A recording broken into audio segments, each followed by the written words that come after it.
Chapter 191 for Women. 1 Drama. Hearing Shang Wanwater's response, Xiao paused and frowned slightly. Has Chu Lishuan not been found yet? It's strange to say that in the battle 10 days ago, Chu Lishuan, the commander of the Chu army, disappeared inexplicably. Even if the army checked all the prisoners, they couldn't find his whereabouts. Your Majesty, there is no news yet. But the bad commander went to the scene in person the day before yesterday. And Zhao Zhongyan also sent the head of the Sun department to go there. I believe there will be results soon. Shang Wanwater answered softly. And she was also confused. In that battle, the Dalian army held on for nearly 2 hours before completely collapsing. But the Chu army collapsed soon after the battle began. Countless soldiers surrendered, including many high-level generals. In order to make merit, these people rushed to explain the information needed by Daxia. But no one could provide effective information about Chu Lishuan's whereabouts.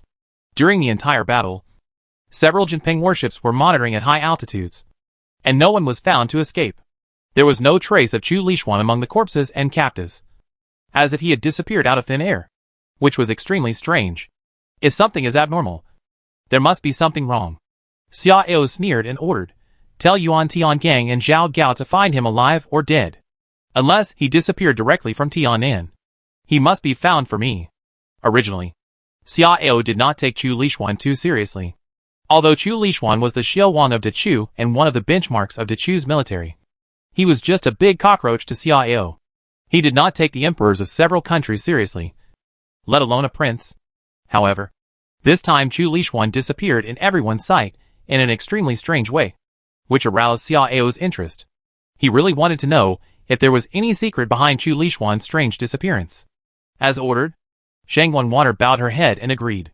After glancing at the gate in front of her to enter and exit the harem, her eyes flickered slightly.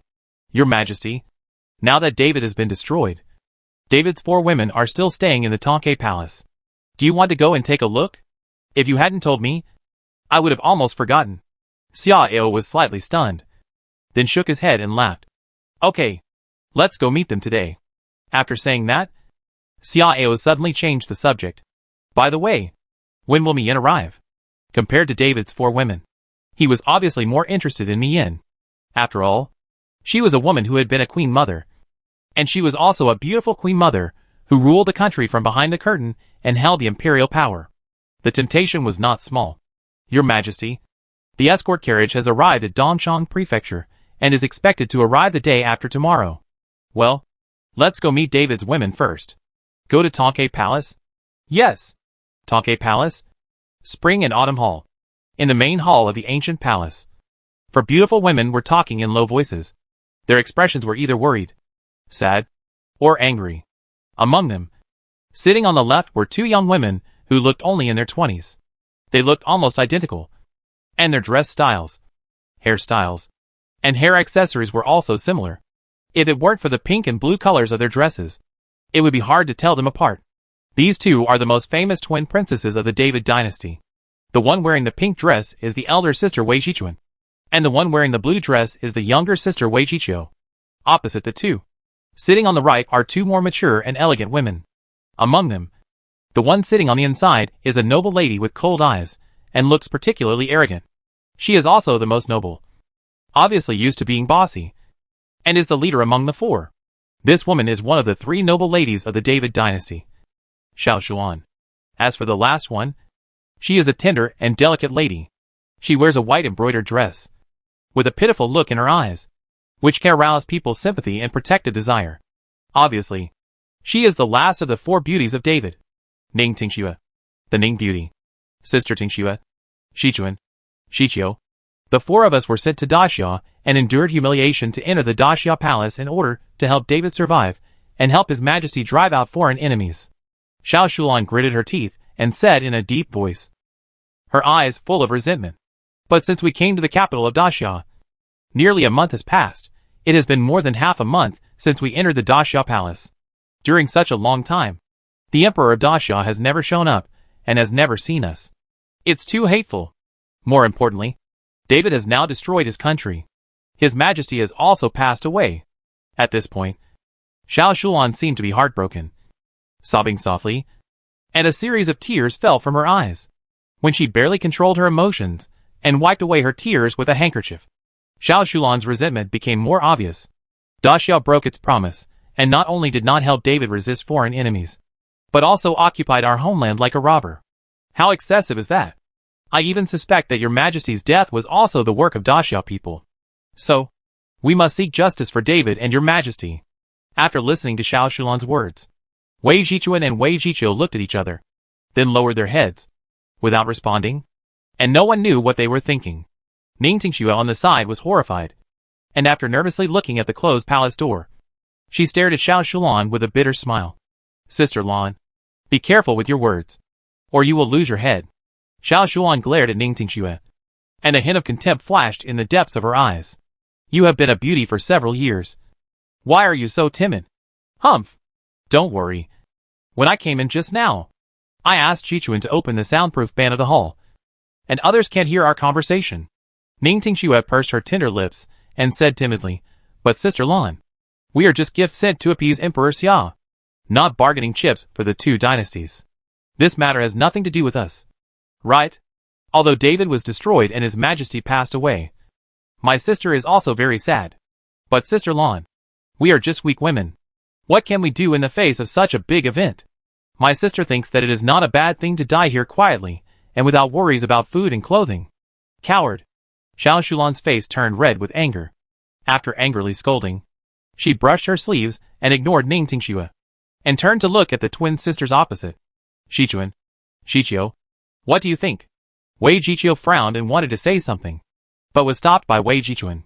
Aunt Lan, I think what Aunt Shui said makes sense. This world is the law of the jungle. If you howl without strength, you will only destroy yourself. We are the daughters of our father. How can we not be sad when our father is in trouble? But our father was killed by traitors, and has nothing to do with Daxia. Since our father has been killed and I, David, have been destroyed in reality, Daxia cannot say anything if it does not abide by the agreement. The territory that Daxia has taken back from the Chu army and the Liang army should also belong to Daxia. There is nothing to be angry about. In the final analysis, it is because I, David, do not have the strength to protect my territory and subjects. Hearing Wei Jichuan's soft but calm words, Xiao Shulan became even more angry, and could not help but slap the table. Asshole! Do you really want to be a concubine of Daxia? Seeing Xiao Shulan scolding Wei Jichuan, Wei Jiqiu glared at her, and immediately retorted angrily. So what?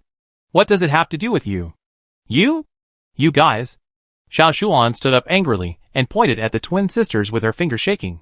Wei Jichuan sighed softly, stood up, and knelt down to Xiao Shulan.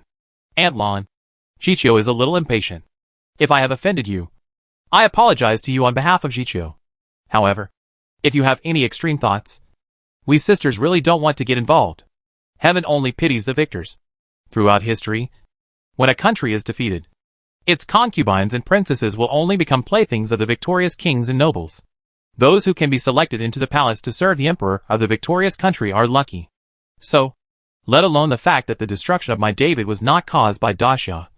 Even if Daxia directly destroyed my David, my sisters would not have any stupid ideas, because doing so is no different from committing suicide and is meaningless. If we wanted to die, we would have been killed on the first night we entered the Daxia palace. Aunt Lan, I also sincerely advise you to accept reality and start over. After the destruction of my David, I dare not imagine what the other sisters and concubines are like now. Compared with them, we are actually very lucky. After listening to Wei Jichuan's words, Xiao Shulan's face was still angry, but she fell silent. At this moment, the palace door was suddenly knocked. For nobles, His Majesty will be here soon. Please be ready to welcome him. As soon as this voice came out, Xiao Shulan trembled immediately. Wei Jichuan's pretty face changed slightly, and Ning Tingxue and Wei Jiqiu, who were still sitting, stood up in shock, a little confused. What's going on? Why did he come here at this time? Could it be that our conversation was overheard? Ning Tingxue was so scared that her face turned pale, and she didn't know where to put her hands. Wei Jichuan pursed his lips and said calmly, Andy Shui, don't panic. We have been talking about this for less than half an instant stick of time. If someone really overheard it, it would take a long time from reporting to Emperor Xia's arrival. It can't be so fast. This should be just a coincidence. Besides, we didn't say anything, so there's no need to scare ourselves. Coincidence? Yes, It's a coincidence. It's a coincidence. Ning Tingxue nodded repeatedly, and at the same time whispered to herself, constantly comforting herself. Xiao Shulan glanced at Ning Tingxue and shook her head in disdain. Don't worry. Everyone is responsible for their own actions. Since you are so careful about your lives, I won't drag you into this. If there is anything, I will take full responsibility. Ning Tingxue's expression froze, and she looked at Xiao Shulan, who was hesitant to speak, and looked quite entangled.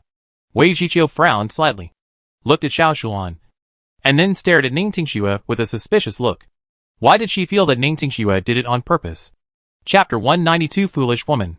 The palace door opened wide, and as a pair of black cord boots embroidered with golden dragons and auspicious clouds came into view, Wei Jichuan, Wei Jiqiu, and Ning Tingxue felt nervous and hurriedly knelt down to salute.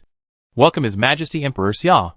At the same time, Xiao Shulan stood there steadily, her lips stubbornly and proudly pursed, her eyes also staring directly at Xiao, with no intention of saluting at all.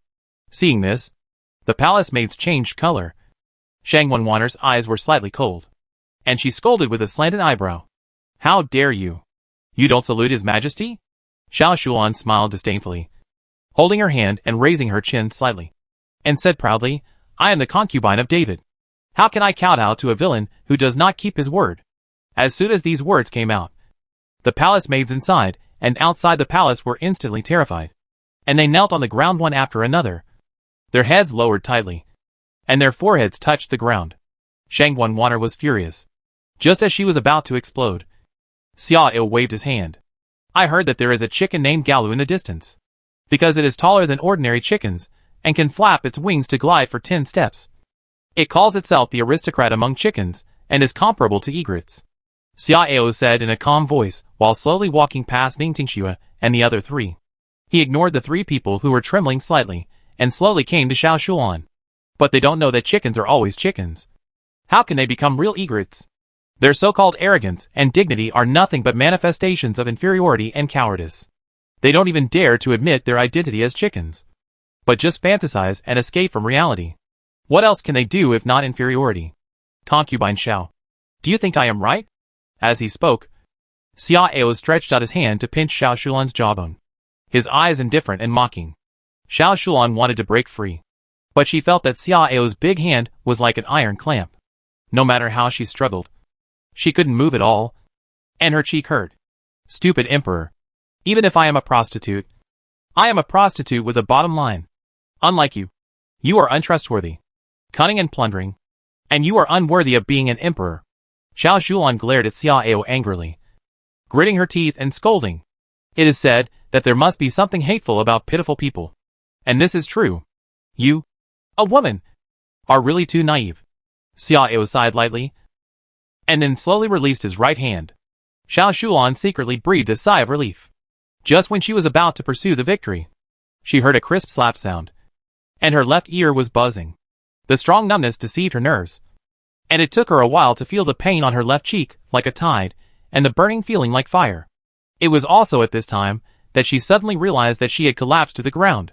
Ning Tingxue stole a glimpse of Xiao slapping Xiao Shulan to the ground. A hint of satisfaction flashed through Ning Tingxue's eyes, but her face turned pale, and she knelt down in fear. On the other side, Wei Jichuan's heart skipped a beat, and he quickly pulled Wei Jiqiu's sleeve and knelt down together.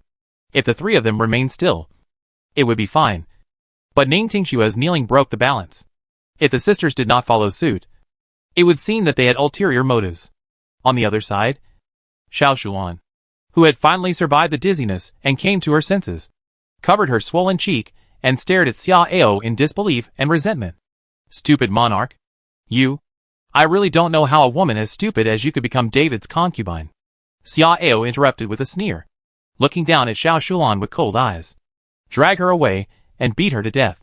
In addition, remove the Xiao family from the list. As soon as these words came out, Xiao Shulan froze in place, terrified to death. She was not afraid of death, but she never expected that her family would be implicated. The sisters Wei Jichuan and Wei Jiqiu were so scared that their bodies trembled, and their lips trembled slightly. Although Ning Tingxue also behaved in a similar way, her heart was completely different. The Xiao family was David's top noble, And the reason why Xiao Shulan could become a concubine was because of the power of her mother's family. In order to prevent Xiao Shulan from threatening her position, Xiao had secretly framed her many times, which was the key reason why she was favored but could only be a beauty. There was even one time when she was almost sent to the coal palace. Therefore, she had a deep hatred for Xiao and Xiao Shulan. Now, Xiao Shulan succeeded in killing herself and also took Xiao with her. How could she not be happy? Yes. Shangwan Water waved her hand. And immediately 4 palace maids in the Dharmakaya realm came quickly and lifted Xiao Shulan up. Looking at the panicked and desperate Xiao Shulan, Shangwan Water shook her head secretly. This woman still wanted to leave a good name that would be praised by others. But she didn't know that her foolish behavior would not only not gain any good name, but would also cause infamy and curses from her fellow tribesmen. The world changes, and the Xiao family, which was once the top powerful family in David, is now just an ordinary noble who is worried. Those people still hope that Xiao Shulan can get the favor of His Majesty, so that they can take advantage of the spring breeze and keep their own power as much as possible. But after Xiao Shulan made such a fuss, let alone their wealth and status, even their lives will be in danger. Not only did she not catch the spring breeze, but she also lost everything of the entire family. Who could bear it? In the Chuanqiu Palace, when she was about to be dragged out of the palace gate, Xiao Shulan finally reacted. She no longer cared about hatred and cursing Xia Ao, but cried and begged for mercy, begging Xia Ao to let her family go. But could Xia Ao's will be changed by her tears? When Xiao Shulan's voice faded away and disappeared, Xia Ao sat down on the main seat on the inside and looked up at the 3 women who were still kneeling on the ground. Get up. Yes. Thank you, Your Majesty. Ning Tingxue and the other 3 stood up obediently, but their heads were tightly lowered. Their hands were tightly clasped together, and they were extremely nervous. Xia Ao frowned slightly and said in a light voice, "Come forward and raise your head." The 3 hesitated for a moment, then walked forward one after another, and raised their heads, their eyelashes flickering lightly with anxiety. Xia Ao tapped the armrest lightly, and looked at the 3 people from head to toe carefully, with a scrutinizing gaze. It must be said that these 3 women are indeed rare beauties, but they can only be ranked in the middle among his concubines. Not too outstanding. Among the 3, Ning Tingxue looks tender, delicate and pitiful, but under this innocent and weak appearance, there is a lot of scheming hidden. As a servant, Ning Tingxue has enough capital. Xia Ao, who has seen countless women, knows that this woman will definitely bring him a different kind of pleasure. However, if she were to take the throne, it would inevitably cause some disturbances. As for the twins Wei Jichuan and Wei Jiqiu, at first glance, they really look like they were carved from the same mold. There is almost no difference in appearance, just like a mirror image. Compared with Ning Tingxue, the twins are obviously much more immature. But after eating too many peaches, it would be a different flavor to try green apples. Moreover, this is the first time the twins have appeared among his concubines, which makes him very interested. Xiao Shulan said that I am not trustworthy. What do you 3 think? Your Majesty.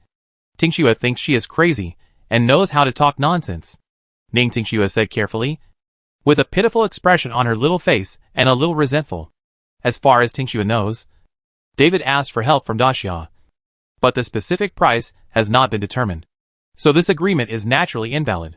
And Daxia also sent reinforcements, but David has actually been destroyed by Dachu and Daliang.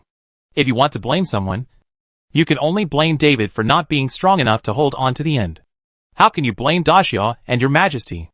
After Ning Tingxue, Wei Jichuan and Wei Jiqiu also spoke up one after another, expressing similar ideas. Xia Ao smiled and nodded, then said, in theory, you were sent by David to apologize to me. But now David has been destroyed, and my anger has disappeared. If the 3 of you want to leave the palace and live a peaceful life, you can ask for it. Hearing this, the 3 of them were not happy, but shuddered and begged in panic. Your Majesty, we are not like Xiao Shulan. We have no resentment towards Daxia or Your Majesty. Your Majesty is wise and powerful. We dream of becoming your women. We hope Your Majesty will give us a chance and don't drive us away. The 3 of them were afraid of facing the same fate as Xiao Shulan. So how could they dare to climb out? Oh, are you sincere? Xia Ao raised his eyebrows and asked with a faint smile. The 3 women pursed their lips and nodded repeatedly. Well, in this case, I will satisfy your wishes. After saying that, Xiao stood up and walked out while giving orders in a low voice. Tonight, let the three of them wait in the Tonke Tower. Yes, Shang Wanwana responded softly, and after giving the three some precautions, she left. Formerly the capital of David, now the capital of Weizhou, Daxia, Ming Mansion. In the study, a gentle and elegant middle-aged man was admiring the glass horse on the table, and he liked it more and more. This person is called Ming Jishuan. He is the chief of Weizhou and the deputy of the governor. He is in a high position and has great power. Master, Xiao Qingye wants to see you. Hearing the report outside the house, Ming Jishuan's eyes flashed, and a smile appeared on the corner of his mouth. Xiao Qingye was once the Xiaofu Ling of the David dynasty. The Xiaofu was in charge of the taxes of mountains, seas, and lakes. He had a very high status, and could naturally make a lot of money. In order to please him, Xiao Qingye sent many valuable gifts one after another, and the glass horse was one of them. Ming Jishuan has always been very cautious about accepting gifts. He will not accept them unless he is sure that there will be no problem. There are three main reasons why he dared to accept Xiao Qingye's gifts. First, Xiao Qingye gave him gifts just to make him say more good things in front of the governor, to strive for the benefits that the Xiao family can strive for as much as possible, and to arrange for several young talents in the Xiao family to take up idle positions that are not painful or itchy. These requests are not difficult for him, and they will not cause any trouble, so he has no worries. Second, Xiao Qingye found a big man in the imperial capital as his backer, and that backer was a legendary tumbler in Daxia, which also gave him confidence. Third, this was because of one person, Xiao Qingye's daughter, Xiao Shuan, the former concubine of David. Xiao Shuan has been sent to the palace, and will definitely become your majesty's concubine. With a concubine as the second backer, Zhao's family is unlikely to have any major problems. So what should he worry about? Chapter 193, One Decree. Thousands of waves. After putting away the half-man high glazed horse, Ming Jishuan cleared his throat and gave an order outside. Invite him to the living room and prepare good tea for him. Yes. Just when Ming Jishuan had put on his coat and was about to meet Xiao Qingye, there was a sudden knock on the door, and the rhythm was very urgent. Ming Jishuan frowned slightly and opened the door unhappily. What's the hurry? Master, the governor sent someone to deliver a message, asking you to go to the government office as quickly as possible. It seems that something big has happened. The steward who came to report the news spoke quickly, looking a little uneasy. Ming Jishuan was stunned and looked confused. What's the emergency at this time of night? Okay. Tell Xiao Qingye for me. Tell him that I have urgent official business to deal with, and ask him to go back first. If you have anything, come back tomorrow. Yes. The general manager nodded, but did not leave immediately. Hesitating, Ming Jishuan frowned and said unhappily, Why are you hesitating? What's the matter? Master, the person who came to deliver the message just now was not a clerk in the government office, but a captain of the personal guard of the governor. I think it's a bit strange. Moreover, the captain of the personal guard stared at Xiao Qingye's car for several times, and his eyes seemed a little strange. I don't know what it means. Master, do you think that the governor is so anxious to find you? It won't have anything to do with Xiao Qingye. Hearing this, Ming Jishuan couldn't help but jump in his heart, and his heartbeat accelerated instinctively. But soon, Ming Jishuan calmed down again. Xiao Qingye has been very honest recently, and I haven't heard of any trouble from the Xiao family, so it shouldn't be. Okay. Stop guessing. Go. Yes. State office. When Ming Jishuan walked into the hall, he found that in addition to the governor Lu Ming, there were 5 other people in the hall, including Beijia, Gongqiao Songshi, Bingqiao Songshi, Bukqiao Songshi, and Yisao Songshi. If you count yourself, most of the high-level officials of the Weizhou state office had gathered. Moreover, these people seemed to look at him strangely. Ming Jishuan didn't have time to think about it, just thinking that he was late, and hurriedly apologized to the governor Lu Ming. Sir Governor, I'm late. Please forgive me. Sit down. Lu Ming nodded expressionlessly, without saying anything more. Thank you, Governor. Ming Jishuan breathed a sigh of relief and sat down in the first seat on the right. However, after he sat down, Lu Ming didn't speak for a long time, and the others just sat in silence without saying a word. Ming Jishuan was confused. After waiting for a long time, he could not hold back and turned to Lu Ming and clasped his fists. My lord, what happened? Big thing. Lu Ming glanced at Meng Jixuan and said briefly, "As for what it is, we can talk about it after everyone is here." Hearing the word big thing, Meng Jixuan felt a little flustered for some reason. The feeling came inexplicably, and even he himself could not explain it. At the same time, he was even more confused. Is there anyone else coming? Is it the official in charge of the school? Or the official in charge of the prefecture? However, the official in charge of the prefecture of Weizhou is still vacant, and those senior officials of David have been eyeing this lucrative position, including Xiao Qingye. Moreover, Xiao Qingye said the day before yesterday that his activities in the imperial capital had already achieved initial results, and that big backer was handling this matter for him. So it should be a sure thing. Could it be that this matter has already been done, and the governor summoned all the senior officials of the state government tonight just to meet with the new chief priest?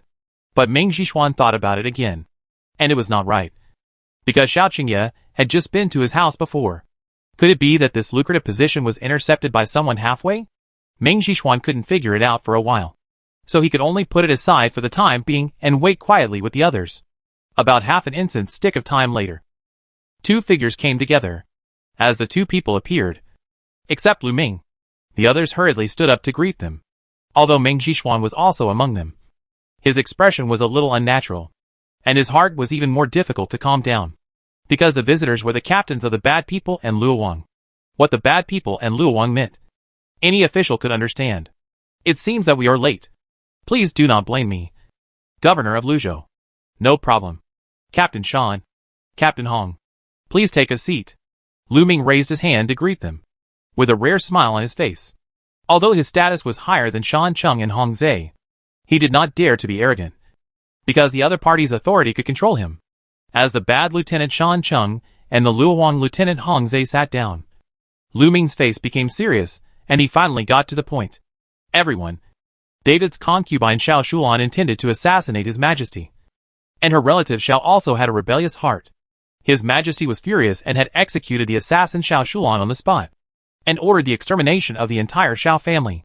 As soon as these words came out, Meng Jixuan trembled and his face turned pale. It seemed that there was a thunderbolt in his head, which made him dizzy.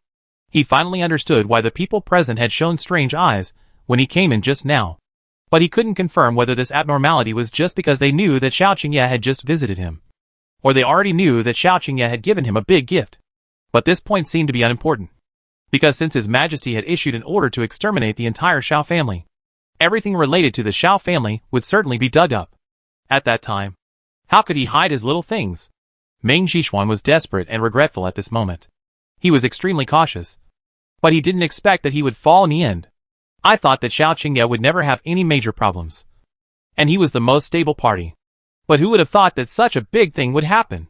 Meng Chansher, you don't look very good. But what happened? Lu Ming turned his head and said it in a calm tone, but his eyes were a little inexplicable. Meng Jixuan glanced at Shan Cheng and Hong Zhe, who were staring at him calmly, and then looked at Lu Ming. His heart was in a mess. He couldn't see anything from the faces of the two lieutenants, so he couldn't tell whether they knew about his business. But he could understand Lu Ming's eyes, which were reminding him and admonishing him. My lord, I am your subordinate. I am? Meng Jixuan stammered with his fists clenched, struggling in his heart. After 7 or 8 breaths, Meng Jixuan suddenly stood up and knelt down to Lu Ming. My lord, I am guilty. I am guilty. Seeing Meng Jixuan suddenly kneeling down to plead guilty and crying bitterly, several high-ranking officials in the state government were stunned. But Lu Ming breathed a sigh of relief. He was afraid that Meng Jixuan would go all the way to the end. If that happened, he would be sentenced to death. Fortunately, this kid made a wise choice. No matter how severe the punishment was, at least he could save his life, which was worth his efforts. Meng Chansher, what did you do? Tell the truth. While sighing, Lu Ming's face darkened, and he shouted angrily. Yes. Yes. Meng Jixuan nodded hurriedly, and took the opportunity to secretly glance at Shan Cheng and Hong Zhe while wiping his tears. Shan Cheng still had no expression on his face, but Hong Zhe's face showed disappointment and regret. Seeing this, Meng Jixuan was suddenly shocked and felt very fortunate, because from Hong Zhe's expression, the other party probably knew about his affairs. If he didn't take the initiative to confess, the other party would be able to make a contribution.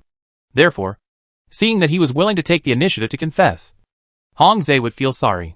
After feeling lucky, Meng Jixuan dared not delay any longer and quickly explained all the interests between him and Xiao Qingye, including how many times he had received bribes, how much they were worth, the content of the transactions, and the personnel arrangements he had arranged. Meng Chanshe, you have disappointed this governor. After hearing this, Lu Ming's face changed and he shouted angrily. The other high-ranking officials in the state government were secretly shocked, because the gift Xiao Qingye gave to Meng Jixuan was really too generous. Of course, no one envied it at this time. On the contrary, they were somewhat lucky. Although the property is good, you have to have the opportunity to enjoy it. Lu Ming scolded Meng Jixuan for a long time. Then he sighed in hatred and bowed to Shan Cheng and Hung Ze in shame. You too. I am sorry to have embarrassed you because I am not strict with my subordinates. But please rest assured, I will report to the Ministry of Justice and punish him severely according to the laws of Daxia. I will never show any favoritism. You can't blame Lu Zhoumu for this. After all, he has his own head and others can't control him.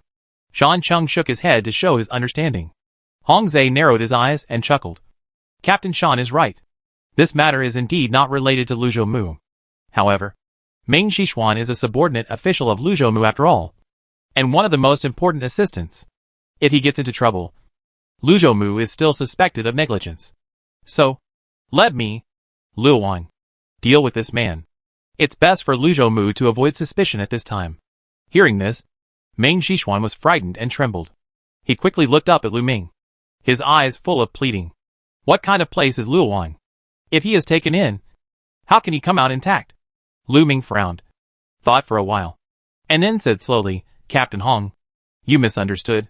The governor of this state means to take him to the Ministry of Justice and let the Ministry of Justice deal with him directly, rather than punish him by our state government. So, please rest assured, Captain Hong, the governor of this state has no intention of protecting him, and it is impossible and powerless to protect him. Hong Zhe narrowed his eyes and shook his head and said, Mr. Lu, there are many people involved behind the Xiao family, including important officials of the current dynasty. This Meng Jixuan is not a small character. We need to use him to obtain more intelligence. So, sorry. I will take him away. Lu Ming frowned and said unhappily, Captain Hong, you should know that Meng Jixuan confessed his crime voluntarily. According to the rules, as long as it does not involve serious crimes such as treason, anyone who confesses voluntarily must be dealt with by the Ministry of Justice. So, you can't take him away. Of course, if you need any information, you can also interrogate him in the prison of the state government with the Yamen runners. There is absolutely no problem with this. Hong Zhe's face sank and his eyes became dangerous.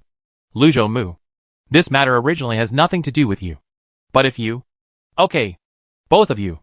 At this time, Shan Cheng suddenly spoke loudly and interrupted Hong Zhe's words. Don't go off the topic. Xiao Qingye and other talents are the key.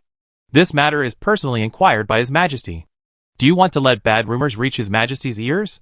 Meng Jixuan, temporarily hand him over to me, the bad man, for interrogation. When the matter is over, hand him over to the Ministry of Justice for punishment. Hearing Shan Cheng's words, Lu Ming and Hong Zhe fell silent. After a while, the two nodded in succession. In the deadlock, they could only agree to Shan Cheng's plan. Okay, let's arrange the encirclement and suppression of the Xiao family. There are more than 1,200 people in their family. We must make strict arrangements to ensure that no one is missed. In addition, try to capture their core members alive. And we must dig out all those who are closely related to them or have interests with them. As for the imperial capital, there are others to deal with it, and we don't need to pay attention to it. Late at night, Xiao Mansion. In the spacious hall, more than 30 people are having a lively meal. These people include ladies with exquisite makeup, young and beautiful girls, and 7 or 8 children, all wearing expensive clothes. Among them, sitting in the main seat on the inside, is a middle-aged man with a mustache and a slightly fat face. This person is Xiao Qingye. Although he is more than 100 years old, he is well maintained and looks like he is in his prime with his spiritual body realm cultivation. Today, most of his family gathered together to celebrate in advance. To celebrate that he would soon become the chief minister of Weizhou. Although this status is far inferior to his previous position as the minister of the imperial household. The world has changed drastically. For the old ministers of various countries, This is an important position that many people may not be able to obtain even if they spend all their wealth. Father, I heard that the chief minister of Daxia is the highest ranking among the officials, only below the deputy driver and the chief historian. In terms of actual power, it is actually not worse than your previous minister of the imperial household. After all, this Weizhou was once the entire David dynasty. Congratulations. A 15 or 16-year-old boy picked up the wine glass, stood up, and said excitedly to Xiao Qingye, "You know a lot." Xiao Qingye laughed, raised his glass, and clinked it in the air, and then drank it all. "Master, it seems that you really found the right person. In the future, with that person helping you in the court of Daxia, your career will be smooth," a concubine said coquettishly, with a happy look on her face. "I hope so. As long as nothing happens to him, we can be safe and sound." Xiao Qingye nodded with a smile. "Everything will definitely go well. And it will get better and better. That person is known as the legendary tumbler. How many people in Daxia want to drag him down? But what happened? He has been fine. And he is getting better and better. I heard that the gifts given to him by the dignitaries of various countries are so great that even the huge granary can't hold them all. What's more, we still have Sister Shuan. She should have become the imperial concubine of Emperor Xia now. With her care in the future, my Xiao family will surely prosper, and even become the top wealthy family in Daxia," a young girl said with a giggle, her eyes full of yearning. Everyone nodded with a smile. The fear and anxiety they once had were completely gone, leaving only the desire for a better life. However, at this moment, screams suddenly sounded from outside, and there was chaos. Everyone was immediately shocked. Some servants wanted to run out to see, but as soon as they went out, they were pushed back by several crossbow arrows with great force. Blood splashed on half of the table, and the women in the hall screamed in fear. Chapter 190 for the desperate situation of the legendary tumbler. Xiao Qingye was shocked and angry. He stretched out his arms, and the ancient broadsword hanging on the inner wall flew into his hand. "Who dares to go to my Xiao mansion and make trouble?" Xiao Qingye thought that he would soon become a local official of Daxia, and it was unlikely that the Daxia court would cause trouble for him. Therefore, he just thought that they were fools who wanted to restore the country. After all, although there are few such people, they are not absent. Just 2 days ago, an old minister of David who joined the government was assassinated by the so-called restorer. However, when a group of soldiers in blue armor, holding long spears or crossbows, blocked the door and windows from the outside, Xiao Qingye's face changed instantly, because this kind of attire is clearly a soldier of the Daxia city guard. Just as Xiao Qingye was in doubt, more than 20 elite warriors wearing red-patterned black robes, soft armor inside, and sharp swords on their waists rushed in and surrounded everyone in the hall. Bad people? This? Xiao Qingye was frightened and confused, because he couldn't figure out what was going on. Even if his bribery was exposed, the bad people wouldn't come to his door. Right? Xiao Qingye. Surrender. Accompanied by an indifferent voice, 2 figures walked in one after another. Xiao Qingye didn't know Shan Cheng, so he could only look at Zhou Li, the military officer, with a confused and absurd face. Zhou Songsher. What is going on? What did I, Xiao, do to make you so upset? There is definitely a misunderstanding here. You must have made a mistake. Zhou Li shook his head and said indifferently, Xiao Qingye, you don't need to quibble anymore. It's useless to quibble. But then again, you Xiao family members are really brave. Xiao Qingye was even more confused, staring with his eyes and almost laughing. Zhou Songsher. What do you mean? I don't understand what you are saying at all. Zhou Songsher. I won't hide it from you. The court has decided to let Xiao serve as the chief priest of Weizhou Prefecture. In the future, everyone will be colleagues. There is no need to make it so embarrassing. Right? Of course. If I, Xiao Qingye, have done anything wrong, please tell me, and I will definitely apologize. If you think Xiao is not qualified, Xiao can also ask a nobleman in the court to guarantee it. How about it? Looking at Xiao Qingye, who had a good sense of words, Zhou Li shook his head and chuckled. The person who can become the Xiao Fu Ling is indeed not an ordinary person. But it's a pity. Xiao Qingye, you are about to die, and you still dream of promotion? Ha! Okay, then I will remind you. First, many people in your Xiao family are colluding with the remnants of David, intending to overthrow my Daxia's rule in Weizhou. They are worthy of death. Among them is your illegitimate son Xiao Ming, who has been captured and confessed everything. Do you think that your backer can save you and your Xiao family? When these words came out, Xiao Qingye and his wives, concubines, and children were all shocked. Impossible. Xiao Qingye denied it flatly, and his face turned red with anger. I am not stupid. Xiao Qingye. How could I do such a stupid thing that would kill me in vain? You are not stupid.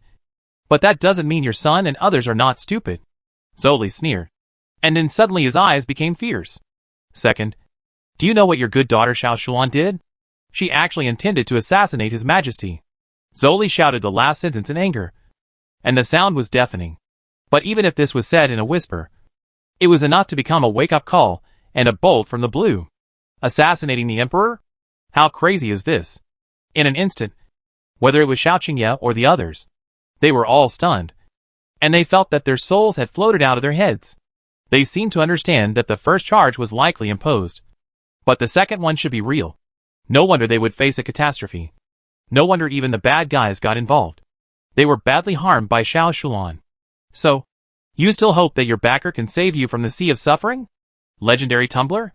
Ha! You are just a fool who doesn't know how high the sky is and how deep the earth is, and is greedy and insatiable. Zoli scolded vigorously. But Shan Chum lost his patience. Kill them all except Xiao Qingye. As Shan Chum gave the order indifferently, a group of bad guys immediately drew their swords and stepped forward, faced with the bad guys wielding swords indifferently. Xiao Qingye's wives, concubines, and children were so scared that they burst into tears and kept begging for mercy. Sir! Sir! Please let me go! I know nothing. Nothing. Military. Please be kind and let us go. What Xiao Shulan did should not be counted on us. Xiao Shulan. You are so cruel. You even want to harm your own family. I curse you to die and never rest in peace. Woo. Daddy. Save me. I don't want to die. Wow. However, no matter how they begged, the bad people were always indifferent and merciless, harvesting lives one after another. Xiao Qingye was furious and wanted to fight to the death to make a bloody way. But he didn't even have time to summon his Dharma body. He was severely injured by Dan Cheng's 2 moves and captured with one hand. That night, the entire Xiao family was bloody. No matter which city they were in, no matter what their identity was, they were all bloodbath. Many of them didn't even know why they died when they died. Dashu Imperial Capital, Lai Mansion. On the lakeside path, Lai Yongqing walked with his hands behind his back. The servants he met along the way all stepped aside and greeted him respectfully and cordially. Master, good luck. Master, good luck. The servants didn't dare to raise their heads until Lai Yongqing walked away. When they looked at each other, everyone's eyes were filled with envy. The nobleness of the master is getting stronger and stronger. That's right. Our master is now one of the most popular figures in the whole Daxia. Don't you see that the dignitaries from other countries keep coming to please the master? Yes. Daxia now dominates the 6 countries. Although the master is only the right assistant minister of the Ministry of Personnel. If he were in other countries, he would be the prime minister.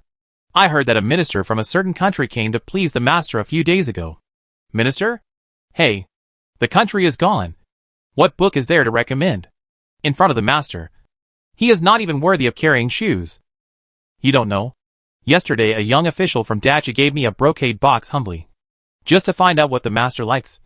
Hey. The servants in the mansion were talking in low voices, their faces full of excitement and pride. On the other side, Lai Yongqing, who came to the pavilion in the middle of the lake to listen to music and drink, was also very comfortable, because since the Great Jin was annexed by the Great Xia, his life has become more and more comfortable, especially after the Great Xia sent troops. He received gifts every day. Old Chio, are the things transported to the treasury ready? Lai Yongqing drank a sip of strong liquor and looked at the general manager of the mansion and asked. Everyone knew that he was a corrupt official in the Great Xia, and they also knew that he was very favored by His Majesty. Even if many people sued him, they all fell into the sea in the end. It was also because of this that he got the title of a legendary tumbler, which made countless people envy and jealous. But what they didn't know was that the reason why he could live safely and freely until today, and why he could always be favored by His Majesty, was not just because he could speak and please His Majesty. The most important thing was that he knew his position very well, and his role to His Majesty very well. The reason why he dared to ask for a lot of money, hinting or directly asking for a huge amount of wealth from those who asked for it, and at the same time ensuring that the promise could be fulfilled, was because he would secretly send the bulk of the proceeds to the inner treasury, and to the private treasury of His Majesty. He knew very well that only when His Majesty was satisfied and happy could he accomplish what he promised, and he would not be overthrown. Of course, there was a lot of room for maneuver in this matter. He hinted to His Majesty that he would take out at least 90% of the bribes to enrich the national treasury every time, and the rest would need to be kept on the table to maintain his greedy personality. In this way, he could continuously collect the ill-gotten gains in the world.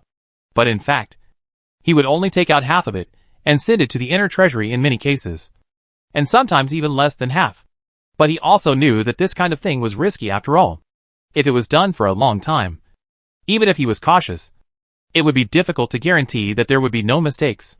Therefore, he has been considering whether to find a suitable time to propose retirement to His Majesty, and strive to obtain His Majesty's approval in the name of establishing a chamber of commerce and collecting wealth from all over the world for His Majesty, because only in this way can his vast wealth be preserved and laundered, and his role to His Majesty can be greater. In this way, even if there are problems in the future and someone finds out something, considering his role, His Majesty may give him a break and continue to use him. Master, this matter is being prepared in an accelerated manner, and will be delivered tomorrow night. The chief steward Lao Chiu bent over and responded softly. That's good.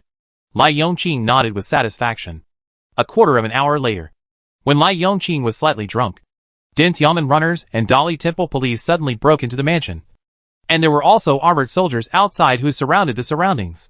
In the pavilion in the middle of the lake, Lai Yongqing looked ugly as he looked at the dozen Dali Temple police officers floating around and staring coldly. Everyone. What do you mean by this? Lai Yongqing. It's fine that you usually embezzle and accept bribes, but you actually dared to collude with the rebellious Xiao Qingye, who was plotting to secretly subvert the rule of the court. You are really bold. A police chief with a golden emblem on his waist snorted coldly. And while speaking indifferently, he unfolded a document. The Dali Temple Special Arrest Warrant, Lai Yongqing, the Right Assistant Minister of the Ministry of Personnel, has received bribes 563 times since October of the first year of Shenwu, abused his power for personal gain and sold official positions 251 times. And, this month, Lai Yongqing has accepted bribes from the rebel Xiao Qingye 5 times, with the total value of the stolen goods exceeding 10 million taels of gold. He is also suspected of secretly conspiring with the rebels to harm the court. Listening to a series of extremely detailed figures, Lai Yongqing was shocked and angry. He himself couldn't remember so many. How could the people in the Dali Temple know more details than him? Lai Yongqing turned his head suddenly to find his chief steward, but found that the other party had run to the shore at some point, and was standing next to a back figure like a well-behaved cat. Therefore, a warrant is hereby issued to take him back to the Dali Temple prison for trial. After reading it, the head of the police sneered and glanced at Lai Yongqing. Minister Lai, you are so daring. Even if you didn't collude with the rebels, the other crimes alone would be enough to kill you dozens of times. Don't worry. You are so powerful. At the very least, you will be punished with the death penalty. Catch him. Lai Yongqing didn't resist, but he kept shouting at the back of the person on the shore with red eyes. Di Qing, I know it's you. You can't kill me. I want to see His Majesty. I want to see His Majesty. Chapter 195 Miyan's Experience and Shock. August 20th. The weather was fine, and a team of armored vehicles escorted by thousands of cavalrymen drove slowly into the east gate of the great Xia imperial capital. In the middle of the golden and red luxurious armored vehicles, a graceful body was lazily lying on the soft couch inside and taking a nap. On the outside, there were 4 women kneeling or squatting. The 2 kneeling women were dressed as maids, and the 2 squatting women were dressed in tight clothes, holding sharp blades, and their faces were indifferent. Queen Mother, we have arrived at the great Xia imperial capital. Seeing the graceful figure lying on the inside yawning, one of the maids reminded softly. The figure was stunned at first, and then slowly sat up, revealing a gorgeous and charming face. But it was the Queen Mother of Great Chu. Mi Yan tidied up her makeup, and then opened her red lips slightly. Put down the guard plate, and let me appreciate the customs here, and see what the difference is between the capital of Daxia and me, and Yingcheng. Mi Yan was halfway through her words when she realized that the capital of Daxia no longer existed. Now there was only the capital of Chuzhou in Daxia. Queen Dowager. The maid's face changed slightly, and she showed hesitation. The guard plate of the Queen Dowager's car was forged with the strongest metal. which could resist the attacks of ordinary spiritual body realm masters. The formation engraved on the guard plate also further enhanced the protection ability. If the guard plate is lowered, it means that the risk will be greatly increased. If someone wants to assassinate, it will be difficult to prevent. Mi Yin glanced at the two women in tight clothes sitting on the soft stool on the outermost side, and said in a light voice, "It doesn't matter. This is the capital of Daxia. I believe that even if someone has bad intentions here, it is impossible to pose a threat to me." The two women in tight clothes looked at each other, without saying a word, but their backs straightened up, and at the same time put their hands on the hilt. Although there was no direct answer, this gesture actually gave a response. They were expressing with body language, "You are right. This is the capital of Daxia. Here, no one can threaten your life. You can go and cede boldly, and leave the rest to us." A strange color flashed in Mi Yan's eyes, and the maid no longer hesitated, reaching out and pressing a button in a hidden corner. Soon, accompanied by a faint sound, the metal guard plates on the roof and the surrounding carriages, which were as thick as a fist, slowly shrank and shrank into the hidden gap.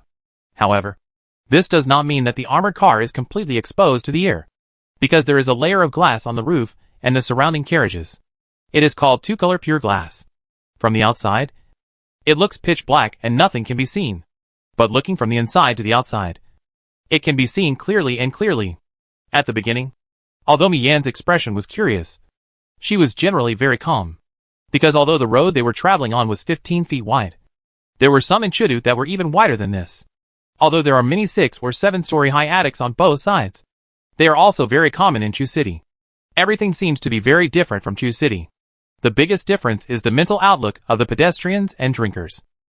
Along the way, almost everyone in the Great Xia Imperial Capital has a ruddy complexion, high self-confidence, and full of energy and spirit. But this is not surprising. Daxia is now a giant dominating the 6 southern countries. Once the army is out, no one can fight with it. Although there are still 2 major dynasties in the south, Qingqiu and Daliang. In the eyes of many people, and the people of Daxia, it is only a matter of time before these 2 countries are annexed by Daxia. In other words, Daxia will soon unify the whole world, become an extremely glorious unified overlord. As a citizen of such a dynasty, who would not be excited and in high spirits? Not to mention, they are still able to settle and travel in the capital of Daxia. They are in the ruling center of Daxia, at the feet of the emperor. Although Mi Yan sighed with emotion at this collective spirit, she did not find anything interesting in other aspects. Just when she was a little disappointed, she suddenly saw a white dot appear from the distant sky, and it was still getting bigger. Seeing this, Mi Yan became a little interested. "Is that Airbus?" "Yes." A woman in tight clothes finally spoke, but she only responded with the shortest 2 words. Mi Yan stared at it curiously, and was secretly helpless. Speaking of which, the direct reason why Dachu was destroyed so easily was due to the military version of the Airbus. If it weren't for those powerful Jinping warships, if it weren't for the amazing effect of the Jinping warships in the battle to capture the Yunbua imperial capital, she wouldn't have been scared and fled the palace directly. If she didn't flee, perhaps Dachu could have held on for a while longer? Thinking of this, Mi Yan laughed at herself again. The gap in strength between the 2 sides was too big, since it was destined to be the same ending. What difference did it make if it was early or late? How many of these Airbuses are there? After a while, Mi Yan asked again. "I don't know the exact number, but there should be 1,500. The woman in tight clothes responded in a low voice. After the voice fell, another woman in tight clothes also spoke. At present, Airbus only connects various state capitals, prefecture capitals, and a few large county capitals. And basically there are only 1 or 2 flights a day. However, in the near future, Airbus will cover every city in Daxia. At the same time, each state capital and prefecture capital will establish a certain scale of bus motherports, and the daily flights will be greatly increased. By then, the entire Daxia will become an extremely tight network. Even people who come out of a remote village can reach the state capital through the county town in 1 day. Even if you start from a small border town in the westernmost part, you can easily reach the imperial capital in 1 day," the woman said loudly, her chin slightly raised, her eyes full of pride. The 2 maids were so surprised that their mouths opened wide, and Mi Yan also took a breath, with a strange light in her eyes. "If this is the case, I'm afraid there will be tens of thousands of Airbuses. To achieve this step, it will take at least 20 to 30 years. Right?" 10 years is enough. The woman in tight clothes smiled confidently, then retracted her gaze and said no more. Mi Yin was stunned.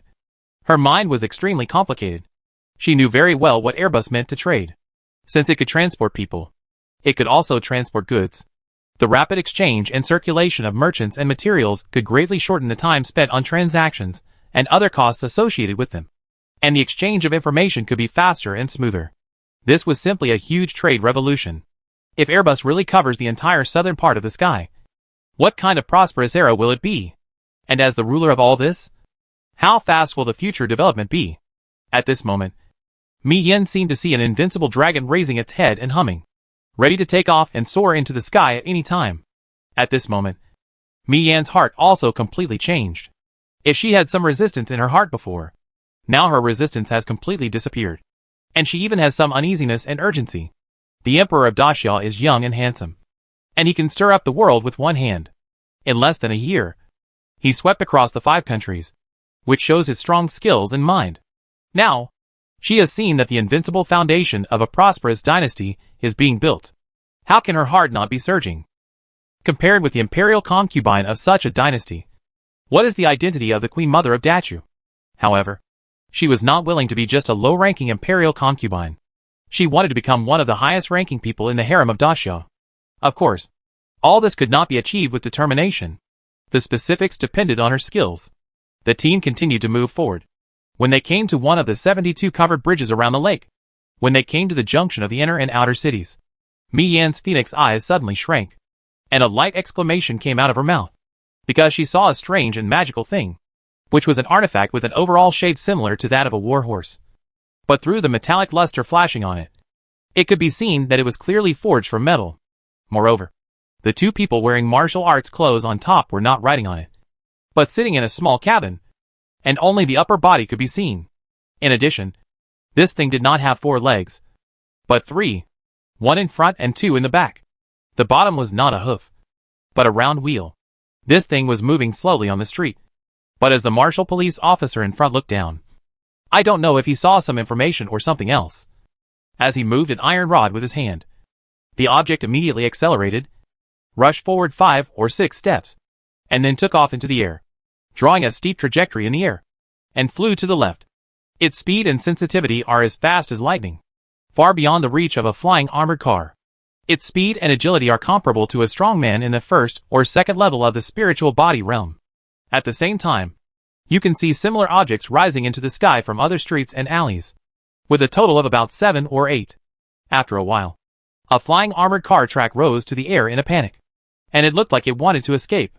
But as the front of one of the objects shot out 2 thick and long arrows surrounded by dark red light, the flying armored car was instantly shot down, and the people in the armored car were quickly captured by several martial police officers. After witnessing the whole process, Mi Yin was stunned. What is that? The arrest vehicle is similar to the armored vehicle in terms of its construction principle. Both are made with the help of mechanical techniques, formations, talismans, and yuanshi. A woman in tight clothes retracted her gaze and explained calmly. Of course, there are some things that the armored vehicle does not have. The arrest vehicle is a device recently developed by the Black Dragon Garden of Daxia. It is most suitable for quickly arresting criminals in complex cities. However, the arrest vehicle is currently only equipped with the military police of the Dali Temple, and ordinary yamen runners and constables cannot touch it. After listening to the woman's explanation, Mi Yin was shocked. Even such incredible things can be made. How many strange objects and strange instruments are hidden in Daxia? How many mysterious cards are hidden? And what kind of person is the Emperor of Daxia who brought all these magical changes? At this moment, Mi Yan's curiosity about Xia Ao has risen to an unprecedented height. Chapter 196. You are such a Queen Mother of Chu. Daxia Palace, Baoha Hall. Announced, Queen Mother of Chu Mi Yin. Come to see you. As the eunuch guarding the hall shouted loudly, Mi Yin, who had been waiting quietly outside the hall for 100 breaths, took a deep breath and raised her foot. As she got closer to the threshold, Mi Yan's heart became more and more nervous. Since she became the Queen Mother of Dachu, she has never been so nervous. The panic that her heart was about to jump out of her throat made Mi Yin feel a little at a loss. Fortunately, she was a Queen Mother who had seen many storms and held the imperial power alone. She could barely maintain a calm expression on her face and not be laughed at by others. From where she raised her foot, it was only 50 steps away from the hall. But these short 50 steps made her feel as if she had walked the longest distance in her life. When she stood still in the hall, Mi-yen placed her hands on her forehead, then slowly knelt down with a humble look. Seeing this scene, Shang Wanwaner, who was kneeling beside Xiao, and Xiao Gao, who was standing at the edge of the stairs with his hands folded, all showed surprise. Mi-yen, as the Queen Mother of Chu, came to the audience wearing the luxurious robes of the Queen Mother of Chu, and she could put down her pride and humbly prostrate herself to the emperor so easily, which was really surprising. However, after the surprise, the two of them felt appreciation and admiration. The more valuable something is, the harder it is to let it go. As the Queen Mother of Chu, who once ruled the country from behind a curtain and held the imperial power, all that Mi-yen had was as heavy as a mountain. It was far from easy for her to put it aside. However, Mi-yen did it, and did it without hesitation and calmly. This decisiveness and perseverance in making choices cannot but make people admire. Mi-yen, the former Queen Mother of the Great Chu dynasty, and the people of Chuzhou of the Great Xia dynasty. Kowtows to His Majesty. Long live His Majesty. Mi-yen prostrated herself on the ground, her forehead lightly touching the carpet, and knelt down to greet him humbly and respectfully. Her voice was like the spring breeze with peach blossoms, soft, crisp, and very pleasant to the ear. Seeing Mi-yen so respectful, Xiao felt relieved. After laughing loudly a few times, he nodded with satisfaction. Stand up. Thank you, Your Majesty. Hearing Xiao's hearty laughter, Mi-yen felt relieved instantly, and stood up gracefully after thanking him. At this moment, Mi-yen finally dared to look up, and she finally got to see Xiao's royal face. At first glance, Mi-yen felt as if she saw a vast sky that was infinitely high and vast. This sky seemed to be the embodiment of the great Tao of heaven and earth, making her feel extremely small and weak. When she looked again, the sky turned into an extremely deep black hole, as if it was going to pull out her soul and devour it, making Mi-yen terrified. After blinking her eyes while resisting the shock, Mi-yen felt that her vision had returned to normal, as if everything just now was just an illusion. But Mi-yen was sure that it was not an illusion, but a mysterious manifestation of a vast will, because she could still vaguely catch some traces at this time. She could confirm that the terrifying sky just now should have come from behind Emperor Xia. As for what was behind it, she didn't know. It could be a Dharma body. It could be the Emperor's power. Or it could be a combination of the two or something else. The black hole behind the sky should come from the endless and deep eyes of Emperor Xia. After making such a guess, Mi-yen was shocked, because if her perception just now was not wrong, if the guess was true, it would be too terrible. Just the manifestation of a will is so terrifying. How powerful and vast is Emperor Xiao's strength and imperial power. At the same time, Xiao was also carefully looking at Mi-yen. Although Mi-yen behaved extremely humble and docile, it was still difficult to hide her noble temperament. With just a rough glance, 8 words appeared in Xiao's mind: dignified appearance, phoenix coming. After a closer look, Mi-yen was seen wearing an orange-red floor-length gown embroidered with auspicious clouds and phoenixes, a phoenix wing pearl jade zodiac on her head, and a red gold necklace on her fragrant jade neck. The ruby pendant of the necklace was hidden under the translucent golden shirt, lightly draped on the smooth skin above the moon-white bra, shining brightly. There is a golden peony flower on her forehead. Her eyebrows are like spring willows. Her eyes are like autumn waves, and her red lips contain a little cinnabar. She is suitable for frowning and smiling, which makes people feel hot. Mi-yen has calmed down from the shock. Perhaps she knows that Xiao is looking at her, so she uses her orchid fingers to gently gather her black hair, and at the same time, she naturally turns her body slightly to show her curvy and graceful figure more comprehensively. Her snowy face is full of rosy clouds. Her dimples are like clear springs. Her phoenix eyes flicker and flicker, and a faint smile appears at the corner of her mouth, which seems to be shy and timid, and she is reluctant to refuse, but also welcomes. Yen has long been eager for Your Majesty's face, and she always hopes to have the honor to see you. Today, Your Majesty is really a heavenly man, which makes Yen very happy. Even if I can only be imprisoned in a small place for the rest of my life, I have no regrets, Mi-yen said tactfully, with a happy expression, but also with a bit of bitterness. Shang Wanwaner curled her lips secretly, speechless. This woman is really eager. She wants to seduce and test His Majesty as soon as she arrives. However, It can be seen from this point that this woman is not small. Coupled with her previous experience and decisive mind, I am afraid that there will be waves in the harem in the future. At this moment, Shangwanwana has instinctively regarded Mi Yin as an invisible opponent, because she really feels threatened by her. Oh! So, you have been fully prepared for your future situation? Xiao raised his eyebrows and laughed softly, with an inexplicable look in his eyes. Mi Yan's expression was slightly stiff, and she was even more flustered. What does Emperor Xia mean by this? Is he really going to imprison me and let me spend the rest of my life alone? Isn't it said that Emperor Xia is extremely beautiful? Why is this the case? Is it because I am not charming enough? Or is it that my little move just now backfired? For a moment, Mi Yin was in a state of confusion, and the smile on her face became more bitter. But this time it was really bitter. Your Majesty. Yin. I am mentally prepared. But what? Xiao asked with a calm smile. Mi Yin bit her lip lightly, and a hint of cruelty flashed in her eyes. It's embarrassing. But if she doesn't seize this opportunity, her life will be completely over. But Yin still feels a little unwilling. Tianan has been in chaos for countless years. And now I finally see the hope of your Majesty leading Daxia to unify the entire Tianan. And I see that Tianan is about to embark on a glorious road. But Yin can't witness it with her own eyes, which is really a great regret in my life. And, at this point, Mi Yan's cheek suddenly showed a hint of shyness. And she lowered her head, her hands clasped together nervously. And your Majesty is wise and brave. And your appearance is strong. In Yan's heart, I admire you very much. I wish I could make tea and clothes for your Majesty and serve you. Therefore, Yen, I am unwilling. However, the world makes people, and I only regret that I was not born later. After saying that, Mi Yin sighed. Her tone was sad and sad. Xiao stared at Mi Yin for a long time without saying a word, and then suddenly laughed heartily, and the Emperor was very pleased. Interesting. Really interesting. I really didn't expect that the great Queen Mother of the Great Chu had already fallen in love with me. Ha ha ha. Listening to Xiao's laughter, Mi Yin did not blush because of lying, but pursed her lips and raised her head, with a serious face. Your Majesty, Yan's words may be exaggerated, but Yan's heart is absolutely true. To be honest with your Majesty, when you shocked the court of Dechu with an imperial edict, Yin saw you for the first time. At that time, Yin had some feelings in her heart, but she was still very weak at that time and did not notice it. It was not until I entered the imperial capital of Daxia that Yin realized its existence.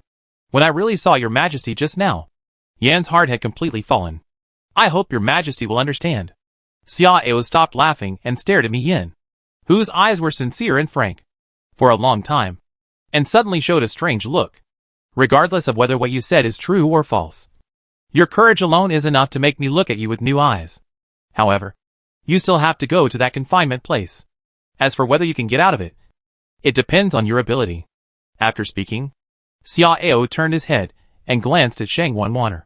Shangwanwana understood, and hurriedly stood up, calling two female officials to lead Mi Yin out of the hall.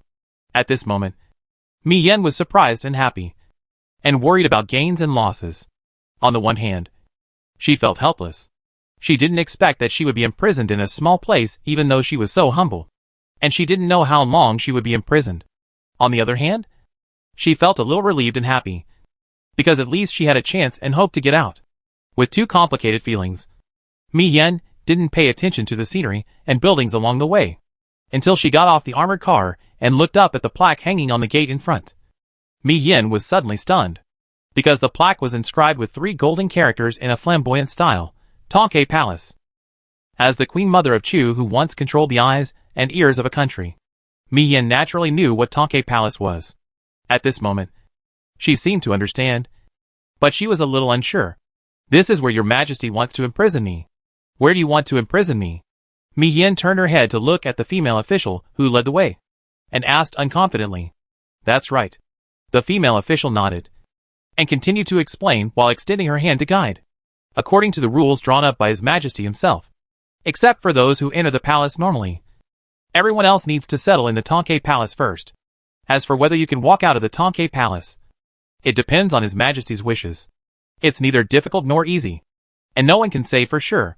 But so far, 3 people have successfully walked out. Listening to the introduction of the female official, Mi Yan's depression was swept away, and she felt that the air she snorted into became sweet. She thought she would be imprisoned in a place like the Coal Palace.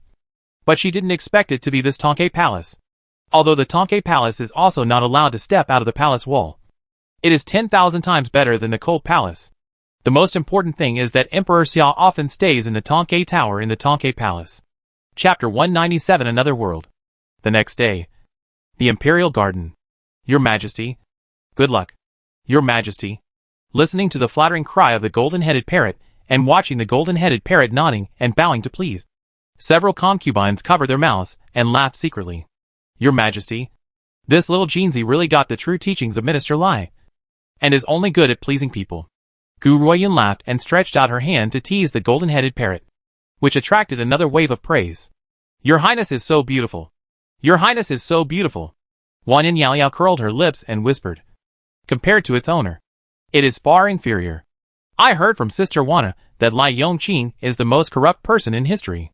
There are 12 secret vaults for hiding all kinds of money, stones, jewelry, spirit wine and other treasures, with a total value of more than 400 million taels of gold.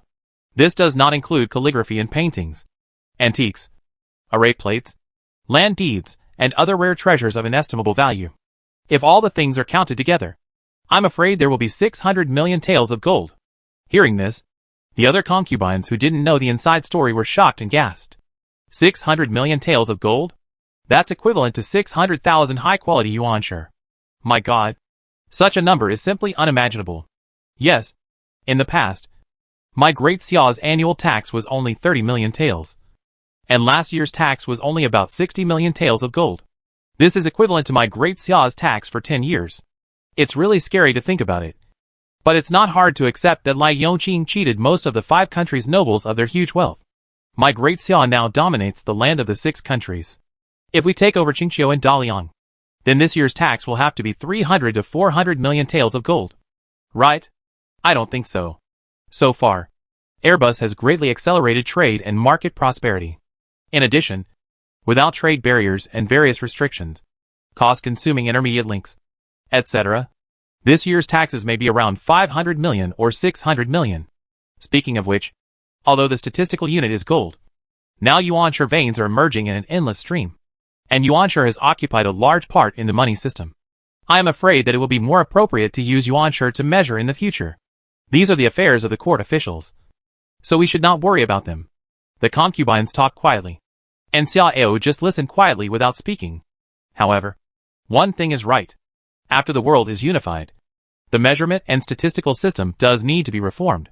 Just like in Lai Yongqing's huge wealth, the proportion of gold, silver and copper coins is actually very small, and most of them are yuanshi.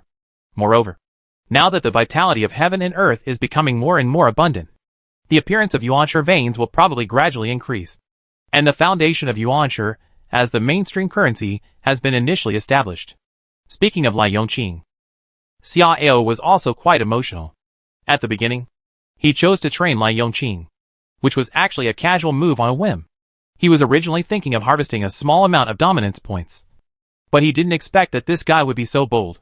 Through Lai Yongqing, he at least squeezed out 70% of the family wealth of the nobles of the 5 countries. And he didn't have to bear any infamy. Who wouldn't like such a good business? But at this moment, Lai Yongqing's mission had to end. Otherwise, if those people he recommended really sat firmly in those positions and spread their power, not to mention how many hidden dangers would be left, at least there would be a big fight, causing chaos in the already unstable Xinghai land. Weighing the pros and cons, it is most appropriate to let Lai Yongqing end his mission at this time. Just as Xia Ao was thinking secretly, Zhao Gao came over with his head down. Your Majesty, the bad commander wants to see you. Oh, Yuan Qing is back? Announce. Xia Ao raised his eyelids and nodded with a smile. Yes. Soon. Yuan Tiangang appeared quickly. Your Majesty? Well, tell me, have you found the person? Hearing this, Yuan Tiangang showed a trace of embarrassment on his face. Your Majesty? Not yet. No. Xia Ao frowned slightly. Yuan Tiangang gritted his teeth and said with a stiff face, Your Majesty, based on careful investigation, I suspect that Chu Lishuan may have disappeared from Tianan. Disappeared from Tianan? Xia Ao narrowed his eyes, thinking, you mean, He might have left Tianan in an unknown way? Yuan Tiangang nodded seriously and said, Your Majesty, I know this is a bit bizarre, but based on the interrogation of the last captive who saw Chu Lishuan and the investigation of the place where Chu Lishuan disappeared last, I think this is the biggest possibility. Tell me in detail. Xiao was not angry, but interested. Yes. Yuan Tiangang breathed a sigh of relief, organized his words, and began to tell the story. The last person who saw Chu Lishuan and survived was Ge Hui, the captain of Chu Lishuan's personal guard, who was in charge of leading the team outside the general's tent. According to Ge Hui, after the generals discussed the matter, Chu Lishuan was depressed and desperate, and even broke many things alone in the general's tent. Before the war began, there was a mysterious wave that seemed to appear in the general's tent. But the wave was very obscure and weak, and no one else noticed it. He also thought he was hallucinating, or that Chu Lishuan was still venting. So he didn't care at the time, and didn't dare to ask. When our army's Jinping warships bombarded the Chu army camp from the air, Chu Lishuan came out once. At that time, Chu Lishuan, although Xian's expression was very ugly, it was less desperate. When the bombardment was over, Chu Lishuan suddenly called Ge Hui in, and asked Ge Hui to present the secret talisman disc and pass a message to the outside. Ge Hui didn't know what Chu Lishuan wrote or to whom he sent it. However, according to the siege of the secret nest of Chu Lishuan's death squad last night, we have confirmed that Chu Lishuan's order was passed to these people, and the content was to assassinate Queen Mother Chu. Mi Yin. Chu Lishuan has always coveted Queen Mother Chu. He didn't want Queen Mother Chu to step into my great Xia imperial capital, so he sent someone to assassinate her. Obviously, he wanted to destroy her if he couldn't get her. Speaking of this, Yuan Tiangang paused for a moment and secretly glanced at Xiao. Seeing Xiao's expressionless face, he continued to speak. The most important thing is that Ge Hui noticed a strange black and purple stone on Chu Lishuan's desk. He felt a weak fluctuation from the stone, and that fluctuation was exactly the same as the fluctuation he felt outside the tent before. Out of curiosity, Ge Hui took a few more glances and felt an amazing suction from it, as if the strange stone was an extremely deep black hole that could pull his consciousness into it. Ge Hui was frightened and didn't dare to look around. Later, Chu Lishuan gave him an order to burn down the general's tent in a quarter of an hour. Although Ge Hui was puzzled, he just thought that there was a secret passage under the general's tent, and Chu Lishuan wanted to escape through this illusion. So he did it honestly. But when the war was over, Ge Hui was taken to the scene, but no trace of the secret passage was found. Chu Lishuan and the strange stone also disappeared strangely. Hearing this, several concubines were stunned, and Xiao was thoughtful. You mean, the strange stone may be a powerful treasure that can open up some kind of space channel and teleport people to other places? Seeing Yuan Tiangang nod heavily, Xiao frowned slightly. But how can you be sure that he was not teleported to other places in Tianan, but was directly teleported out of Tianan? Your Majesty, I dare not be 100% sure about this. Yuan Tiangang responded solemnly, with a calm expression. However, I have traced the place where Chu Lishuan disappeared according to the deduction method of Luren, and I have captured an extraordinary breath. The essence of this breath is still Yuanli, but it is extremely strange and very different from Tiannan's Yuanli. Therefore, I suspect that Chu Lishuan used the strange stone to connect to a world that is very different from Tianan, and it is very likely that he went there. After listening to Yuan Tiangong's analysis, Xiao pondered for a while, and finally chuckled, stood up and walked slowly. Interesting. If you look at it from another angle, this is not a bad thing. Tianan has been a lost place for a long time, and there has never been a channel to communicate with the outside world. But this Chu Lishuan has opened a hole in this absolutely closed barrier. Perhaps he can bring a channel to the outside world. Haha. Yuan Tiangang frowned slightly, but a trace of worry appeared on his face. Your Majesty, if the facts are really like this, and Chu Lishuan can come back again, then he may not bring hope, but more likely disaster. It doesn't matter. We will fight back when the enemy comes, and we will block the water with earth. Xiao shook his head, calm and composed. As long as you are strong enough. No matter whether he is a demon or a Buddha. Anyone who dares to make trouble must surrender. Dali Temple Prison. Heavy prison area. Lai Yongqing was disheveled and bloodstained, and he was no longer as glamorous as before. At a certain moment, the heavy prison door suddenly opened, and a figure walked in slowly. Lai Yongqing was startled and instinctively shrank inside. And then he dared to look up carefully. After seeing the person clearly, Li Yongqing's lips trembled suddenly, and tears of excitement were left in his eyes. Zhao Zhonggin. Zhao Zhonggin. You are finally here. Woohoo. I knew that His Majesty would not ignore me. Li Yongqing's tears were streaming down his face. He quickly got up, his eyes full of hope. Zhao Zhonggin. Please tell His Majesty that I know I am guilty. But I am still useful to your Majesty. I have come up with a brilliant idea to make a lot of money for your Majesty. Zhao Gao sighed and shook his head slowly, with pity in his eyes. Minister Li, you still have the nerve to plead with His Majesty? For the past 6 months, you have been cheating everywhere with His Majesty's favor, and you have put most of the wealth into your own pocket. You are really brave. No, Master Zhao, listen to me. No matter what, even if I have no merit, I have worked hard. I did all these. Li Yongqing's face turned pale, and he hurriedly explained. However, Zhao Gao didn't want to waste time talking to him. Okay, Minister Li, His Majesty doesn't care much about your little tricks, and he trusts and favors you in every way. But who made you so greedy? You dare to swallow His Majesty's money. You are really tired of living. How do you think you survived the assassination of the assassin sent by Chu Lishuan when you came back from your mission to the Chu? If His Majesty hadn't ordered the strong men of Luoyang to protect you secretly, how could you have survived to this day? Humph! His Majesty treats you so well, but you are greedy and want to die. Okay, don't waste your words anymore. Just prepare to go on the road peacefully. But His Majesty still cares about your contribution, so he will leave you a bloodline so that you won't be completely extinct. After saying that, Zhao Gao turned around and left leisurely, leaving Li Yongqing limp on the ground, with a dead look on his face. Chapter 198 Sanqianyuan. August 24th. Daliang Dynasty. Imperial Palace. When Liang Jingtian was staring at the map on the table in deep thought, a eunuch walked in from outside the palace. Your Majesty, Mr. Tan has arrived. Liang Jingtian's eyes flickered slightly, and he closed the map and spoke in a low voice. Announce. Yes. Soon. An old man with a hunchback walked into the hall with a cane. The Daliang dynasty did not have a prime minister, but set up a cabinet to assist the emperor in handling government affairs. There were 6 university scholars in the cabinet, and the head of the cabinet became the cabinet elder. Although the cabinet elder did not have as much power as the prime minister, it was not much different.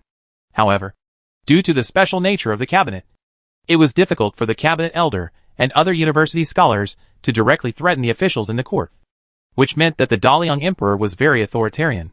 The current cabinet elder is named Tan Enian, one of the most important figures in Daliang. Old minister, I pay my respects to your majesty. Tan Enian bowed slightly and coughed several times as soon as he finished speaking, as if he had a chronic illness. No need to be polite. Old man. Liang Jingtian nodded with a smile and waved his hand. Come here. Please take a seat. Thank you, your majesty. After Tan Enian recovered, he did not hesitate to thank the eunuch and slowly sat down on the chair brought by the eunuch. Your majesty, you summoned me late at night. But what big thing happened? Faced with Tan Enian's doubts, Liang Jingtian did not answer directly, but sighed and sighed. Tan Go Lao.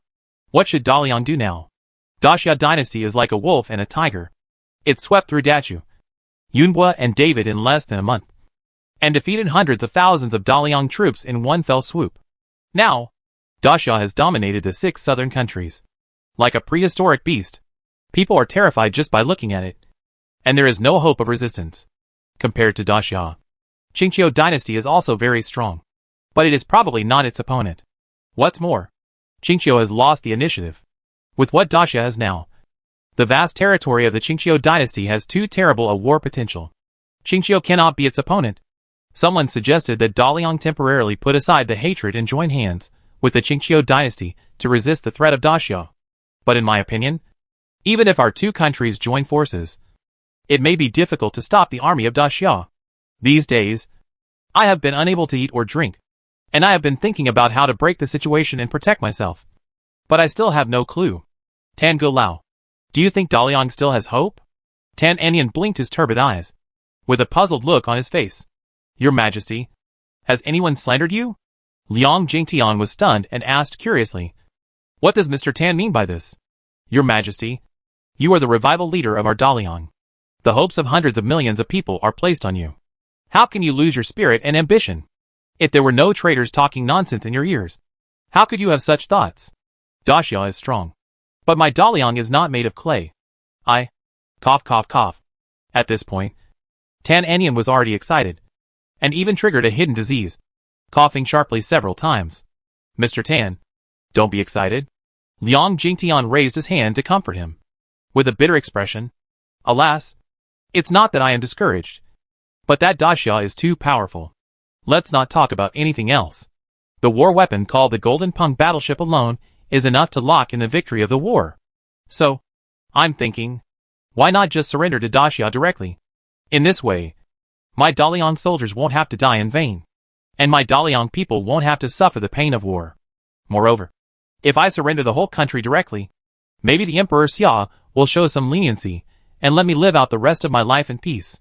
At worst, he won't kill my children.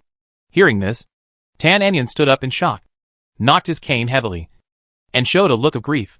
Your Majesty, you must not be confused. Our Daliang has been passed down for thousands of years, and we must not let it end like this. Your Majesty, Daxia's gold and rock warships are powerful, but according to the intelligence of the night patrol, their number is quite limited. They can only be used to carry out surprise attacks, beheadings, or capture key points, and cannot influence the entire battle situation. In addition, Daxia has just acquired the land of the Three Kingdoms, and there are endless resistance forces in it. It is not so easy for Daxia to pacify the newly acquired land. So, I think that if our Daliang and Qingxiu work together to resist Daxia, we may not have no chance of winning. Your Majesty, at the very least, we have to fight a battle first. After listening to Tan Anian's words, Liang Jingtian frowned slightly and stared at Tan Anian for a long time. Tan Golao, do you really think so? Is there really hope for our Daliang? Tan Anian was slightly stunned, and then nodded quickly. That's right. Your Majesty, please be careful. Liang Jingtian stretched out his hand and pressed his temple. After pondering for a while, he suddenly sighed. Well, then I will follow the advice of Lord Tan. To be honest with you, the person sent by Qingxiu for a secret talk has already arrived, but I have not made up my mind before, so I have not found anyone to negotiate with him. Since you support the joint efforts to resist Xia, then this task will be handed over to you, and you will negotiate on my behalf.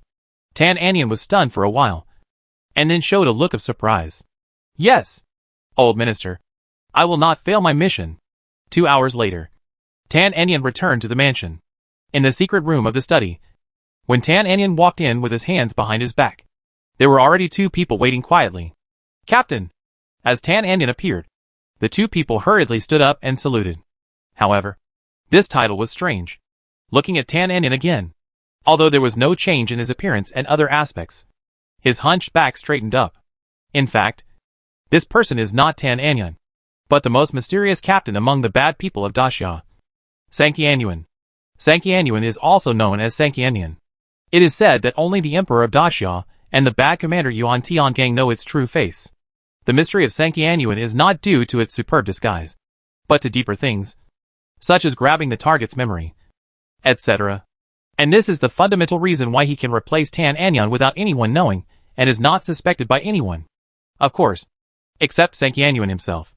No one knows how complicated a series of prerequisite preparations he made to replace Tan Anian, among which there are as many as 7 targets to be replaced in the middle link alone. Moreover, he also needs to arrange a perfect explanation for the disappearance of these 7 people. So, he can do this step. It sounds simple, but it is actually very difficult. After all, Tan Anian is the elder of Daliang, one of the most important figures in the Daliang court. Sit down and talk. Sanqianyuan sat in the main seat and waved his hands at the same time. Thank you, Captain. The 2 men clasped their fists to express their gratitude and sat down properly. Captain, why did Liang Jingtian suddenly come to you? Test. Sanqianyuan smiled and said in a calm voice. Test? The 2 men's faces changed slightly, and they asked nervously, does he doubt your identity? That's not the case. Sanqianyuan shook his head and thought, I handled everything very well, and Shower is in the night patrol. If there is any problem, he will always hear the wind. The reason why Liang Jingtian wants to test me is nothing more than a frightened bird and a snake in the cup. After all, the mutiny and rebellion in Yunbua and David are enough to make Liang Jingtian suspicious. He can't help but worry whether some of the high-ranking officials of the Daliang dynasty have been turned against or rebelled. Of course, his worry is not unreasonable. In the current situation, how many people will be stubborn in order to survive and protect their family business? These days, many people have been turned against by us. Hearing this, the two men breathed a sigh of relief and smiled. As Sanqianyuan said, now smart people can see the crisis of Daliang clearly. The only difference is who sees it more clearly. Among them, some people thought that Daliang could not be a match for Qingqiu, and Qingqiu might not be unable to compete with Daxia. So some people secretly surrendered to Qingqiu. Naturally, some people thought that whether Daliang or Qingqiu, or the two countries working together, were not a match for Daxia. So they secretly surrendered to Daxia, and many of those who surrendered to Daxia were instigated by them. Captain, why did Liang Jingtian test you at this time? Is he asking you to do something important? You guessed right. Sanqianyuan looked at the subordinate captain who spoke with approval. But then his face darkened, and he sneered. Liang Jingtian still doesn't want to face reality, and is unwilling to give up his great country and power, and wants to fight stubbornly. The reason why he wants to test me is to confirm whether I have been instigated by Daxia, or whether I am inclined to surrender to Daxia.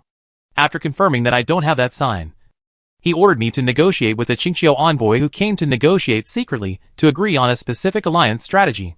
Hearing this, the two captains were shocked. Qingqiu has actually sent people over? There's no news over there. Yes, Shower hasn't heard any relevant news either. It seems that the Queen of Qingqiu and Liang Jingtian have learned to be smart. They know the powerful infiltration capabilities of our Daxia bad people and Luo Wang. So they chose the most reliable people to act cautiously and low-key. Hey, they are indeed cautious. But unfortunately, they have calculated everything. But they still can't calculate the captain. That's right.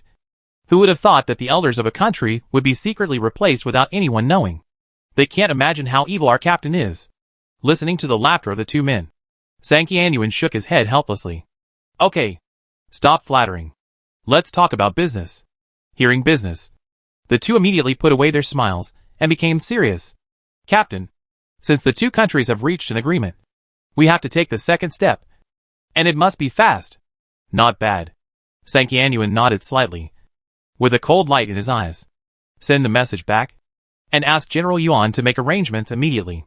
Just in case, it's best to light the fire before dawn tomorrow. And the fire must be burned very vigorously, so that they can't put it out even if they want to. Yes. Chapter 199. The situation is out of control. The next day, Qingqiu Palace. When the sky was just getting light, Yin Chuyan was still sleeping soundly. But the female officials deliberately suppressed urgent calls kept coming from outside the curtain. Your Majesty. Your Majesty. Yin Chuyan's beautiful eyebrows wrinkled slightly. At this moment, she lacked the majesty of the queen and had more girlish coquettishness. Accustomed to curling up and rubbing her eyes, she was like an elegant lantern cat. When she slowly opened her sleepy eyes, the girlish anger disappeared instantly, and turned into a high and indifferent majesty again. She turned over and got out of bed. A pair of well-proportioned and small jade feet stepped on the carpet, driving her slender and smooth calves forward. After casually reaching out and grabbing a translucent red gauze skirt from the air to cover her curvy and graceful body, Yin Chuyan glanced at the female official kneeling on the ground. What disturbed my sweet dream? The female official was nervous because she knew that the queen was always in a bad mood when she woke up, and being caned was considered a light punishment. But she dared not report it because the truth was too great. Your Majesty, the battle has started over Fengyang River. The battle has started. Yin Chuyan nodded subconsciously. She had just woken up, and was still a little confused. But soon, Yin Chuyan reacted, turned around abruptly, and glared at the female official with a cold look. What did you say? The battle has started over Fengyang River? The female official did not dare to neglect it, and nodded hurriedly. Your Majesty, it is absolutely true. At present, Luo Xiang, Jian Weizhu, Zuishang Shuling, and the other three have entered the palace, and are waiting for your Majesty. Asshole! Yin Chuyan was immediately shocked and angry, and gritted his teeth in anger. Without my order? How dare they start a war without authorization? Tell me, what exactly is going on? Did the Liang army take the initiative to attack our army? Your Majesty, it's all there. I don't know how the two armies started a large-scale battle. The female official was also a little confused, because she only got brief intelligence and only knew the general situation, not the details. Large scale. Yan Chuyun's heart skipped a beat, and suddenly had a very bad premonition. Don't tell me that this battle directly involved the whole camp of one side. The female official looked at Yan Chuyun strangely, and shook her head slowly. Seeing this, Yan Chuyun felt relieved. However, the next sentence of the female official made her freeze in place instantly. Your Majesty, it's not one side, but all. Whether it's the central camp, the north camp, or the south camp, they are all involved. The entire Fengyang River front has been in full-scale war. Yan Chuyun opened his mouth slightly, and was stunned for a long time. Afterwards, Yan Chuyun no longer cared about dealing with the female official who disturbed her sweet dream. She hurriedly washed and changed her clothes, and went to the policy hall to meet with several ministers. She wanted to know what happened on the front line, and what stage the war had reached. Policy hall. Who can tell me what happened? What is the large-scale battle in Fengyang River? Didn't Daliang agree to the war-stopping alliance last night? Why did the war suddenly start? After entering the hall, Yan Chuyun ignored the greetings of the three ministers. After waving her hand casually and sitting down, she asked anxiously. The three looked at each other, and finally Jiang Zhan stepped forward to answer. Your Majesty, according to the feedback from the front line, at dawn today, 2 and 5 organized armies in each of the 6 camps of our army and the Liang army took the initiative to attack the other side's positions. In addition, on the long defense line of Fengyang River, more than 10 armies of both sides clashed, ranging from a few hundred people to thousands of people, and the initial fist-and-foot conflict evolved into a military clash, and finally evolved into a war, which continuously expanded the scale of the war and quickly spread the war to the upstream and downstream. Because several camps directly fought tens of thousands of people, the other defense lines also received calls for help. In addition, in order to keep it secret, we did not disclose our alliance with Daliang to several commanders. Therefore, they thought that the Liang army wanted to start a war on all fronts. And without much consideration, they ordered the entire army to start a counterattack. After hearing what happened, Yan Chuyun was even more angry. Asshole! Didn't I give them an order that they can't start a war without my order? Do they still take my order seriously? Jiang Zhan paused, and stared at Luo Dingbang in bewilderment. Shang Shulings was Xia's side, and stepped forward. Your Majesty, the situation on the battlefield changes rapidly, and many times we have no choice. Just like the battle in the early morning today, the entire Fengyang River front was in chaos, and there were battles everywhere. If our army does not deal with it decisively, I am afraid the casualties will be beyond imagination. Besides, the strategy of the Stop War Alliance has not been discussed with the commanders. They saw the opportunity and dealt with it decisively. It can be regarded as a due diligence and responsibility. Listening to Zhou Xia's explanation, Yan Chuyun slowly suppressed his anger and calmed down. What a coincidence! We just discussed the key issues of the war-stopping alliance with Daliang last night. But a few hours later, the two armies went to war completely out of control. Oh! What a great daxia! I really underestimated them. They stretched their hands so far and so deep. Yan Chuyun gritted her teeth and said angrily. She was not stupid. If there was no trick in such a large-scale movement of the two armies, it would be a miracle. Looking at the whole world, only daxia has the motivation and ability to do it now. Although this ability is beyond Yan Chuyun's expectations, it makes her spine cold. After speaking, Yan Chuyun took a deep breath and her eyes were cold. How is the war going now? Your Majesty, the war is still going on. Although the early morning battle caught our army off guard, the Daliang army seemed to be equally unprepared. Therefore, after the full-scale war, our army took control of most of the situation and firmly stood on the upper hand. At present, our army has more than 20 armies of varying sizes that have reached the other side and seized the Liang army's positions. Among them, the largest army is the 50,000 Csui army, which is also the fastest to break in. According to the latest intelligence from 2/4 of an hour ago, the Csui army has appeared in the rear of the enemy's northern camp. Jiang Zhan finished speaking very quickly, and then Jiang Zhan changed the topic and asked carefully, Your Majesty, what should we do now? Should we order the army to forcibly withdraw from the battle? Or, in addition, if we want to end the battle, then how should we deal with the newly occupied territory this time? Should we give it up? Yan Chuyun stared at Jiang Zhan, squinting his eyes without saying anything. After a while, Yan Chuyun's expression was firm, and his eyes showed determination. since the war has already started. How can it be so easy to get out of the battle? The hatred between the two armies has further increased.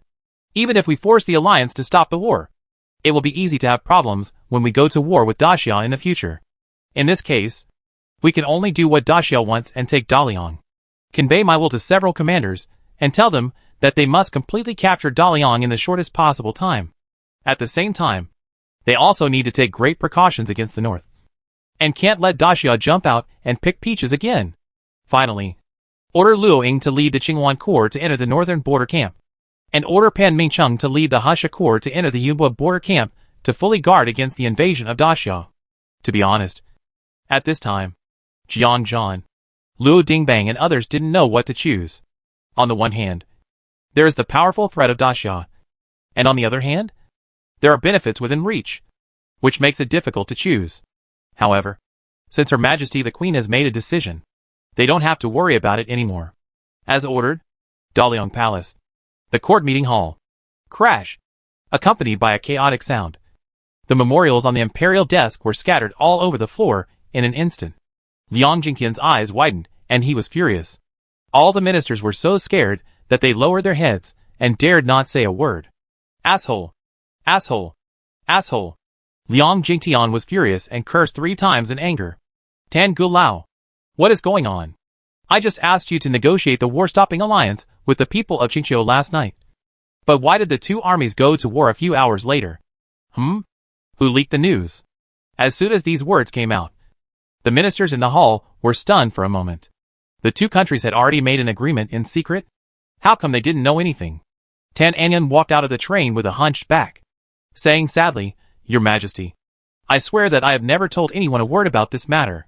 Such a chaotic situation should be a premeditated plan by Daxia. They obviously want to provoke our army to fight to the death with the Qingqiu army.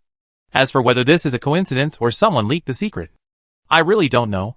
Speaking of this, Tan Anyan coughed for a while, sighed painfully, shook his head, and spoke sadly.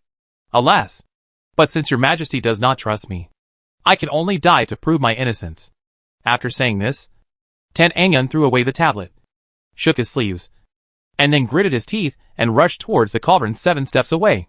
Seeing this, the ministers were instantly shocked, and Liang Jingtian was also a little at a loss, and hurriedly stood up and shouted, Stop him!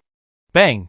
With a dull thud, the cauldron was hit, but fortunately it was not Tan Anyan's head, but a young general of the Imperial Guards used his body as a buffer and hit it with his back. But even so, Tan Anyan's body was shaken for a while, and after staggering a few steps, his eyes rolled back and he fainted on the spot.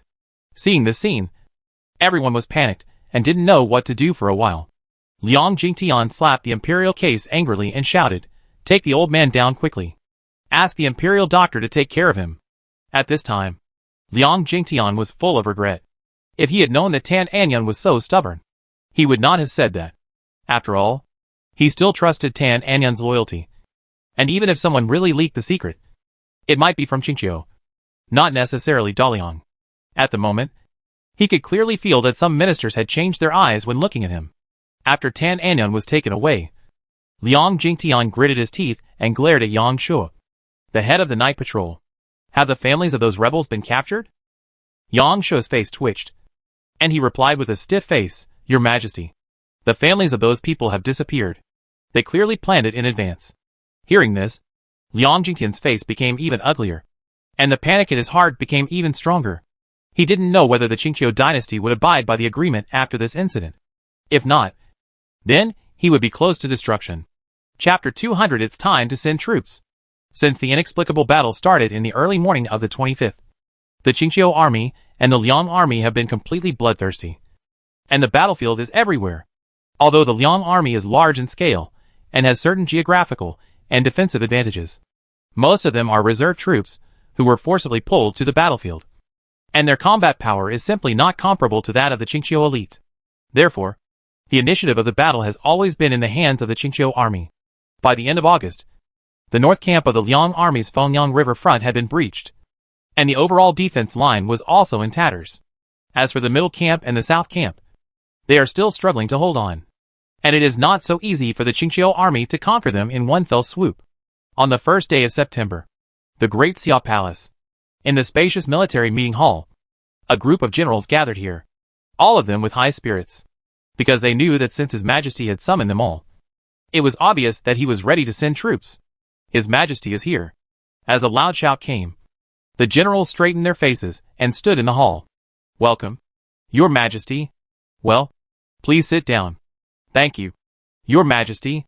Xia Ao sat down on the dragon chair, glanced at the sand table surrounded by the generals, and then looked at Yuan Tiangang.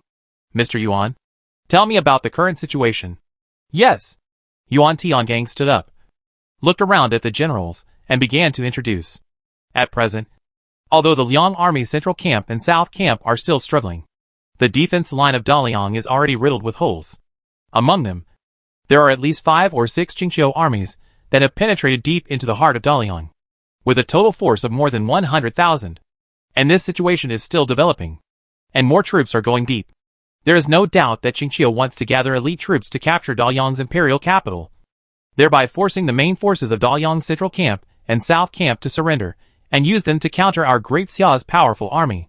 In addition, after breaking through the Liang Army's northern camp, the main force of Qingqiu's northern army did not go south or directly press towards Daliang's imperial capital, but was divided into 2 parts. One is stationed at the northern border of Daliang, and the other is moving quickly towards the northeastern border of Daliang, obviously to stop our army. Finally, there are the key forces deployed by the Qingqiu dynasty in the other 2 directions. At the northern border, the Qingqiu dynasty deployed 800,000 troops to guard against our army, among which the most noteworthy is the Qingwan Corps. The Qingwan Corps has always been extremely mysterious, and very few people in the Qingqiu dynasty know about it. However, through the feedback from the secret line, the Qingwan Corps has a total of 200,000 people, all of whom are in the Xiantian realm and above, and are the most powerful army in the Qingqiu dynasty. Hearing this, the generals couldn't help but show strange colors, because without considering other factors such as soul equipment, this Qingwan Corps is on par with the Iron Eagle Sharp Warriors, the Armored Army, the Shinso Army, etc. In the southern part of the former Yunbua, the Qingqiu dynasty deployed 700,000 troops to guard against our army, and the most noteworthy one is the Tiger Evil Corps. According to intelligence, the commander of the Tiger Evil Corps is Pan Ningcheng, with a strength of 300,000, of which about 120,000 have reached the Xiantian realm and above, and they should not be underestimated. When Yuan Tiangang finished speaking and returned, Xia Ao nodded slightly. The situation has developed to this point, and they have almost finished their part. It is time for our Great Xia to take the stage and wave the flag and make the final decision. All generals, listen to my order. I am here. More than a dozen of the most powerful generals of the Great Xia dynasty stood up and clasped their fists in response. Order Zhou Ying, Gao Xianji, Cao Chun and others to lead the 800 Xianjin camp, 200,000 Anqi army, 50,000 Tiger and Leopard cavalry, and 300,000 Bifang army to arrive at the Songjiang River Basin before nightfall on the 4th day, and launch an attack on the Qingqiu army stationed in the southern border of Yunbua that night or at dawn the next day. Order by Qi and Qin Qiong to lead 200,000 Iron Eagle warriors, 100,000 Black Armored Army, and the remaining 400,000 Chaos Army of the Chaos Army to also move the camp forward and launch an attack on the Qingqiu army in the northern border on the night of the 4th day or at dawn the next day. Order Wang Jian to lead 200,000 armored troops and 300,000 Qiongqi troops to attack the eastern part of Dalian on the night of the 4th day. All those who dare to obstruct on the way, whether they are Liang army or Qingqiu army, will be defeated. As for the remaining 100,000 troops of the Qiongqi army, stay to guard the land to prevent people with bad intentions from taking the opportunity to cause chaos. Order Meng Tian to lead 100,000 Golden Iron Cavalry, as well as the 500,000 Taowu troops of the Taowu Corps.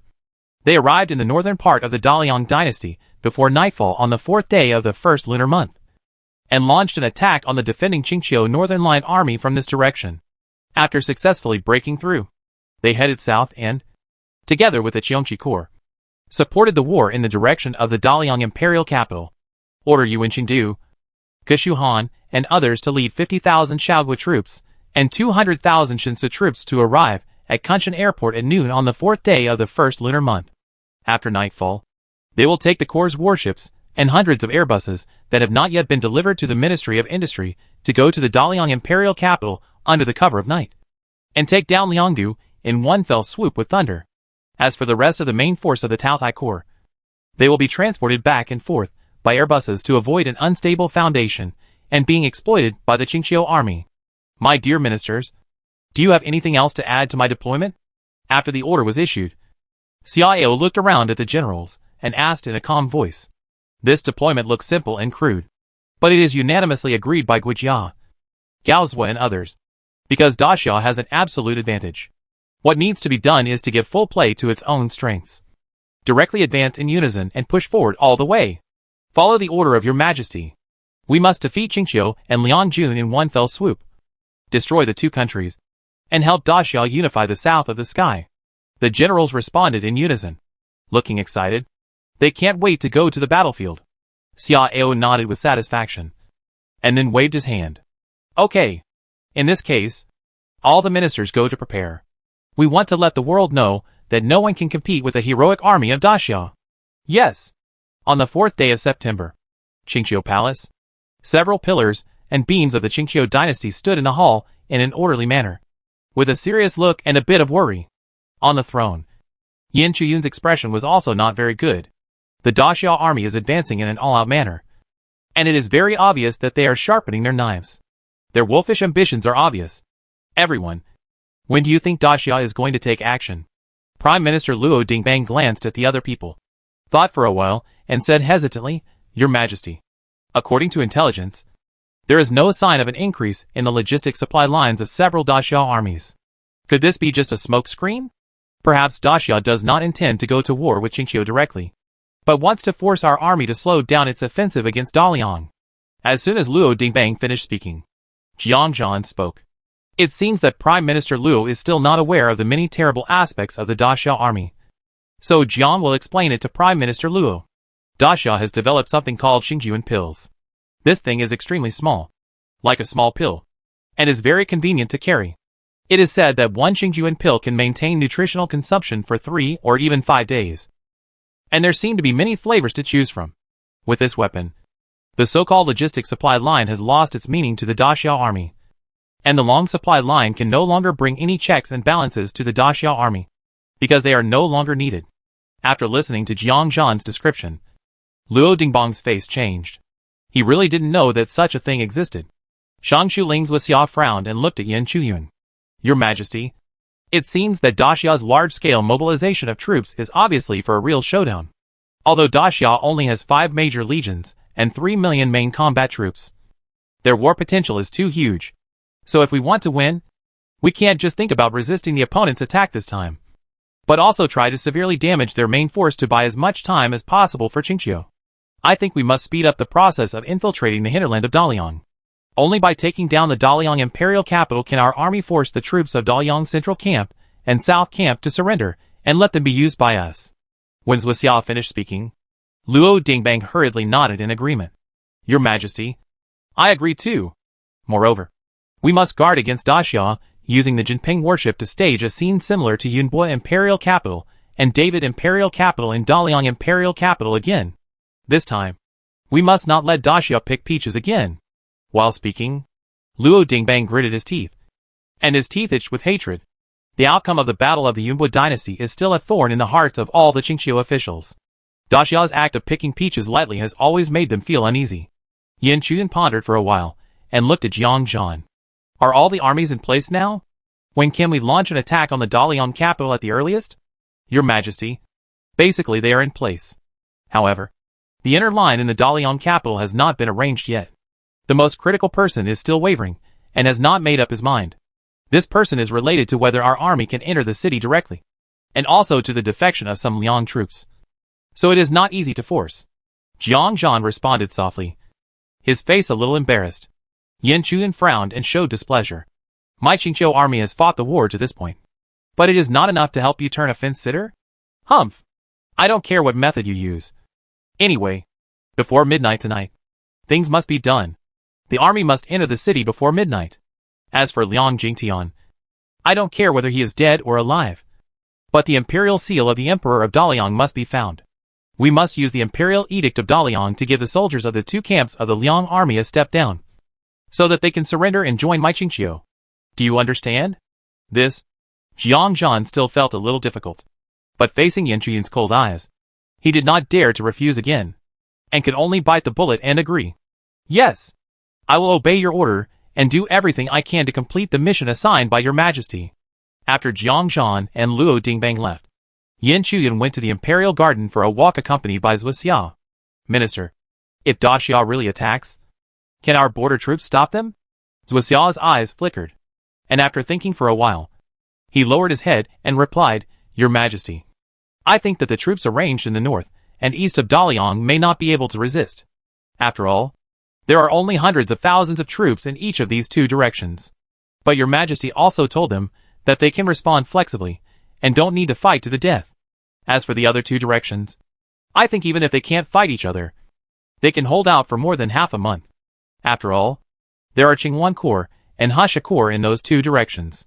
And as long as a few days pass, the Liang army will surrender, and our main force to conquer Liang will be freed up, which will greatly enhance the military strength of all parties on the border.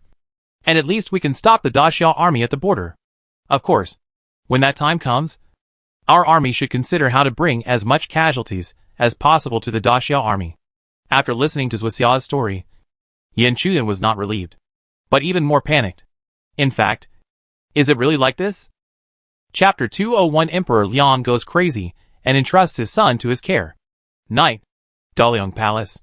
I once vowed to write about the spring and autumn annals and decide the fate of the world with my sword. Who would have thought that the end of the journey would be nothing but a dream? Ha! Ridiculous. Ridiculous. Ha ha ha. In the magnificent hall, Liang Jingtian had disheveled hair, holding a wine pot in his left hand and an ink pen in his right hand, scribbling on the walls and pillars while crying and laughing. At this moment, he did not have the majesty of an emperor at all, but more like a neurotic madman. The eunuchs, palace maids, and 7 or 8 ministers in the hall all looked sad, wanting to persuade him, but not knowing how to start. In fact, since last night, Liang Jingtian has been drinking to drown his sorrows, ignoring all military and government affairs, and just kept drinking and eating some snacks from time to time.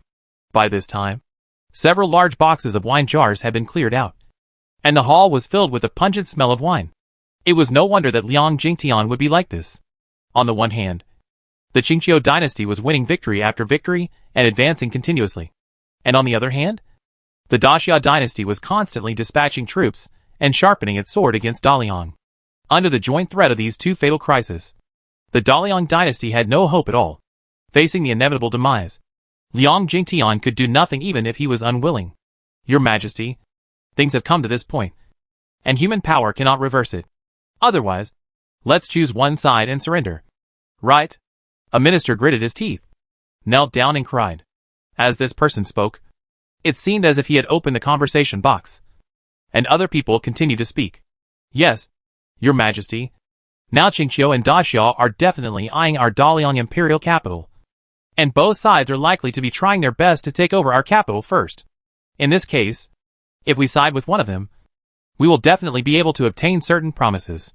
At least, we can guarantee the lives of Your Majesty and the other princes. That's right, Your Majesty.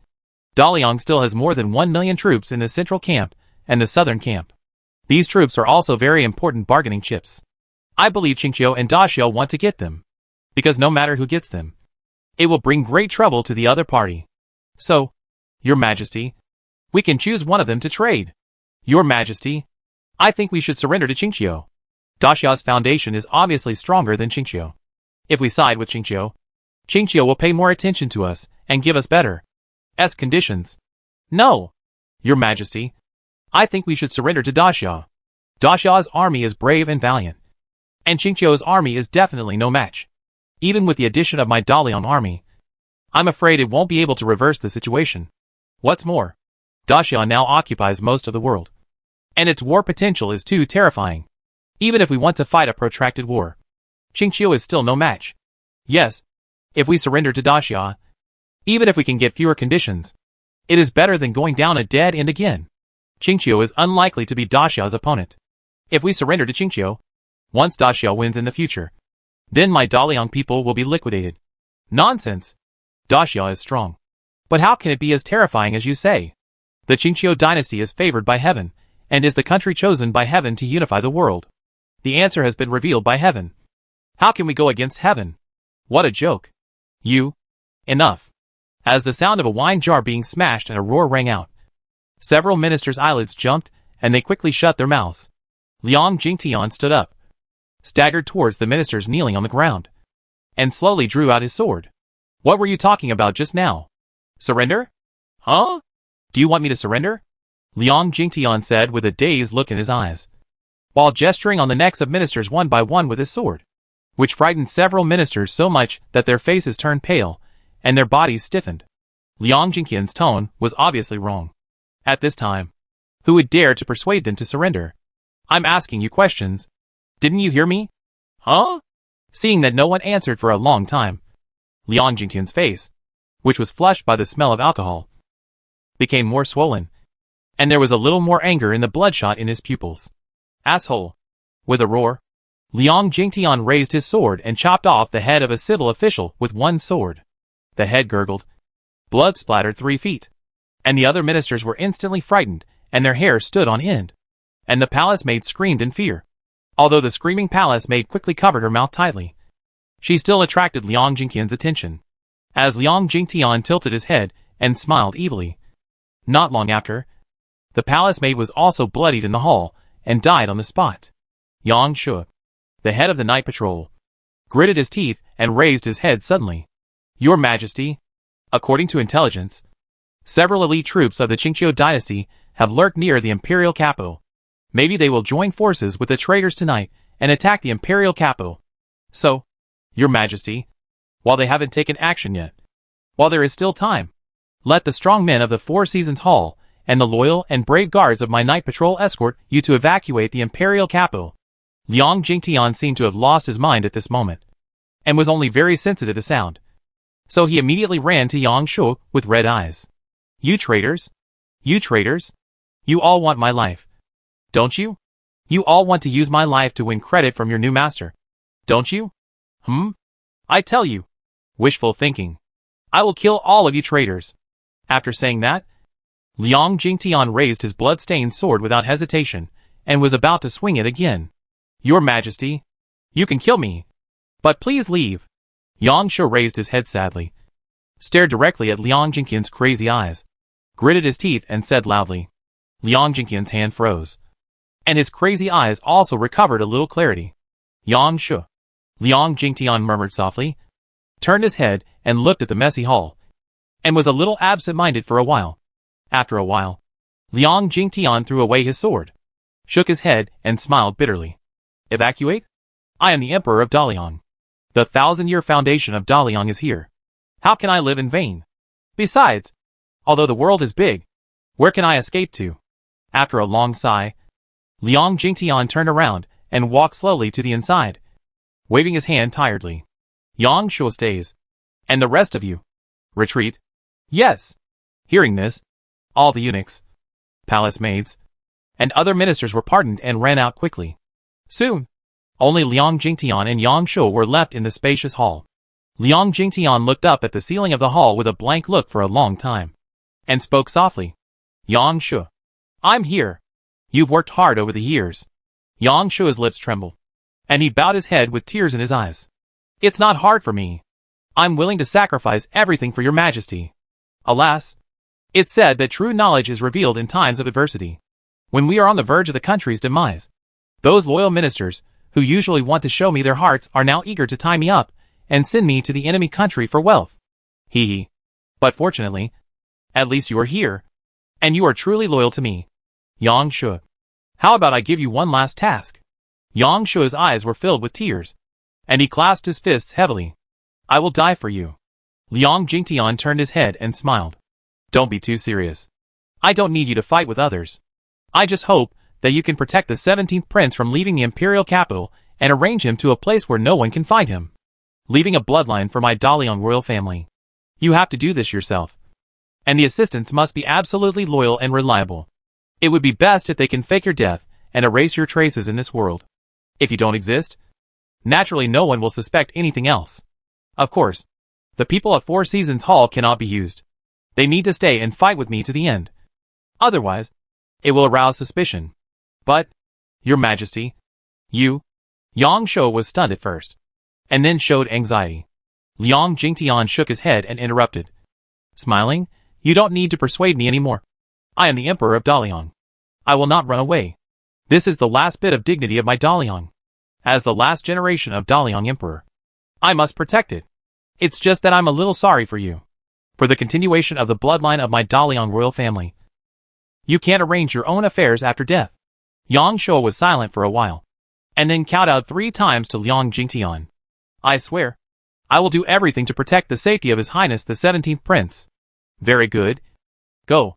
Otherwise something will happen. Liang Jingtian smiled with relief and waved his hand. Yang Shuo bowed to Liang Jingtian again, then took a deep breath, gritted his teeth and left quickly. Tan Mansion. Underground secret room. Captain, the Black Crow group has sent a message that Liang Jingtian has kept Yang Shuo alone for a while, but the content of the conversation is unknown. At present, Yang Shuo has taken a special armored car back to a secret base of the night patrol. Sanqianyuan narrowed his eyes and said in a deep voice, Yang Shuo is the person Liang Jingtian trusts the most. It should not be a trivial matter to be told by Liang Jingtian alone at this time. Let the Black Crow group keep a close eye on Yang Shuo and report any unusual movements immediately. Yes. After the order was given, Sanqianyuan turned his attention to other directions. At this time, in this medium-sized secret room, there were more than 30 people, and various messages and orders were constantly coming or going through the secret disk. What is the current movement of the Qingqiu army? Captain, the first batch of 6 armies of the Qingqiu army has a total of 180,000 people. They are currently approaching the Daliang capital from 4 directions at the same time and are expected to arrive in about an hour. In addition, there are 2 armies of about 100,000 people each, which will arrive in 3 hours and 5 hours respectively. Sanqianyuan nodded slightly and continued to ask, where are the elite of our Taotai Corps? Captain, they will arrive in about half an hour. Very good. Sanqianyuan nodded with satisfaction, and his slightly nervous heart was relieved. At this time, a captain hesitated and asked, Captain, should we take down Zhu Zhonglei? This man has already turned to Qingqiu. Sanqianyuan shook his head and said indifferently, no need.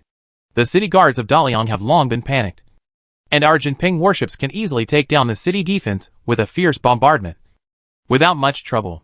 Yes, I understand. Chapter 202 Liang Feiyu.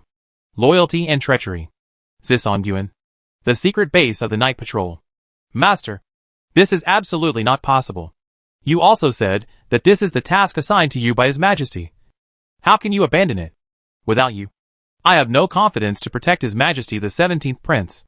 A hunchbacked old man waved his hands at Yang Shuo repeatedly, his expression excited. Yang Shuo sighed lightly and shook his head and said, What? You don't understand. My identity is too sensitive. It is almost impossible to deceive the ears and eyes of Daxiao and Qingqiu by pretending to die. So, for the safety of His Majesty, for you to successfully send His Majesty away, and not be suspected or investigated, I must die. Really die. Only when I die can their suspicion end and ensure that you disappear without any waves. As he said, Yang Shuo turned his head and looked at the boy sitting quietly outside. The boy was about 16 or 17 years old, with delicate eyebrows and eyes, and a kind of clean temperament. He is the 17th prince of the Daliang dynasty, Liang Feiyu. Liang Feiyu sat there quietly, seemingly unaware that he and his country were facing a huge crisis. Or perhaps he knew, but was able to deal with it calmly and without panic. Such an expression surprised Yang Shuo when he first saw him, and at the same time he vaguely understood why His Majesty chose this prince as the final bloodline inheritor. Strong psychological endurance is the embodiment of inner will, and the extraordinary temperament is the manifestation of life essence. The pure bloodline can also ensure the continuation of the bloodline of the Daliang royal family. Of course, in addition to this, the weak presence of this prince is also a major factor. Before this, even Yang Shuo had little knowledge of this prince, because there were very few rumors about him, and he had hardly caused any big waves. He was just a prince with little presence. To fake Liang Feiyu's death would not attract too much detailed research and verification. And it was Liang Feiyu's various extraordinary things that made Yang Shuo more determined to sacrifice himself. Uncle Wu. To be honest, although this sounds ridiculous, I have an inexplicable feeling. Perhaps, As long as this prince can escape this disaster safely, he will be very likely to shine in the future. Even if, forget it. Anyway, you have to remember that no one except you can know his true identity. Over the years, your identity has been fine. So as long as you don't say it, others won't know it. Listening to Yang Shuo's words, the hunchbacked old man named Wu Ji looked ridiculous. Daliang is about to perish, and it is difficult for this prince to survive. So how can he shine? Besides, even if he can really shine, would he dare to let him go? With this identity, it's okay to disguise as an ordinary citizen. But if he wants to continue to climb to a high position, he will inevitably face many strict scrutiny. By then, he will most likely get into trouble. As for what Yang Shuo didn't say later, Wu Ji could guess that it was nothing more than the restoration of Daliang. But this is obviously even more unrealistic and fanciful. In the future, whether it is Daxiao or Qingqiu, they will truly dominate the world. With only the 17th prince and his hundreds of subordinates, it is just a foolish dream to want to restore Daliang. It was just that Wu Ji obviously couldn't say these words directly. Master, I understand what you mean. You can also rest assured that as long as I am still alive, I will never let His Highness lose a finger. But, Master, are you really not going with us? Yang Shuo shook his head and slowly stood up. Take His Highness out of the secret passage later. Don't rush out of the city. Stay in your place for a few days, and wait until the chaos starts before following the crowd out of the city. I will take away all the people in the stronghold, especially those who saw His Highness's back. They will die with me in battle to thank the Emperor for his grace. Wu Ji's lips moved, his expression complicated. He naturally knew Yang Shuo's intention to do this, which was to eliminate all those who knew the truth, even if they were just a few people who didn't know His Highness's true identity. Is it cruel? Of course it's cruel. But this kind of thing is just a commonplace thing, compared with the life of a prince, compared with the blood inheritance of the Daliang royal family. What does the life and death of some subordinates count for? Uncle Wu, I'll leave everything to you. After Yang Shuo finished speaking, he bowed deeply to Wu Ji. Wu Ji hurriedly stepped aside and nodded with a heavy expression. Don't worry, Master. After a cup of tea, a fast horse galloped into Jisong Garden. Not long after, hundreds of people poured out of Jisong Garden, all fully armed, with a murderous aura. Tan Mansion. Report to the captain. Yang Shuo seems to have received the news of Zhu Shongli's rebellion. He is currently leading the people in Jisong Garden to the west gate, and there are signs of mobilization of people and horses in the Night Patrol Division headquarters, which should be transferred to support. Hearing the new news, Sanqianyuan didn't think much and said in a calm voice, Tell our people to let them toss and turn. Don't pay attention. Yes. Wait. Sanqianyuan suddenly frowned and stopped his men who were going to pass the message. It doesn't seem right. After receiving such news, shouldn't he immediately report to Emperor Liang and ask for an imperial edict? Even if he wants to kill first and report later, he should mobilize the elite troops to go together. Why did he rashly run away with only people from a small base? Confirm 3 points with the Black Crow group. First, see if Yang Shuo sent people to the palace to report. Second, how many people did Yang Shuo bring? Third, how long did the people from the Night Patrol Department lag behind Yang Shuo? Yes. After more than 100 breaths, the subordinate received a reply. Captain, the Black Crow group reported back. First, Yang Shuo did not send anyone to the palace. Second, Yang Shuo brought 122 people, which are all the available people in the base except servants. Third, the Night Patrol Department sent 500 people, with the west gate as the end point. According to the distance and speed of both sides, they are about a quarter of an hour behind Yang Shuo. After hearing the answer from his subordinates, Sanqianyuan narrowed his eyes slightly. All 3 answers have certain problems, considering the secret conversation between Emperor Liang and Yang Shuo. Sanqianyuan keenly smelled an abnormal atmosphere. No! There must be something fishy here. Order the Black Crow group to send a few people to Zisongyuan to investigate and see if they can find out anything. In addition, Sanqianyuan said while thinking, trying to guess the possible hidden intentions behind Yang Shuo's unusual movements. At this time, another subordinate walked over quickly. Report to the captain. The Yuan commander of the Taotai Corps sent a message saying that the army will arrive in a quarter of an hour, and ordered us to prepare for the response, and guide the army to capture and control the armory, treasury, granary and other important places in the city in a timely manner, and take down the mansions of the Liang dignitaries. At the same time, There are also important tasks such as letting the surrendered generals cooperate with our army to quickly capture the palace. Sanqianyuan looked serious and nodded, saying, "Reply to Commander Yuan. The bad people, have made all preparations and can support the army at any time." Yes, because of the business ahead. Sanqianyuan's thoughts were also disrupted, and he couldn't think of anything else for a while.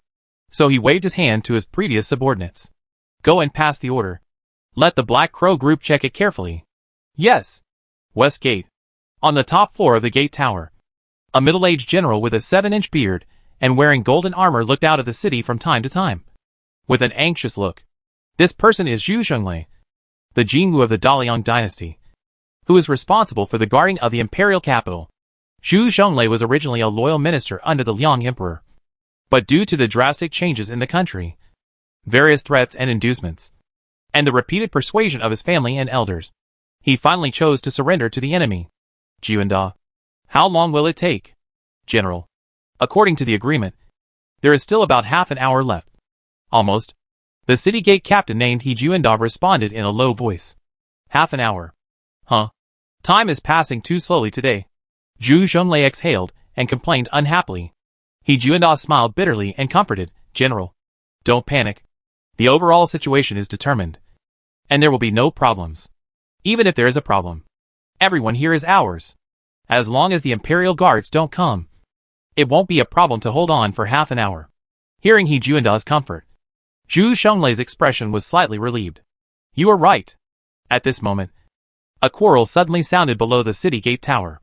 Zhu Zhonglei and He Jiuanda's hearts jumped, and after looking at each other, they hurried to the railing on the inside and looked down. "How dare you? This chief inspects the city defenses in accordance with the order of His Majesty. How dare you stop me?" "Chief Yang, I'm sorry. The Imperial Guards have said that there have been frequent secret espionage activities in Qingqiu and Daxia recently. To ensure that the city defenses are not lost, no one is allowed to approach. I hope you can understand." "Asshole." Yang Shu pointed at the young general who was blocking the way and cursed, then suddenly raised his head and looked directly at Zhu Zhonglei, who was looking down. "The Imperial Guards. Why don't you let your people get out of the way quickly? Are you trying to disobey the order?" Zhu Zhonglei frowned slightly, glanced at the more than 100 people behind Yang Shu, and his heart was instantly relieved. "Master Yang, at this critical moment, the city defense is important. No one is allowed to approach. I hope Master Yang will forgive me." Yang Shu narrowed his eyes slightly, then sneered and shouted loudly, "Zhu Zhonglei, you really betrayed the court and defected to Qingqiu. Everyone listen. It has been found that Zhu Zhonglei, the Imperial Guard, was bribed by the Qingqiu dynasty and has betrayed the court. This master is here to capture him on the order of His Majesty, and no one is allowed to stop him. Anyone who disobeys will be treated as a traitor. Brothers, kill." After speaking, Yang Shu did not delay and directly drew his weapon and flew into the air. Zhu Zhonglei was startled at first, then sneered. "What a joke. I was appointed by His Majesty as the prefect of the guards. How can I allow you to slander me with your empty words? In my opinion, you are the traitor. Soldiers, the people of the Night Watch have betrayed His Majesty and the court. Kill them, and leave no one alive. The members of the garrison here are basically Zhu Zhonglei's confidants. Even if Zhu Zhonglei really defected to the enemy, they would basically follow him. How could they care about Yang Shu's one-sided words?" Therefore, the two sides soon fought, and Yang Shu's side was completely at a disadvantage. The number of people on both sides was not at the same level at all. At the same time, some dense black spots had quietly appeared in the sky. Chapter 203 Picking Peaches Again? Crazy. On the city gate tower, looking at Yang Shu, who was surrounded by many people, Zhu Zhonglei stroked his beautiful beard and sneered. "Master Yang, you are really arrogant. You dare to bring only 100 people to trouble me. I don't know whether to say you are arrogant or stupid." Yang Shu looked back and saw that there was no one behind him. Instead of being angry or panicking, he smiled strangely. Seeing this, Zhu Zhonglei frowned slightly, and a look of suspicion flashed in his eyes. "Yang Shu, do you have any last words?" "Nothing else. I just hope you can go down earlier, so that you can keep me company." Yang Shu smiled with his teeth showing. Blood seeped from his teeth and spread to his lips. Looking a little scary, Zhu Zhonglei's face turned black, and he didn't want to waste any more time. So he waved his hand immediately. Send him to. Before the word on the road was finished, something strange happened. Suddenly, there was a loud whistling sound in the air. When I looked up, I found that hundreds of dark red beams were shooting down like electric snakes. On the walls, some people were terrified and at a loss. But some instinctively launched a counterattack. Soon, there were loud noises and screams one after another. Dark red beams kept exploding on the wall, turning soldiers into pieces and knocking more soldiers around away and injuring them. Occasionally, dark red beams were destroyed by strong men in the spirit body realm. But the number of destroyed beams was too large compared to the total number, and it was not enough to maintain the situation. What the hell are these? What's going on? It's Jinping. It's Daxia's Jinping worship. Daxia people are coming to kill us. What? Daxia troops are coming? Look! They've appeared. It's Jinping warships. Definitely. Oh my god. Why are there so many shadows? There must be more than 100 of them. More than 100? It's over. We're dead. I heard that when Daxia captured Yunhua and David's capital, it only sent out dozens of warships in total. But now we're facing more than 100 in one direction. This is simply leaving no way for us to survive. The Liang soldiers on the city wall were only panicked at first. But when they confirmed that the attackers were Daxia troops, and there were more than 100 Jinping warships, they were instantly in despair, and almost lost the will to resist. Zhu Zhonglei was shocked and angry. He would be able to complete his mission soon, and then take his family to Qingqiu Imperial Capital to enjoy himself. But who could have thought that just before the mission was completed, the army of Daxia suddenly appeared out of nowhere, and descended from the sky? Fight back.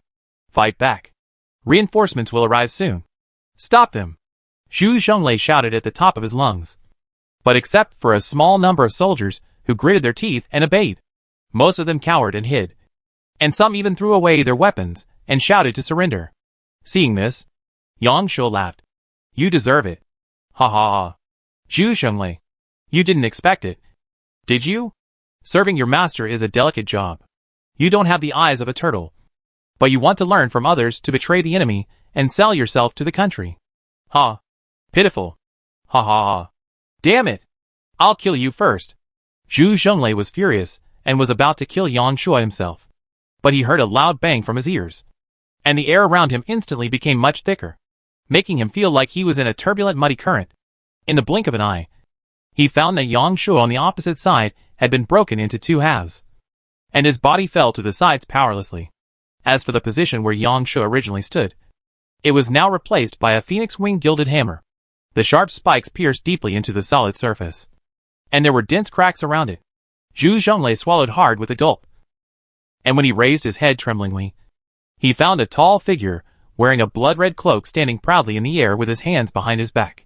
Behind the figure, dense cavalry poured out of the flying ship, forming teams of hundreds of people, and quickly rushed towards the top of the city and the city below. This scene was obviously a great shock to Zhu Zhonglei, because it meant that not only those cavalrymen themselves had reached the innate realm, but even those mounts were also in the innate realm. How could he not be frightened by such an army? There is no doubt that the sudden appearance was Yuan Qingdu, the commander of the Tao Ai Legion, and some of his Shaowu army. Of course, in addition to this, there is also the Shinsu army under Geshu Han. This time, when going to the capital of Daliang, Yuan Qingdu divided the 250,000 elite troops as the vanguard into 4 parts, and the initial task was to take down the city gates and city defenses. Among them, he personally led 30,000 Shaowu troops and 70,000 Shinsu troops to take charge of the West City section, and Geshu Han led 20,000 Shaowu troops and 70,000 Shinsu troops to take charge of the North City section.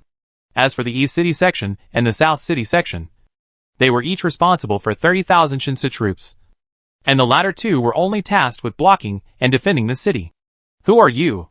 Yuan Qingdu glanced at Yang Shuo, who was thrown to death by him because of his loud laughter, and then looked at the city wall that was being continuously captured, and then looked down at Zhu Zhonglei and asked indifferently. Zhu Zhonglei's teeth were trembling, and he felt that he had never been so panicked as he was now. I am. No. My name is Zhu Zhonglei. I am the Praetorian Guard of Daliang.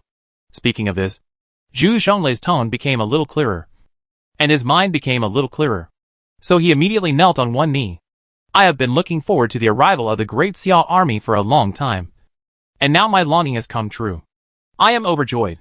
General, I am the Praetorian Guard, in charge of the defense of the imperial capital.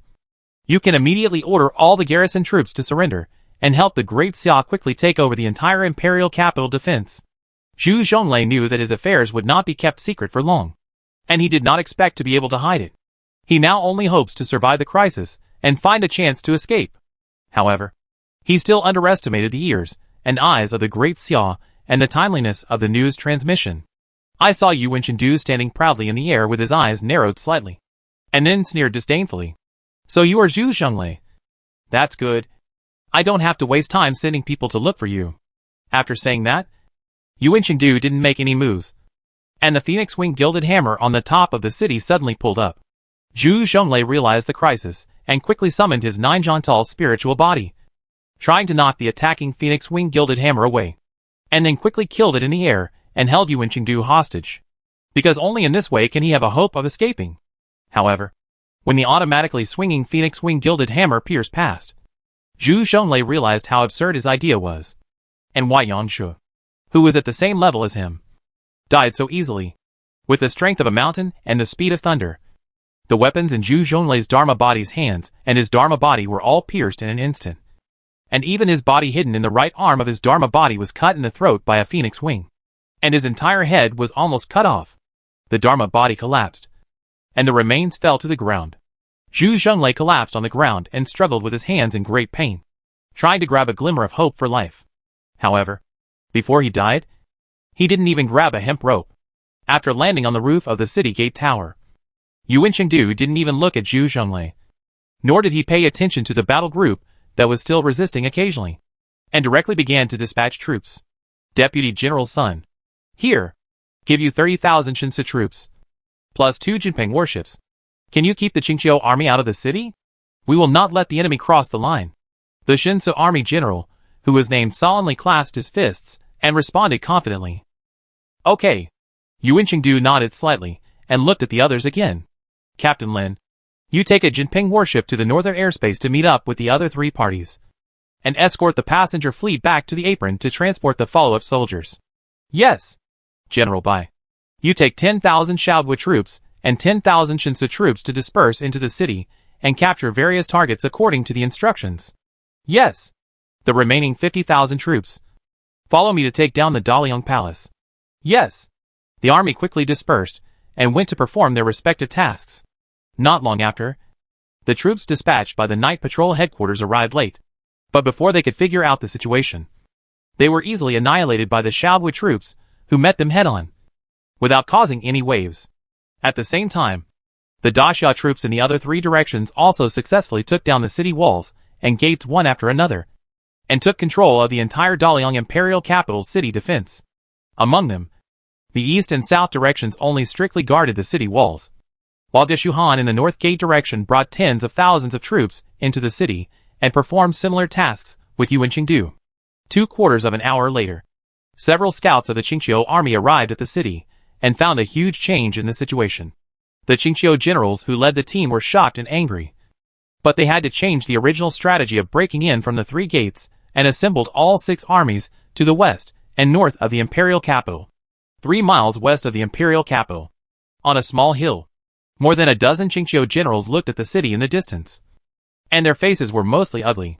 Damn it! Damn it!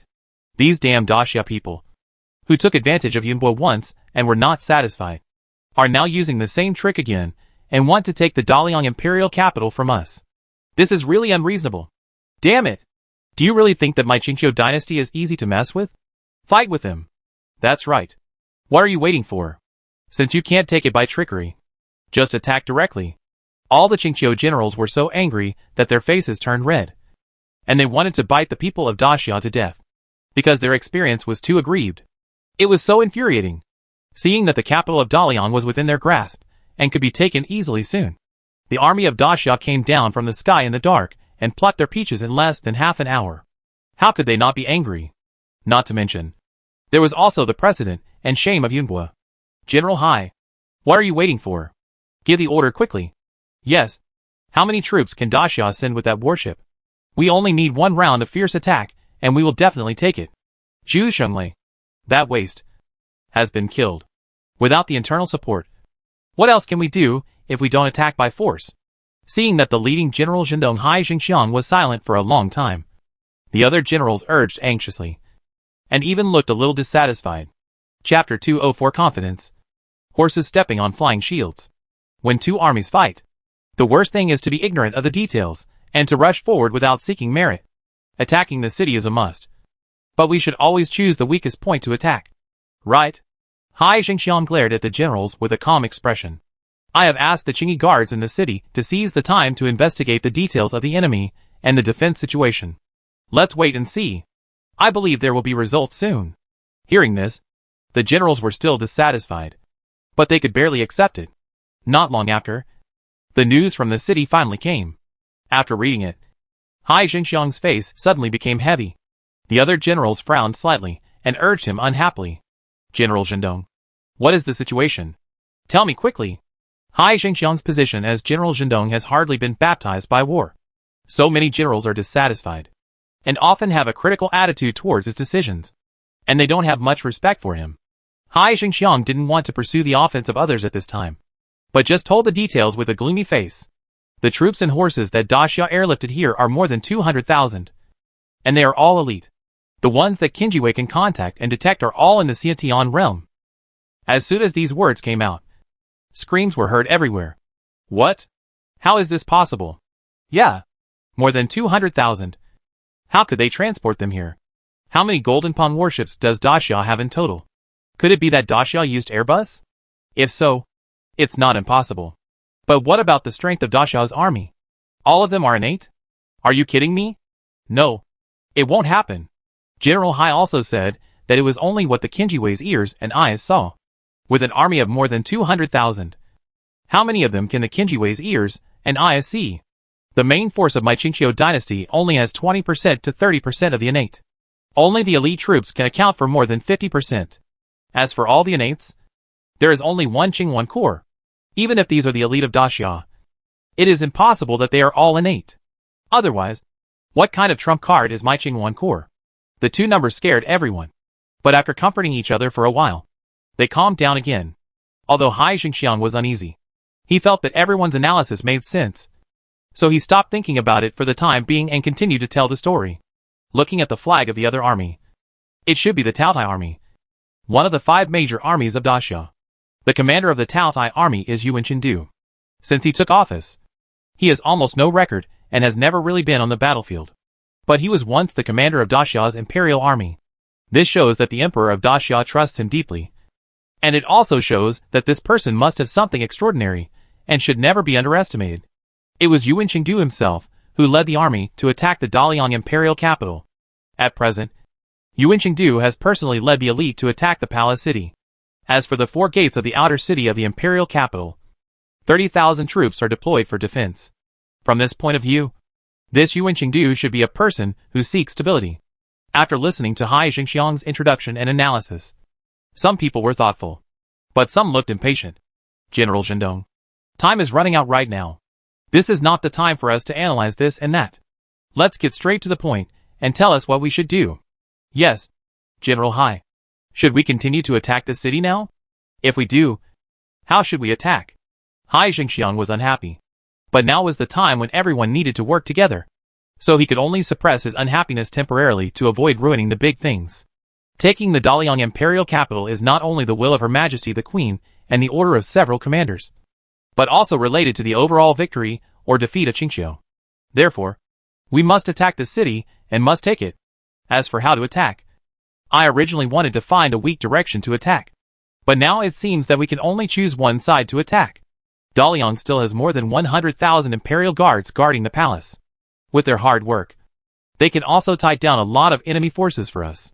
So, send a message to Lu Pianjiang, asking him to lead his 30,000 troops to feint and attack the north gate to attract the enemy's attention. As for the rest of the army, all follow me to attack the west gate.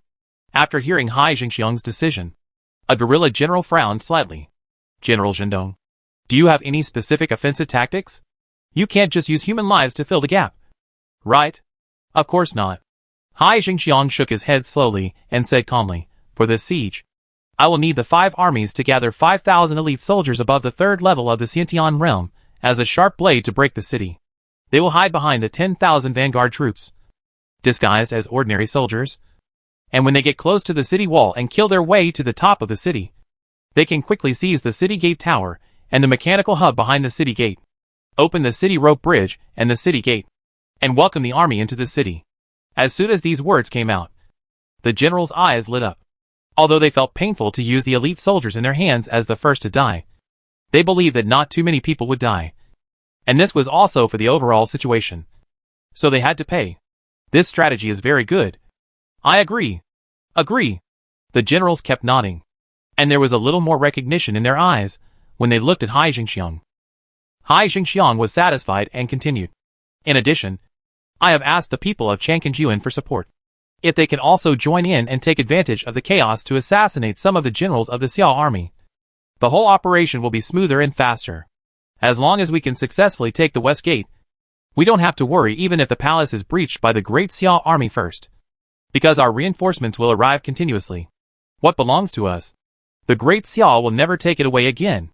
As Hai Jingxiang was speaking, a young general suddenly walked over quickly. General, the people from Chang'an have replied. Well, what did they say? Hai Jingxiang was refreshed and asked immediately. General, they said they are not interested in this kind of thing. They have more important goals. The young general gritted his teeth and replied. Hai Jingxiang's expression froze, and a hint of anger flashed in his eyes. More important goal? What is more important than breaking into the city? General, they said they want to take advantage of the chaos to assassinate the commander of Daxia. What? Hai Jingxiang's face changed slightly, and he said coldly, what do they think the commander of Daxia is? Can they kill him just by saying so? Have they forgotten the lesson that Meng Tian taught them? General, calm down. The other party also said that their most important task is to get the imperial seal of Daliang. So they must hide near the palace and cannot leave. After hearing this, Hai Jingxiang's face lightened up a little. Forget it. The Daliang imperial seal is indeed the key and cannot be lost. In this case, let them go. We should do the task of breaking the city ourselves. The generals nodded repeatedly. They didn't care about the non-participation of the Chang'an strongmen, because they also disliked these self-righteous guys. And they firmly believed that their army alone was enough to achieve the goal. The palace gate on the west side of the palace city. Seeing a cavalry rushing in, the guarding imperial army general did not hesitate and immediately issued an order to attack. All strong bows and crossbows. Mechanical throwing carts. Non-stop shooting. Shoot all those who dare to offend the majesty of His Majesty. Yes. The imperial army soldiers responded in unison. And then thousands of arrows were fired and thrown like rain, rushing towards the rushing cavalry. However, a sensational scene appeared. Countless shields suddenly appeared out of thin air and surrounded the front, sides and sky of the cavalry formation, moving at the same frequency as the cavalry formation moved forward, covering the entire team tightly and blocking all the incoming arrows. This scene was so exaggerated that many Daliang imperial guards opened their mouths in shock and even stopped their actions. Without the support of arms, those shields were suspended in the air to form a shield wall, and they did not see any traces of shields on the cavalry. How could such a sight not be terrifying? When the vanguard of the cavalry was only more than 30 feet away from the palace gate and the palace wall, the shields on both sides of the cavalry formation suddenly accelerated and set up a shield ladder diagonally upward on the ground.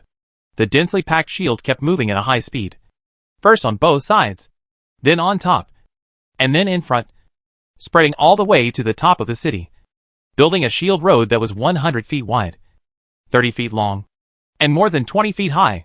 And those cavalrymen went straight up along this shield road, appeared on the top of the city easily, or flew directly over the top of the city to the inside, and started to slaughter the imperial guards behind the palace gate. It was not until this time that the Daliang imperial guards knew that the mounts of these cavalrymen could all glide in the air. The reason why the other party did not directly drive the mounts to fly at the beginning was obviously that they did not want to suffer even a single-digit loss of personnel. The other party needed to use that shield road to ensure their own safety. The cavalry crossbows flew horizontally. The long spears were picked up in 4 directions, and the innate true energy was connected in a small battle formation. The Daliang Imperial Guards had almost no enemy of the Xiaogu army. However, the Xiaogu army did not stay to clear out the remaining enemies. Instead, After breaking through the city defense and opening the palace gate, they continued to rush forward quickly, leaving the task of cleaning up the mess to the Shinsu army that followed closely behind. On the vast parade ground in front of the court hall, 30,000 imperial guards stood silently. Outside the palace gate of the court hall, on the 66-step jade staircase, Liang Jingtian sat cross-legged behind the table, listening to music and drinking. He shook his head and hummed softly from time to time, looking very leisurely. However, this leisure was very inconsistent with the heavy armor on his body, and it formed a sharp contrast with the solemn atmosphere in the field. Behind Liang Jingtian, there were more than a dozen musicians playing musical instruments to cheer Liang Jingtian up. But they were not happy at all. They all looked sad. And the music that should have been happy unconsciously revealed a depressing style. Even the beautiful concubine who accompanied Liang Jingtian to serve and drink was just forcing a smile. At this moment, the concubines and musicians who were originally worried about the enemies coming began to look forward to it. They hoped that the other party would come earlier because they felt that they could not bear it. If this continues, they are afraid that they will be forced to have a mental breakdown. Chapter 205 Brave Yuanqingdu. At a certain moment, the rumbling sound of horse hooves approached quickly amid the slight tremor of the earth, like thousands of drums being beaten rapidly. Looking at the high-flying Great Xia Dragon flag and the flag of the Shaogua army that first caught their eyes, the 30,000 Daliang Imperial Guards couldn't help but tighten their weapons, and their faces turned pale. However, as the last backbone of the Daliang army and the only barrier in front of the Daliang Emperor, these 30,000 Imperial Guards did not fear the battle, and no one turned around and fled. On the other side, Yuanqingdu did not mean to talk nonsense, and directly ordered the army to start charging. For a moment, the violent cavalry passed by like thunder, and the impact of the war horses alone directly knocked away an entire layer of Daliang Imperial Guards in front. These Imperial Guards, who were knocked away, were either killed by a spear or trampled to death by the hooves.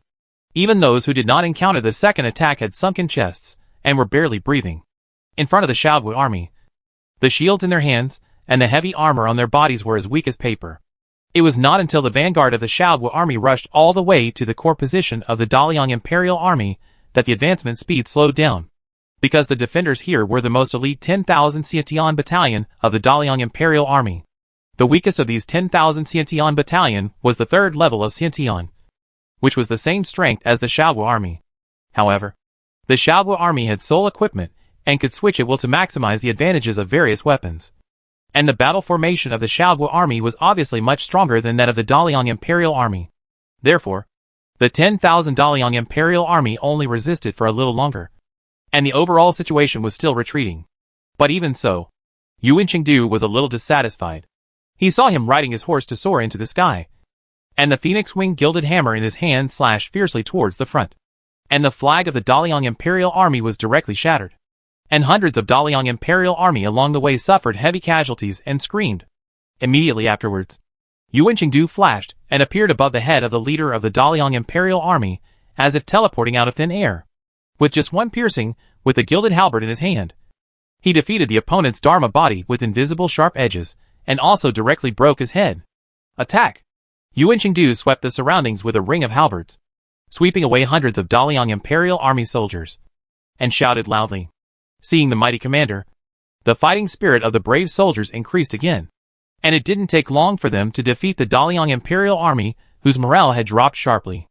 At the front, Yuanqingdu, who broke through the enemy formation, did not slow down and rushed straight to Liang Jingtian on the stairs. At this time, more than a dozen figures in four-color robes suddenly separated from the hall and fell under the stairs. After these people appeared, they didn't waste words, and directly showed their spiritual Dharma bodies. Looking around, the shortest one was 4 feet tall, and the tallest one was 9 feet tall. In fact, these people were the strong men of Daliang Four Seasons Hall, and they were the foundation that Liang Jingtian once relied on. Unfortunately, the situation in the world changed too quickly. When the Qingqiu dynasty emerged and the Daxia dynasty became famous, Liang Jingtian realized that his so-called foundation was just a joke in front of the other two countries. Because at this moment, only those who become wall breakers are qualified to be called real strong men. But Daliang, there is no one, facing more than a dozen Four Seasons Hall masters, who formed a formation and wanted to stop him. Yuanqingdu sneered. Just as he was about to move, He suddenly paused and turned his head to stare at a small palace a mile to the right. Who dares to covet this general? Hearing Yu Wenchengdu shout, the people of Four Seasons Hall changed their faces slightly, and their eyes were suspicious, because they did not find any signs of hiding. After a few breaths of silence, a light laugh suddenly sounded. Interesting. You can find us. It seems that you are also a wall breaker. As the laughter came, 5 figures flashed out and stood in the air 100 feet away to the right of Yu Wenchengdu. Yu Wenchengdu narrowed his eyes and sneered. People from Qingqiu Changkenjuan? Hey, you know a lot. It seems that my Qingqiu's trump card has been almost touched by you Daxia. Among the 5 people, the old man in the lead smiled faintly, with a calm and confident look. Little Qingqiu, what secrets can escape the eyes of my Daxia? Yu Wenchengdu sneered, and then pointed forward with the phoenix wing gilded hammer. I don't care why you are here, but since you dare to interfere in my place, you should leave your life behind. Hearing this, the people of Daliang Four Seasons Hall instantly showed surprise, looking at Yu Wenchengdu as if he was looking at a fool. The 5 people from Qingqiu Changqing Garden also looked strange. They really didn't expect that the other party would dare to challenge them, and it seemed that they had no intention of using the army to resist them. Interesting. This is the first time in my life that someone dares to challenge me. The old man sneered and mocked. His name is Dairen. He is the deputy head of Changqing Garden, and the second strongest person in Changqing Garden. His strength has reached the 19th level of the spiritual body realm. With such strength, who in the world can fight? He knew that Meng Tian, the head coach of the great Xia Taowu, was at the 18th level of the spiritual body realm, which had been verified in the fight in Songjiang. As for the leader of the Tao Tai army in front of him, there is a high probability that he is the same as Meng Tian. No matter how strong he is, he should be the same as himself. And he also has 4 subordinates with spiritual body realm ranging from 10th to 15th level. So he is absolutely confident that he can take down Yu Wenchengdu. However, even if you don't challenge me, you will die today, because you are one of my targets. After saying that, Dairen waved his hand. Form a 5 evolution formation and kill him as quickly as possible. Yes. Soon, the 5 strong men of Changkenjuan dispersed and surrounded Yu Wenchengdu, and each showed their spiritual body, seeing the mysterious halo and the majestic body of the wall breaker, not to mention others. Even Liang Jingtian, who had been mocking and silent, couldn't help but shrink his pupils, and his eyes showed yearning and obsession. If Daliang also has such a strong man, General Yu. At this time, seeing Yu Wenchengdu being surrounded, a general of the Shaogua army looked cold and cast a questioning look at Yu Wenchengdu. It doesn't matter. They are just a few jumping clowns. They can be easily dealt with. Yu Wenchengdu stared at Dairen and the other 5 people and smiled disdainfully. How about this? You go and deal with those trash from the Four Seasons Hall. Yes. The general did not hesitate at all, and after accepting the order with a fist, he bypassed Yu Wenchengdu's battlefield and pressed towards the dozen or so masters of the Four Seasons Hall in front of the stone steps. Seeing that the other party only had a young general to deal with them, the people of Four Seasons Hall could not help but be furious and immediately vowed to tear the other party into pieces. However, as the battle really started, as the general revealed his 12 Zhanghai spiritual body, the people of Four Seasons Hall ushered in a fatal nightmare in despair. On the other side, Dairen and the other 5 people began to show their fierce power. The 5 evolution array is an extremely magical array, as long as the difference in the cultivation of the 5 people in the array is not too large. Any one of them can play the strongest attack. This kind of attack is obviously difficult to have loopholes. Of course, at the same time, only one of the 5 people can launch the strongest attack, and the others can be used as a cover. In addition, the protection ability of the 5 evolution array will be greatly improved, even if facing a strong man in the 20th level of the spiritual body realm. Relying on this array, Dairen has the confidence to be evenly matched and retreat unscathed. However, he didn't know what kind of person he was facing. Yu Wenchengdu, that is the top strongman in Daxia, who had entered the 21st level of the spiritual body realm more than 10 days ago. Even though Yu Wenchengdu is only at the 20th level of the spiritual body realm, he is still confident that he can quickly deal with Dairen and his fellow country bumpkins. Dharma body, show up! With Yu Wenchengdu's deep shout, his figure suddenly disappeared, replaced by a terrifying Dharma body that was 21 feet tall and swept the entire venue with its domineering momentum. This Dharma body is exactly the same as Yu Wenchengdu. Whether it is the exquisite patterns on the armor or the cold and proud eyes. But the surging pressure brought by the Dharma body is far beyond what it can compare to. Especially the huge phoenix wing gilded hammer in the Dharma body's hand, which is as huge as a giant tree in the sky, makes people completely terrified at a glance. How is this possible? The smile on Dai Ren's face froze instantly, his eyes full of horror and disbelief. 21st level. This is too terrible. But it is impossible to withdraw at this time.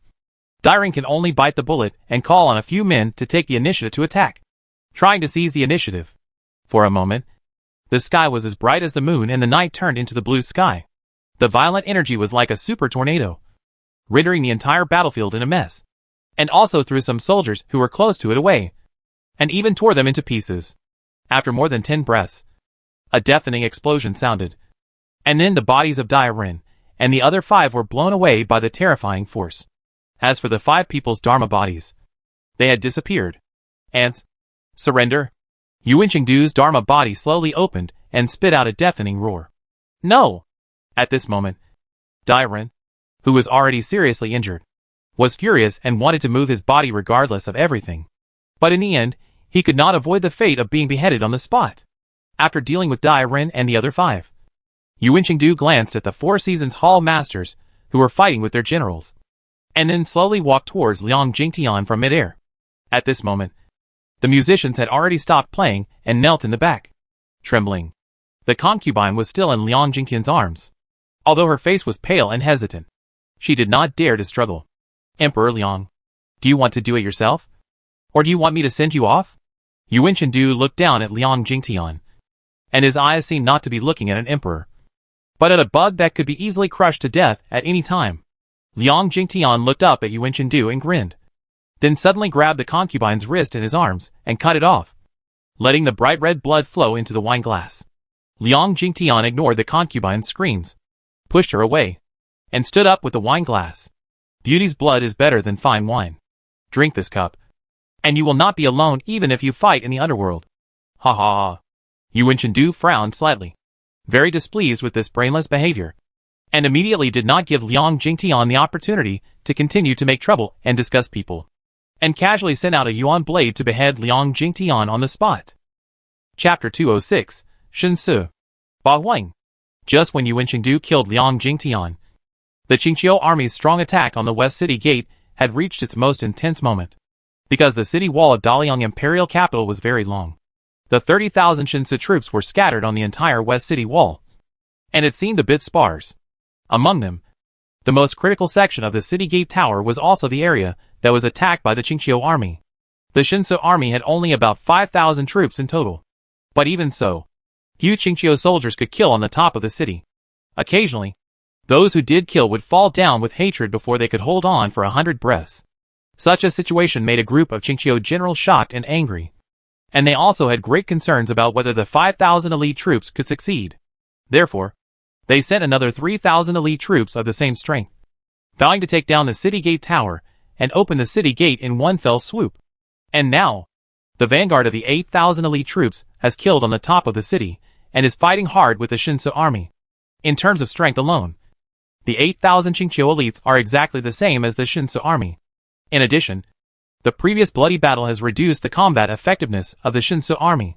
Therefore, the Qingqiu generals firmly believe that this round of fierce attack will definitely be successful. However, seeing that the two sides have been fighting for half an hour, the 8,000 elites have killed 6,000 people, but they have not seen the Qingqiu flag on the top of the city, which makes them anxious again. At this time, two hazy black shadows suddenly appeared in the air.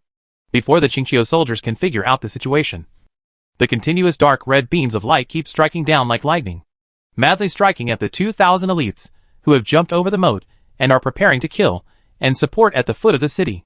In an instant, screams and figures flew around, occasionally mixed with flesh and blood, broken limbs, and surging mud and stones.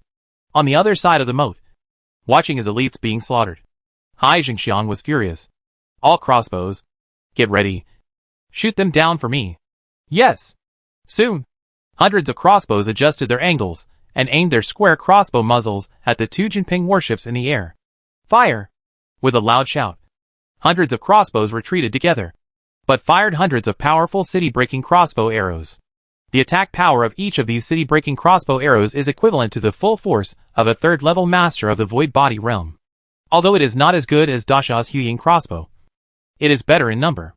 Hundreds of city-breaking crossbow arrows flew towards the two Jinping warships at a high speed, hitting the formation barrier outside the warships with light spots of varying depths, and also causing the entire formation barrier to shake for a while.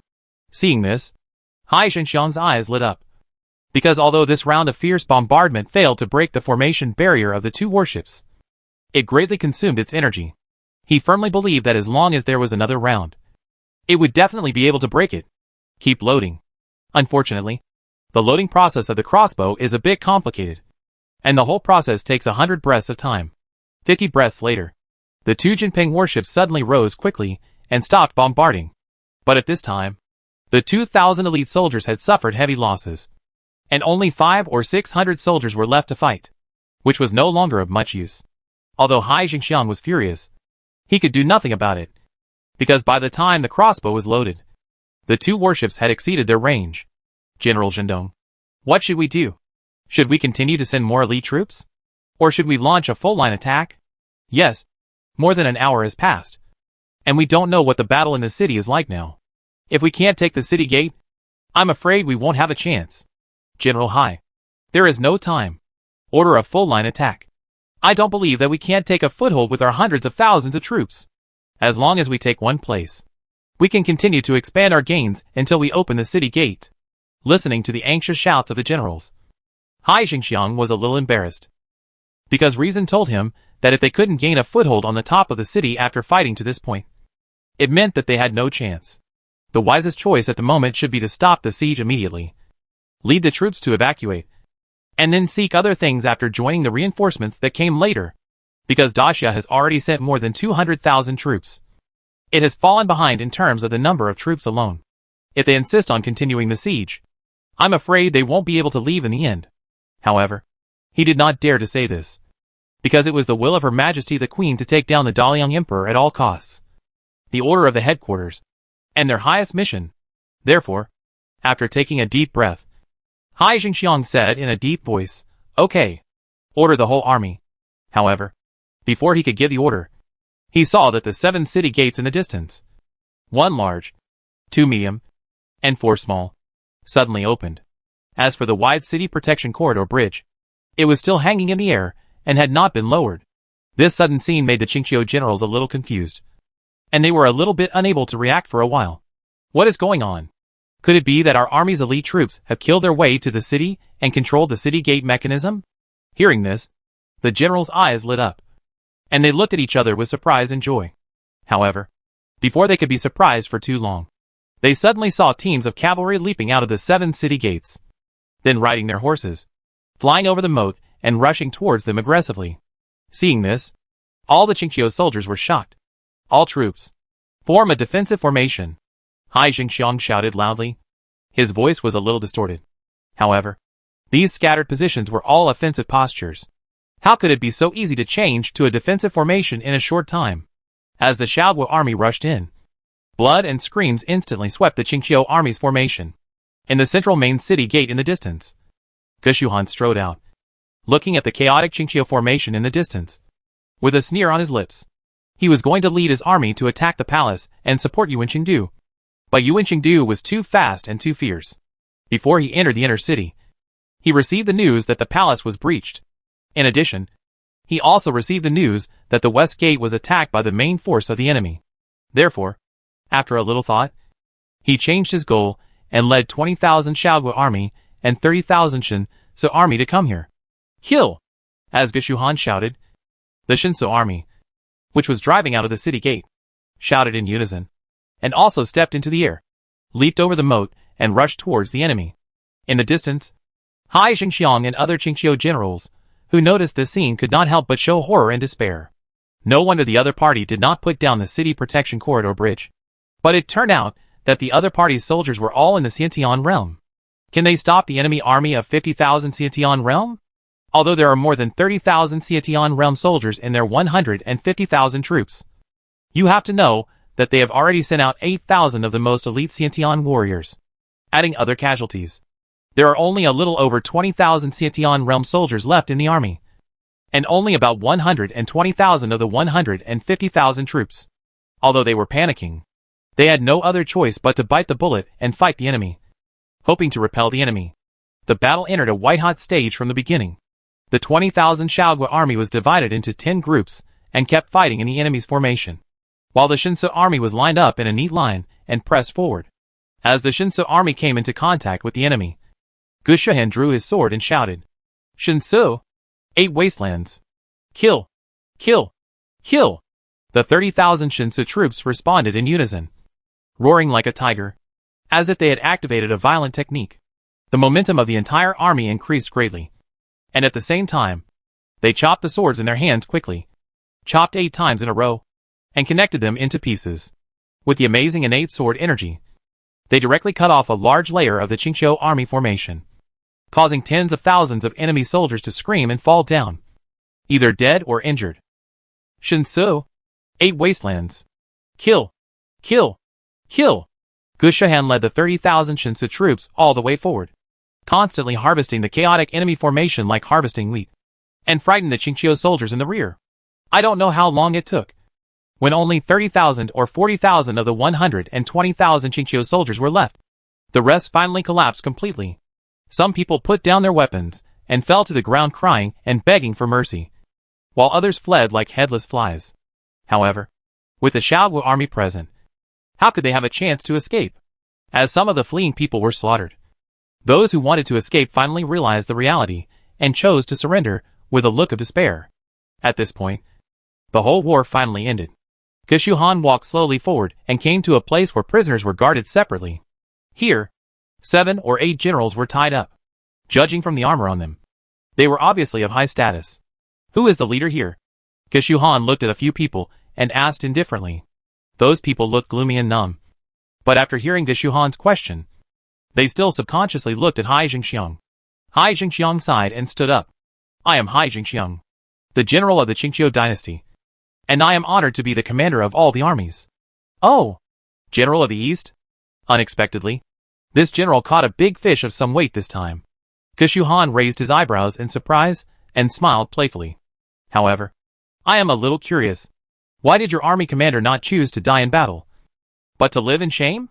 Are all the generals of Qingqiu so cowardly?" Hai Jingxiang's face twitched, and he gritted his teeth and stared at Gu Shihan. "I am not afraid of death, but I don't want to die. It's meaningless. Although I have only seen the tip of the iceberg of Daxiao's military power, this tip is enough to explain the problem. Daxia can't put all its most elite forces in one legion. The Taoai Legion alone is so terrifying. How powerful would Daxia's 5 legions be when combined? Qingqiu is strong, but today we can see that the gap between the two sides cannot be measured in miles. Since Qingqiu is destined to be no match for Daxia and is destined to be destroyed, what's the point of Hai being buried with it?" After listening to Hai Jingxiang's excuses, Gu Shihan shook his head and laughed. "You are quite clever. Well, since you are a smart man, I will not waste my words with you. You can survive if you want to. Just deal with the tens of thousands of Qingqiu troops outside the North City Gate and make them surrender." "Is it possible?" Hai Jingxiang was powerless to complain. "Since you said so, do I still have room to say no?" "General, rest assured. Just leave this matter to me." Chapter 207. One side is comfortable, the other side is shocked and angry. On this night, perhaps to celebrate, Xia Ao finally turned over Mi Yan's card. Bronze Sparrow Tower. Mi Yan walked into the hall slowly with trepidation, but also a bit of expectation and joy, her heart beating fast. Tonight, she was still wearing the robe of the Queen Mother of Great Chu. This was not her wish, but the maid who passed the message reminded her indirectly that she had to dress like this, so she had to obey. Although this made her feel very awkward, this awkwardness was nothing to her, who had already changed her mentality and had a new goal, let alone an insurmountable psychological gap. As long as she could win the favor of Emperor Xia, these minor details could be ignored. Mi Yan walked forward nervously all the way, but she didn't see Xia Ao until she reached the center of the hall. Whether it was the pool or the big round bed inside, there was no one in sight. Just when Mi Yan was at a loss, a voice suddenly sounded. "Look up." Mi Yan was startled and looked up quickly. She found a flower bed hanging under the high ceiling. Although the flower bed was not as big as the big round bed, It was much bigger than the ordinary couch, and there were bright flowers around it, which was particularly eye-catching. From Mi Yan's point of view, she could not see the figure on the bed, but from the voice just now, she could tell that the person on it was Emperor Xia. Mi Yan, pay your respects to His Majesty. Well, come up. Xia Ao seemed to be able to see Mi Yan's graceful appearance, and gave a light hum. Mi Yan's eyes flashed slightly, and after a slight hesitation, she shook her wide sleeves lightly, then rose from the ground, flew slowly into the air, and was one step away from the flower bed. At this moment, Mi Yan finally saw Xia Ao's figure. Xia Ao was wearing a black middle-length coat and pants embroidered with golden dragons. The collar of his coat was slightly raised, showing his strong and sturdy muscles. Xia Ao was lying on the flower bed, with his right arm bent to support his head, looking up and down at Mi Yan, who was wearing delicate makeup and seemed to be shy and angry. Your Majesty? Mi Yan's eyes were rolling, and she pursed her lips shyly. She was really charming with a smile, and 1,000 flowers blooming with a glance. What? Do you want me to invite you over? Xia Ao asked with a slight smile. Mi Yan's expression tightened, and she quickly took off the Fenghua boots on her feet, letting them fall lightly on the ground. During the process, although Mi Yan was fast, her movements were very elegant, and there was no sign of haste at all. After doing this, Mi Yan got on the flower bed and knelt on the soft bed with her knees bent. Your Majesty, I wonder if I will have the honor to call myself your concubine in front of you after tonight. Mi Yan stretched out her slender and smooth jade hand and gently massaged Xia Ao's chest, and asked in a low voice with a timid look. Xia Ao picked up the hairpin in Mi Yan's hair and asked with a smile, What do you think? Mi Yan's eyes lit up, and a happy look appeared on her face. Your concubine. Thank you. Your Majesty. Your Majesty. Let me serve you to sleep. However, Xia Ao held Mi Yan's hand. Don't worry. Tonight is the beginning of my great Xia's unification of Tianan. Countless soldiers are fighting on the front line. You can play an exciting piece of music for me to cheer me up. After saying that, Xia Ao waved his left hand, and more than a dozen musical instruments floated up from the ground and hung in a row behind Mi Yan. Mi Yan's eyelashes flickered several times, obviously a little surprised. She could hardly receive any news in this Tonke palace, and it was even more impossible for her to know about such a big event. Therefore, when she suddenly heard that Xia had sent troops, she was still a little shocked. After all, it had only been a short time since Xia conquered the other 3 dynasties, and the pace of this war was too fast. Choose one. Xia Ao's voice woke Mi Yan up. After turning her head and looking for a while, Mi Yan finally chose a golden owl. Seeing this, Xia Ao showed a look of surprise. Although the sound of the owl is thick and simple, the tone is bleak and vicissitudes. Are you sure you want to use it? Mi Yan pursed her fiery red lips and smiled gently, and said confidently, Your Majesty, you don't know that I have liked all kinds of owl music since I was a child, and I am well aware of the differences among them. Just like this golden owl, it is different from the desolation of the bamboo owl and the etherealness of the bronze owl. It has a bit more sharpness of the golden sword, but at the same time it retains the thick and simple owl music. Therefore, it is particularly suitable to compose the music of the invincible and invincible military formation. After listening to Mi Yan's explanation, Xia Ao did not say more, but gently stroked his arm and nodded with a smile. In this case, let me see your skills. Yes. Mi Yan nodded obediently, then took a deep breath and began to play the golden owl instrument. Soon, the simple owl sound sounded, which did sound a little different from the normal owl sound. At first, the rhythm of the owl's voice was relatively slow and graceful, but as time went on, the rhythm kept speeding up, and the whole tune became increasingly high-pitched and passionate, which even caused other instruments to automatically agitate the strings to respond. When you sink deeply into the atmosphere, you even have a dreamlike feeling of being on the front line, leading the army to break through the enemy's defenses one after another, which makes people excited. I don't know how long it has been. When the owl's voice gradually became low, a cry of surprise suddenly sounded. Afterwards, the lights in the hall flickered, and a curtain hung from the top, covering the entire flower bed. Only the golden owl fell to the ground, making a crisp collision sound. The tail of the golden owl pointed to the quiet pool. In the reflection of the pool, there are dazzling flowers. This night was destined to be extraordinary. When Xia Ao celebrated with his beauty, when Yuanqingdu's Taotai Corps successfully captured the Daliang imperial capital and defeated 180,000 Qingqiu elites. Wang Jian's Qiongqi Corps and Meng Tian's Taowu Corps also sent troops at the same time, easily defeating the average-sized Qingqiu army and the scattered Daliang army. Among them, after completing the first step, Wang Jian's Qiongqi Corps dispersed some of its troops to take over the cities in the east of Daliang, and the main force marched straight towards the Daliang imperial capital. As for Meng Tian's Taowu Corps, it also divided some of its troops to take over the cities in the north of Daliang, and the main force marched towards the Fengyang River. However, Bai Qi's Chaos Corps and Wang Jian's Qiongqi Corps did not launch an attack that night.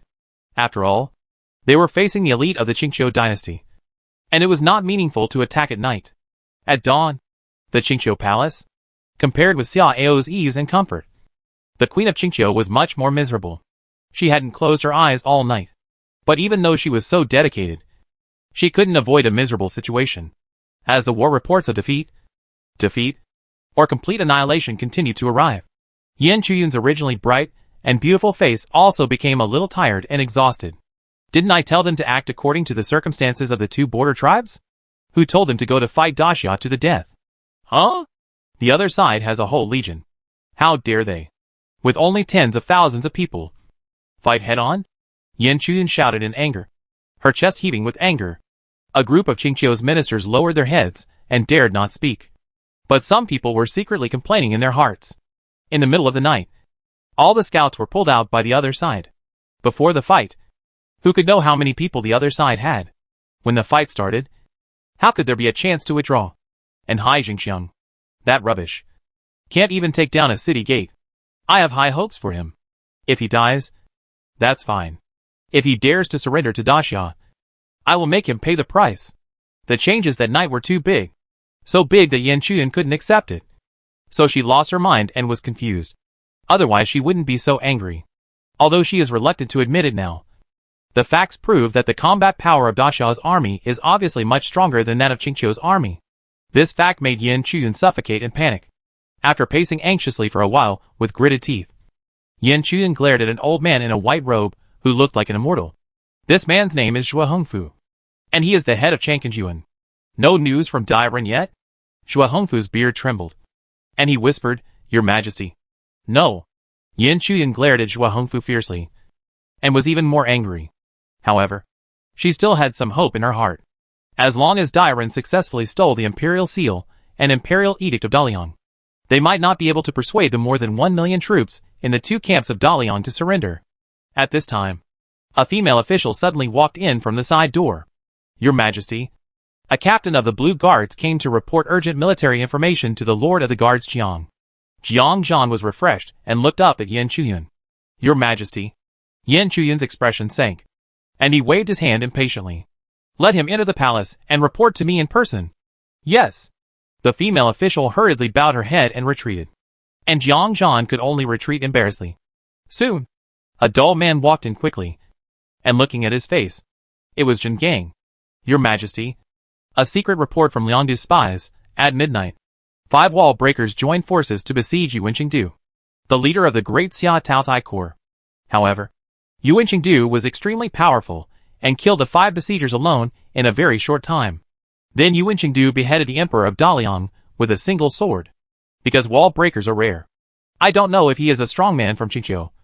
So I report this and request verification. When Zhen Gang finished speaking expressionlessly, an uproar broke out in the hall in an instant.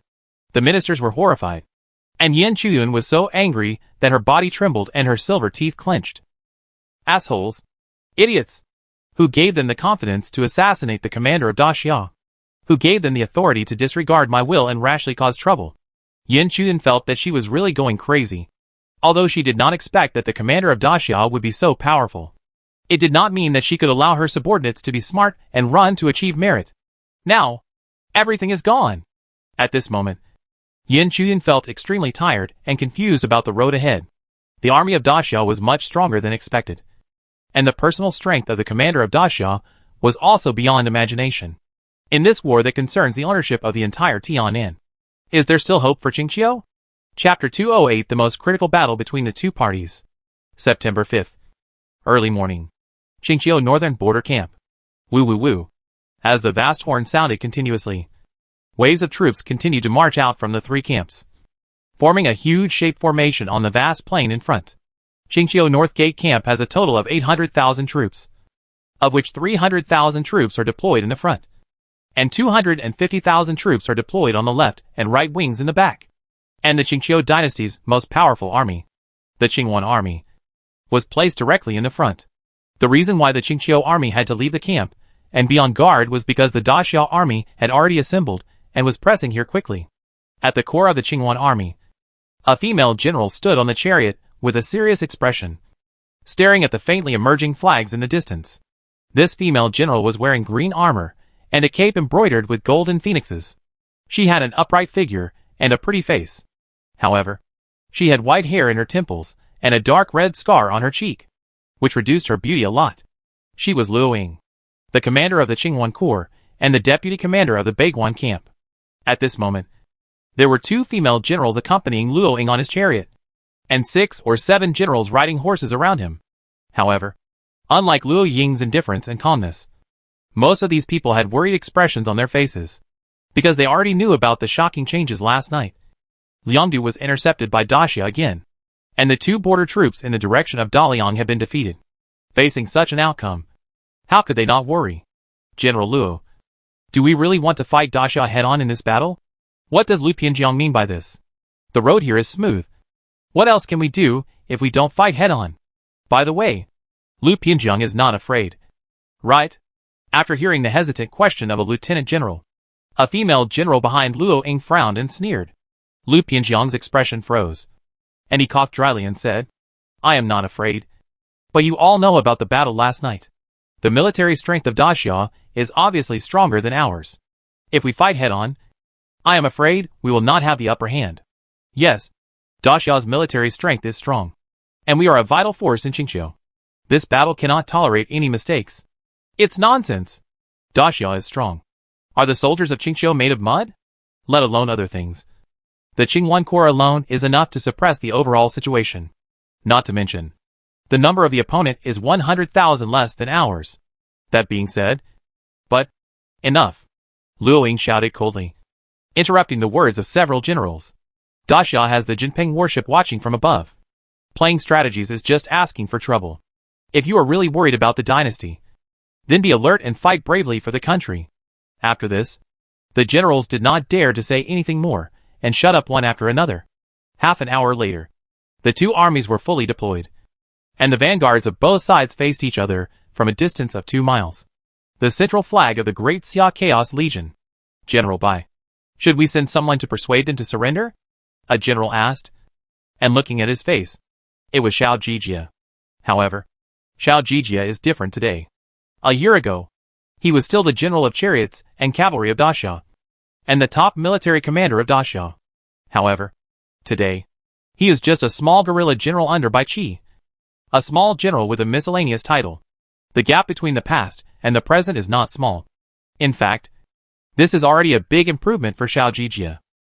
You know, he was directly demoted to a marching lieutenant. Being able to be promoted to a guerrilla general under Bai Qi's strict requirements can also show Xiao Jijia's own ability and talent in commanding troops. No need. It's meaningless. Don't waste time. Bai Qi shook his head, with a signature gentle smile on his face. Pass my order. After the battle begins, order Qin Qiong to lead 100,000 Xuanjia troops to attack the enemy's front and back from the flanks. The rest of the troops will also move to the 2 wings, with the passage opened by the Xuanjia troops as the core, to attack the enemy's formation. As for the Qingwan Corps, leave it to the Iron Eagle warriors. Finally, let the warship fleet continue to stand by, and wait for the order from this commander before attacking. Yes. Not long after, with the exciting drums beating, the Chaos Corps took the initiative to press forward. In the process, the Qingqiu army continued to have an overwhelming rain of arrows rushing in, and the Daxia army also had dense rain of arrows as a counterattack. The battle officially started from this moment. Every moment, people screamed and fell to the ground, but the wounded accounted for the majority, and the proportion of direct deaths was relatively small. After all, the number of large-scale long-range attack equipment on both sides was limited, and neither could equip hundreds of thousands of troops. As time passed, the distance between the 2 sides continued to narrow. When the vanguard was less than 100 feet away, accompanied by the deafening shouts of killing, The Qingwan Corps turned from defense to offense, running all the way to meet the Iron Eagle warriors. Seeing this, Bai Qi, who was sitting firmly on the high-legged chariot, just smiled faintly and nodded to several flag-bearers. The next moment, the formation suddenly opened, and the barbarian Eagle Cavalry and the Poison Eagle Cavalry, who had been separated from the riders and hiding in the formation like infantry, ran out from the gaps in the battle formation. At the same time, tens of thousands of Falcon Cavalry also rode on the back of the giant eagle and soared into the sky. Looking around, the barbarian Eagle Cavalry, who was as heavy as an iron can, waved a heavy hammer in each hand. Every time they hit an enemy elite with just a casual blow, they could knock away a soldier. With their hands full of tricks, they set off a series of screaming figures. The Poison Eagle Cavalry crouched on the back of their mounts, constantly harvesting lives with the continuous poison crossbows in their hands. Although the soldiers of the Qingwan Corps were all well armed, these poisonous crossbows could easily penetrate and hit their vital points. On the other side, the Falcon Cavalry also opened fire, using the heavy bows and arrows in their hands to continuously shoot at the Qingqiu soldiers, who might pose a threat to the poisonous Eagle Cavalry. The sudden appearance of these three cavalry completely caught the other side off guard, and also brought great shock, making the soldiers of the Qingwan Corps somewhat doubtful about their lives. They are the strongest army of the Qingqiu dynasty, and the foundation army of the Qingqiu dynasty. But why are they so vulnerable in front of the Daxia army? Don't you see that the three cavalrymen have taken away thousands of lives by hammering and hunting? But they have only achieved the result of killing and wounding more than 10 people? Here, the Iron Eagle warriors and the Blue Luan army were fighting fiercely. On the other side, Qin Qiong also divided the 100,000 black armored army into two parts. He personally led 50,000 of them and killed the enemy's left wing. The 400,000 Chaos army was also divided into two parts. Like a stream, they bypassed the Blue Luan army and killed the enemy's main force along the route of the Black Armored Army. The Chaos army had the Black Armored Army, and the innate ratio of ordinary Chaos army soldiers also reached 50%. The gap between the two sides was obvious at a glance, especially when the Blue Luan army was entangled and fully suppressed by the Iron Eagle warriors. The difficult situation of the main force of Qingqiu can be imagined. Almost at the same time, another key battle officially started. Songjiang, the northern end of the original Yubwa South territory, the main force of the Qingqiu West Gate camp, was almost concentrated in the middle of the south bank of Songjiang River. At this moment, they were facing the Qiongqi army across the mighty river. Strange. What on earth are the people of Daxia doing? They haven't been seen collecting ships or building new ones. Do they still want to attack? Yes. They opened their battle formation before dawn and showed signs of a massive attack. But it's been almost an hour, and they haven't made any moves yet. What does that mean? Looking at the Daxia army on the opposite side, the generals of Qingqiu were either whispering or muttering to themselves. All of them were a little confused. General Pan, what do you think? As a general asked Pan Mingcheng, the commander of the Tiger Evil Corps and the commander of the Shiguan army. The other generals around him also looked over. Pan Mingcheng frowned and looked very serious. He had a very bad premonition in his heart, but he couldn't figure out the reason for this premonition. After taking a look at the upstream and downstream of Songjiang River, Pan Mingcheng asked in a deep voice, "Have any abnormal intelligence been received from the scout stations? Are you sure that Daxia has not divided its troops?" Reply to General Pan. "I just contacted the scout stations upstream and downstream of Songjiang River 2/4 of an hour ago, and no abnormalities were found. Everything is normal." A young general in charge of this matter immediately replied. Pan Mingcheng was still worried, and ordered in a cold voice, "Contact again." "Yes." "Wait. General Pan?" The young general stopped and looked at him in confusion. "Change the secret code and use the second set of secret codes to communicate. When the army goes to war, it is natural that there will not be only one set of secret code system, and the switching and decryption of ciphertexts also have their own agreements." Seeing Pan Mingcheng being so careful, the generals were a little unconcerned, because even if there is a problem and someone is forced to rebel, it can only be an exception, not all. After all, in the entire Songjiang River basin, they have arranged hundreds of hidden scout stations to secretly monitor the abnormal situation on the opposite side. However, Pan Mingcheng was the commander-in-chief, so they didn't dare to really say anything. After more than 100 breaths, news kept coming. Everything is normal at the left 2nd scout station. Everything is normal at the right 99 scout station. Everything is normal at the left 9 Scout Station. Everything is normal at the right 77 Scout Station. When there was no more sound, the originally careless expressions of the Qingqiu generals suddenly became suspicious, and the atmosphere in the field became tense, because among the 102 Scout Stations, it seemed that there were still many that had not responded. Pan Mingcheng looked ugly and glared at the young general, who was responsible for contacting the Scout Stations. How many have not responded? The young general was so scared that his face turned pale, and he trembled. Reply to Pan Shui. A total of 9 Scout Stations have not responded. Be more specific. Pan Mingcheng shouted angrily, and the young general trembled. Yes. Reporting to Commander Pan, the 9 Scout Stations are left 42, left 43, left 50. Chapter 209 God's Hand. Terrible catastrophe. After hearing the specific missing Scout Stations, a strong sense of uneasiness hit everyone's heart, because this number is from the left to the upstream and the right to the downstream. From the left 42 to the left 50. This means that there are 9 Scout Stations connected upstream that have problems at the same time. At this moment, another message came. Report. Everything is normal at the left 45 Scout Station. Hearing this news, no one in the field showed joy, but everyone looked strange, and even a little ashamed and angry. The more you cover up, the more obvious it is. Is this humiliating them? If it was just 1 or 2, it would not be impossible to report late. But now all the 9 Scout Stations have problems. It is impossible that all 9 are late. Right? The only possibility is that these Scout Stations have been taken down by the people of Daxia. Moreover, there was a traitor in the left 45 Scout Station who had no firm will and sold out his own secret code, which is why the false news just came. However, it was also thanks to the arrival of this false news. Otherwise, they would not be sure whether these lost contact Scout Stations were due to human factors or other irresistible factors. General Pan. Look! The Great Xiao army is moving.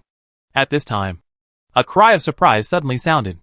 Everyone was shocked and turned their heads to see that the Great Xiao army, which was originally just quietly lined up on the opposite side, suddenly began to move. And its army began to move forward as a whole. And a narrow passage would be revealed at intervals. As the passage was revealed, teams of soldiers carrying pontoon bridges continued to rush out. Seeing this, the faces of the Qingqiu generals became even uglier. Damn it! It turns out that they wanted to use the Xiantian soldiers to quickly build floating bridges. No wonder they didn't collect boats. I understand. They must have secretly arranged a large army to quickly cross the Songjiang River in the upstream section, trying to bypass and copy our army from the flank or rear, and cooperate with their main force to force a frontal crossing. What a cunning Daxia people. This is bad. Don't panic. We have discovered the other party's plan. It should still be in time. General Pan? The generals cursed and talked a lot, and finally all turned to look at Pan Mingcheng with a nervous and urgent look. Pan Mingcheng naturally realized the seriousness of the problem, and did not dare to hesitate at the moment. Gritted his teeth and shouted coldly. Come here. Here. Pass on my order. Order the 2 cavalry units on the left rear wing to move westward along the river immediately. Once the enemy is found, they must be entangled tightly and must not be allowed to continue to move eastward or split up. Yes. Order the infantry of the rear camp to move westward immediately, and set up 3 lines of defense 5 miles away with Songjiang as the northern border to prevent the enemy's sneak attack. The army is so large that the cavalry forward cannot stop it. Yes. After giving 2 orders in succession, Pan Mingcheng was still a little worried. He turned his head and looked downstream for a long time before speaking again. Order the cavalry on the right rear wing to separate a part of the downstream direction within 10 miles to patrol and guard. Once the enemy is found, report immediately. Yes. After the order was issued, Pan Mingcheng's frown relaxed a little, and the other generals also breathed a sigh of relief. Although this move would greatly disperse their own forces, it was a necessary arrangement to deal with fatal threats. Even if the enemy did not split up to attack from upstream or downstream, it would not take too long for the infantry to withdraw from a distance of 5 miles. Although the cavalry is far away, it is highly mobile and can also rush back to support the main army in times of crisis. On the contrary, if it is not arranged in this way, what will happen to us is likely to be a disaster. As time passed, the formation of the Qingqiu army changed greatly, and the atmosphere in the army became more tense and murderous. On the other side, The Daxia army was staring at them, sharpening their knives, and it seemed that they would come directly to kill them in the next moment. On the high platform, facing the unusual movements of the Qingqiu army, several generals of the Qiongqi Legion smiled knowingly. General Wang. The enemy has taken the bait. Hey. General Wang's strategy kills people without being seen. Not to mention them. Even if we knew the inside story, we would have to send some troops to guard for the sake of caution. After all, the battlefield situation is unpredictable, and such threats must be prevented. That's true. General Wang. The enemy's array has been torn into a long strip next to Songjiang River. Our goal has been achieved. It seems that we can defeat the main force of the enemy in one fell swoop today. Listening to the laughter of his generals, Wang Jian shook his head with a calm expression. When commanding an army, the most taboo is arrogance and complacency. Otherwise, one day you will lose the overall situation and implicate the entire army. Remember, before the real victory or defeat, don't be too confident. Always be cautious and calm. General Wang's teaching is right. We remember it. The generals looked stern and hurriedly bowed their heads to respond. Another quarter of an hour later, on the south bank. No. The elite cavalry outposts have already explored all the Jiufang scout stations. Although they have confirmed that the scouts there have been killed, they have not found any traces of the Great Xia army, and even no traces of a large army crossing the river. What is going on? Yes. What is the Great Xia army doing? Perhaps the enemy troops crossing the river are all innate elites, and they have already penetrated deep into the south, and want to copy our army's retreat from the rear? While the Qingqiu generals were discussing with frowns, a young general suddenly ran over with a pale face. Report. Report to General Pan. The Yueqi captain is reporting urgently. The water in Songjiang River is turbulent, and has swallowed up most of the cavalry, and is rushing downstream. As soon as these words came out, everyone was stunned. River turbulence? What does it mean? Pan Mingcheng's pupil shrank, and his face showed a look of horror. The next moment, Pan Mingcheng jumped up and shouted loudly without thinking. Pass on my order. Order the entire army to retreat 10 miles immediately. The messenger was a little dumbfounded, but he didn't dare to ask any more questions, and hurried to pass on the order dutifully. At this moment, the ground under his feet suddenly began to tremble, and at the same time, a rumbling sound came from afar. Not long after, the terrifying green and white storm wave appeared in everyone's sight, and it was rushing at an extremely fierce speed. This storm wave stretched endlessly from west to east, like a rolling tornado, affecting most of Songjiang and a mile range on the south bank. When you get closer, you can see trees, human figures, war horses, houses, etc. being swept in and rolling with the waves. And from time to time, they will be broken into pieces by the murderous intent hidden in the waves. In addition, on the north side of the storm wave, many figures with Dharma bodies floating in the air kept moving forward with the storm wave. And at the same time, they kept slapping the waves with their Dharma body hands, as if to drive the storm wave. At this time, thousands of figures suddenly flew up from the Daxia army on the opposite side. Behind these people, 3 levels of Dharma bodies were revealed. They were all masters and strong men in the 3rd realm of Dharma body. As these people joined, more water from Songjiang River was involved, and the speed of the storm wave turned faster and faster, and the scale also grew rapidly, greatly expanding its range, directly covering the 3-mile area of the south bank. This scene was extremely spectacular and terrifying. After seeing all this with their own eyes, the generals of Qingqiu finally understood. It turned out that the enemy wanted to solve the eyes and ears of their Jiufang military station, not to let the elite cross the river to copy, but to hide their true intentions, and at the same time force them to mobilize troops to the coast of Songjiang River and fall into the trap. As for why the enemy army was able to trigger such a terrifying trap, it is thought that the river water accumulated in the narrow section upstream, and then used hundreds of Dharmakaya realms to launch a powerful Yuanli net when the dam broke, causing the water out of the dam to turn and tilt toward the south bank. As long as this step is achieved, it will not take too much effort to cause the river water behind to surge forward with a general trend. And at the same time, the speed of the surging waves will continue to accelerate with huge momentum and pressure. In addition, the Yuanli of those enemies may have mixed into the rolling river water in a way that they are still unaware of, forming a deadly murderous intent like an undercurrent whirlpool. This should be the origin of this terrifying storm wave in front of us. Although they have figured out the enemy's conspiracy and roughly calculated the whole process, none of the Qingqiu generals are happy. And they are not even interested in being shocked by the astonishing number of Dharmakaya realm masters in the Daxia army. Because they are facing an extremely terrifying and fatal catastrophe. Looking around, large groups of soldiers were being involved in the upstream direction. Some of them were torn into pieces as soon as they were touched. And some screamed and rolled 1 or 2 times. And then, they were also killed by the invisible murderous intent. And even turned into fragments. Before the thousands of Dharmakaya masters in Daxia joined. The masters of the true body realm still had a great chance to escape, but with the addition of that terrifying force. Even ordinary spiritual body realm masters might not be able to escape. At this moment, after receiving Pan Mingqing's order, the main force was retreating rapidly. Everyone was so scared that their faces turned pale, and they ran forward desperately, just regretting that they didn't have an extra pair of legs. At this moment, no one would care about the military formation, military orders, and military regulations, and no one would care about the weak. It was too late to escape for their own lives. So how could they care about others? Even the generals all trembled their lips and buried their heads to leap forward, because they saw with their own eyes how the 4th level general of the spiritual body realm was involved. Natural disasters are terrible. Not to mention that this is a different kind of natural disaster that has been carefully enhanced many times by powerful opponents. Hundreds of thousands of troops were running desperately. But soon, the sky above their heads darkened.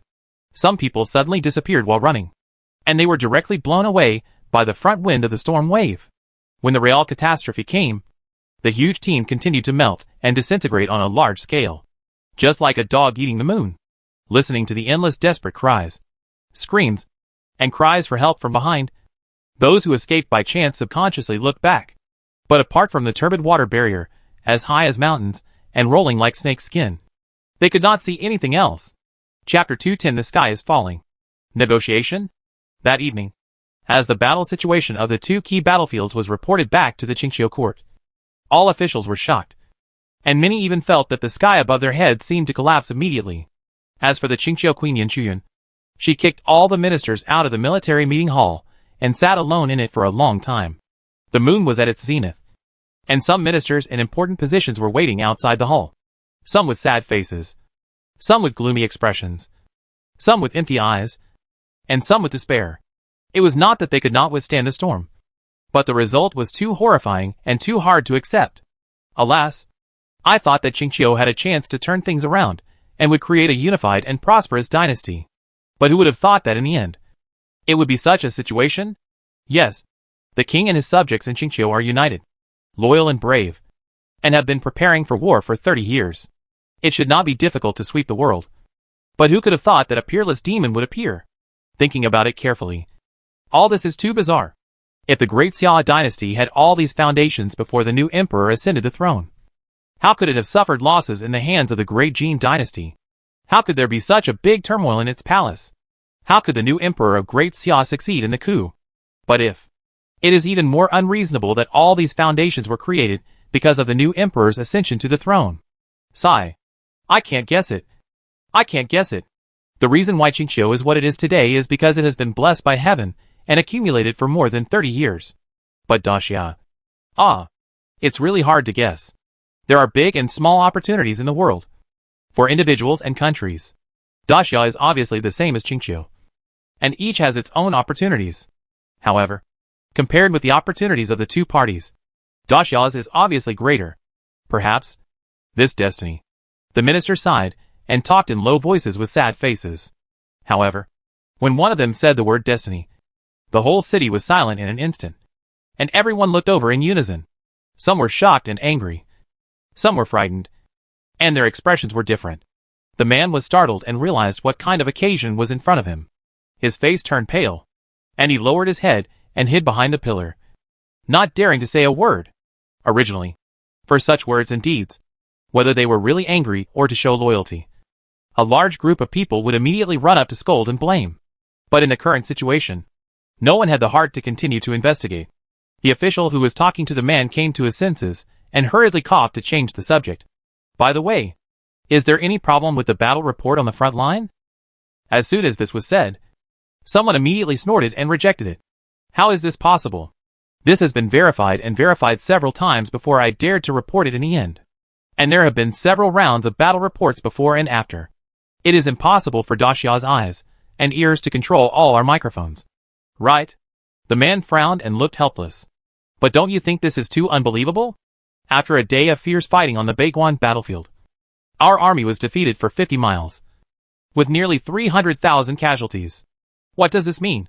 You know, there was the most powerful Qinghuan Corps of our Qingqiu dynasty.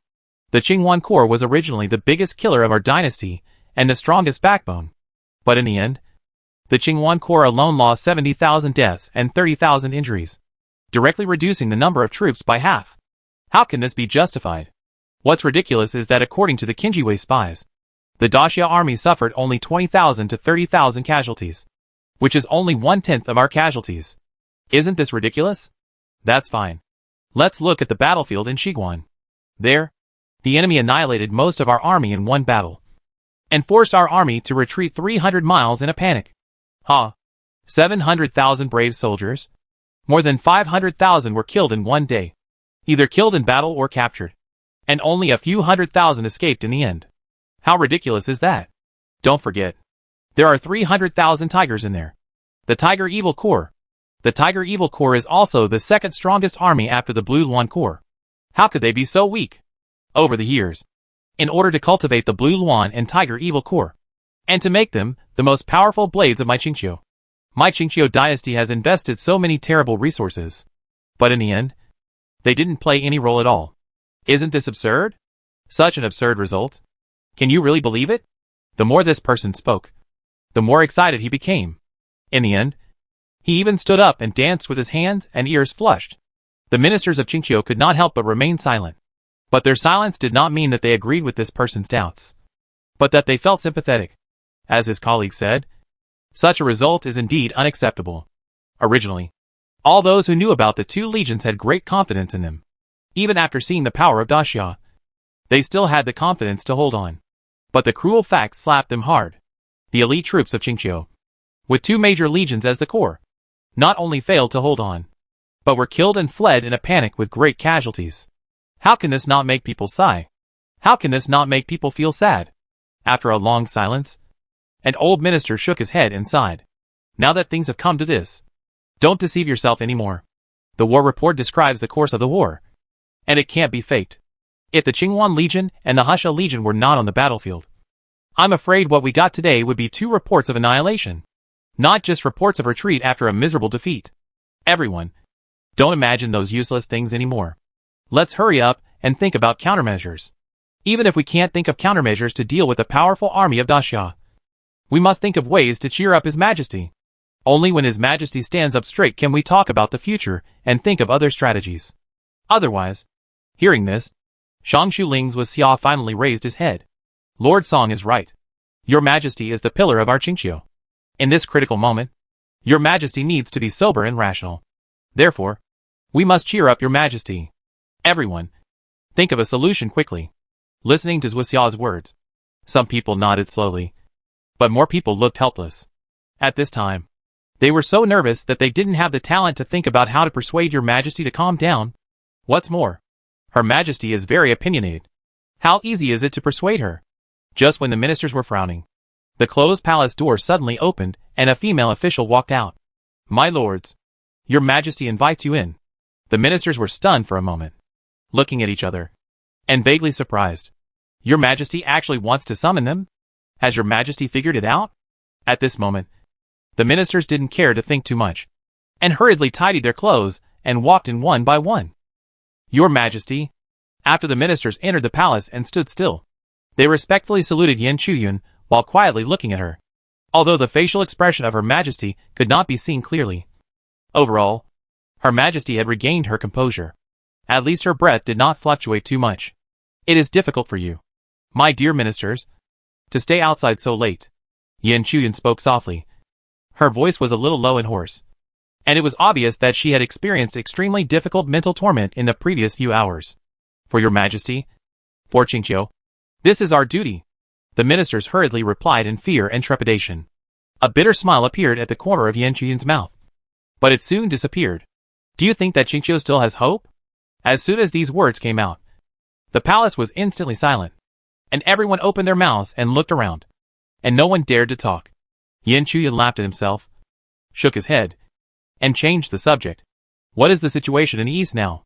Jiang Zhan's heart tightened, and he hurriedly took a step forward to report. Your Majesty, all the troops sent out have been withdrawn to the Fengyang River line and shrunk into the battle line of Fengyang River. Today, our army launched a strong attack on the 2 Dalian camps in the encirclement. But the resistance of the Liang army increased instead of decreasing. So we failed to successfully capture. As for the Daxia army, at present, the main force of the Daxia Taotai Corps is set out from the Dalian imperial capital and is marching towards the Fengyang River at a normal speed. In addition, the main force of the Daxia Bifang Corps is also advancing towards the Fengyang River. Finally, the Daxia Taowu Corps is marching westward while continuously dispersing troops to take over the cities in the east, middle and south of Dalian. But the elite led by its commander Ming Tian is marching quickly, and the target should also be the Fengyang River battle line. After listening to Jiang Zhan's report, Yin Chuyan was speechless for a long time. After an unknown amount of time, Yin Chuyan let out a long sigh, as if he had made up his mind. Pass on my order. Order the entire army to immediately withdraw to the center of the dynasty. Everyone was stunned and confused when they heard Yin Chuyan's order. The entire army? The center? Zhou Xia opened her mouth in astonishment, even forgetting to use the honorific as a prefix. Yin Chuyan glanced at Zhou Xia and said indifferently, You didn't hear it wrong. After receiving a positive answer, whether it was Zhou Xia, Jiang Zhan, Prime Minister Luo Dingbang, or others, they were all so anxious that sweat broke out on their foreheads. Your Majesty, you absolutely cannot do this. In order to capture the 2 camps in Dalian, our army has lost a lot of lives, and the strategic arrangements we have abandoned are extraordinary. If we let go at this time, wouldn't it be a waste of money for Daxia and a disguised strengthening of Daxia's power? Yes, Your Majesty. Now that most of Dalian has been taken over by Daxia's army, the people of Dalian have seen the strength of Daxia's army, and they will definitely not resist or cause chaos. Your Majesty, please think twice. That's right. Your Majesty, if we withdraw all the troops to the central area, it means that we have voluntarily given up the strategic space to return to the world. Once the final decisive battle goes wrong, my Qingqiu will be directly destroyed. Listening to the noisy and urgent exhortations, Yin Chuyan looked indifferent. Do you think numbers are really useful in front of the Daxia army? Do you think Daxia will mobilize the so-called main force of the Liang army, which they think is just a beggar army? Do you think that if we are defeated one by one, Qingqiu can avoid the fate of national destruction? I have made up my mind. Don't say anything more. After a cold snort, Yin Chuyan stood up suddenly. In addition, I will send an envoy to Daxia. I want to negotiate with Daxia. After speaking, Yin Chuyan left with a wave of his sleeves, leaving the ministers in the hall looking at each other in bewilderment. Negotiation? Chapter 211 Conditions? My gift. September 10th. Daxia Palace. Imperial Garden. Dongfanyu. Gu Ruiyun and other concubines chatted and laughed quietly while secretly glancing at Mi Yin, who was kneeling at Xia Ao's feet as docile as a cat, with strange expressions. Especially Tao Yushu and Wan Yin Yao Yao, the 2 concubines who had walked out of Taokei Palace, had even more complicated expressions. Thinking back to the beginning, it took a lot of effort for them to leave there. But now, the Queen Mother of Dachu was taken out by His Majesty after not staying there for many days, and she naturally felt a little jealous. However, they had to admit that Mi Yan was much better than them in terms of the noble temperament of a superior, the gorgeous style of a mature beauty, or the elegant manners of a natural noble. Combined with the above, the temptation is naturally great, with a strong charm of inducing the king not to attend the court early. In addition, although Mi Yan was forced to surrender, she ordered the entire Chu to surrender very straightforwardly, which was similar to their contribution. More importantly, Mi Yan's mentality seemed to be very different from theirs at the beginning. She seemed to have a strong enterprising spirit. This can be seen from Mi Yan's posture at this time. His Majesty was taking a nap on the recliner, but she did not play and relax like other concubines. Instead, she still knelt at His Majesty's feet, fanning him attentively, and even used her soft thighs as a cushion to support His Majesty's feet, which shows how thoughtful she was. Mi Yan knew how to please His Majesty so well that it was understandable that she was taken out by His Majesty to relax before being transferred out of Taokei Palace. However, this also made some concubines feel a sense of crisis. Mi Yan's appearance and style were already one of the best among the concubines, and now she is so aggressive. I'm afraid she will have a bright future. One in Yao Yao's eyes turned, and suddenly whispered a few words to Tao Yushu. After Tao Yushu heard it, he showed a strong resistance and shook his head repeatedly. One in Yao Yao glared at Tao Yushu with a look of regret, feeling that they should really change generations. Just when she wanted to say something, she suddenly caught a glimpse of Shangwan Water's figure appearing at the corner of the corridor, not far away. She immediately closed her mouth and continued to drink iced tea with a smile, as if nothing had happened. Shangwan Water walked into the circular pavilion surrounded by flowers, and saw Xia Ao resting with his eyes closed. She did not go forward to disturb him, but just glanced at Mi Yin meaningfully, and then walked to Gu Ruiyun and Dongfang Yu and talked softly. I don't know how long it took. Xia Ao finally opened his eyes. Your Majesty, are you awake? Mi Yan's eyes lit up, and she greeted him shyly. Xia Ao stretched himself comfortably, then laughed and sat up. At this moment, the other concubines were ready, either preparing tea or holding the peeled fruit pulp, and they all wanted to go up to serve. However, as Shangwan Water stood up and walked towards Xia Ao with empty hands, the concubines had to hold back, because they knew that Shangwan Water's posture was obviously to report state affairs, and it was not appropriate to go up at this time. Your Majesty, the conditions of the Queen of Qingqiu have been put forward. Shangwan Water knelt and bowed to Xia Ao, and then said softly, Oh, what does she want? Xia Ao laughed and asked with interest. On the morning of the 6th day, a Qingqiu Qingyi guard went directly to the residence of the Right Prime Minister Gao Zhou, saying that the Queen of Qingqiu intended to surrender the whole country, and the large-scale withdrawal of troops was a symbol of sending a friendly signal. He hoped that the Daxiao army would not pursue them for the time being, and the specific matters could be discussed in detail after the Queen's special envoy arrived. Although Qingqiu's move was suspected of delaying time, preserving troops, and safely concentrating all combat forces, Xia Ao did not care and let Gao Zhou agree.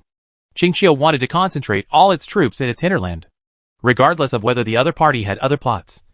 It was not a threat to Daxiao, because the gap between the two sides was too large.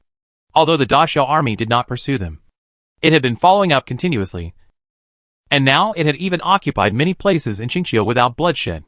When the main forces of several major legions arrived one after another, if the Qingqiu dynasty wanted to play tricks, it would only be self-destruction.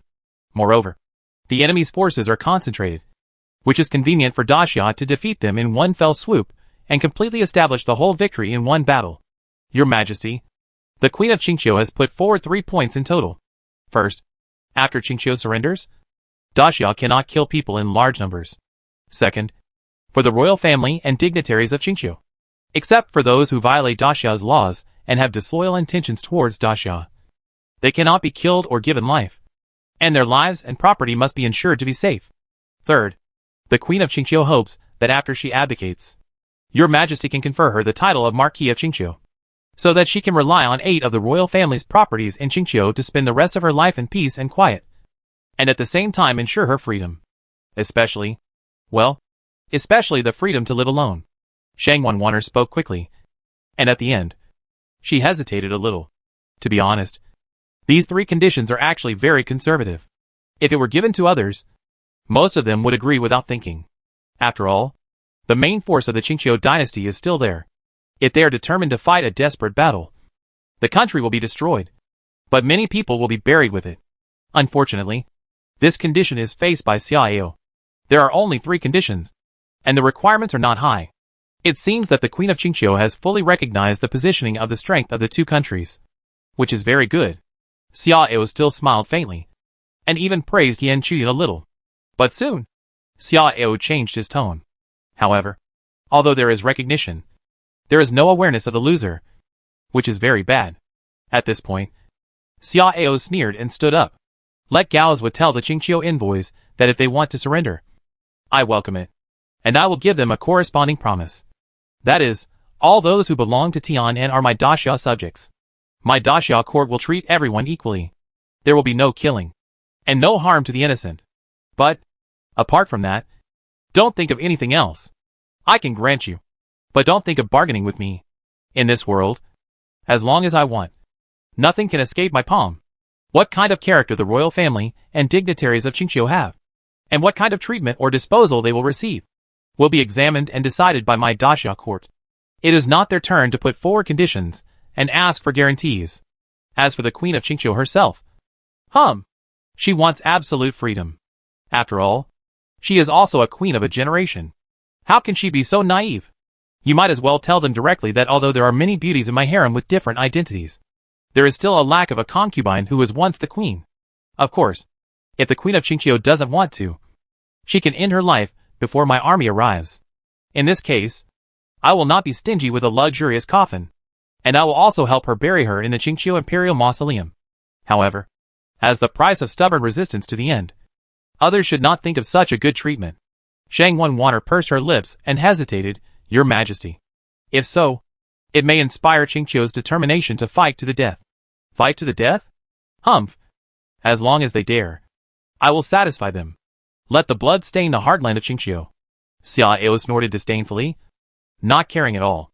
A small Qingqiu can be taken successfully even with only one legion. I mobilized the 5 legions to attack together just to minimize the casualties of my soldiers. Now the 2 elite legions of Qingqiu have been defeated and crippled. Although there are still nearly 2 million troops, it is easy to destroy them with the main forces of the 5 legions rushing forward. They are not qualified to negotiate with my great Xia. Shang Wanwater breathed a sigh of relief and nodded gently.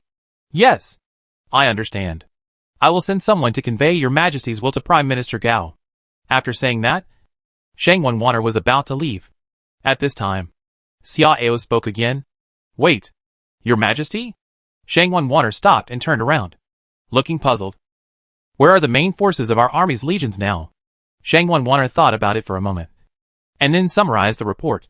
Your Majesty, the Chaos Corps is approaching the central area of Qingqiu. The Qiongqi Corps has just entered the northwest of Qingqiu. The Taotai Corps is in Qingqiu Dongshan Prefecture. The Bifang Corps is in Qingqiu Donglong Prefecture. And the Taowu Corps is still hundreds of miles away from the eastern border of Qingqiu. Since the domestic city guards accept the newly acquired land at different speeds, the 5 major corps have allocated some troops to maintain order in the cities in the occupied areas in advance. At present, the total available troops of the various corps should be around 1.5 million. After hearing Shang Wanwater's answer, Xia Ao thought for a while, and then spoke again. Let Gaozhou give Qingqiu an ultimatum, telling them that I will only give them 7 days. If they still don't surrender unconditionally within 7 days, then my great Xia army will no longer hold back. In addition, let Yuan Tiangang and Zhao Gao do their own things, and order the bad people and Luo Wang to closely monitor every move inside Qingqiu to see if they have any other conspiracies in secret. If anything unusual is found, I will give them the power to deal with it in an emergency. At the same time, they must communicate with the commanders of each legion in a timely manner, and if necessary, they can ask the army for support. Although Xia Ao didn't think that the Qingqiu dynasty could still play any tricks at this time, for the sake of caution, he still issued an urging order to the 2 major spy organizations under his command, and gave them considerable authority. Yes. When Shang Wanwater left, the concubine's eyes were full of light, and at the same time, they came forward with lotus steps and graceful appearances, holding their own prepared tea, snacks, fruits, etc. Congratulations, Your Majesty. Congratulations, Your Majesty. The great feat of unifying the world is just around the corner. Hee hee. It's incredible to think about it. Your Majesty has been on the throne for just over a year, but in this short period of time, Your Majesty has transformed Daxia from a medium-sized dynasty into the world's most powerful country. It's so exciting to see that you can completely unify Tianan in a few days. That's right. Sweeping across 7 countries in a year. How dreamy. Your Majesty is truly an unparalleled hero. Listening to the various compliments from the concubines, Xia Ao laughed heartily, and accepted all the flattering services. Chapter 212 Locked. Mutation. September 11th. The former Daliang imperial capital. Niai Lian Yuan. Niai Lian Yuan was originally a place for the Daliang imperial palace to temporarily place the corpses of eunuchs and palace maids. But now it has become a place for the corpses of princes, concubines, and princesses in the Daliang palace to be parked and cremated. Outside a certain autopsy room, dozens of sharp-eyed men in black were on guard all around. In the center of the courtyard, a middle-aged man with waist-length hair and a deep black robe was sitting quietly on a stone bench with his eyes closed. This man's face was extremely unfamiliar, but he had actually appeared before, just in a different face, because he was the most mysterious and highest-ranking captain of the Daxia Bad People, Sang Yanyuan. As the captain of the Bad People who was in charge of the affairs of the entire Daliang dynasty, Sanqianyuan had too many things to do before, and after the whole process of taking over the Daliang imperial capital. It was not until 3 days ago that he barely had some free time. But these free time were soon occupied, because his men discovered something extremely strange. And this matter happened to be related to Yang Shuo, whom he had previously paid attention to. When Daliang was about to fall, Yang Shuo was left alone by Daliang Emperor Liang Jingtian for a long time. Sanqianyuan suspected that Yang Shuo must have received a very important mission, so he sent people to closely monitor him. However, after leaving the palace, Yang Shuo did not do anything that might be related to the so-called important mission. Instead, he took hundreds of people to fight with Daliang's traitors, until he died in the hands of Yuan Qingdu. Yang Shuo's move was simply inexplicable to Sanqianyuan. Although Yang Shuo also called for reinforcements, he still had a sense of deliberately sending himself to death. As for why Yang Shuo wanted to die, this was also something that Sanqianyuan could not figure out at the time. In addition, it was the critical time to take over Daliang's imperial capital, and he had many important things to pay attention to, so he could only arrange his men to continue investigating. Unfortunately, after a few days, apart from finding out that there was an old man who raised horses missing from the stronghold at that time, nothing useful could be found. It was not until 3 days ago that his people found a suspicious point when they carefully checked the bodies of the members of the Daliang royal family, which made him turn his attention to Yang Shuo again. And this suspicious point was about a body and a person. Shortly after Yang Shuo left the palace, a fire broke out in a courtyard in the palace, and the fire also burned a box of poisonous medicine in the storage room in the courtyard, causing the poisonous smoke to spread and almost poisoned everyone in the courtyard to death. This matter did not attract much attention at first, because there were too many chaos that night.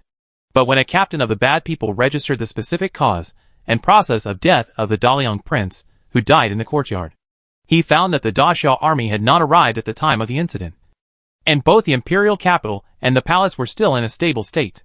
In addition, he also learned from the surviving palace maids that Yang Shuo had appeared around the courtyard before the fire.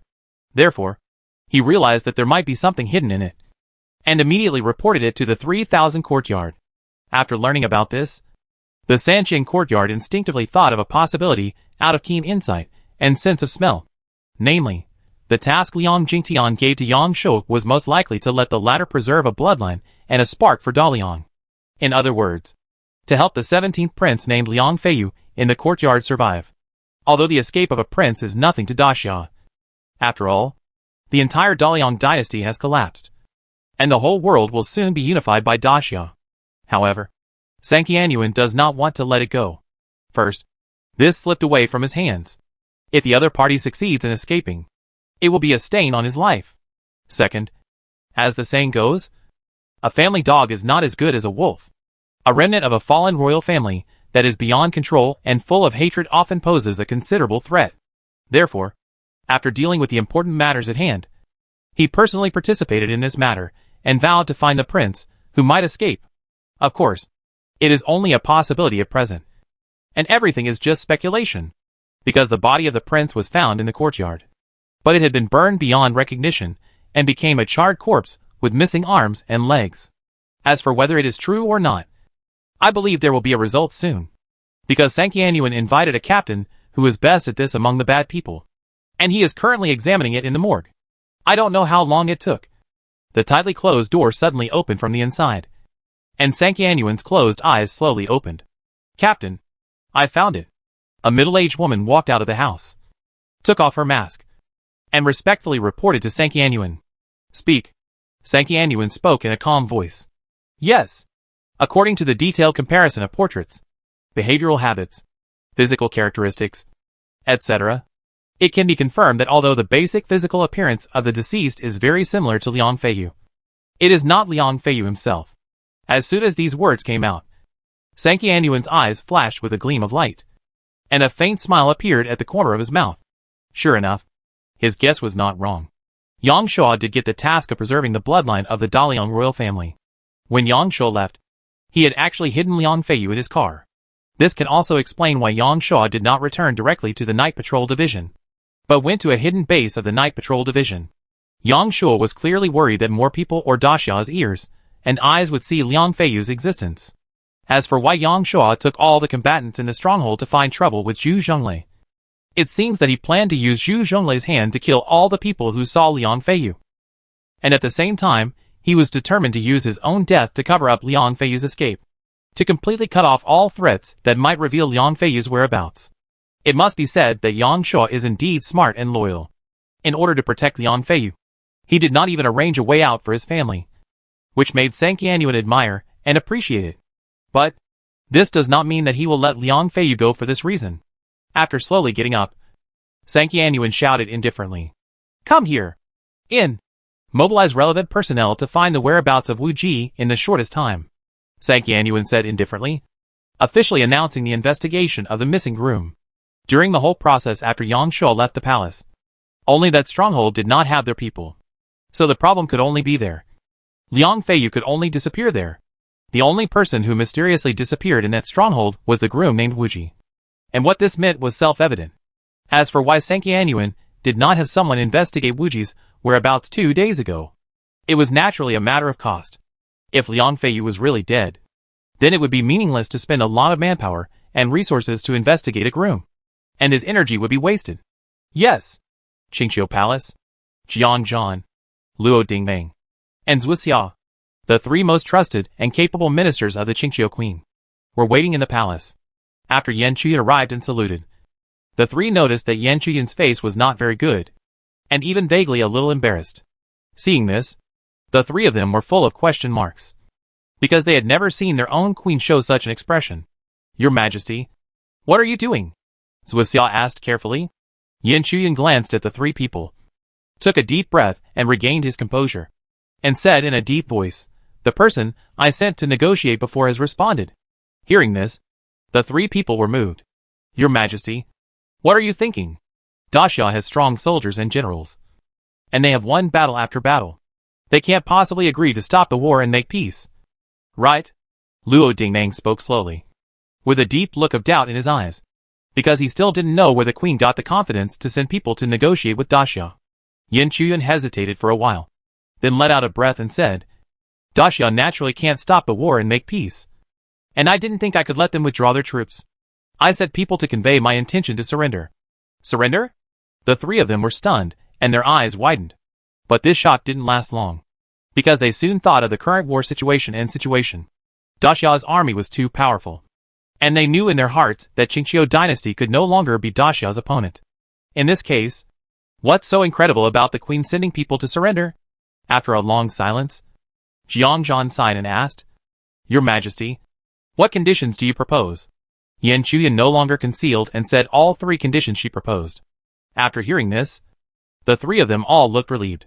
They were afraid that the conditions proposed by the Empress were too high, thus angering the great Xia Emperor, who would order the army to attack regardless of the consequences. Such conditions are already extremely conservative. For the ruler of a country, there is nothing difficult to accept. Zhu Xia nodded affirmatively, and then asked, "Your Majesty, the Emperor Xia should have agreed, right?" Luo Dingmeng frowned, because he remembered the ugly expression of the Empress when she first came in. When he thought of the great Xia Emperor's hobbies, he immediately had a guess. After sighing secretly, Luo Dingmeng did not speak, but just stood there quietly with his eyes down. He refused. Yan Chuyan gritted his teeth and said word by word, "What?"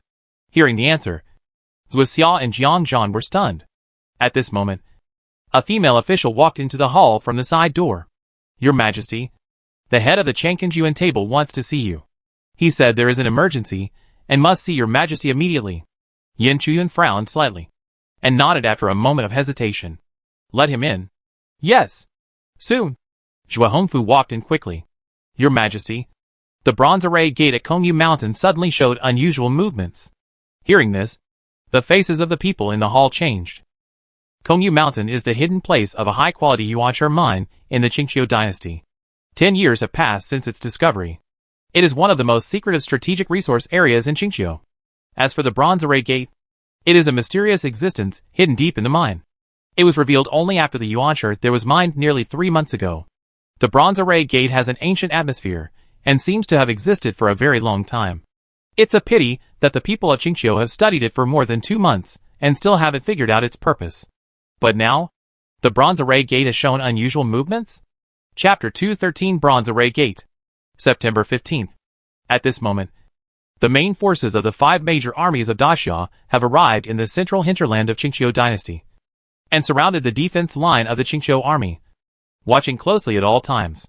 There are only 2 days left before the end of the ultimatum, but the Qingqiu dynasty has not given a reply, which makes the situation more tense, especially in the area where the 2 armies are facing each other. The atmosphere of killing is like a dark cloud covering the sky, making many Qingqiu soldiers nervous and a little breathless. With the end of the 2 key battles, the strength and terror of the Daxia army have been deeply rooted in the hearts of the people, and the original high fighting spirit and confidence of the Qingqiu army have been hit to pieces, and the feelings of confusion, panic, and powerlessness are almost filled in everyone's heart. At present, Daxia has swept across almost the entire southern part of Tianan, leaving only Qingqiu still struggling in the stormy waves. Once the final decisive battle begins, Qingqiu will inevitably be destroyed, and they will be the first innocent souls to fall in a pool of blood. So this battle is actually meaningless. It's a pity that the decision of whether to fight or not is not made by them. 100 miles southeast of Qingqiu imperial capital, there is Kongyu Mountain. Kongyu Mountain is one of the rare towering mountains in Qingqiu dynasty, because the mountain is lush and green all year round, and it is rich in top-quality purple Kong. It is like a treasure mountain, so it is named Kongyu. In one of the open ravines of Kongyu Mountain, there is a huge cave that is 6 or 7 feet high and more than 30 feet wide. Judging from the traces left on the edge of the cave, it is obviously dug by people. The location of this cave is very hidden, and there are soldiers guarding it closely around.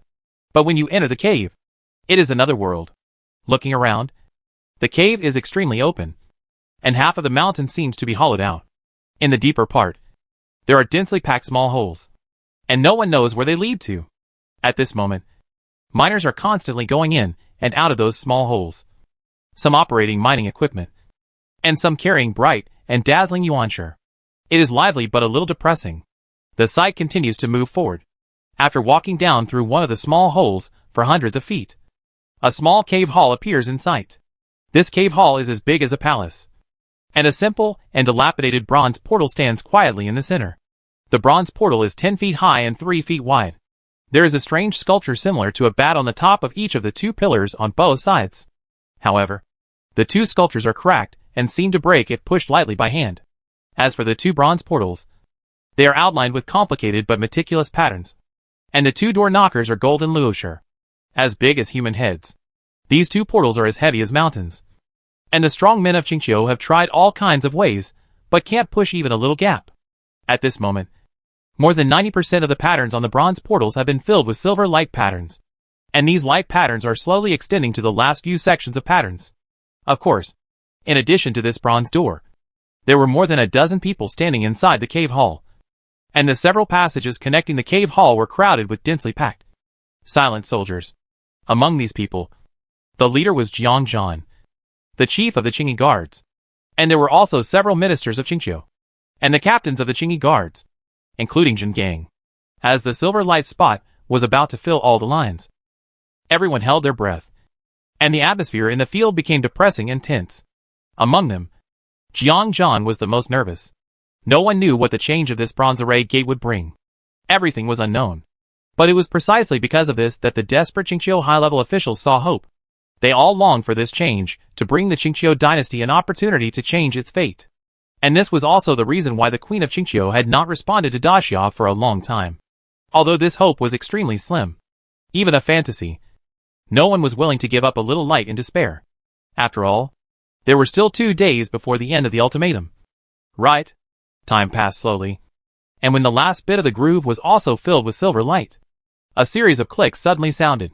Everyone was startled in an instant, and looked carefully, but found that both the bronze door and the pillars and beams had fine cracks on them. Looking at the bronze array gate that seemed like a spider web and would shatter in the next moment, everyone's heart was in their throat, and they were in doubt. However, this bronze array gate was also very strong. Even though it looked like it was covered with cracks, it did not collapse after all. It seemed that there was a mysterious force forcibly restraining it. Soon, a new change happened again. The 2 doors that the Qingqiu strongmen could not push with all their strength suddenly cracked silently, and a white fluorescence was faintly revealed. And as time passed, the 2 doors were constantly opening outward, and the gap was also getting bigger. When the gap expanded to the size of a fist, the white light suddenly disappeared and turned into endless darkness, as deep as the endless starry sky. Facing this darkness, everyone was palpitating, feeling as if they were being stared at by an extremely powerful and terrifying existence. But on the other side of the palpitations, there was excitement and ecstasy. Because of this change in the bronze array gate, everyone's hope in their hearts has gone a step further. Judging from various signs, the other end of the array gate is very likely to be connected to another world. Although we don't know what will come out of it for the time being. A new world can always bring about huge changes. Right? Moreover, this result will be revealed soon. Everyone held their breath, staring at the bronze door that was constantly opening without blinking, and their hands under their sleeves clenched into fists, and their hearts beat like drums. Daxia Dynasty. Xiazhou. Hengqin. Hengqin is a small county town in the south of Xiazhou. Its various conditions are not high or low among the county towns in this prefecture. It is a county town with a general sense of existence. At this moment, in a wine shop in the middle of Hengqin, Sang Qianyuan was standing in front of the window of the box and scanning the carriages and people on the street. At a certain moment, the door of the box was suddenly pushed open, and a figure walked in quickly. Report to the captain. It has been confirmed that the target is indeed in Hung County. Sang Qianyuan's eyes moved, and a faint smile appeared at the corners of his mouth. Want to play tricks under the lamp? Uh-huh. You are quite clever. But unfortunately, after muttering, Sang Qianyuan turned around. Where exactly is it? Reporting to the captain. I have ordered people to investigate as soon as possible. I believe there will be news soon. Yes. Sang Qianyuan nodded slightly, walked to the table, and drank tea and waited. After 2/4 of an hour, the man came back. Captain, I found it. Sang Qianyuan stood up calmly and said indifferently, Let's go. Captain, are you going in person? The man was stunned and said hesitantly, Captain, they are just 2 small fish. I will take people to catch them. Why bother you to go there in person? Sang Qianyuan shook his head and said earnestly, You don't understand. Some things in this world are very mysterious. And some people are also mysterious. I still feel relieved to go there in person. Although the subordinate was puzzled. He couldn't persuade him anymore. Yes. Lini Town. Outside a courtyard. Oh. Uncle Wu is lucky today. He actually caught 2 big pond fish. A woman walked past the door with a sewing basket. When she saw a hunchbacked old man carrying a bamboo fish basket coming towards her, she immediately greeted him with a smile. This hunchbacked old man was Wu Ji, whom Yang Shu called Wu Bo, and the groom who mysteriously disappeared from the night watchman's base. Wu Ji laughed, revealing his sparse and yellow teeth. Yes, I'm lucky today. I can just nourish my grandson. He has caught a cold these days and can't go out. The woman glanced at the gate and smiled with her hands covering her mouth. Uncle Wu was a housekeeper in a wealthy family after all. He taught his son well. This grandson is also well-mannered, handsome, and really cute. Wu Ji smiled and shook his head, sighing, Alas, big places are good, but I can't go home for 3 to 5 years. But I'm old now and can't work anymore. I want to spend a few years in peace with my grandson in my hometown in the future. That's right. The woman nodded, then lowered her voice and laughed, Uncle Wu. There are several families in the nearby villages and towns whose daughters are very good. If your grandson wants to get married, I can help him thread the needle. Wu Ji laughed and fooled away. When he entered the yard, the smile on his face slowly faded. He is Yang Shua's idle chess piece. He has a total of 7 identities in different places in Tianan, and they are all verifiable. The identity here is one of them. However, the identity of the 17th prince is not easy to handle. He must be active in the town more and subtly confirm his identity. In this way, even if His Highness the 17th prince wants to go out in the future, his identity will not arouse suspicion. Grandpa, you are back. Seeing Wu Ji coming back, Liang Feiyu coughed twice, put down the scroll in his hand, and stood up to greet him. At this time, Liang Feiyu was wearing an ordinary scholar's white robe, and there were no expensive ornaments on his body. He looked like a poor scholar. Why did you come out? Don't walk around before you recover from the disease. Be careful of a relapse. Wu Ji put the fish basket on the stone table and said distressedly and complained. Grandpa, I'm much better. It's okay. Liang Feiyu smiled and helped Wu Ji to massage his shoulders. There were no outsiders at the moment, but the two still maintained their fake identities and relationships, which showed their caution. However, even with such caution, They still ushered in the most worried and unexpected changes. Paw paw paw. With a burst of crisp applause, a laugh came into the ears of the two. A loving grandfather and a filial grandson. It's a touching scene. Liang Feiyu and Wu Ji's hearts trembled instantly. But their faces did not show any abnormality. They just turned their heads in shock, looking at the figure who appeared on the roof in panic and confusion. Who are you? Why are you on my roof? Wu Ji pointed his finger at the man and asked tremblingly. Chapter 214 Lost Domain. Main Continent. Kongyu Mountain. Underground Cave Hall. As the two bronze doors were completely opened, a mysterious dark passage was formed behind the doors. This scene was very strange. The bronze array gate was obviously just a portal standing alone in the center of the cave hall. It could be crossed in 2 steps from both sides of the pillars and beams. But at this time, the portal seemed to be connected to another world. And the dark passage behind the door was also extremely deep. Jiang Zhan and others stared at all these changes without blinking, and their hearts beat louder and louder.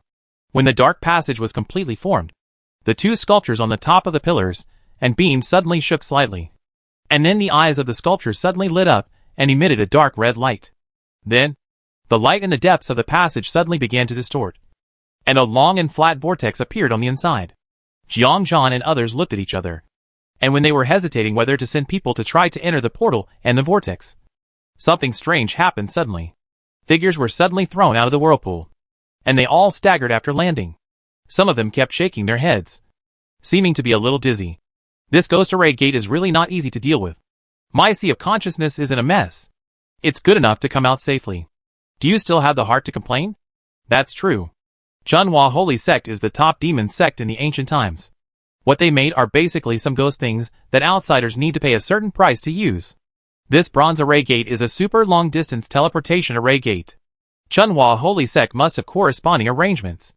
It is extremely dangerous. Otherwise, why don't those big shots send their children to get credit? But fortunately, judging from the results, after an extremely long time, the backhand on this array gate should have disappeared. Otherwise, we would not be able to successfully teleport. Speaking of which, Chunhua Holy Sect is really powerful and terrifying. After millions of years, their bronze array gate can still be used. TSK. More than that, it successfully teleported us to the Lost Realm. Although the Lost Realm is approaching the main continent, the distance between the two is definitely still very far. This situation. It is hard to imagine how powerful the Chunhua Holy Church was at that time. It's a pity that the bronze array gate is too badly damaged. According to the calculation of that great man, this array gate can only be used once. And the teleporter's cultivation that can be supported is also limited. Hey, if not, how can such a big event be turned on by us small characters? At least, a great commander must come. That's right. Since we have succeeded, the great credit has been obtained. I just don't know what the situation of the Lost Domain is now. And can it help my 7 Mountains Alliance to increase its foundation? According to the calculation of that great man, the concentration of vitality in the Lost Domain is very thin, and there are almost no strong people who can show off. However, no matter what, this is at least a domain. A whole domain. Even if only the population is valuable. It is also an incomparable wealth for my 7 Mountains Alliance. These mysterious people who appeared through the vortex were recovering their spirits and talking softly. The moment these people appeared, Jiang Zhan and the others' hearts skipped a beat. After hearing each other's conversation, their hearts sank to the bottom, and their faces looked extremely ugly. I thought this was a great opportunity for the Qingqiu dynasty. A chance to change fate. But I didn't expect to welcome a group of seemingly famous outsiders. Although these outsiders seemed to be tossed by the so-called teleportation array gate, the powerful aura they naturally revealed was a very bad signal. Shen Gang squinted his eyes, and looked expressionlessly at the crowd that was slowly walking out of the dark passage. There were a total of 15 people, 5 of whom were women. Looking at their attire, they were not much different from the people in Tianan. But their aura was obviously different. As the saying goes, the land and water nurture the people. And there are also great differences between the practitioners nurtured by different levels of the vitality environment. After a closer look, Shen Gang found that the 15 people were vaguely divided into 3 parts. The leaders of which were a middle-aged man in armor with a high chin and a majestic aura, a young woman in a lotus-colored skirt, and a white-haired old woman with kind eyebrows. It was unknown whether it was the dark passage or the bronze portal that blocked them. But these people seemed not to have seen them. When they walked out of the portal, the 15 people with mysterious origins were all stunned, then laughed and looked at each other. Someone actually came to greet us. Hey, this is just right. It saves us a lot of trouble. As one person was laughing and talking, a rustling sound suddenly came from behind him. The 15 people were startled, and when they turned around to look, they found that the passage and the vortex had disappeared, and the array patterns on the portal had lost their luster. More importantly, the entire bronze array door actually collapsed and turned into dust all over the ground. Seeing this, the faces of the mysterious visitors became ugly. How could it collapse so quickly? Didn't they say that according to the calculation, 1 or 2 people could be teleported back within a day? Calculation is just calculation. How can it be trusted? Moreover, it is impossible to calculate the exact situation of the teleportation gate on this side. According to the order from above, they were supposed to first find out the specific situation of the lost domain, and then arrange 2 people to return to the main continent within a day to report. But now it seems that this is obviously impossible. It doesn't matter. In a few years, the lost domain should be connected to the main continent, and we will be able to go back then. The young woman in the skirt shook her head and smiled, comforted her, and then looked at Jiang Zhan and others. Who is the leader among you? Come out and answer. Wait. At this time, the middle-aged man in armor suddenly flashed his eyes, stepped forward and stopped the young woman's question. The young woman frowned, turned her head, and stared at her suspiciously. General Han. What's wrong? General Han's full name is Han Xinghui. The young woman is Yin Qiuman, and the other white-haired old woman who led the group is Hui Qin. Although the 3 are all middle-level members of the 7U Alliance, they come from different youths and have their own plans. However, judging from the positions and words and deeds of the 3, Han Xinghui should have the highest status. Yin Qiuman is second, and Hui Qin is the lowest. Han Xinghui smiled slightly, playing with the iron gall lion head, and said in a calm voice, Deacon Yin, no one knows what the situation is in the Lost Realm now, and how many forces there are. Similarly, we don't know which force has a stronger foundation, although we are all working for the Alliance. Shouldn't we share the credit? Yin Qiuman narrowed her eyes, then smiled and said, Then, I wonder what Han Dudong plans to do. It's very simple. Let them report the most concise information first, and then we will each select a few forces to be responsible for control according to our luck. Otherwise, after knowing the specific situation, we will inevitably have to argue and waste time. Han Xinghui lowered his chin and smiled reservedly. How? Oh, what Han Dudong said makes sense. Yin Qiuman thought for a while, nodded, and then turned to look at Hui Qin, who had been silent. I have no problem, but I don't know what Captain Hui thinks. Hui Qin smiled kindly, bowed to Han Xinghui and Yin Qiuman, and then said slowly, You 2 are the leaders of this team, and it is up to you to decide what needs to be done. I know my own limitations, and dare not interfere. I will do whatever you tell me to do. Seeing Hui Qin so sensible, Han Xinghui laughed and gave him an admiring look. With a satisfied look, Yin Qiuman's eyes showed a hint of surprise. After looking at Hui Qin deeply, she nodded slowly. Since Captain Hui is open-minded and has no problem, let's do as General Han said. Han Xinghui's mouth curled slightly, turned his head, and looked at Jiang Zhan and others, and at the same time restored his lofty majesty. Who is the leader among you? Stand up and answer. Seeing that the other party talked to himself as soon as he came out, Jiang Zhan and others were already very angry. Now, the other party's commanding order has further aroused everyone's anger. How dare you? How dare you act wildly on the territory of my Qingqiu dynasty? Evergreen Garden's head Xue Hongfu was furious. He pointed at Han Xinghui and others and cursed them, then waved his hand. Catch them! Yes! The soldiers in the surrounding passages shouted together and rushed out in neat steps. At the same time, several strong men from Evergreen Garden stepped forward with cold faces.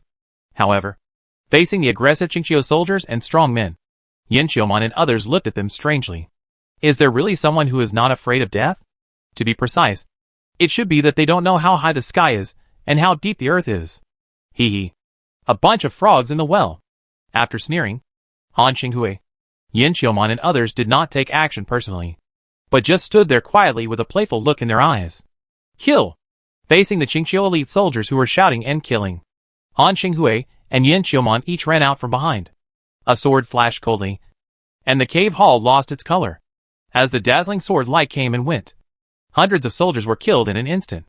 and a large area of the edge of the cave hall was cut off. Huh? As the two men fought with the four strong men from Changchun, they couldn't help but let out a surprised sound. At the same time, Han Qinghui, Yin Qiuman and others also showed strange colors in their eyes. Interesting. I didn't expect that there would be a third-turn spiritual body master in this lost domain. It's really interesting.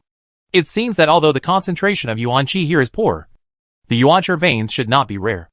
It should be caused by the proximity to the main continent.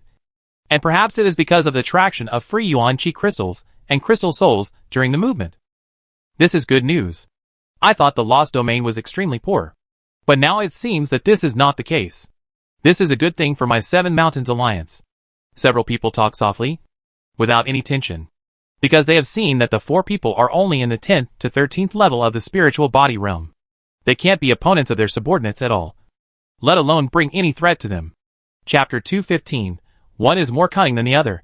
The space is limited, and the 6 strong men on both sides did not show their Dharma bodies, but only concentrated their powerful strength on their weapons to fight. However, the expected fierce fighting scene did not appear.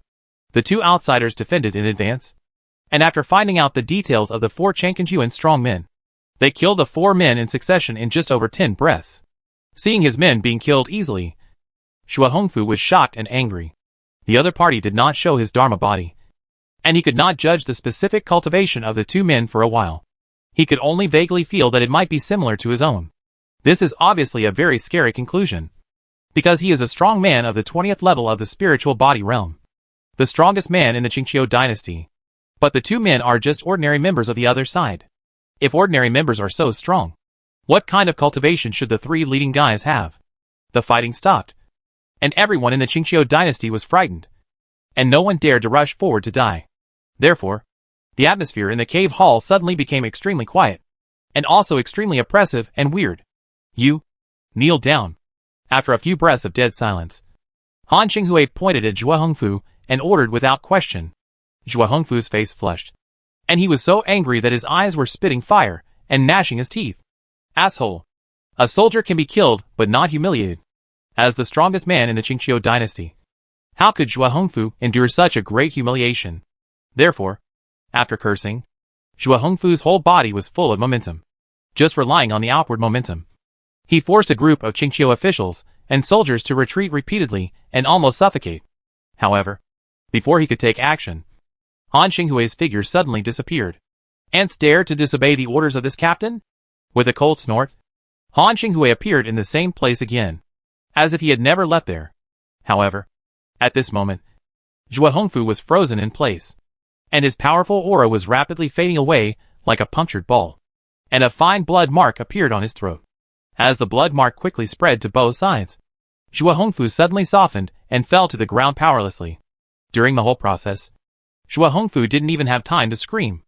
After witnessing this horrific scene with their own eyes, Jiang Zhan and others were all frightened and pale. Their hearts seemed to fall into an ice cellar, and their cold souls were trembling. Are you the leader? Han Qinghui stared at Jiang Zhan, looked at him twice, and asked in a cold voice. Jiang Zhan's throat rolled, and after hesitating for 2 breaths, he gritted his teeth and took a step forward, and nodded with difficulty. Very good. That's how it should be. Han Qinghui nodded with satisfaction. I ask you to answer. Remember? Answer whatever you ask. And don't be smart enough to expand the scope of your answer. After a warning, Han Qinghui formally asked the question. Tell me, what do you call this world you live in? Seeing that the other party seemed to just want to ask some basic questions, Jiang Zhan's resistance was greatly reduced, and he decided to cooperate to save his life first, and then find other things. Tianan. Hearing Jiang Zhan's answer, Han Qinghui, Yin Qiuman and others looked at each other with strange expressions. I didn't expect that after being separated for hundreds of thousands of years, the Tianan region still retained its original name. Yes, it seems that there is no break in their history, and their ruling class should also know the basic origin of the Tianan region. Interesting. After talking in a low voice for a while, Han Qinghui continued to ask questions. Is that person the strongest person in Tianan? Probably not. Jiang Zhan answered hesitantly, and was obviously not sure. Han Qinghui frowned slightly, squinted his eyes, and continued to ask, what is the cultivation level of the strongest person? You can guess. about the 21st or 22nd level of the spiritual body realm. Jiang Zhan did not hide it, and told the strength level of the strongest person in Daxia that he knew. Hearing this answer, Han Qinghui and others all smiled, because it means that they can indirectly control Tiannan by controlling the ruler of Tiannan. Next question. How many forces are there in Tiannan? 2. Jiang Zhan answered, looking very honest. 2? For this answer, whether it was Han Qinghui, Yan Qiuman, or Hua Qin and others, they all frowned. There are only 2 forces. I think it should be a situation of 2 strong forces competing for supremacy. It seems that the situation in Tiannan is not very chaotic, and the foundation for unification is very good. Although it is a bit unexpected, it is a good thing for us and the Seven Mountains Alliance. Yes, this can save us a lot of time and energy. As long as we take down the rulers of these 2 forces, it means that we have taken down the entire Tiannan. In the future, when the Tiannan region, which has become a lost land, is reunited with the main continent, our Seven Mountains Alliance will be able to manage it better and faster as our rear base. Han Qinghui glanced at a middle-aged man in white clothes, who was not good-looking behind him. Then he breathed a sigh of relief and continued to look at Jiang Zhan. Tell me what these 2 forces are called. One is the Qingqiu dynasty, and the other is the Daxia dynasty.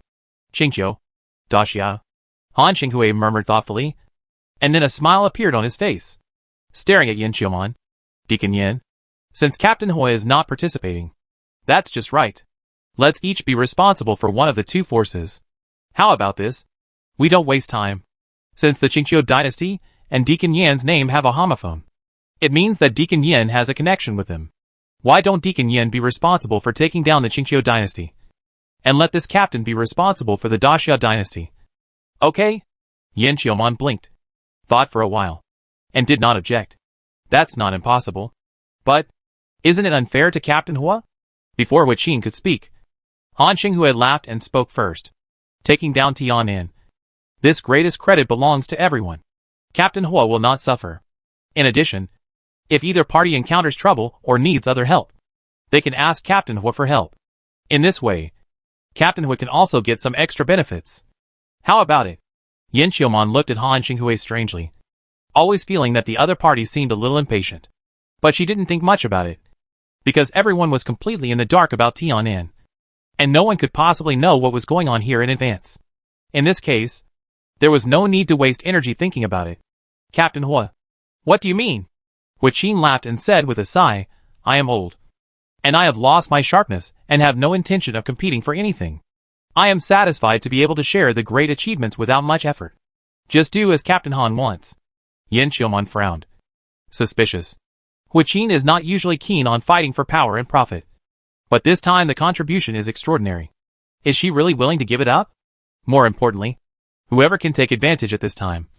Then after the reunification in the future, the corresponding you may get a larger share of the pie or invisible wealth. How can you just give it up? Although there are many doubts in her heart, Yan Qiuman is not easy to ask. In that case, let's make it like this.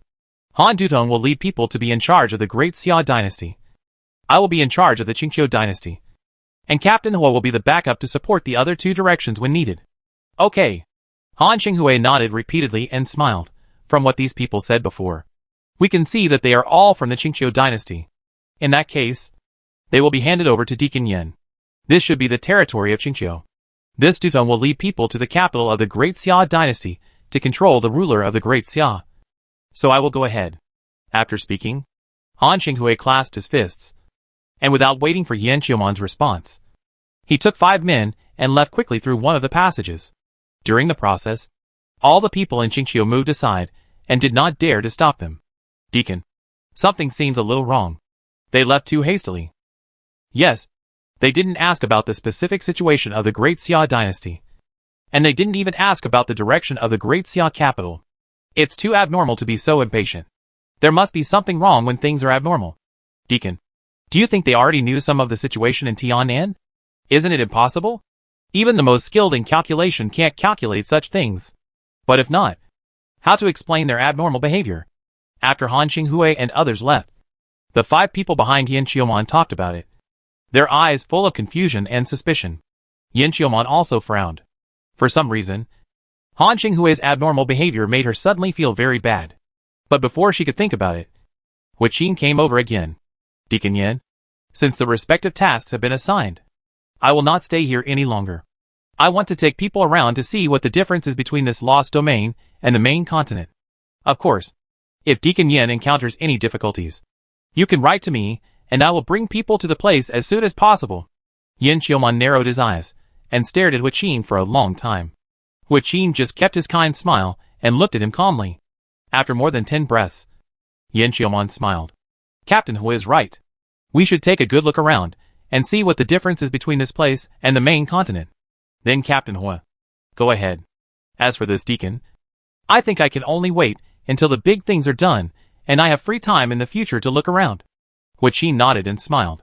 After bowing and saying goodbye, he took 2 men and chose another passage to leave leisurely. Watching Hui Qin and others go away, Yin Xiaoman's eyes changed. Han Xinghui's departure was very sudden, and Hui Qin was also a little anxious. This was too abnormal. However, Yin Xiaoman couldn't figure out the reason behind this abnormality for a while. After taking a deep breath, Yin Xiaoman stared at Jiang Zhan. Please tell me the specific situation of Qingqiu and Daxia. Remember? Pick the key points. Jiang Zhan sighed secretly. The situation was stronger than people, so he could only continue to cooperate obediently. After listening to Jiang Zhan's story, Yin Xiaoman and others' faces instantly became extremely ugly. At this moment, they finally knew why Han Xinghui chose Daxia. They also guessed the possible reason why Han Xinghui was in a hurry to leave. However, whether Han Xinghui knew the inside story was still a mystery. Chapter 216, Breaking the Void Spirit Crystal. The reason. Above Kongyu Mountain, a scarlet flying boat was moving at a very fast speed. The flying boat was small in size. In addition to Han Xinghui and the other 6 people, there was another man wearing Qingqiu army armor kneeling on it. The latter was obviously captured to interrogate intelligence. But Han Xinghui only asked a few simple questions, then stopped further interrogation and looked at the middle-aged subordinate in white. What you said is indeed true. The Great Xia dynasty is indeed extraordinary. It will soon unify the entire Tianan.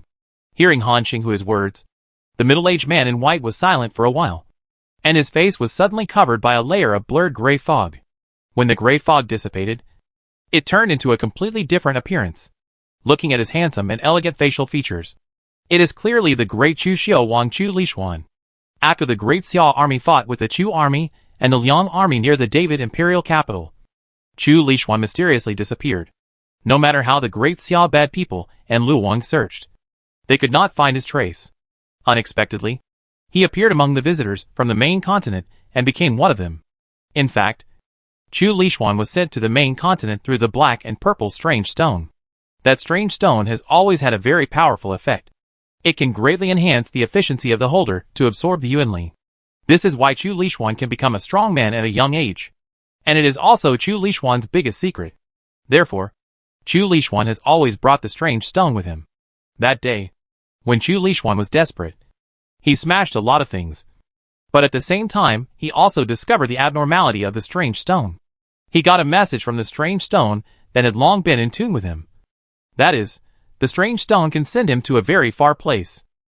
As for where it was, he didn't know at the time.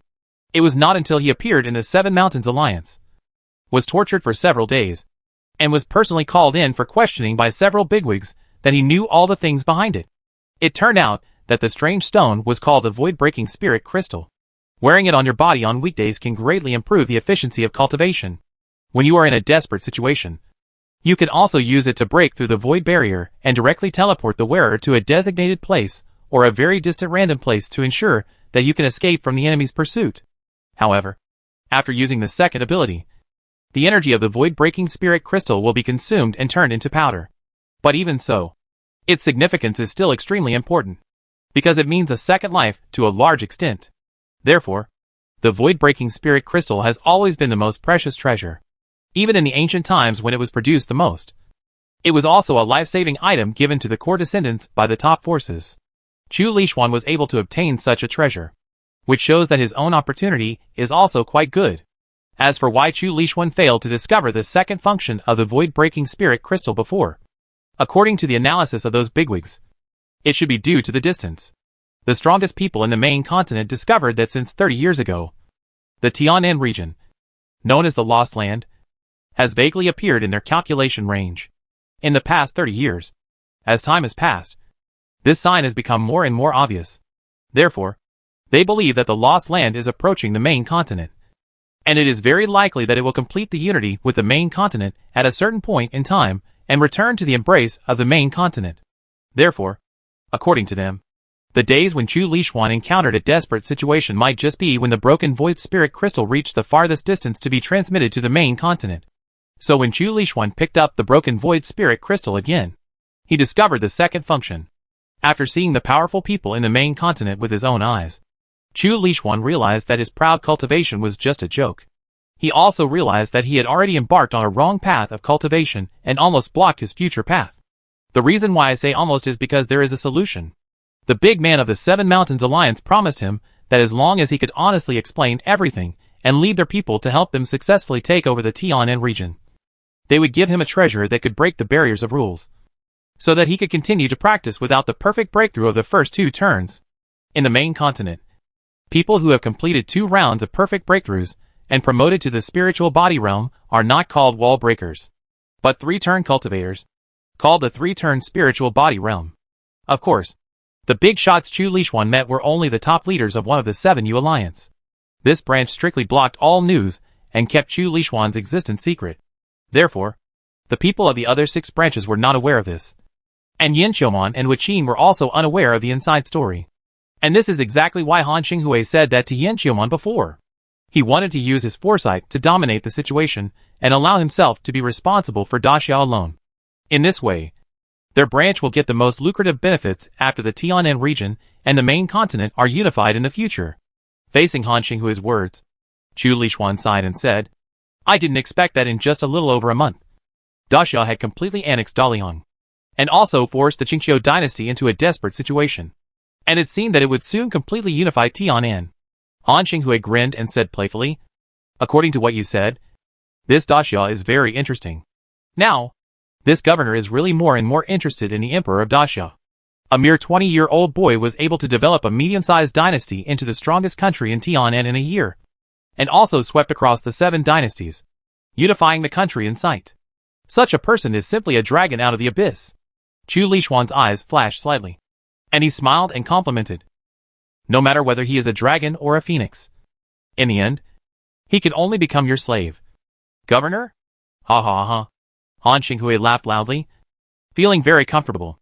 Well said. No matter how extraordinary he is, in the face of absolute strength, a dragon has to coil like a mud snake. However, it is inexplicably exciting to have such a genius as a slave to be driven. Hearing this, a subordinate couldn't help but interrupt.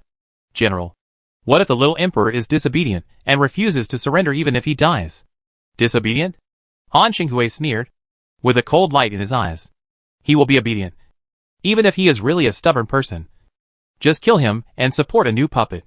Chu Lixuan smiled along, and then looked at the captured young general, who asked for help. Do you know the Queen Mother of the Great Chu? Listening to the brutal conversation between these people, the young general was already frightened to the point of his hair standing on end. The great emperor of Daxia, the most noble person in the world, actually did not take these mysterious people seriously, and even threatened to drive them as slaves. How could he not be frightened? In addition to the terrifying power revealed by the people who had arrested him before, the young general did not dare to provoke at all, and was very honest. I know. Seeing the young general nodding hurriedly, Chu Lixuan's expression tightened, and his heart became uneasy. Is Queen Mother Chu dead? While asking, Chu Lixuan had complicated thoughts. Mi Yan was the most perfect woman in his heart, and it even became a deformed belief. He would never allow Mi Yan to enjoy herself under the crotch of others. He was terrified when he thought of that scene.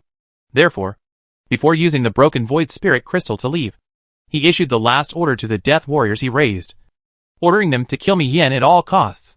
He would rather personally destroy Mi Yan's beautiful life than allow Mi Yan to be wantonly ravaged and played with by the Emperor of Daxia. But now that he has returned, he is a little heartbroken. The Queen Mother of Chu is not dead. The young general of Qingqiu looked at Chu Lixuan strangely, and shook his head in reply. What did you say? She is not dead? Chu Lixuan was stunned for a moment, not knowing whether to be happy or angry. Naturally, after the fall of Dachu, the Queen Mother of Chu was escorted to the imperial capital of Daxia by the people of Daxia. I heard that she has entered the palace and may have become a plaything of the Emperor of Daxia. Asshole. Chu Lixuan was immediately furious and slapped the young general of Qingqiu in the face, causing the latter to see stars and be confused. The young general of Qingqiu didn't know what this guy was crazy about, and he didn't know Chu Lixuan's true identity. Nor did he know why this outsider from the mysterious place was so familiar with the people and things in Tianan.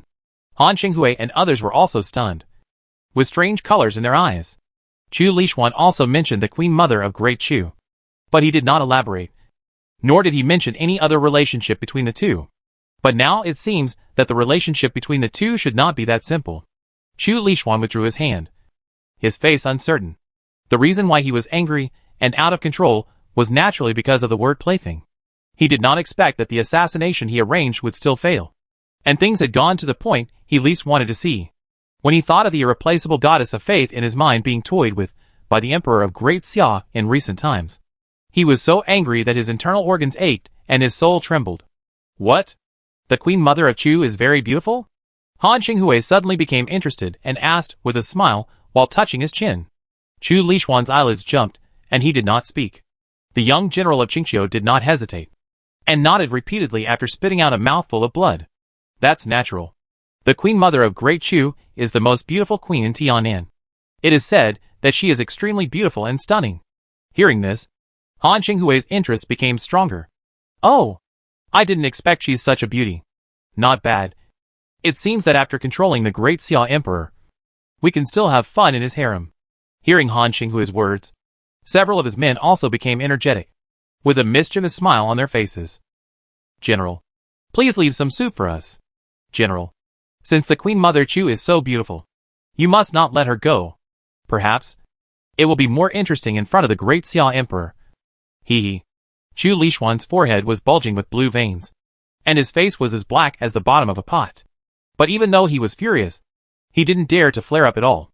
Han Qinghui glanced at Chu Lixuan with a weird smile. Looking at your appearance, I'm afraid you've had thoughts about the Queen Mother Chu for a long time. Right? Don't worry. When this general gets tired of playing, I will definitely make your dream come true. Chu Lixuan was so angry that he trembled in his heart. But not only did he not dare to flare up, but he had to force a smile. Yes. Thank you, General. Chapter 217 The 7 Stars and 7 Mountains. The Purpose. On the other side, Hu Qin and the other two were also on their way, in a direction similar to Han Qinghui and the others. But the vehicle they were using was a soft flying carpet. The flying carpet was shaped like rouge-colored silk, dragging waves shaking in the wind in the sky, like a red glow reflected on the lake. Extremely beautiful. At this moment, Hu Qin was sitting cross-legged with his eyes closed, his hands quickly pinching the magic formula on an ancient compass, his expression extremely serious. As for Hu Qin's two subordinates, they held their breath and stared at Hu Qin closely, their expressions nervous. I don't know how long it took. Hu Qin stopped moving his hands, then quickly opened his eyes, and a smile appeared on his face. Found it. Really? That's great. The two subordinates were surprised and happy, and even clapped their hands excitedly. In fact, the three of them came to Tianan this time. In addition to the grand plan of the 7 Mountains Alliance, there was another extremely important secret mission. That is, to find someone. This person may be very weak, maybe just an unknown person, or even a beggar. But none of this matters. What matters is that this person is of great significance to their Tianji sect, and they cannot afford to lose him. The predecessor of the 7 Mountains Alliance was called the 7 Star Sect, which was a powerful overlord on the main continent that could compete with the Imperial Dynasty. However, after suffering heavy blows from various internal and external troubles, it had to fall apart. However, a lean camel is bigger than a horse. Although the glory of the 7 Star Sect is gone, its huge foundation still supports its survival. At the beginning, the 7 Star Sect was only divided into 5 forces, and each party regarded itself as the orthodox 7 Star Sect, and even had the same name. However, after experiencing another invasion by foreign enemies that lasted for decades, the 5 forces were further divided into 7 parties.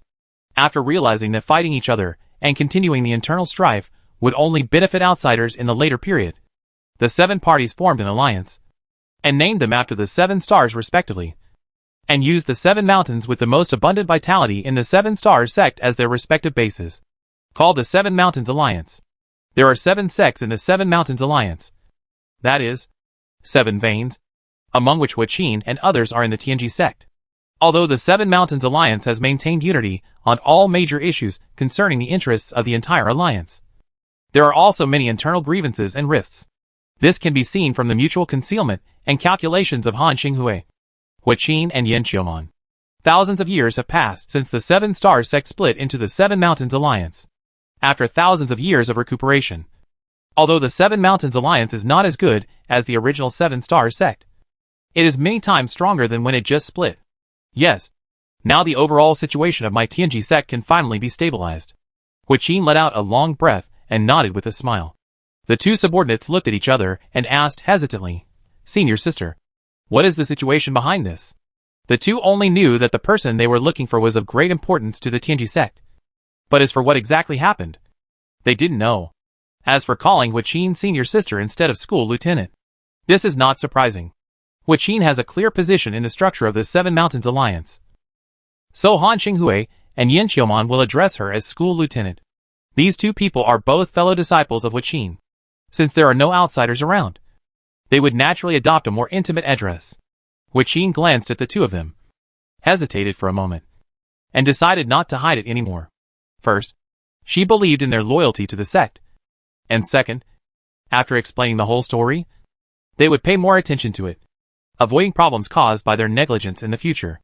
Well, I'll tell you. Do you know why the Tianshu, Tianquan, Kaiong, and Youguang sects have been making things difficult for our Tianji sect in recent years? Hearing Huaqin's question, the two frowned slightly and said in surprise, "Didn't they say that it was because the disciples of our Tianji sect made those 4 sects lose face in the 7 sects competition? So they were unhappy and wanted revenge?" "Revenge?" Huaqin sneered and said earnestly, "This is just an excuse deliberately spread by the higher-ups to cover up the truth. The senior leaders of the 4 sects are not petty and resentful women. How could they start a war because of a fight between juniors?" Hearing this, the two men seemed to be thinking about it. That's true. But if it's not because of the fight, then what's it for? Probe. Probe? Yes.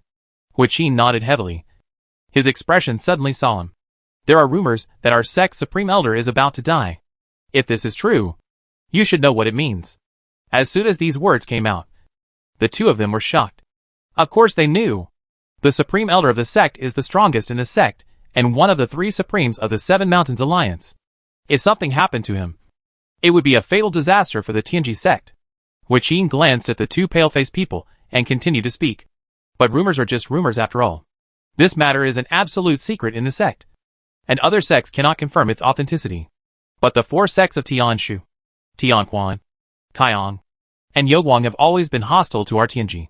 They dream of something happening to our Tianji sect so that they can gain more benefits, such as seizing our Tianji seat and voice in the alliance. Therefore, they will constantly use various methods to test. In fact, what we know is just some of the fur. The big moves of the 4 sects in the dark are far more shocking than we imagined. And the undercurrents are far more turbulent than we imagined. Originally I didn't know about all this. But before we set off, the sect master called me in alone and gave me instructions for a while, which also let me know some things. Although the sect master didn't say it explicitly. Judging from the meaning of the sect master's words, it is very likely that the Grand Elder of the Zhenzong sect is really in trouble. But it shouldn't be so urgent. At least nothing will happen within a few years. As for the person we are looking for, it is the person who can help him that the Grand Elder of the Zhenzong sect has personally calculated with the supreme secret method. Listening to these terrifying secrets, the two of them were shocked and opened their mouths. But when they heard the last sentence, one of them couldn't help but question it. "Sister, it can't be? No matter what the identity of that person is, it is inevitable that he is from the Tianan region. How can a person from the lost region have any strength? How can he provide help to the Grand Elder of the Zhenzong sect?" Huaqin shook his head and said in a deep voice, "Things are definitely not as simple as we think. In short, we just need to know that he is of great importance to the interests of our Tianji sect, and even the survival of the sect. And that's enough." At this time, another person spoke up. "I heard that the 7 Stars sect had a powerful secret method. Using this secret method, a powerful person's lifelong skills can be transferred to a younger generation. This is also a key reason why the 7-star sect can become a hegemon. Although the requirements of this secret method are extremely harsh, there are various restrictions on the transferer and the transferee, and it may not be possible to find a pair in 100 years. But it is still extremely evil. Senior sister, do you think it is possible that the sect has mastered this secret method? And the person that the Grand Elder of the Jinzong asked us to find is the one who can perfectly connect with him and inherit all his skills. Hearing this, Wu Qin and the other person were stunned at the same time. After frowning and thinking for a while, Wu Qin slowly shook his head. No. Even if the Grand Elder of the Jinzong really has a problem with his body, it is impossible to directly endanger his life. Okay. Don't guess. No matter what, we must bring that person back safely and intact. This is our most important mission. Yes. The two men nodded solemnly. After moving forward for a while, one of them couldn't help but speak again. Although Wu Qin rejected that guess, she still subconsciously thought about it. The more she thought about it, the more uneasy she became, fearing that something might happen. Sister, how long will it take to get there? According to the compass, it should take about an hour. Wu Qin glanced at the compass and said, Sister, I feel a little scared. As if something bad is going to happen. The compass should have captured the person's breath by now. Right? Otherwise, you can pass the person's breath over, and I will sacrifice the protective talisman first, so that it can protect the target, so as to avoid any problems before we arrive. Hearing the worried words of her subordinates, Wu Qin felt amused. It would have happened when they were about to arrive. If nothing had happened earlier or later, how could things in the world be so coincidental? However, she had just mobilized the two people's cautious psychology, so she didn't want to hit them. The protective talisman is not cheap, but you are willing to spend it. Well, it's better to be careful than to be cautious. While saying this with a smile, Wu Qin extended his index and middle fingers and touched the compass, causing a very faint breath to float onto the golden talisman that the subordinate had just taken out. The subordinate stuck out his tongue and smiled, then pinched the magic formula to sacrifice the talisman in his hand. A golden light flashed, and the golden talisman immediately flew out of his hand and disappeared in the blink of an eye. At the same time, Lini Town. Wu Ji. You old guy are really good at hiding your burrows. On the roof, Sanqianyuan looked at Wu Ji with interest, and then looked at Liang Feiyu standing next to Wu Ji. Are you the 17th Prince of Daliang? Liang Feiyu? As Sanqianyuan's voice fell, Wu Ji and Liang Feiyu froze instantly, and their faces turned pale. They would never have thought that even if they were extremely cautious, the crisis would still come head-on. And it came so quickly.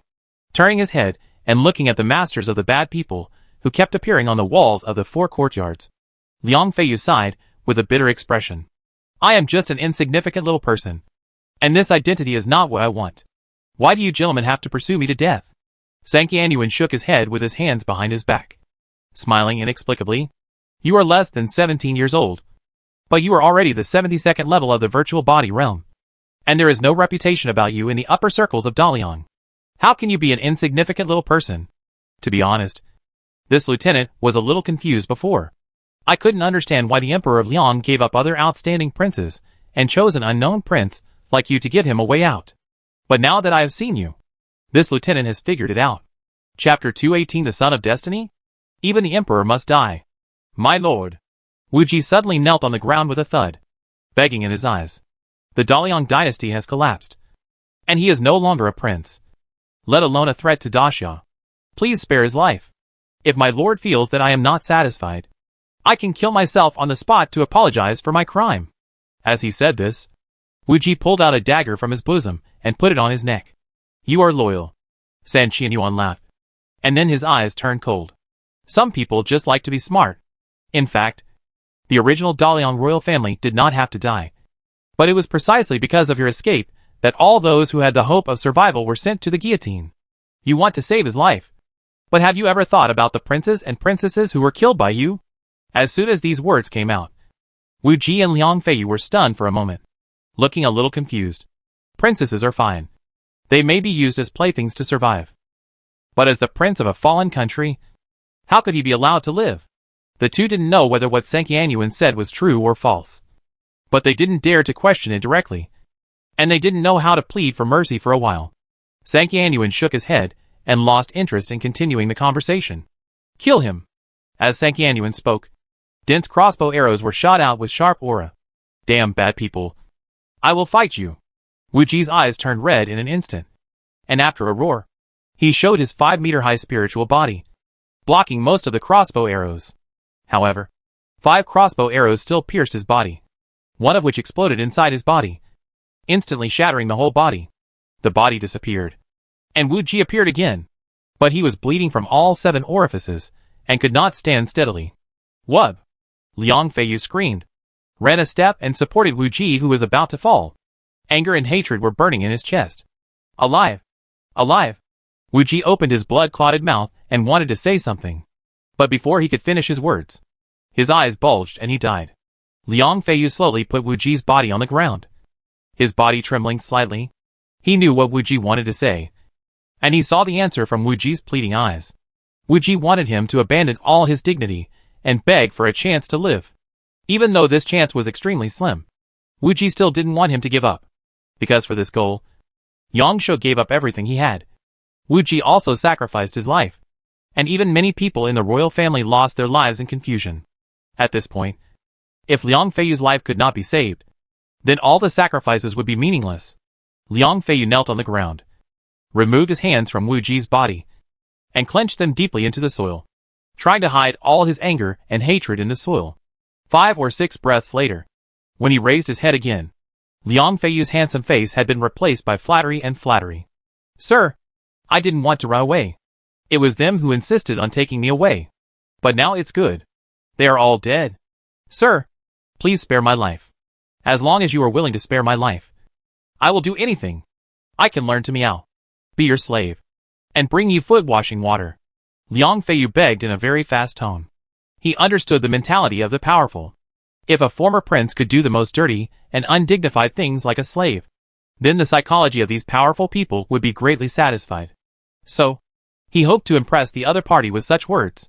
However, he did not know the bad people captain at all, let alone Sanqianyuan. Sanqianyuan shook his head slowly, with a mocking smile on his lips and a sad look in his eyes.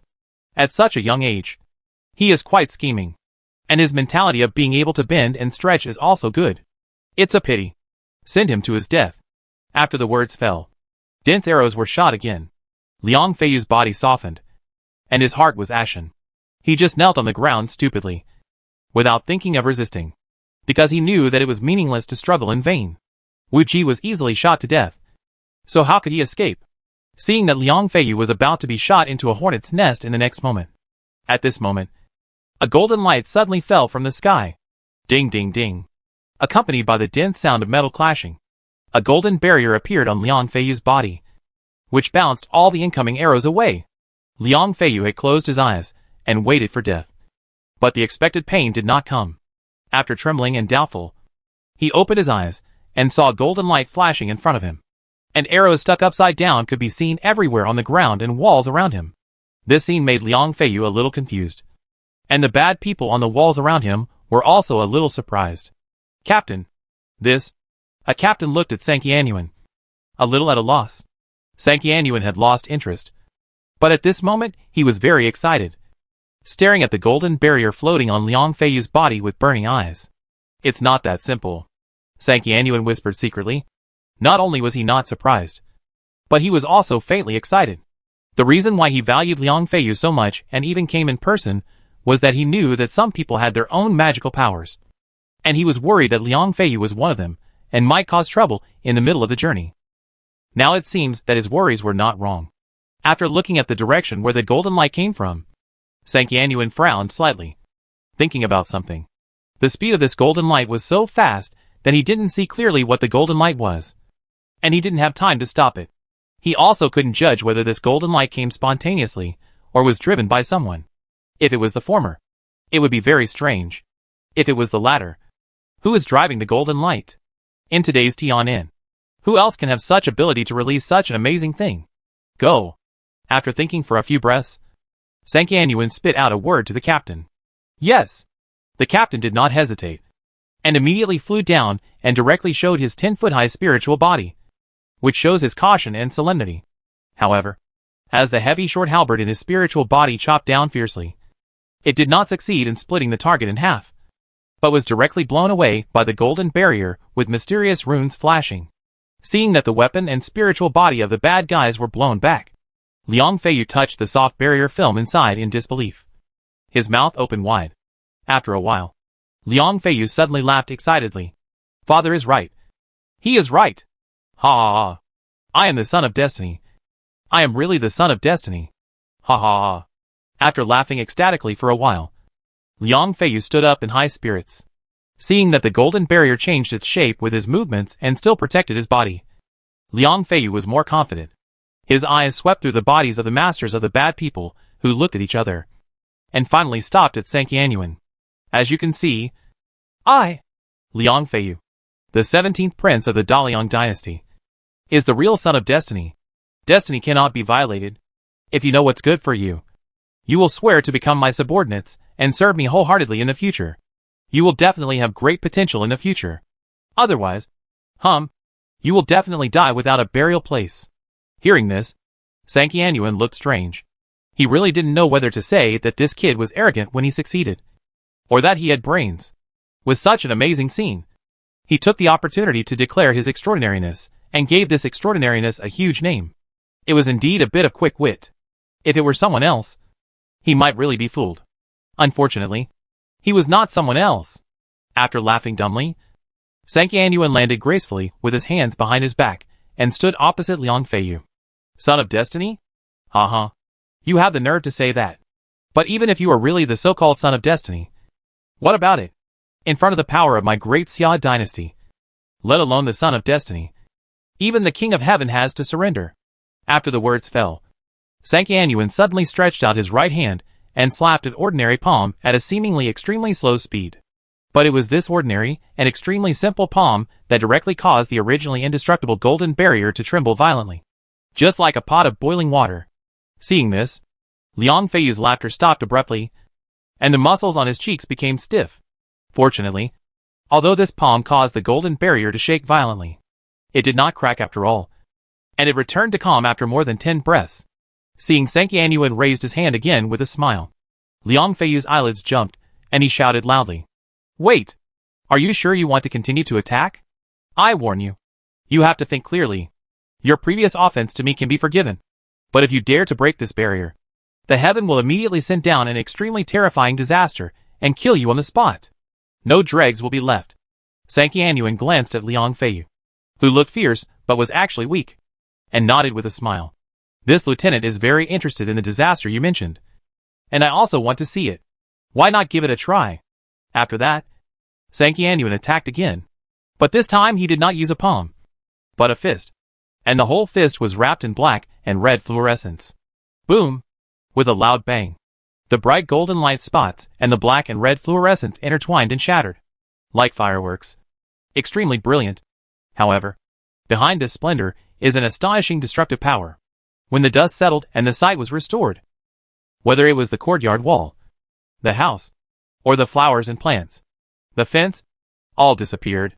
Looking at the field, only Sanqianyuan stood there with his left hand behind his back. Oh no!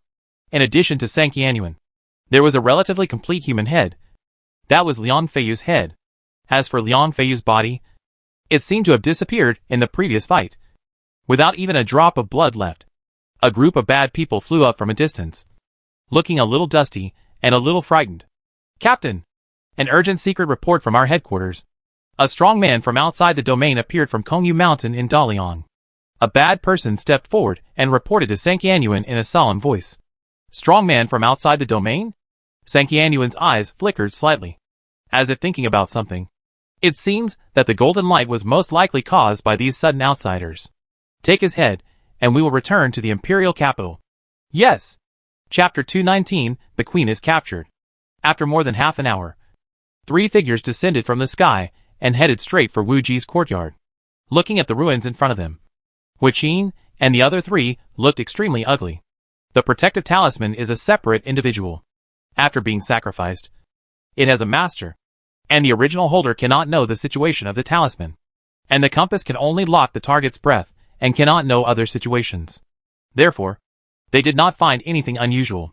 Before seeing this ruin, they were still full of excitement and joy, thinking that the mission was half completed. But when they found a ruin with a strong destructive force in the town, the three people's hearts were shocked at the same time. And they had an extremely bad premonition.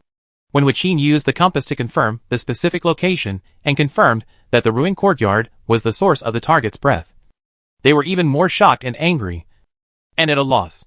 How could this happen? How could this happen? There is no such coincidence in the world. A subordinate murmured in a trembling voice, looking at the blood stains in the mud, and his face turned pale. From the remaining aura, the battle should have taken place between half an hour and an hour. Another woman barely kept calm and analyzed, while constantly searching and searching for something. After more than 10 breaths, the woman's expression froze, and her lips trembled as she looked at Wachin. The protective talisman. It was shattered. The meaning of this sentence is already very clear. The protective talisman must have successfully protected the target before the target encountered a fatal killing intent. But in the end, the protective talisman was still shattered. The talisman was destroyed. And the protected target. Wachin gritted his teeth. His body was trembling slightly, and he didn't know whether he was angry or furious. The next moment, Wachin suddenly took out the compass, trying to find the target's trace again, hoping that the target was still alive. However, the compass needle just kept turning in a full circle, and suddenly stopped after turning for a while. No matter how Wachin changed the direction, the needle did not move again. Seeing this, the two men's eyes showed despair. It's over. The target is dead. Really dead. There should still be some breath of the target when he was alive. But now, those breaths have completely dissipated. So the compass has completely lost its direction. Dead? Really dead? No. Not absolutely. There is still hope. Treasures that can conceal breath are not rare in the world. Maybe the target was just captured alive, and someone used some treasure to isolate the breath. So we can't capture the target's breath. Hearing the words of the second man, Wachin nodded hurriedly. Although she knew very well that this possibility was actually pitifully small. The target was related to the rise and fall of the Tianji sect, and even its survival. She was unwilling to accept this cruel fact. And she was unwilling to give up the pitiful hope. Yes. He may not be dead. He may still be alive. Go. Capture a few people, and ask them what is going on here. Who is the one who did this to ruin my plan? Yes. Not long after, several townspeople and celebrities were captured, including the mayor. There was no need for the two Tianji sect women to threaten them. The frightened townspeople quickly told everything they knew. Daxia bad man? Hearing the reply from her subordinates, Wachin narrowed her eyes slightly, and a cold murderous intent flickered in her eyes. At this moment, she had already regarded Daxia as an enemy, and she wanted to kill them immediately. But at the same time, she was also a little surprised. The people in Tianan district should be very weak. That protective talisman can generally withstand the attacks of strong people below the 20th level of the spiritual body realm. How could it be easily broken? According to the person from Qingqiu dynasty, the strongest person in Tianan district is only about the 21st or 22nd level of the spiritual body realm. It is impossible for their target to meet that strongest person by coincidence. Right? Yes. According to the mayor, the bad man sent someone to find him before leaving and said that the person hiding here is a prince of the Daliang dynasty, a remnant of the Daliang royal family. They came here specifically to capture the target and take him back to the capital of Daxia for disposal. Hearing this, Wachin was stunned at first, and then her eyes lit up, revealing a look of surprise. What did you say? Capture? So, the target is still alive. And he was captured alive? It is very likely. Although no one in the town saw the specific situation. I used mental coercion on the mayor, and found that he was lying. The subordinate nodded quickly, and his originally heavy expression was much more relaxed. Senior sister, we must rush to the capital of Daxia immediately. Find the target and ensure his safety. And we must not let him lose his life. You are right. Wachin nodded heavily, glanced at the townspeople who were kneeling on the ground and shivering, and snorted coldly while blowing a strong wind with his sleeves. The strong wind was like a breeze, but it instantly blew those people away 5 or 6 feet. When they landed, their chests were sunken, and they all had no breath. Poor 6 or 7 townspeople. They didn't even have time to scream before they set foot on the road to the underworld. Dare to hurt my Tianji sect's people. This is just a small interest. Daxia bad people. Humph. You better not be too anxious. Don't be cruel. Otherwise, if that person loses a few hairs, I will massacre a few cities. After a sneer, Wu Qin soared into the sky and rushed to the north with 2 men. After more than 100 breaths, 2 figures appeared on the scene, looking at the corpses on the ground. The 2 were silent for a while. The captain guessed that the other party would come, and guessed that they might kill. So they asked us to tell the mayor to ensure that the people in the town would not be affected.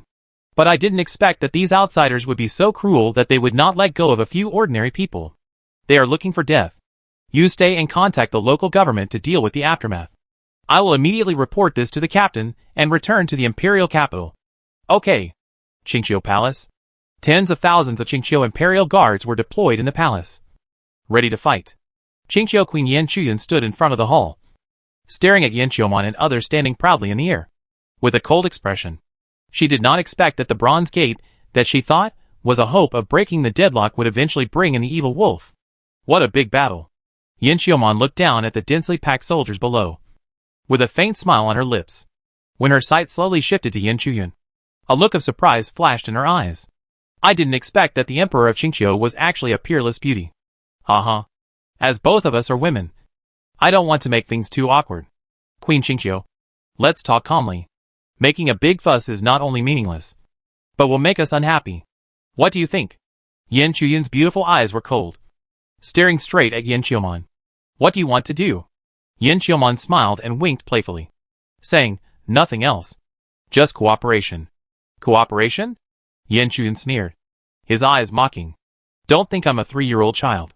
Your so-called cooperation is just to control me and then enslave my Qingqiu dynasty. Why does Her Majesty say such harsh words? Yan Qiumon curled her lips and said leisurely, I know it's hard for Her Majesty to accept the sudden change, but reality is reality after all, and there is no escape. Tianan territory is just a lost territory. The concentration of vitality here is extremely poor, and various resources are far from comparable to the main continent. Here, the spirit body realm of more than 10 levels may be the top powerhouse, but in the main continent, it's just a small master. You can't imagine how powerful the main continent is. What a terrible gap. And the gap between the 2 worlds cannot be imagined. To put it bluntly, the gap between Tianan and the mainland is no different from the difference between babies and strong men. His Majesty became the senior level of the Qiyu Alliance, even if he was governing half of the Tianan domain. After speaking, Yan Qiumon asked with a smile, this sincerity. His Majesty is satisfied? His Majesty, I have given you face. Don't know how to lift it up. You want to enslave the people of my Tianan region, but you also want us to be humble and grateful. Isn't this a big joke? I don't care where you come from, but I can tell you clearly that if you want to make me be a slave, you're dreaming. Yan Qiumon's face turned cold, and there was anger in her eyes. Your Majesty, you asked for this. Since it's hard to talk, we can only talk in another way. After saying that, Yan Qiumon's figure suddenly disappeared from the air. The faces of the Qingqiu generals changed slightly, and they hurriedly protected Yan Chuyun. However, accompanied by several crisp sounds of bobo, the 3 protective formations were broken through in succession in an instant, and the strong men surrounding Yan Chuyun were also knocked out one after another. Until this time, Yan Qiumon's figure reappeared in everyone's sight. But at this time, she was already standing in front of Yan Chuyun, and strangled Yan Chuyun's shoulders with one hand. Seeing this, the people of Qingqiu were shocked and angry, but they dared not move again. The enemy was too strong, and the army had no time to play a role, and could not provide effective protection. Your Majesty, now, can we have a good talk? Yan Qiumon looked at Yan Chuyun with a smile and said, delusion. Yan Chuyun snorted coldly.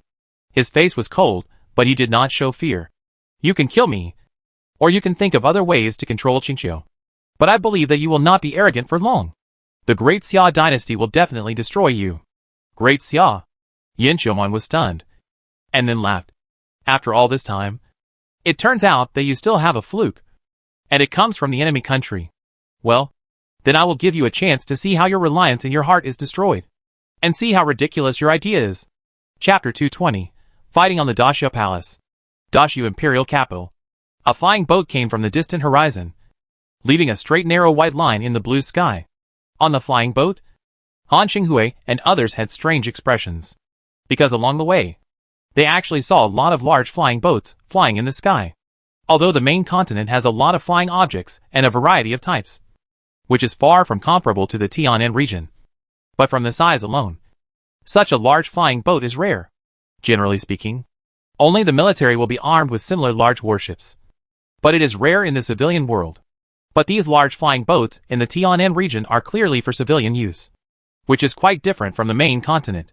In addition, through this incident, they gradually realized that the situation in the Tianan region might be a little different from what they expected. Of course, they were just sighing for a while, and did not feel afraid because of it. I didn't expect that this lost domain could develop such a thing. Hearing Han Xinghui's sigh, Chu Lishuan's lips moved, wanting to say something, but swallowed it back and didn't say it. Han Xinghui noticed Chu Lishuan's expression, and immediately turned around and asked with a smile, "What? Do you think that this governor looks down on the Tianan region too much?" Chu Lishuan hurriedly shook his head and smiled bitterly.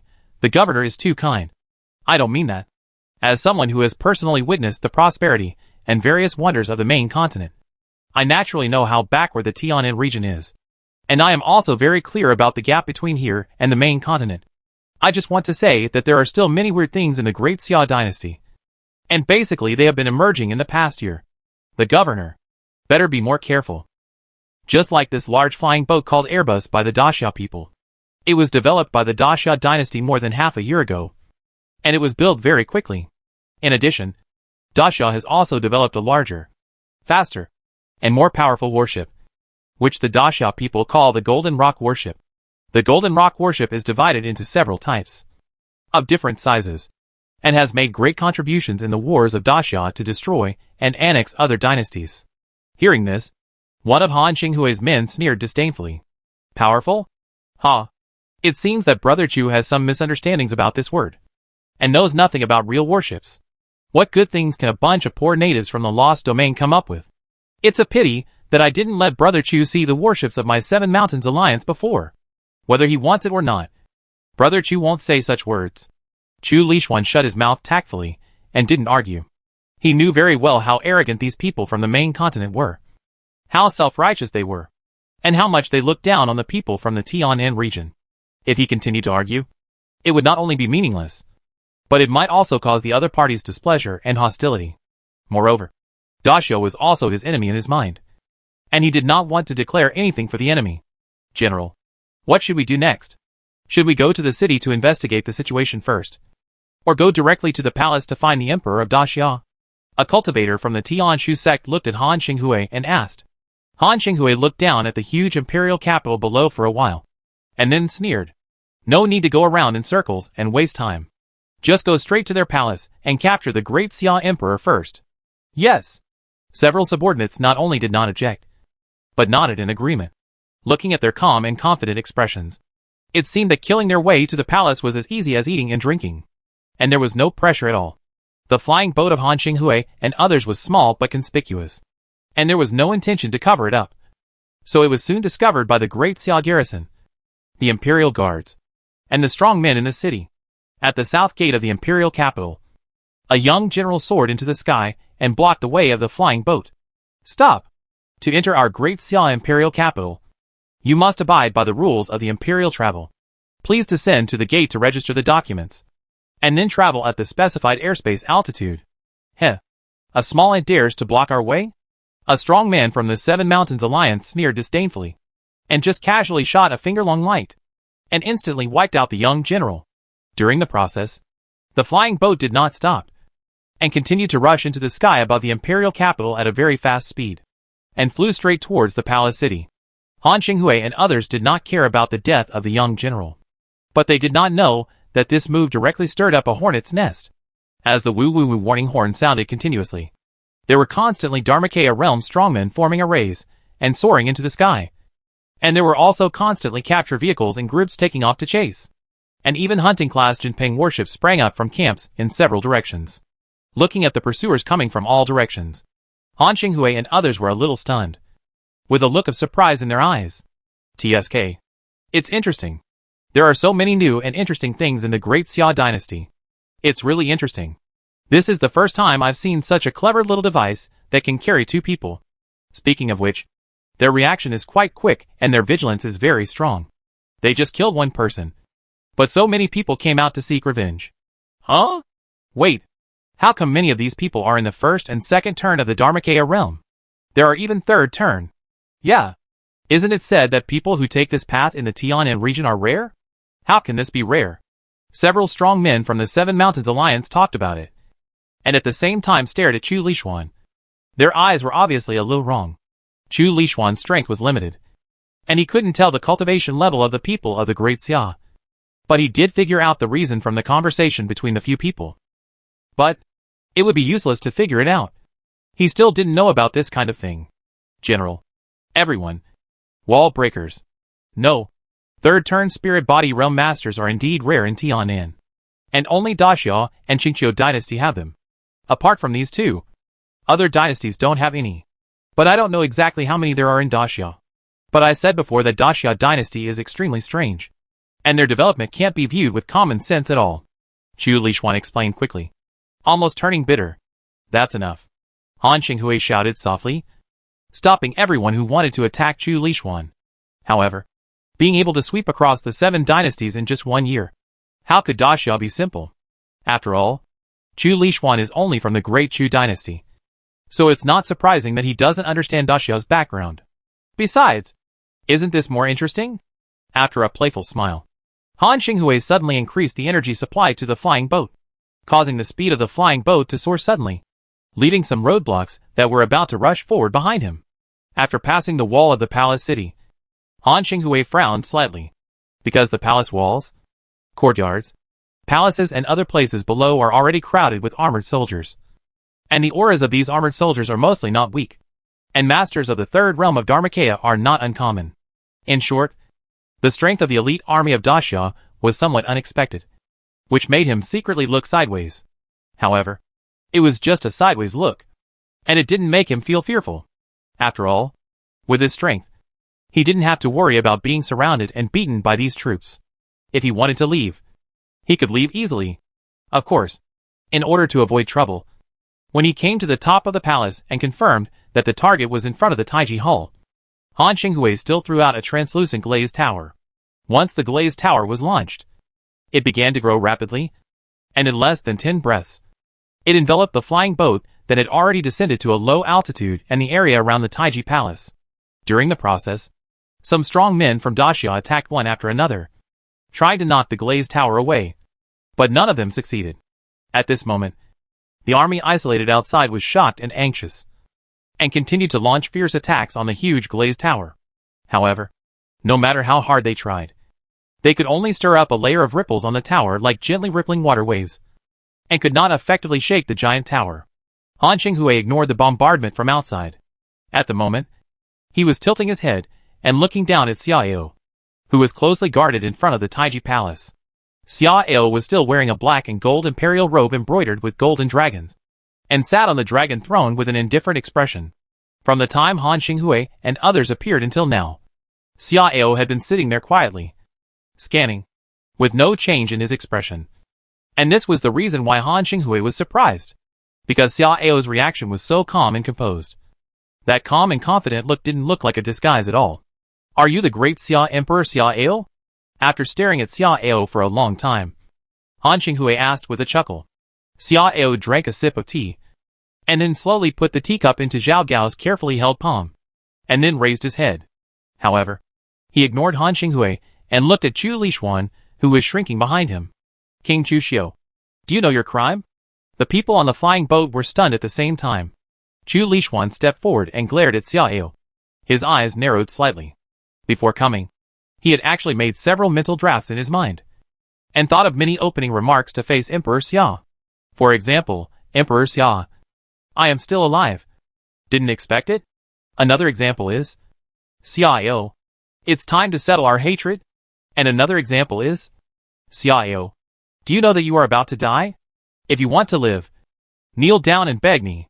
He thought a lot about this kind of opening remarks, and he has not decided which one to use.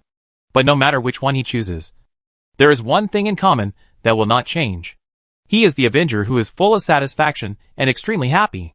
He will definitely make Xiao fear and terrified. But, at this moment, the development of things is completely different from what he thought. Not only did the other party not show any shock or fear, but he also calmly attacked him first, as if the other party was the one who controlled the overall situation and took the initiative. Even the other party did not show any surprise, as if they had known that he was still alive, and that he had come together with the people of the main continent. Chapter 221. Who is the ant? This feeling is obviously extremely depressing and suffocating, just like a mouthful of fishy and smelly phlegm stuck in the throat. It is a great pleasure to spit it out, but it is a chill to swallow it. But the situation forced him to swallow the phlegm with nausea. How many people can understand the discomfort? Chu Lishuan stared at Xia Ao with an uncertain expression. In addition to being annoyed and irritated, he was inexplicably a little uneasy in his heart.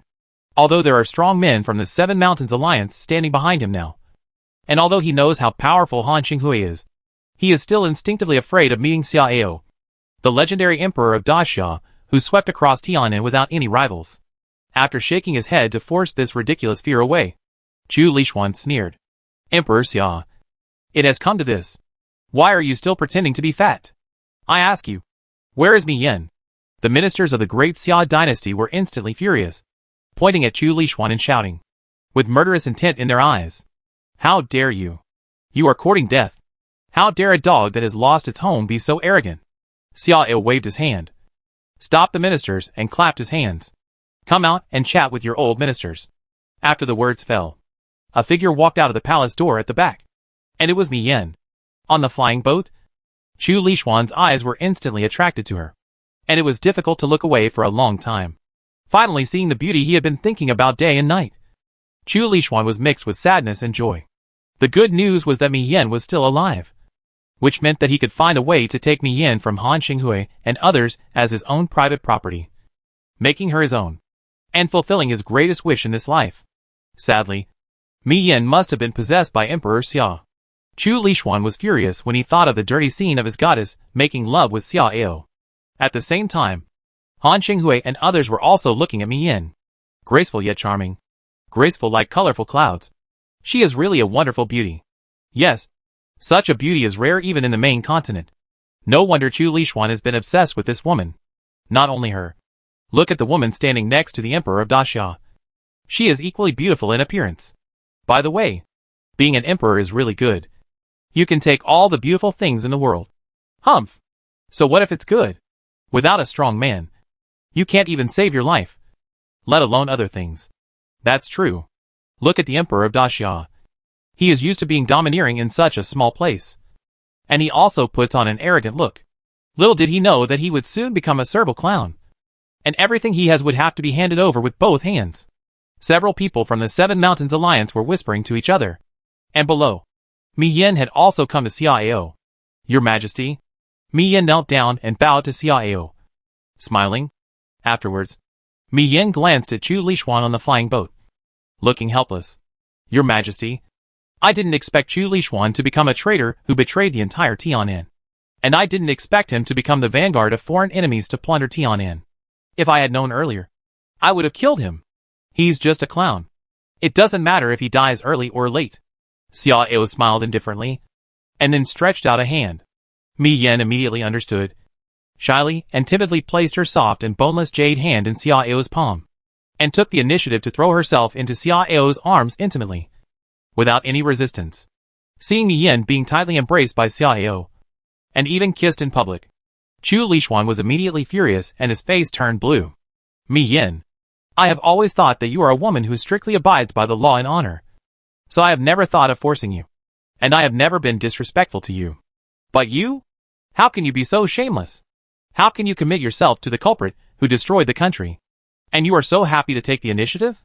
Chu Lishuan roared angrily, and his arm pointing at Mi Yen was shaking slightly. Mi Yen frowned, turned her head, and looked at Chu Lishuan with a cold expression.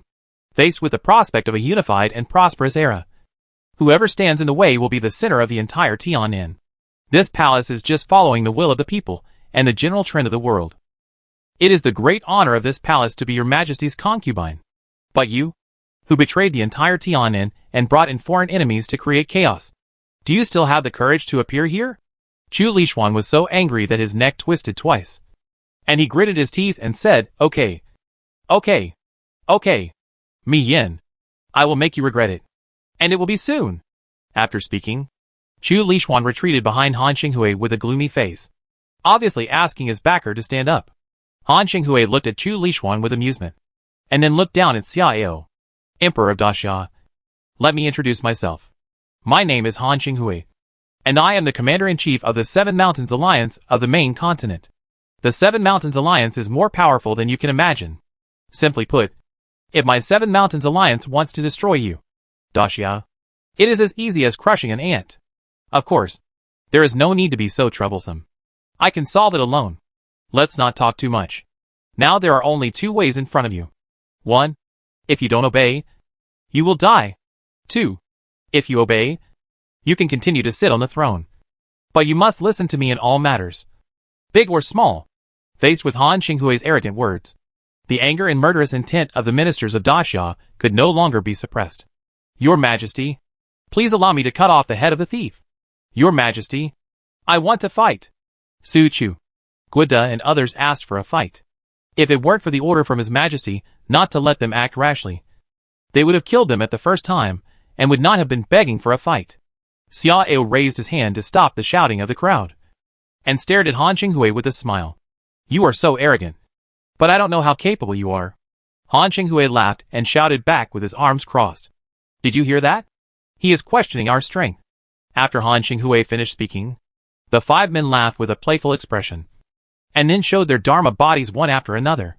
18 feet, 20 feet, 22 feet. When all 5 of them showed their Dharma bodies, they were all strong men in the 3rd level of spiritual body realm. 2 of them were 18th level. 1 was 20 level. 1 was 22 level. And the last one had reached 25 level. Such 5 tall and spiritual Dharma bodies lined up in a row in the air, which was extremely scary. Are these abilities enough? Han Qinghui smiled slightly, turned his head, and looked at Xiao and asked. That's it? Xiao sneered, as if he was looking at some clowns. Han Qinghui's smile froze, and then he sneered, okay. Then I will show you my true ability. After the words fell, the air above the flying boat suddenly rippled, and then a spiritual body of 35 feet high slowly emerged, which instantly overshadowed the previous 5 bodies.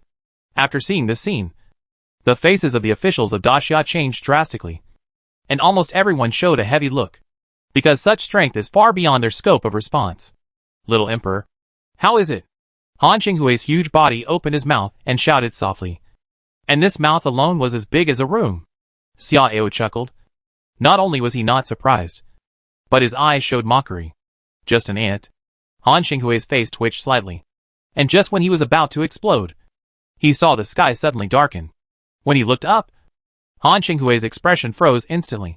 His pupils slightly dilated, and his horrified eyes reflected an extremely terrifying scene. Chapter 222 Simple and Brutal Terror. At this moment, the whole world was eclipsed. The blue of the sky, the green of the grass and trees, the fluorescence of the spiritual body, etc. all turned into marginal colors. Only the dazzling golden light dominated the whole scene. At this moment, not only Han Qinghui was shocked, but Chu Lishuan and the other 5 people of the Seven Mountains Alliance were also scared to death. Even the ministers of Daxia and the Imperial Guards were shocked, and their mouths were wide open, because an extremely terrifying figure was looking down from the sky. It was a majestic existence that was 270 feet tall, shining with golden light, and surrounded by 2 real and virtual golden dragons flying around. 270 feet. What kind of concept is this? A mountain that is over 100 feet tall can be called a peak, and another 100 feet tall can be called a dangerous place, and another 100 feet tall can be called a mountain. A figure like Mount Tai stood between heaven and earth, like a straight giant sword piercing the sky, and the top part had penetrated into the clouds, just like a fairy god overlooking the world. Although this figure was golden all over, and the face was also covered by a thick golden halo, so it was not clear, but the style of the clothes was the same as Xiao, and there was a huge crown on the head, which was clearly Xiao's Dharma body. This Dharma body was not illusory, but it lacked agility, so it was confirmed to be a real Dharma body. A real Dharma body of 270 feet is equivalent to a spiritual Dharma body of 30 feet. But through the 2 surrounding golden dragons of more than 10 feet long, it can be seen that its real combat power can be determined by a simple conversion. Because under normal circumstances, no matter which level of Dharma body, it will only manifest the owner itself, and there will be no magical things like golden dragons. Perhaps this is the vision that only Dharma bodies that reach such a height can have. In fact, Xiao's real cultivation is the 270th level of the void body realm. But under the effect of the Emperor Tao Heart Sutra, under the premise of living in the great Xia imperial capital, the entire strength will directly rise by a whole level. However, others don't know about this, especially Chu Lishuan and the people of the Seven Mountains Alliance. They are almost scared out of their wits. Although the practice of the three realms of the Dharma body seems to have no upper limit in theory, the deeper you practice, the more difficult it is. After exceeding the 99th level, the difficulty of continuing to practice will directly jump into another level, and the time and resources required will also increase exponentially, compared with directly entering the next level of the Dharma body to practice. The former is obviously extremely uneconomical. Therefore, in their cognition, even in the current main continent, the highest level of the true Dharma body seems to be only 108 levels. Although this person's combat power is obviously much stronger than other people who have successfully broken through after breaking through to the spirit body realm, and has attracted many envious eyes, few people dare to follow suit, because everyone in the world knows that the price that person paid for this is huge. When that person broke through from the 108th level of the true body realm directly to the 12th level of the spiritual body realm, although his combat power was comparable to that of the 15th or 16th level of the spiritual body realm, a genius who was once as famous as him was already at the 20th level of the spiritual body realm. Comparing the two, the superiority and inferiority can be distinguished at a glance. Therefore, in the main continent, those who continue to practice to the 90th or 99th level after exceeding the 81st level are called geniuses. But those who refuse to break through after reaching the 99th level and continue to practice are called lunatics. In the minds of Han Xinghui and others, that person was already crazy enough.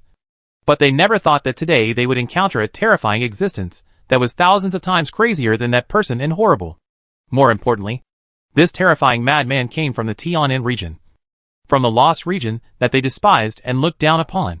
At this moment, facing Xiao's terrifying Dharma body, Han Xinghui and others' originally tall Dharma bodies suddenly became extremely short. Like ants. Do, Tom. This.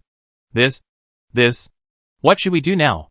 A person from the Seven Mountains Alliance turned his head stiffly and looked at Han Xinghui and spoke in a trembling voice.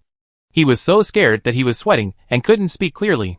Han Xinghui was also scared because he didn't know what kind of combat power such a terrifying true Dharma body corresponded to. However, he was the hope of everyone at the moment, and he didn't dare to show too obvious cowardice. Why are you panicking?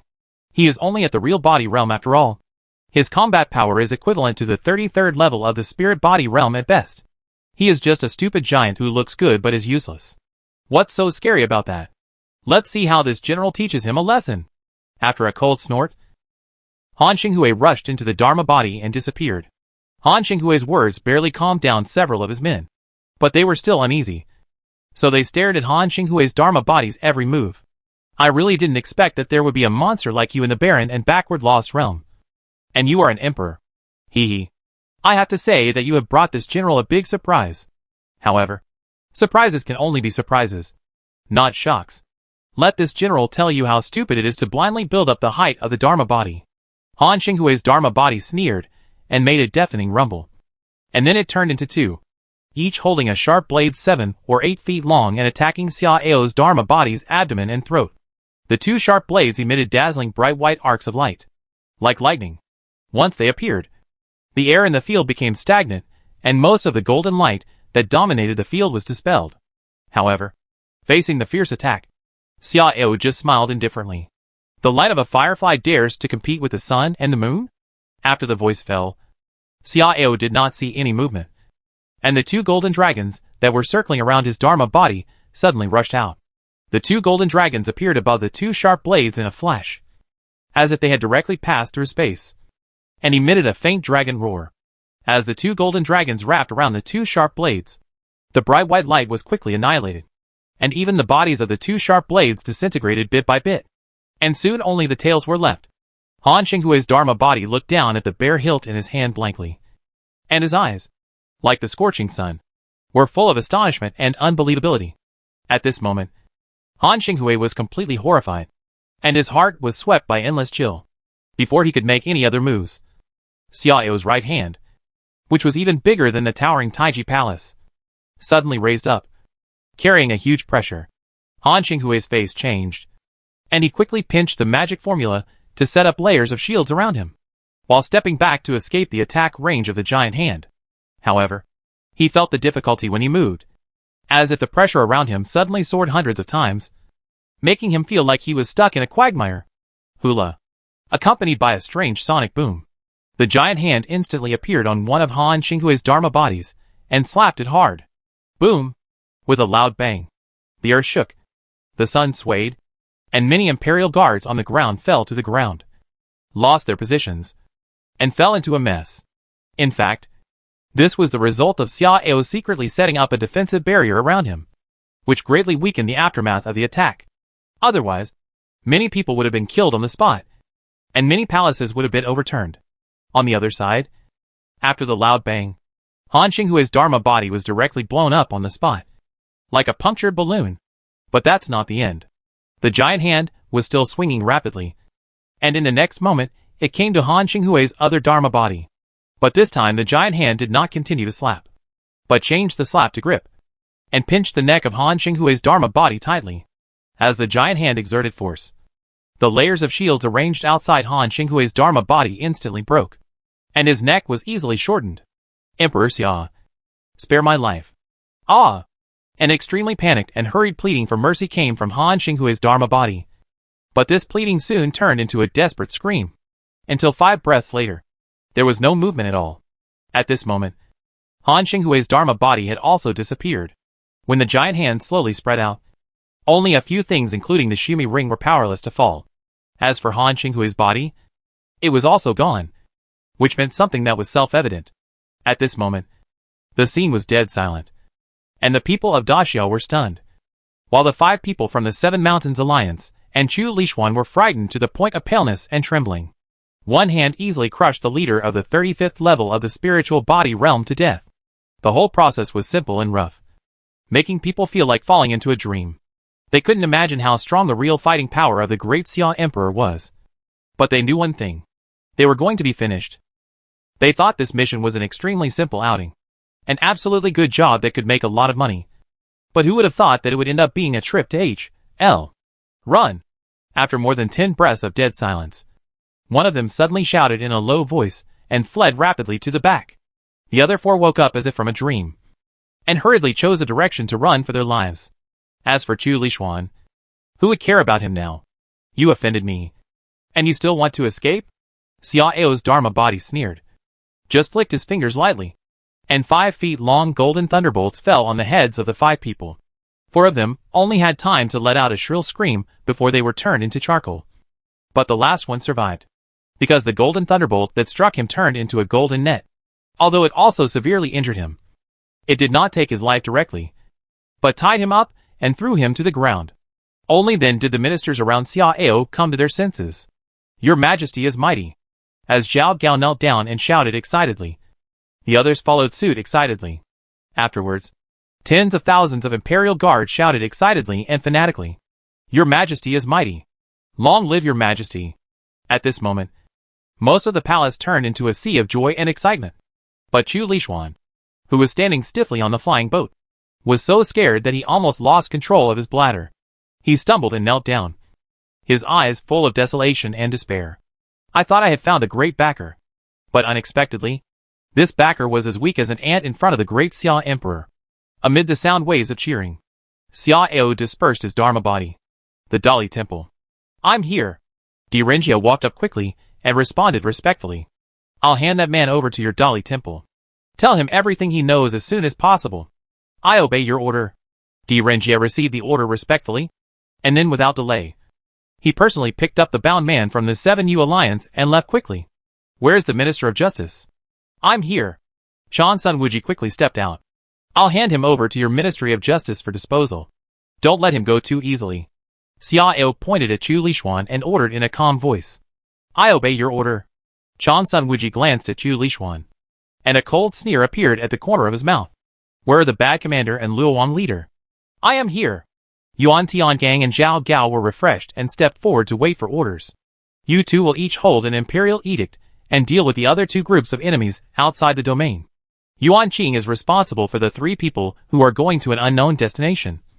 And Zhao Qing is responsible for the 6 people who are going to the Qingqiu Palace. Remember? After meeting them, just ask for the Imperial Edict. No need to do anything else. I obey your order.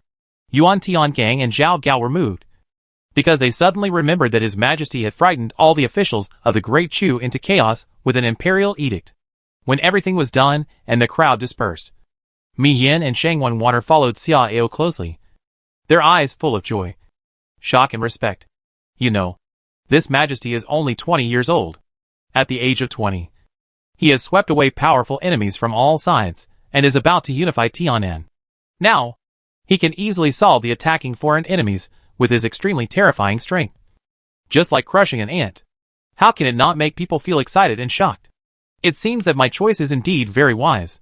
More than an hour later, 100 miles south of the imperial capital, in the sky, a soft rouge-colored flying carpet is moving forward quickly. And Hui Qin and the other 2 are sitting cross-legged on it. Huh? At a certain moment, Hui Qin suddenly exclaimed lightly, and at the same time quickly took out the ancient compass. Senior sister, what's wrong? The other 2 were stunned and asked in confusion. Hui Qin glanced at the 2 people and said in an inexplicable tone, the breath of that person has appeared again. But it seems very weak. It may just be the remnant of passing by. The 2 women looked at each other and were a little excited. Finally, there is movement. Senior sister, this is good news.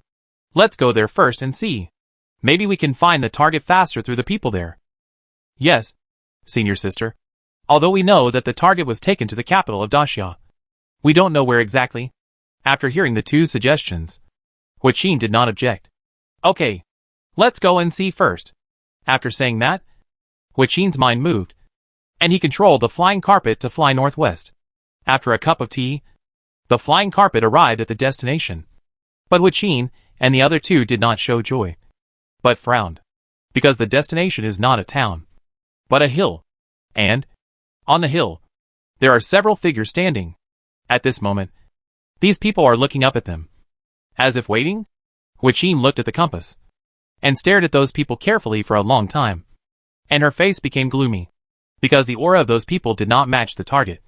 It meant that the person they were looking for was not among them. Chapter 223 The Power of the Imperial Edict.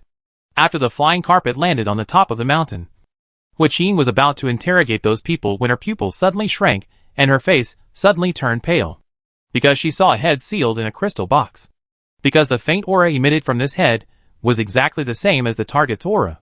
Doesn't this mean that the person they are looking for, who is related to the prosperity and decline of the Tianji sect, is already dead?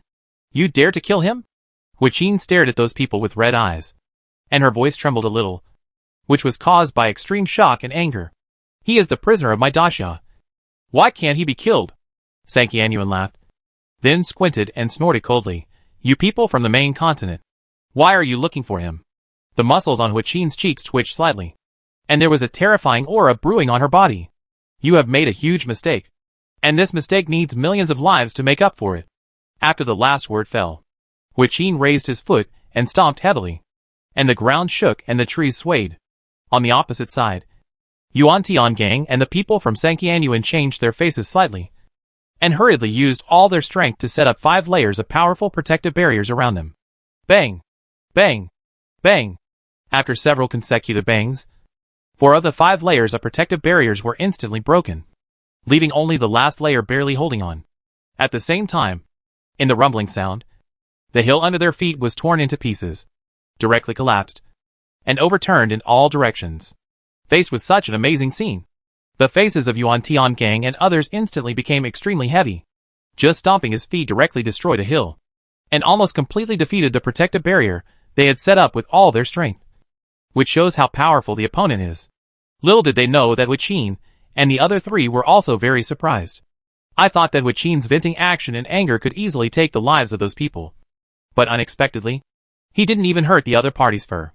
This shows that the 2 leaders of the other party must be around the 20th level of the spiritual body realm. Otherwise it would be impossible. Sister, wait a moment. Let me take their lives.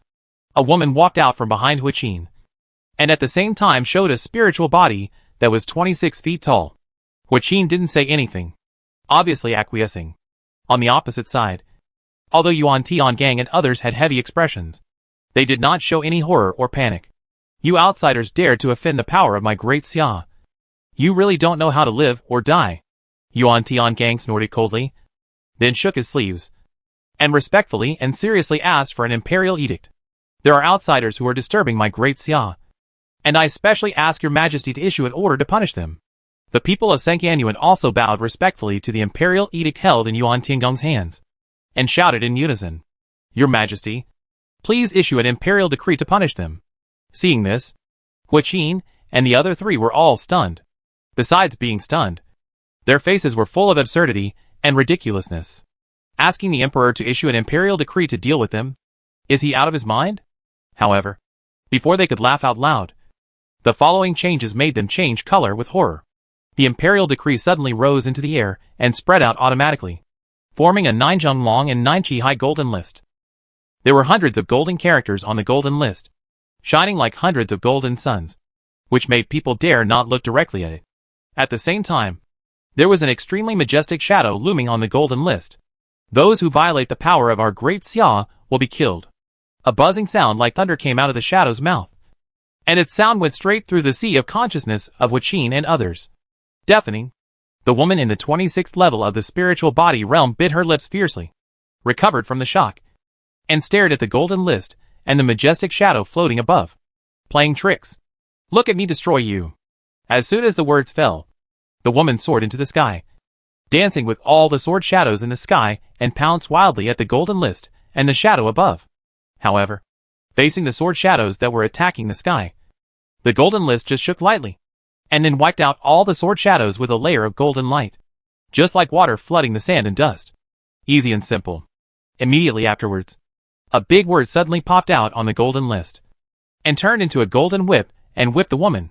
The woman was horrified and tried her best to block it. However, the golden whip seemed to be a different kind of existence. It did not touch the woman's various attack and defense methods, but directly chopped into the woman's body. The next moment, the woman froze suddenly, and then her eyes became dull, and her body fell uncontrollably downwards. Hua Qin was shocked and hurried to catch the woman. But at this time, the woman had no life at all.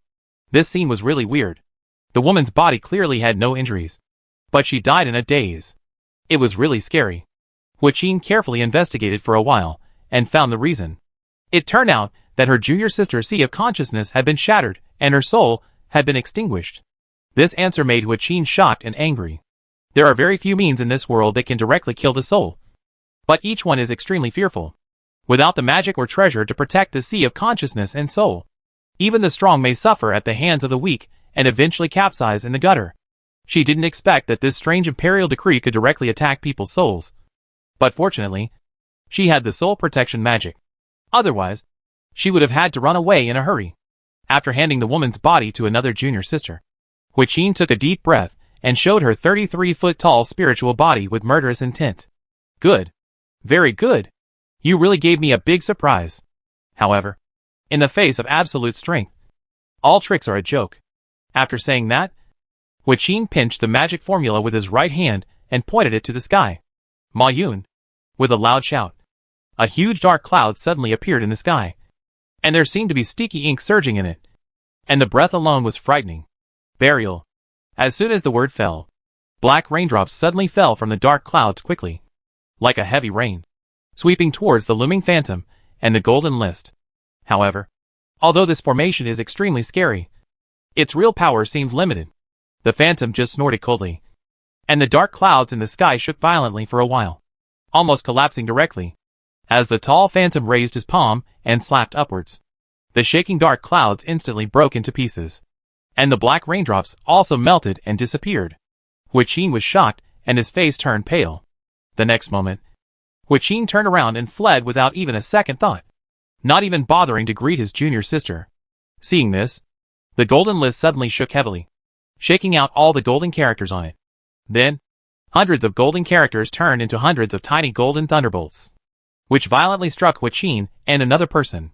For a moment, the loud noises of rumbling and crackling covered the area for dozens of miles, frightening the surrounding birds and beasts. When the movement stopped and the dust settled, hundreds of dark gullies appeared on the ground, which were unknown how deep they were, as long as a winding river, and as wide as a burial place for carriages and horses. As for Huiqin and the other three, except for a few special things, not even a corpse was left. Facing such an ending, even though Yuan Tiangang, Sang Yangyuan and others were mentally prepared, they were still shocked and gasped. Your Majesty's majesty is so terrifying. In the evening, Qingqiu Palace, Yin Qiuman lazily leaned on the throne of the empress that originally belonged to Yin Chuyun, and several subordinates also sat in the front row. As for Yin Chuyun, he could only sit on a small stool behind the throne. However, compared with the dozen important ministers of Qingqiu, Yin Chuyun's treatment was still good, because these ministers were kneeling in the hall with sullen faces. They had been kneeling for several hours. Yin Qiuman ate a piece of fruit, chewed and swallowed it, and looked at one of his subordinates impatiently. Is there still no news from Han Dudong? Yes, Deacon. The man nodded, frowning. Deacon, do you think he is up to something? If he controls Daxia and continues to let Daxia's army attack Qingqiu, Qingqiu's military strength will not be able to stop it at all. By then, he can grab all the credit. After this person finished speaking, another person followed up. It shouldn't be possible. Taking over the Tianan region is our common mission. The superiors have also explained that this credit belongs to all of us. He can't take it all for himself. What's more, after we return to the same team in the future, the superiors will also investigate his internal strife. In that case, why should he turn against us? This is obviously not worth the loss. Yin Qiuman nodded, frowned and thought for a while, then continued to ask, what about Captain Hua? 3 messages have been sent, but there is still no response. Another person answered with a worried look. Deacon, do you think that both of them are in trouble? Otherwise, why don't they respond? Hearing this, the other 4 shook their heads in unison, their eyes full of amusement. Nonsense. What could possibly happen in this lost domain? Yes, the most advanced here is only at the 22nd level of the spiritual body realm. Not to mention General Han and Captain Hua.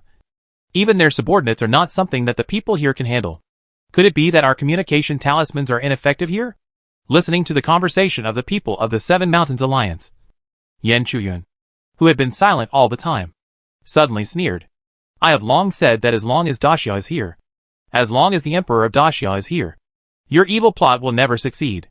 The reason why they did not respond is probably that they have been dealt with. I advise you to go back to where you came from. Otherwise, your lives may not be saved. Hearing Yen Chuyun's words, the people of the Seven Mountains Alliance were furious. What a joke. A bunch of monkeys want to make trouble? Ha! What nonsense! Deacon, just kill her and set up another obedient puppet. I agree. But before killing her, can you let Lin interrogate her? Yin Qiuman frowned and glared at the last person who spoke with displeasure. Just as she was about to say something, a figure suddenly rushed in. Your Majesty, an envoy from Daxia has arrived. Chapter 224 Almost scared to death. Although the queen has been held hostage, the people of Qingqiu naturally cannot surrender to a few foreign enemies so easily. Therefore, even if the queen's throne is occupied by someone, even if the queen is just sitting on a small stool at the back, the female official who came to report the news is only responsible for the queen, and ignores the outsider who has already stolen the power. However, at this time, the people of the Seven Mountains Alliance have no intention of pursuing this point, because their attention is attracted by the content of the female official's words. Daxia envoy? What's this? It should be someone sent by Han Dudong. Hee. This Han Dudong is really good at playing. I wondered why he didn't respond to our news. But it turns out that he wanted to spread the message in this way. I think he just wants to show off. Listening to the discussions of several subordinates, Yin Qiuman smiled and glanced at Yen Chuyun. Your Majesty, don't you regard Daxia as your hope and support? Well, now there is finally a result. I will let you know how ridiculous your so-called hope is. Yen Chuyun's heart was heavy. She certainly knew how strong these outsiders were. The reason she said that was just because she still had some luck and was unwilling to give up. But now, her luck is about to be completely shattered.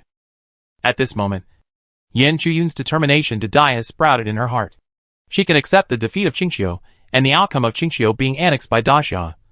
But she cannot accept becoming a puppet of outsiders, because the former defeat was a dignified defeat. She was convinced of the defeat. But the latter disaster was a sinister and cunning disaster, which she absolutely could not accept.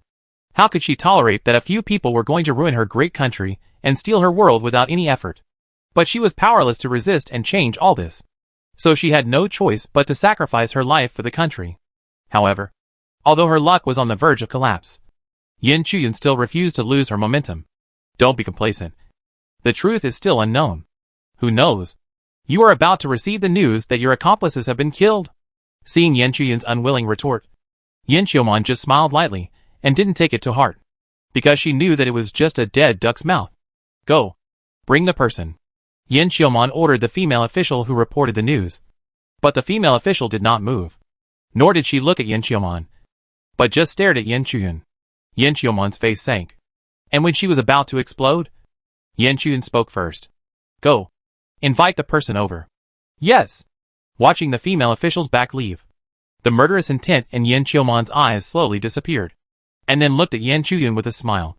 It seems that the majesty of Her Majesty the Queen is very high. Yin Chuyun glanced at Yin Qiumon expressionlessly, and said nothing. Yin Qiumon curled her lips in boredom, picked up the wine glass on the imperial table, and sipped the wine comfortably. Not long after, a figure walked into the hall. As this person walked in, the Qingqiu ministers kneeling in the hall all showed strange colors, because they had all seen the portraits of the top leaders of Daxia. And this person was Zhao Gao, the head of Daxia Luowang, and the eunuch in charge of the palace. As the sword master of one of the two dark swords in the hands of the emperor of Daxia, Zhao Gao's high status is unquestionable. Unexpectedly, this envoy was Zhao Gao. Zhao Gao stood still in the hall, glanced at the dozen Qingqiu ministers kneeling on the ground, and then glanced at several people from the 7 Yu Alliance. Finally, Zhao Gao's eyes passed directly from Yin Qiumon sitting on the throne of the queen, and stared at Yin Chuyun with a smile. Daxia envoy Zhao Gao. Meet the queen of Qingqiu. Seeing Zhao Gao bowing his head to Yin Chuyun, everyone was stunned, because this was completely different from what they had imagined. How dare you pass by Deacon Yin and salute a puppet first? A man from the 7 Yu Alliance stood up angrily, pointed at Zhao Gao and shouted. Zhao Gao raised his eyebrows, with a gentle smile. Uh-huh. A few little mice running from outside the domain. Are they worthy of this seat to salute? As soon as these words came out, everyone's face changed, and the whole hall was silent. Because the key is not Zhao Gao's words and attitude, but the information hidden behind this attitude. If Han Dutong really controlled Daxia, how dare the people of Daxia speak like this? But the other party said so. Does that mean? After a moment of dead silence, both Yin Chuyun and the ministers of Qingqiu were excited. On the contrary, Yin Qiumon and other people from the 7 Mountains Alliance had livid faces and were in doubt. Asshole! Did Han Dutong teach you to speak like this? An old man from the 7 Mountains Alliance gritted his teeth and glared at Zhao Gao. He could not accept the conclusion he had just drawn. Han Dutong? Zhao Gao frowned, pretended to think for a while, and then showed a look of sudden realization. Oh! You are talking about those ignorant rats who went to my great Xia palace to cause trouble? Hee hee. I remember now. According to the interrogation of a captive, there is indeed a Han who is their leader. He seems to be called Han Xinghui? Is he from Tianshu sect? Well, that guy is quite capable. He is at the 35th level of the spiritual body realm. He is indeed quite capable. What a pity. Although he is quite capable, he has to go to my great Xia to seek death. Who can I blame? After listening to Zhao Gao's words, Yin Chuyun stood up excitedly. But the people of the 7 Mountains Alliance were so shocked that their eyelids jumped and their faces were extremely ugly. If the identity of this person is still in doubt, then the content of the other party's words cannot be false. If the facts are not so, how could the other party know those key information? Yin Qiumon slowly sat up and stared at Zhao Gao. You mean Han Dutong is dead? Not only him. Except for one survivor. The rest of them died with him. Of course, there is also the traitor from Tianan territory, Chu Lishuan. Listening to Zhao Gao's careless answer, Yin Qiumon's heart sank to the bottom of the valley. Han Xinghui is the strongest among their group. Even he is dead. So how can they reverse the situation? Huh? What Chu Lishuan? Yin Qiumon suddenly noticed an abnormality and asked with narrowed eyes. Hee hee. Why do you think the people of your main continent can quickly lock the location of my Tianan territory and accurately find the teleportation array gate left over from the ancient times that connects to Tianan territory? That Chu Lishuan accidentally appeared in the main continent through the broken void spirit crystal, and appeared in the territory of your Tianshu sect of the 7 Mountains Alliance, which allowed the people of Tianshu sect to find a way through Chu Lishuan's aura. Besides, why do you think that Han Xinghui chose Daxia as his target? Didn't he know about the situation in Tianan through Chu Lishuan? However, judging from your expressions, you seem to have been kept in the dark. After listening to Zhao Gao's sarcastic explanation, Yin Qiuman and others suddenly realized. After a moment of silence, Yin Qiuman gritted her teeth and continued to ask, besides Han Xinghui and the others, did you encounter anyone else in Daxia? Zhao Gao smiled and said slowly, there are 3 women who don't know how to live or die. One of them is an old woman. Yin Qiuman's heart tightened, and she said in a deep voice, where are they now? My emperor issued an order to let them surrender. But they were shameless. There was no choice but to kill them. Well, there is no body left, Zhao Gao said with a calm smile, as if he was talking about a trivial matter of crushing a few ants. But these calm words made Yin Qiuman and others so frightened that their hair stood on end. They thought their mission was as easy as eating and drinking, and could be accomplished effortlessly. But who would have thought that they would suddenly receive 2 shocking bad news in succession? It was obvious that 2 of the 15 pioneers from the 3 parties had been wiped out, leaving only 6 people from their party. What was even more terrible was that they still didn't know what kind of strong men and means the great Xia dynasty had. So, what is your real intention in coming here? Yin Qiuman gritted his teeth and asked. When it came to business, Zhao Gao suddenly straightened his face and became serious. I came here to follow the order of His Majesty of our dynasty to solve your troubles. While saying this, Zhao Gao respectfully took out an imperial edict and held it in his hands. With a pious look. Listen, there are only 2 ways in front of you now. First, resist stubbornly and be killed without mercy.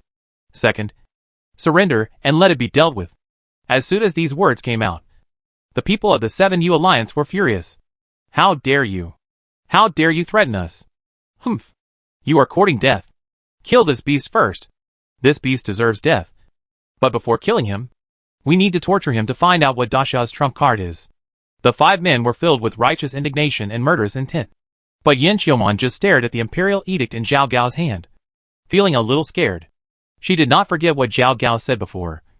The death of Huqin and the other 3 seemed to be related to the imperial edict. Therefore, Yin Qiuman just sat there with a cold face, without saying a word. Zhao Gao glanced at the 5 emotional people of the 7U Alliance, and then looked at Yin Qiuman, who was silent, with a sneer on his lips. The thief is rampant. Please order the punishment. As Zhao Gao bowed and shouted, the imperial edict suddenly flew into the air and spread out. In an instant, the entire hall seemed to be blocked by an invisible but deadly net. Except for Yin Qiuman, the others could not move at all. Anyone who dares to violate the majesty of the great Xia should be killed.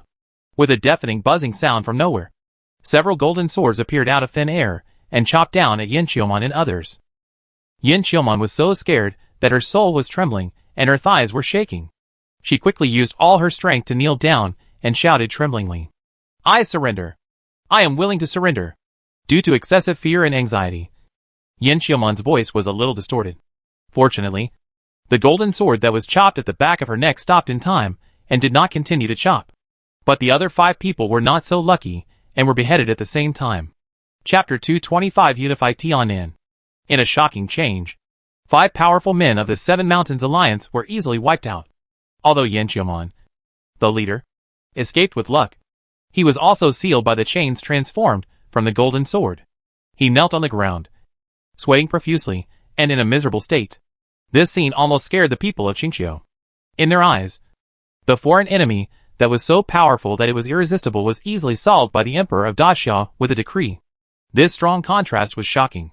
When the vision and the vast pressure disappeared, Zhao Gao walked forward slowly, walked to the top of the imperial steps, and glanced at Yin Qiuman from a high position. Name. Yin. Yin Qiuman. Yin Qiuman answered in a trembling voice, with a flattering look on her face. Although she was showing off her power in the Qingqiu Palace, she was just a small figure with a low status in the 7 Mountains Alliance. Therefore, Yin Qiuman did not feel embarrassed at all for this huge change in attitude. In order to survive, she did not think that humility and cowardice were shameful.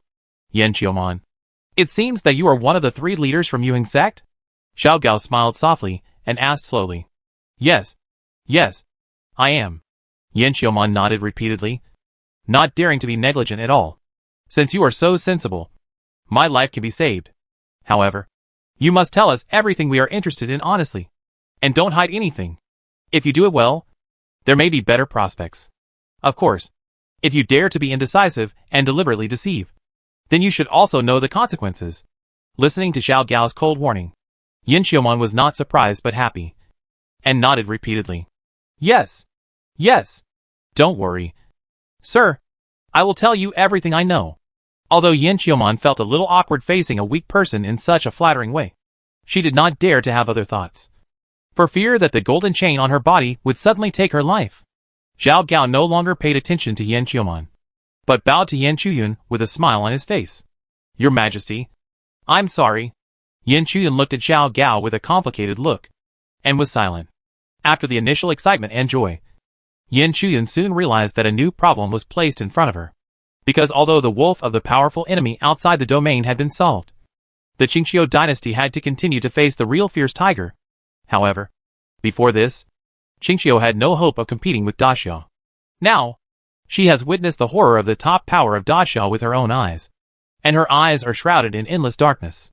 Qingqiu, there is no way out. After a sigh, Yin Chuyun said with difficulty, Zhao Shouzu, you are here not just to deal with these people, right? Your Majesty is smart. Xiao Gao smiled and complimented, then nodded slowly. Yes, as you thought. I came here to follow 2 orders from my Majesty, and the first order has been completed. As for the second order, well, that depends on what Her Majesty the Queen plans to do. If Her Majesty the Queen still intends to continue to resist, then unfortunately, my great Xiao army will launch a general attack tomorrow. By then, many people will have to pay the price of blood.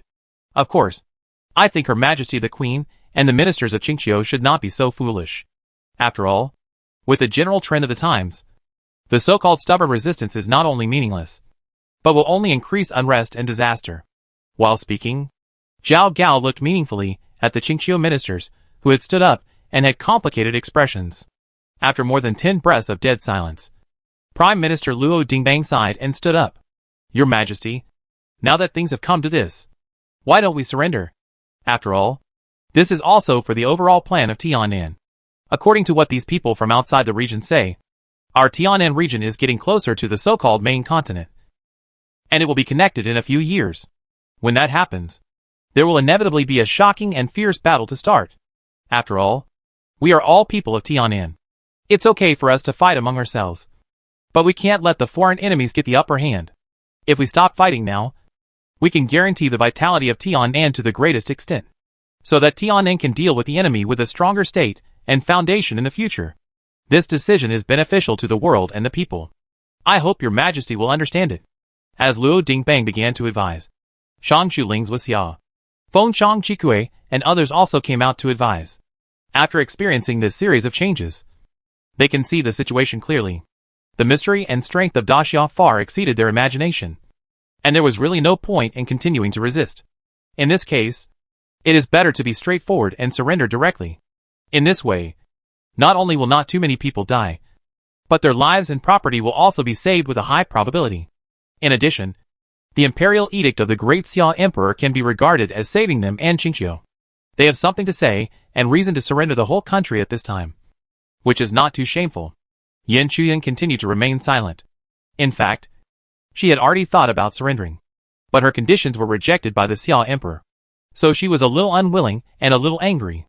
In the final analysis, she didn't want to become the plaything of the Xia Emperor, but things have developed to this point, and the situation is far beyond her control. After a long time, Yin Chuyun sighed lightly, took off the crown on her head, and slowly put it on the imperial desk. Please tell His Majesty the Xia Emperor that I, Qingqiu, am willing to surrender. Congratulations, Your Majesty. You have made an extremely wise choice. Xiao Gao smiled and nodded affirmatively. Yin Chuyun smiled bitterly, shook her head, and faced the Qingqiu officials. Pass on my order. This is also my last order. Order the whole army to lay down their weapons and surrender to the Daxia army. Also, notify the whole country that from now on, the Qingqiu dynasty will be removed from the list, and all those belonging to Qingqiu will be incorporated into Daxia. As for the specific words of the announcement, let Luo Xiang and Zui Shang Xuling draft it on my behalf. After saying that, Yin Chuyun waved his hand tiredly. I am tired. Everyone go down. Yes.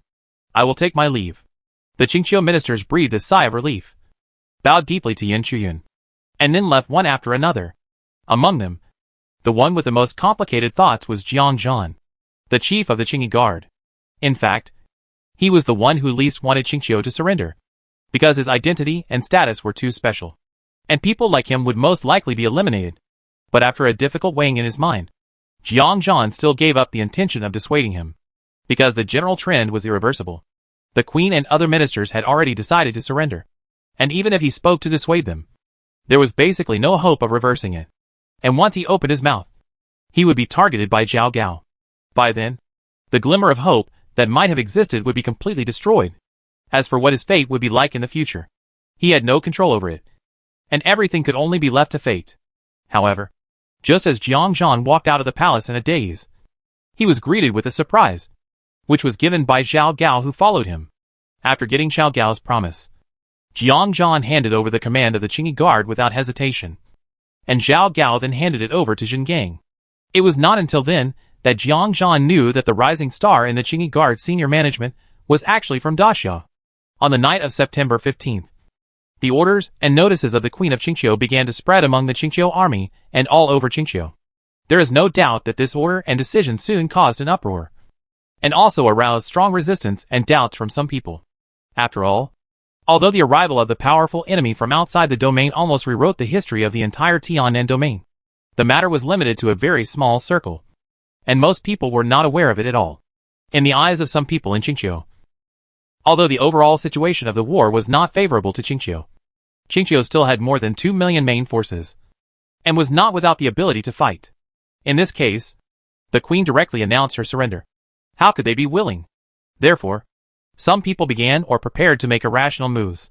However, at this time, the entire Qinjiwei was controlled by Daxia, and the actions and plots of these people were clearly understood.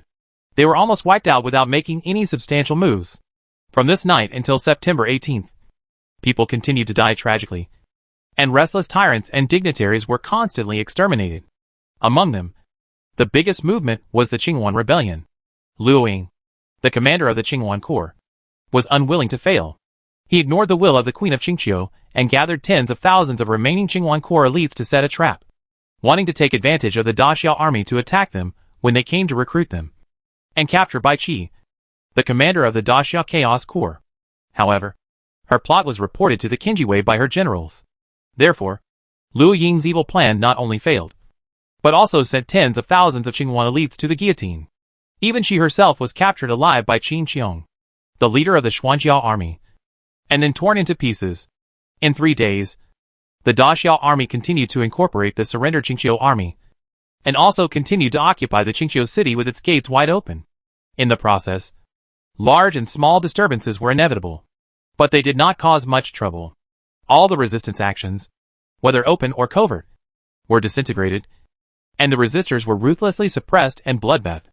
At noon on September 18th, the Daxia army officially entered the Qingqiu imperial capital and took over the entire city defense and the palace. The history of the Qingqiu dynasty came to an end, and this also means that the Daxia dynasty has completely unified the entire Tianan. Qingqiu Palace. Yan Chuyan walked out of the court hall, looking back every 3 steps. Looking around, the surrounding area is still closely guarded by energetic and brave men. However, their attire was no longer the familiar armor of the Qingqiu imperial army, and the flags fluttering in the wind were replaced with the dragon flags of Daxia. Yan Chuyan stood on the steps blankly, feeling lost. Once upon a time, she boasted that she would let the emperor of Daxia learn how powerful she was. She would let the Qingqiu army sweep across the entire southern part of the country. However, reality played a big joke on her. Your Majesty, please set off. Zhao Gao walked out quietly from the side, looked at Yan Chuyan with a smile and said, Qingqiu is dead, and I am no longer the queen. Yan Chuyan glanced at Zhao Gao, left such a sentence indifferently, and then walked towards a small warship parked in the open space in front with heavy steps. She didn't know what the road ahead would be like. Chapter 226 2 Diamond Treasure Chests. September 20th. Daxi Palace. Ding! You sent a large army to snatch food from the Qingqiu dynasty, successfully captured the Daliang dynasty, and incorporated Daliang into the territory of Daxia. Overbearing value plus 35,000. Ding! You forcefully suppressed the foreign enemies who coveted the entire Tianan, demonstrated the prestige of Daxia, and declared the sovereignty of Tianan. Overbearing value plus 25,000. Ding! You first sent a large army to defeat the elite of the Qingqiu dynasty, and then successfully forced the Qingqiu dynasty to surrender and annex the entire Qingqiu. Overbearing value plus 60,000.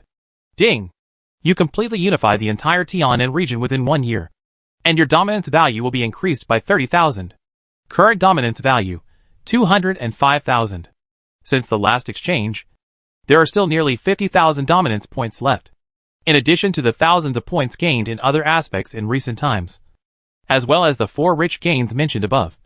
This is a full 250,000 dominance points. Looking at the dazzling numbers in front of him, Xiao felt particularly happy, because it meant that he could directly exchange for 2 diamond treasure chests.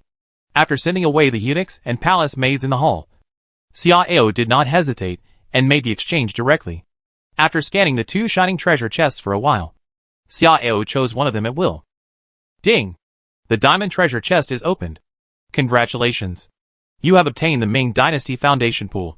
Seeing that the Foundation Pool was opened, and it was the Ming Dynasty Foundation Pool, Xiao's eyes immediately lit up, and the smile on his mouth became a little thicker. However, this time, he did not directly check the specific options in the Foundation Pool, because he saw a line of small words appearing under the treasure chest. You can choose to release the Foundation Pool immediately or postpone it. Although this prompt is very obscure, Xiao naturally understands the hidden meaning. The strength of the army and characters in the Foundation Pool matches the current comprehensive national strength of Daxia, the strength of the elite army, and the specific level of the strong, which has been fully verified before. If he releases the Ming Dynasty Foundation Pool now, then the cultivation of both the army and other characters will be consistent with the current Daxia Foundation. But now that Daxia has completely unified Tianan, it no longer needs a strong supplement of new forces in the short term, so there is no need to rush. Moreover, if the Ming Dynasty Foundation Pool is released now, it will consume more resources, thereby slowing down the process of strengthening Daxia's overall military strength. It would be better to first concentrate resources to support the current army and strong people to become stronger, and then let the Ming Dynasty's Foundation Pool come out when the time is ripe, so that you can kill 2 birds with 1 stone. As for when the time will be ripe, Xiao has already made a plan in his mind. That is when the Tianan region and the main continent are unified, because at that time, Daxia will definitely face a huge crisis, and it will especially need the support of new forces. In addition, Xiao actually has a little trick in his mind. When the bad people and Luoyang were born, they were scattered in Daxia and surrounding countries. There must be a secret spy organization in the Ming Dynasty's Foundation Pool. If it is allowed to come out before the unification, it will most likely be scattered in Tianan where Daxia is located. But if it waits until it is unified with the main continent, the manpower of this secret spy organization is likely to be scattered in some areas of the main continent, which is of great significance to Daxia, because Daxia was almost completely in the dark about the main continent. Although there were 2 captives from the main continent, they could only know some general information, and some of them would definitely be outdated by then. But if Daxia's secret agents could spread to the main continent silently, then after the reunification, Daxia would be able to grasp all the necessary intelligence in a very short time, and it would also be of great help to Daxia's future actions in the main continent. Therefore, Xiao did not hesitate much and directly decided to let the Daning Foundation Pool come out when Tianan Domain and the main continent reunified in a few years. After that, Xiao turned his attention to the second diamond treasure chest. Although the probability of a diamond treasure chest opening a foundation pool is not small, it is unlikely to appear twice in a row. I don't know what it will be this time. While secretly looking forward to it, Xiao's consciousness was on the treasure chest. Ding! The diamond treasure chest is opened. Congratulations! You get the Heaven and Earth Nirvana Bath. Heaven and Earth Nirvana Bath? What is this? Xiao was a little stunned. He couldn't infer anything specific from the name, so he could only click it to take a closer look. Nirvana Bath of Heaven and Earth. It can make the designated area or even the world experience a major transformation, including the baptism of the tide of vitality, the surge of vitality concentration, the gushing of various mineral veins, the improvement of the qualifications of creatures, and even the disappearance or transformation of the constraints of the old rules and shackles. The wider the scope of heaven and earth, the smaller the effect, and vice versa. After carefully reading the specific information of the Nirvana Bath of Heaven and Earth, Xiao's eyes suddenly emitted a bright light, and he felt his heart surging and his joy was beyond words. Because this thing is really too powerful. It is also of great help to Daxia. According to the torture, the dozen people who came from outside the domain are just the middle-level backbone of the power called the Seven Mountains Alliance on the main continent. But these people directly overwhelmed the top powerhouses of Daxia. From this point alone, we can see the huge gap between Tianan domain and the main continent. Even if we use the word chasm to describe this gap, it is not an exaggeration at all, although it should be a few years before the day of reunification. In just a few years, no matter how fast Daxia develops, its weak foundation is still there. At most, it can only shorten the gap between the two sides, but it is impossible to catch up. But with this heaven and earth nirvana bath, the situation may be changed. Tianan was originally just a domain of the main continent. The size of a domain is obviously far from that of a world. So this nirvana should bring great benefits to Tianan, according to Xiao's estimation. After nirvana, even if Tianan's vitality concentration and mineral reserves cannot exceed those of the main continent, they should be able to reach a point where they are almost the same. Of course, the most important aspects of this nirvana bath are the other three aspects. First, the baptism of vitality tide. Once Xiao starts the heaven and earth nirvana bath, a wave of vitality tide will appear in Tianan, and it will last for a period of time. The so-called vitality tide refers to the fact that the world will be swept by the most refined vitality, compared with the normal vitality between heaven and earth. It is like the difference between milk and fresh water. This kind of pure energy can be absorbed quickly, and the stronger the cultivation, the faster the absorption speed. This means that the comprehensive national strength of Daxia will rise to a higher level in a very short period of time, especially the strong ones, who will benefit the most. Second, the improvement of the aptitude of living beings. Needless to say, the strength of aptitude is directly related to the efficiency of cultivation, and the improvement of aptitude is naturally a good thing. Of course, this improvement is extremely evil, so it is unlikely to benefit everyone, and will only take care of a certain proportion of lucky people. Third, the disappearance or transformation of the constraints of the old rules and shackles. This is also of great significance, because the current constraints on the upper-level combat power of Daxia are those who break through every nine and cut off their way forward. Looking at the entire Daxia, except for the characters and troops from the Foundation pool, almost all the masters of the Dharmakaya realm in Tian have not taken the path of perfect breakthrough. Therefore, the way forward for all of them is locked in the 9th level of the spiritual body realm. But the situation on the main continent is not like this. There, people who break through every 9 are called incompetent tricksters, and the proportion of this group of people is very small. In the main continent, perfect breakthrough is the mainstream. In other words, people in the 3rd or 4th level of the spiritual body realm of the main continent can suppress the local strong men in the 8th or 9th level of the spiritual body realm in the Tianan region. And even people in the 70-odd level of the real body realm can suppress them. After the reunification, Daxia will be at an absolute disadvantage in this regard, which is an absolute shortcoming and weakness. After all, there are only a limited number of people born in Daxia's foundation pool, and they are like small rivers and the sea in the vast main continent. It is impossible for them to do everything. But the change brought about by the heaven and earth nirvana bath is very likely to change this situation. Although it is still unclear what changes it will bring to this rule shackle, at least there is hope of solving it. After closing the system panel, Xiao let out a long breath of relief, stood up and walked out of the hall. The heaven and earth nirvana bath is of great importance. He decided to make some preliminary preparations before releasing it in order to achieve the best effect. When Xiao walked out of the hall, Shangwan Water just appeared. "Your Majesty," Yin Chuyan asked the maid to pass on a message, asking to see you. "Oh, it's rare for her to take the initiative." Xiao raised his eyebrows and chuckled, then asked, "What do you think of this Qingqiu queen?" Shangwan Water thought for a moment, then replied softly, "Your Majesty, this woman has excellent literary talent and knowledge, a very good mind, and one of the best appearances. She can be called a peerless beauty with both beauty and wisdom." Shangwan Water paused slightly and changed her tone. "However, she is very arrogant, from the inside out. Of course, she was a powerful empress, so it is not surprising that she has such an arrogant personality. But I am worried that she will offend your Majesty." After listening to Shangwan Water's evaluation of Yin Chuyan, Xiao laughed. "You are still good at judging people, since you said she is arrogant. Then continue to leave her alone and temper her temper." When she is almost done, it will not be too late to see her again. Hearing Xiao's praise, Shang Wanwater smiled reservedly, and her bright eyes completed the crescent shape. Yes, I will arrange it. Yes. Xiao nodded slightly, walked forward slowly for a distance, and suddenly changed the topic. By the way, how is the interrogation of the two people by the Dali Temple? Luowan. And the bad people? Your Majesty. According to the feedback in the morning, both parties have completed the interrogation of key matters, and they should be comparing and distinguishing to confirm the truth of what the two said. If there is no problem, I believe there will be a result soon. Hearing Shang Wanwater's answer, Xiao nodded with satisfaction. Let them hurry up. I want to know the situation of the main continent as soon as possible. Yes. Chapter 227 The Foundation of the Main Continent. Sunset in the Imperial Garden. When Xiao was playing with Shang Wanwater, Gu Ruoyan, Mi Yin and other concubines in the flowers, a female official hurried over.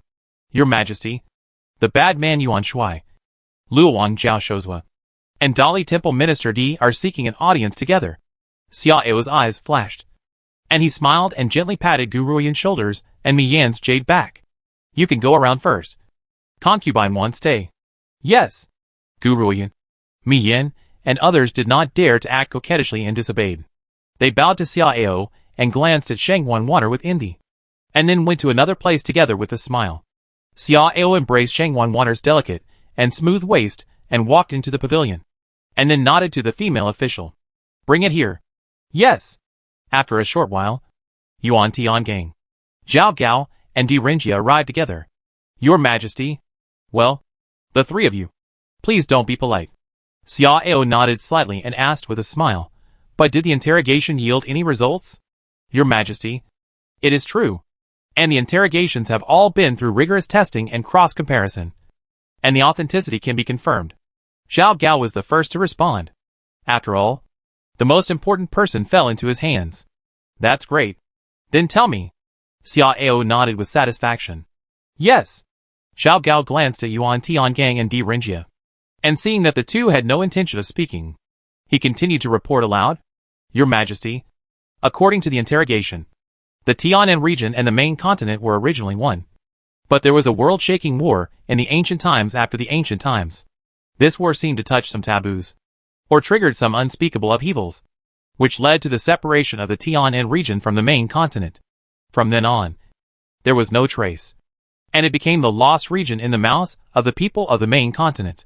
There are 9 regions in the main continent. Named Tiansong region, Tianwang region, Tiannong region, Tianan region, Tianchi region, Tianbei region, Tianqing region, Tianjia region, and Tianji region. My Tianan region is one of them. As for the location of the 7 Mountains Alliance, it is the Tianqing region. The Tianqing region respects the stars, the sun and the moon, so the names of the forces are also related to this. Just like the predecessor of the 7 Mountains Alliance was the 7 Star Sect, and now each of them is named after the 7 stars. Hearing this, Xiao interjected thoughtfully. How are the 9 domains distributed? Was the Tianqing domain adjacent to the Tianan domain in the ancient times? Your Majesty, among the 9 domains, the Tiansong and Tianwang domains are located in the central hinterland of the main continent, and the Tiannong, Tiannan, Tianchi and Tianbei domains are located in the southeast, northwest, and northeast directions of the main continent respectively. As for the remaining 3 domains, the Tianji domain is located in the northeast region of the main continent, the Tianxiao domain is located in the southeast region, and the Tianqing domain is located in the southwest region.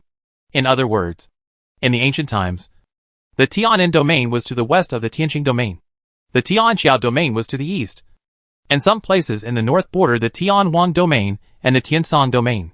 However, according to the two people, when the drastic changes in the heaven and earth of the main continent caused the disappearance of the Tianan domain, a small part of the Tianwang domain, the Tiansong domain, and the Tianxiao domain collapsed directly and were submerged in the Guiming Sea. According to the speculation of the big figures of the main continent, a small part of the Tianan domain should also collapse and be swept into the Guiming Sea. When Zhao Gao said this, Xiao frowned again and raised his hand to interrupt. Wait, what is the Sea of Guiming? Your Majesty, the Sea of Guiming suddenly appeared when the Tianan domain disappeared from the main continent, filling the gap left after the disappearance of the Tianan domain and the collapsed areas of the other 3 domains. The Sea of Guiming is extremely terrifying. The vast sea water in it is extremely corrosive. Even if a strong man in the spiritual body realm falls into it, he will be instantly turned into blood. And all kinds of storms and whirlpools are prevalent in the Sea of Guiming. The tearing force of the storm and the suction force of the whirlpool are extremely strong. Even the most powerful warships in the main continent dare not cross it. Only super strong men above the 50th level of the spiritual body realm can cross the Sea of Guiming. Xiao touched his chin thoughtfully. Shangwan Water pursed her lips and couldn't help asking, since the original location of the Tianan domain has been occupied by the Sea of Guiming, will the Tianan domain and the main continent appear in the original place in the future? Hearing Shangwan Water's question, Zhao Gao looked embarrassed and hesitant, obviously not knowing how to answer. At this time, Yuan Tiangang took over. I'm afraid no one can give a definite answer to this question at present. But according to Yuan's calculation, the future world should be a round situation with a little flaw. If the calculation is correct, then according to this reasoning, the Tianan region will most likely appear in the original place. However, considering the word flaw and other effects brought about by the drastic change at that time, the Tianan region may not be directly connected with the Tiansong region and Tianwang region. After all, a small part of the Tiansong, Tianwang, and Tianxiao regions collapsed and were submerged in the Guiming Sea. And my Tianan region may also have collapsed in some areas. So, according to Yuan's analysis, when the Tianan region returns to 1, it should be embedded in the original area. But the vacant area formed after the collapse of the 4 domains will continue to be occupied by the Sea of Return.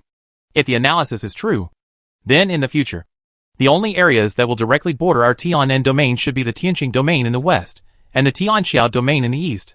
Of course, this is just a rough guess, and the specific situation may be different. Xiao nodded in agreement and smiled. If so, the pressure on my great Xia will be slightly reduced after the reunification in the future. Okay, let's talk about the specific situation of the main continent, such as resources, heritage, and the level of the strong. Yuan Tiangang and Zhao Gao looked at each other, tacitly stepped back, and let Di Renjie out. Di Renjie did not refuse, and finally began to answer. Your Majesty, among the other 8 regions of the main continent, the strongest are Tiansong and Tianwang. These 2 regions have always been the core of the main continent, although the area of the 2 regions is not the largest. No matter the richness of resources, the purity of the concentration of Yuan Qi, the qualifications of the personnel in the region, and the strength and depth of the inheritance, they are not comparable to other regions. Another region worth paying attention to is Tianji. As its name suggests, its territory has always been a holy place for the derivation of related forces since ancient times. So there are many masters in it. In terms of resources, the foundation of the main continent is at least 10 times stronger than the current Tianan region. And the difference in Yuan Qi concentration is more than 30 times. In terms of the army, the various forces on the main continent basically use the Xiantian realm as the threshold. People in the first 3 levels of the Xiantian realm can generally only serve as ordinary soldiers of auxiliary armies, such as the city guards. The minimum requirement for the main combat forces is the 4th level of the Xiantian realm.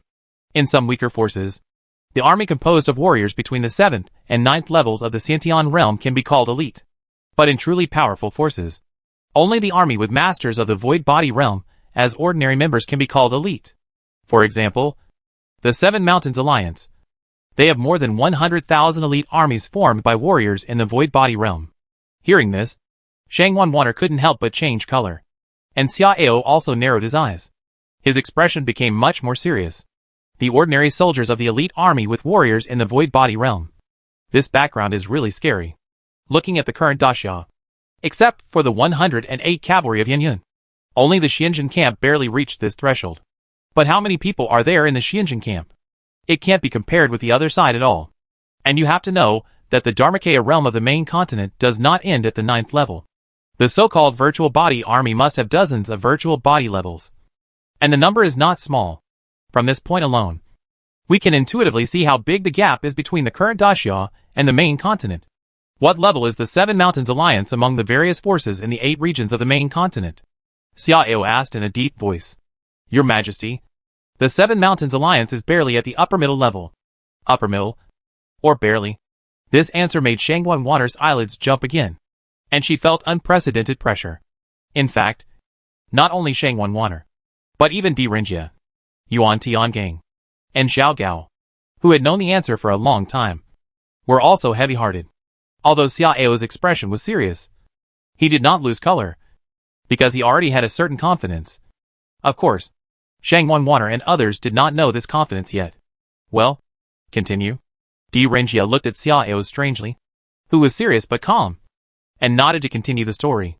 As for the strong, in the main continent, only those who are above the 30th level of the spiritual body realm are qualified to be called strong. But this is just a threshold.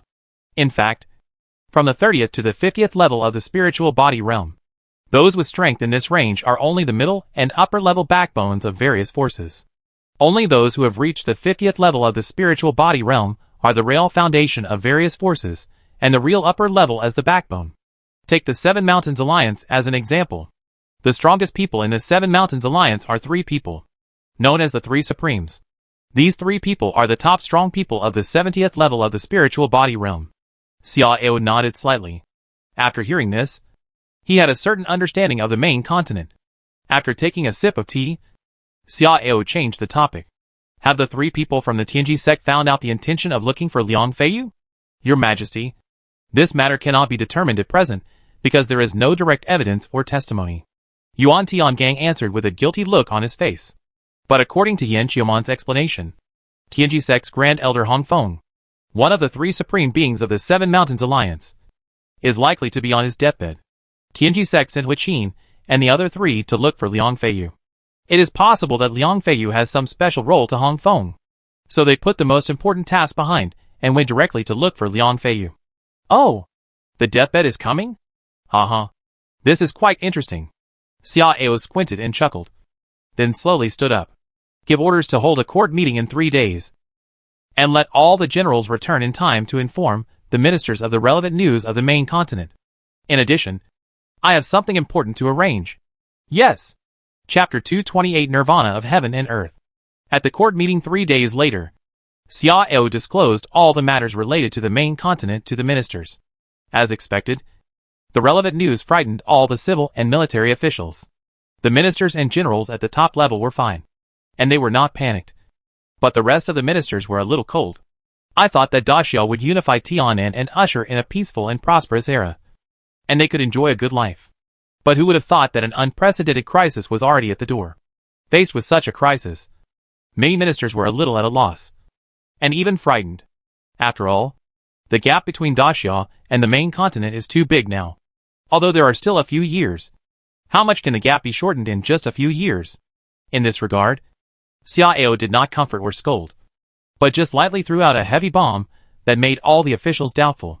7 days later, Daxiao will usher in a blessing from heaven to praise the unification of Tianan. As for what this heaven-sent blessing is, Xiao did not say it clearly, but only made many confusing arrangements.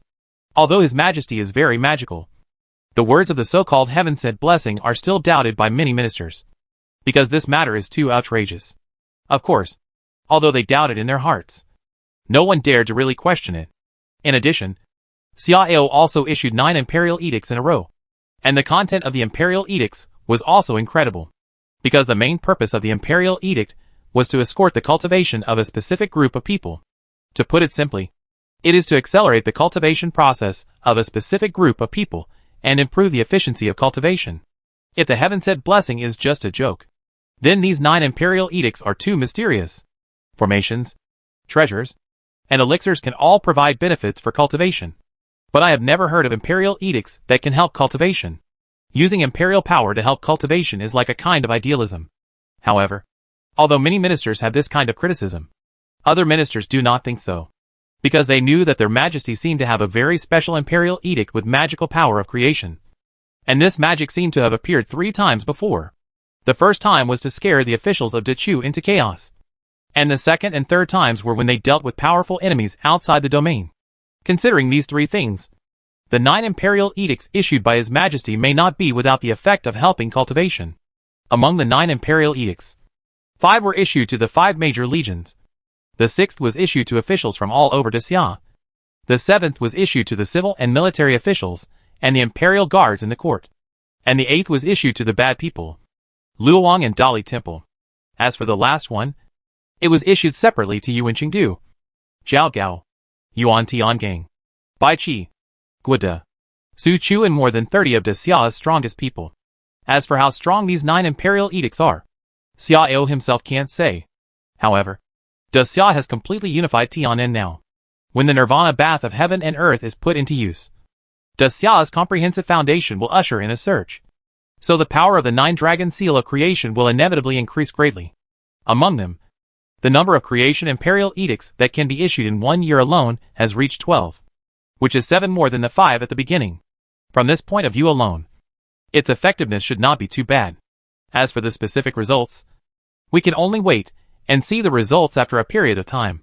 Anyway, every year, there will be an opportunity to issue 12 good fortune edicts. And in the next year, flexible adjustments can be made according to the actual results. In fact, the idea of using the good fortune edict to help Daxia humorous cultivation was also the result of Xiao's inspiration. He believed that even if this effect could not provide much help to the army and officials with a large base, it could at least bring considerable help to more than 30 top powerhouses in Daxia. In this way, after reuniting with the main continent in the future, Daxia will at least have top powerhouses that can compete with each other. October 1st. For billions of ordinary people in Daxia, this seems to be an extremely ordinary day. A peaceful and very calm day after the war. Although there are notices posted all over the cities, towns, and villages. And although the notices say that today is the gospel of practitioners, and a magical day that the great emperor bestows good fortune on them, not many people really take it to heart. Especially the people of Yuzhou, Jianzhou, Chuzhou, Weizhou, Yunzhou, Liangzhou, Qingzhou, etc. In their view, this is just a trick played by Daxia to strengthen its rule and enhance the majesty of the emperor of Daxia. Maybe there will be some interesting things today, but it can only be some eye-catching tricks set by the rulers of Daxia. As for good fortune, who would believe it? However, in the garrisons of the armies of all parties, in the imperial capital of Daxia, everything is different. For example, in the camp of the Chaos Legion, all the soldiers gathered in the training grounds of all parties, and sat cross-legged solemnly, quietly waiting for something. Daxia Palace, Stargazing Tower. On the high attic, Li Si, Gao Qiu and others all stared at Xiao's back with burning eyes, vaguely expecting and excited. Xiao looked up at the clear blue sky and smiled faintly. It's time to start. After saying that, Xiao raised his hand and made a circling palm gesture towards the sky. The next moment, the originally clear sky suddenly became windy and cloudy. But this wind was not a turbid and violent wind, but a milky and clear wind. The clouds were not oppressive and dark clouds, but magical colorful clouds surrounded by colorful clouds. Looking around, the sky was full of colorful streamers, just like endless auroras, reflecting the blue sky brilliantly and brightly. Behind Xiao, whether it was Li Si, Gao Qiu and other officials, or Shang Wanwaner, Dong Fangyu and other concubines, they were all stunned and shocked. Is the blessing from heaven real? But they just saw it clearly. This amazing phenomenon was clearly caused by an action of their own majesty. What does this mean? Could it be that this so-called blessing from heaven was created by their own majesty? If so, then the means of his majesty are too terrifying. Right? In fact, the people who were frightened at this moment were not only the people in the attic, nor were they only the people in the imperial capital, but the people of the whole world and the whole southern part of the sky. In the Tongke Palace, Yan Chuyun, who was painting in the courtyard, looked up in astonishment, looking at the gorgeous auspicious clouds and flowing light in the sky, and opened her rosy lips. A blessing from heaven. Could it be that he is really the master of destiny? Yan Chuyun muttered absent-mindedly, not even noticing that the brush in his hand had fallen. In a certain prefecture city of Chuzhou, an official ran out of the hall quickly, pushed aside the crowd of people who were exclaiming in shock, and stared at the endless and gorgeous sky with his eyes full of unbelievable. Such a strange phenomenon is unprecedented. Is the blessing from heaven real? In the capital of Qizhou, Jiang Zhan, who was packing his luggage, looked up, his eyes full of disbelief and excitement. Heaven favors. Good fortune is coming. Daxia is really destined by heaven. Jiang Zhan was originally very unbalanced. Although he saved his life, he had to start from scratch as a small captain of Luoyang, which was a great blow to him. After all, he was once the chief of the Qingyi Guard and the head of the Dark Blade of the Qingqiu dynasty. However, After witnessing this scene, the imbalance in Jiang Zhan's heart immediately dissipated, replaced by joy and impatience, because he saw a future with infinite possibilities. In a county town in Liangzhou, pedestrians on the street were all speechless at this moment. Everyone stared at the endlessly gorgeous and spectacular sky with a look of shock, and exclamations continued to ring out. What is going on? Such a strange phenomenon. Will there be a great disaster? Nonsense. This phenomenon is clearly a sign of good fortune. How can it be a disaster? Wait. The notice said that today the emperor will bestow good fortune on the whole world. This phenomenon. Can it be a symbol of good fortune? TSK. Nonsense. Human power is so small. How can it be possible to create such a big battle? Hee hee. The facts are in front of you. And you still don't believe it? TSK. What facts? Maybe this is just a trick to fool people. Trick? You can say it. To create such a battle in the whole Tianan. What kind of trick can be used? How do you know that this strange phenomenon happened in the whole Tianan? Maybe we are just lucky and happened to encounter one of the scenes. The crowd talked a lot, and the opinions were directly divided into two factions, among which the questioning people accounted for the majority. After all, the Daliang dynasty had just fallen, and people's hearts were still not dispersed. They all had some degree of resistance to the rule of Daxia. However, this debate did not last long, because soon after the phenomenon appeared, someone found something wrong. Huh? Why do I feel that the air around me is much clearer and fresher? Yes, it is fresh and even has a faint sweet smell. I thought it was my illusion, but after listening to you, it should be true. Wait. No. It's the vitality. The concentration of the vitality seems to have increased a lot. It's not seeming. It's a fact. The current concentration of the vitality is several times higher than before. And it is still rising. Hey, Huang Laosan. Why are you sitting in meditation? This is not a place for cultivation. You know nothing. This vitality seems to be a bit magical. You can absorb it directly without the trouble of refining. And it is extremely pure. What? When someone discovered the secret and began to absorb the vitality on the spot impatiently, more and more people began to follow suit, because they all discovered the magic of things. Now practicing for 100 breaths is equivalent to 1 day of hard practice in the past. If such a great fortune can last for several days, or even longer, then their cultivation will soar up. Until this time, everyone confirmed the authenticity of the so-called good fortune. They also knew how ridiculous their previous doubts were. At the same time, similar scenes are constantly being staged in every corner of Daxia. At this moment, the mighty tide of vitality and various magical changes are constantly baptizing the entire Tianan land. At this moment, the various foundations of the Daxia dynasty are soaring rapidly. At this moment, people's hearts are rapidly leaning towards Daxia. Chapter 229 Changes in Rules. Daxia Palace. Stargazing Tower. Xiao waved his arm, and a golden scroll 9 feet long and 6 feet high appeared outside the attic. This scroll was familiar to everyone present, because it was the infinite state map, which showed not only the mountains, rivers, lakes and other landforms in the southern region of the sky, but also the specific locations of various mineral deposits. At this moment, looking at the various light spots representing various mineral veins that continued to appear on the infinite state map, like mushrooms after rain, the already shocked ministers were even more surprised and happy. If the mineral light spots before were just sparse stars flashing in the cloudy night sky, then at this moment, what they saw was a sky full of stars under the clear night sky. What this means is self-evident. God-given blessing. This is more than a blessing. This is simply a great fortune that takes away the heavens and the earth. Xiao looked back at the ecstatic people and smiled slightly. The tide of vitality is extremely rare. It is a great fortune that cannot be missed. Everyone should hurry up and practice. Other matters can be discussed after the tide of vitality recedes. Yes. We will take our leave. Everyone has been eager to see it. After an excited bow, they quickly left. Fenghua Avenue. Xuanzi No. 8. This was once the most powerful and luxurious mansion in the entire Great Xia dynasty. It was also a place that countless people yearned for and revered, because its plaque once had 4 golden characters General's Mansion inscribed on it. However, nowadays, the great power symbolized here has long since fallen, and the big characters on the plaque have been replaced by 2 square and extremely low-key black characters Shao Mansion. When the Shao family was involved in the turbulent undercurrent of rebellion, countless people were beheaded, and the huge Shao family was completely dismembered, divided into small families. and scattered to various places. As the three pillars of the Shao family, General Shao Hongyuan, General Shao Jijia, and General Shao Tianzong were demoted several levels. The latter two became military lieutenants, and the former was given a sinecure of the right assistant minister of the Ministry of War, which was a name, but no real power. However, this mansion was not sealed, but continued to be left to Shao Hongyuan. In the past 6 months, except for routine official business, Shao Hongyuan basically lived out his old age in the mansion. Very low-key, Shao Hongyuan knew about the blessing of heaven. At this moment, facing the amazing vision in the sky and the many changes in the world that could be clearly perceived, Shao Hongyuan was shocked and could not calm down for a long time.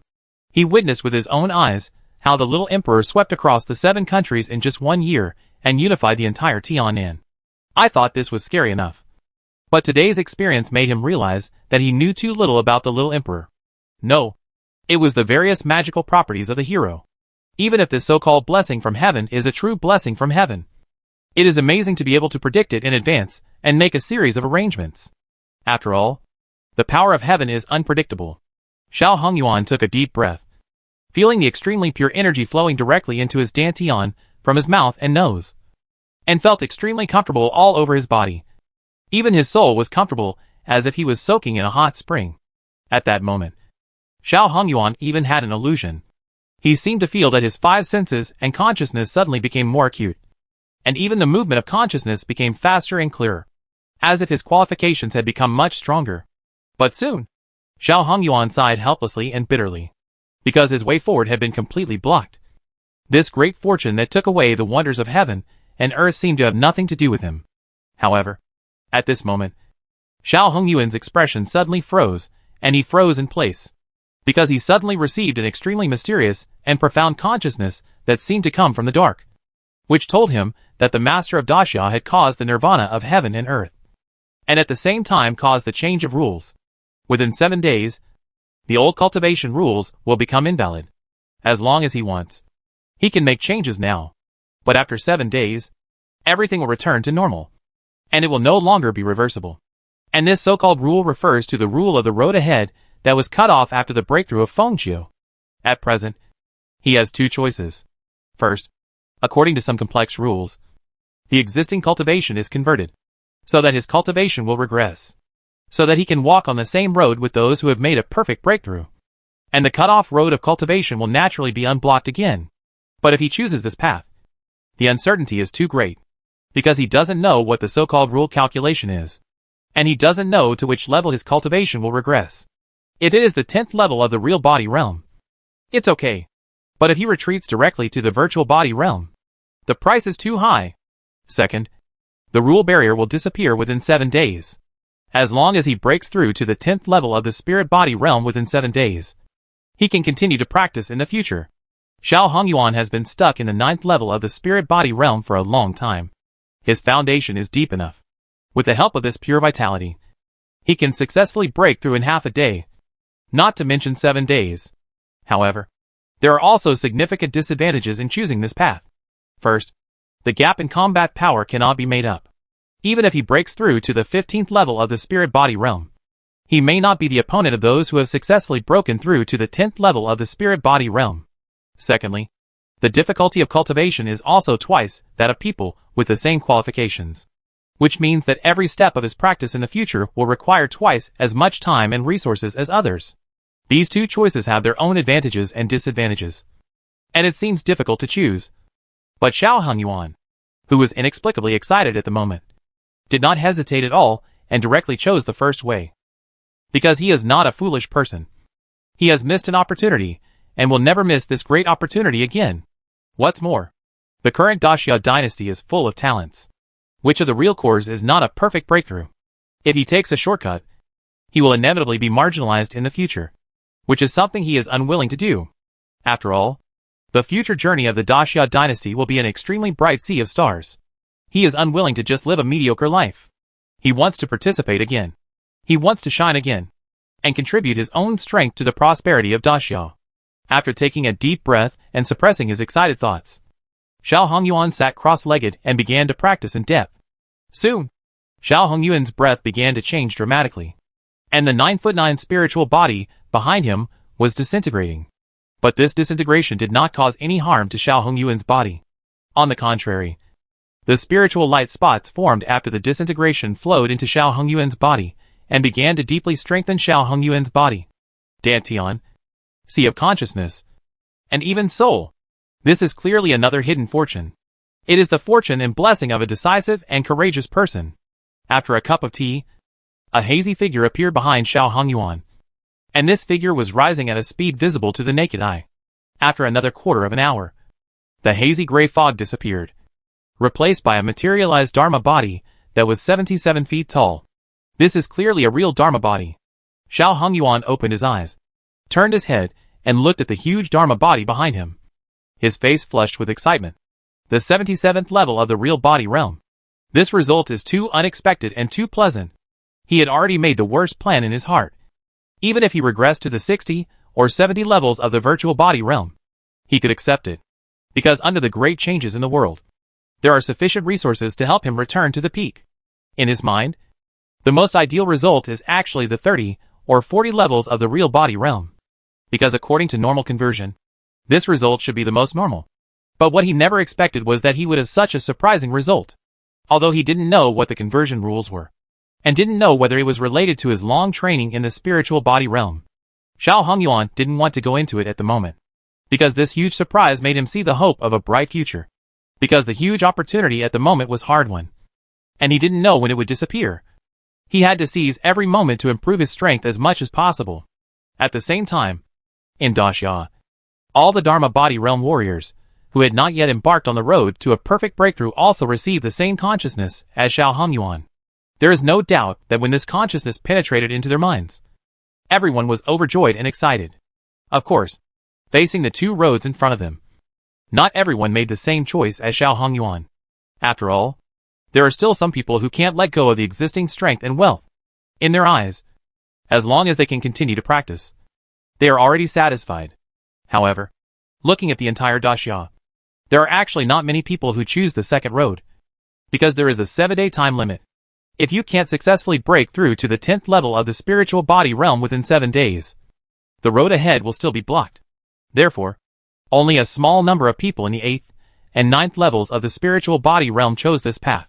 The rest of the people did not dare to choose this path even if they wanted to, because they had no confidence in breaking through to the 10th level of the spiritual body realm within 7 days. This rule-based fortune brought hope and light to countless people, and completely solved the biggest shortcoming and hidden danger of Daxia. And for many people who chose the first path, the final result was much better than expected. In fact, these changes are intuitively felt by people. And there is another change that is silent. That is, the improvement of qualifications.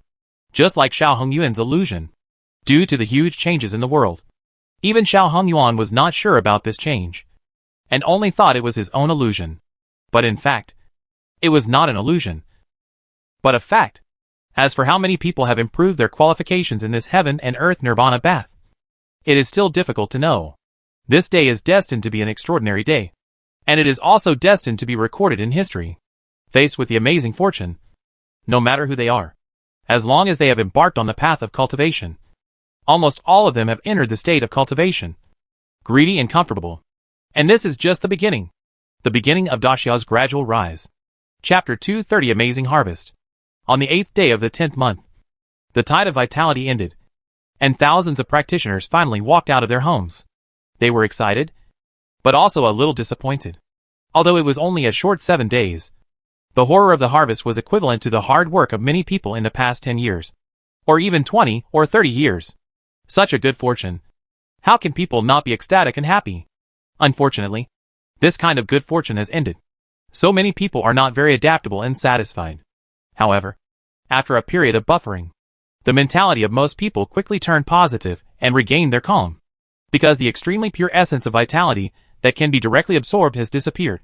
But the concentration of vitality between heaven and earth has also increased to dozens of times that of the past, which means that their future cultivation will be like a fish in water, instead of praying for rain in a dry land. At the same time, the restless and chaotic people's hearts after the large-scale war quickly stabilized, and the resistance to the rule of Daxia was also eliminated by half, and even a high degree of support was born. Da Xia unified the south of the world. And even the way of heaven gave great affirmation with such amazing fortune. What else can they disobey? In the evening, the palace of Da Xia. Xiao looked at the lush green cedar trees outside the window with his hands behind his back, with a faint smile on his lips. Although he has not received a definite report, it can be seen from the changes in the people around him that the benefits brought by this vitality tide far exceeded his expectations. Even he himself. In these 7 days, his Dharma body has increased by 120 levels, and his cultivation is close to the 400th level of the virtual body realm. 400 levels? What a terrifying concept. Your Majesty, all the adults have arrived and are waiting outside the palace. Shang1 came from behind and reported softly. Xiao nodded and turned back to sit on the dragon throne. Announce. Yes. Soon. The left and right prime ministers, the 6 ministers and assistant ministers, the bad commander, the Luowan chief, the Dali temple minister, and others walked in together. Your Majesty, I pay my respects to you. The pillars of the great Xia dynasty all greeted him in unison. All of them were in high spirits and couldn't help themselves. Xiao looked at everyone one by one, with satisfaction in his eyes. Among the people present, the one with the highest cultivation level was Xiao Gao, who was currently at the 39th level of the spiritual body realm, and had directly increased by 16 levels in 7 days. Then came Yuan Tiangang, Guoda, Su Chu, and Li Yuanfang, who were at the 38th level of the spiritual body realm. The 4 of them also increased by 16 levels. As for the civil officials, most of them were still at the 10th to 20th level of the spiritual body realm, and they only increased by 6th to 8th level. The reason for such a gap, in addition to their own qualifications, is the difference in the blessing of the Imperial Edict of Creation. Zhao Gao, Su Chu, Shang1 and more than 30 other powerful men who were the finale were all blessed by an Imperial Edict to practice alone. But the other ministers shared it with thousands of officials of all sizes in the central government of the court and hundreds of thousands of Imperial guards. So there would naturally be a big difference in effectiveness. For example, Shang1 also directly improved by 18 levels this time, reaching the 35th level of the spiritual body realm. In terms of the degree of improvement alone, she is more than Yuan Chengdu and Zhao Gao. Of course, there is another reason why Shang1 can have such a big improvement. However, among the crowd, the one that Xiao noticed the most was Xiao Hongyuan. This grandfather, who had made great contributions to the great Xia dynasty, was a completely invisible person in the war of the great Xia dynasty to unify Tianan. He was low-key, honest, but also a little depressed. But at this moment, the depression seemed to have completely disappeared from him, replaced by a high-spirited fighting spirit and a self-confidence that wanted to show his edge. The source of this fighting spirit and self-confidence was obviously his cultivation that had reached the 17th level of the spiritual body realm. After staring at Xiao Hongyuan for a while, Xiao smiled. Congratulations, Grandpa. Not only broke through the obstacles ahead, but also chose the most sensible path. I am so terrified. All this is thanks to your Majesty's great blessing. Xiao Hongyuan hurriedly saluted humbly.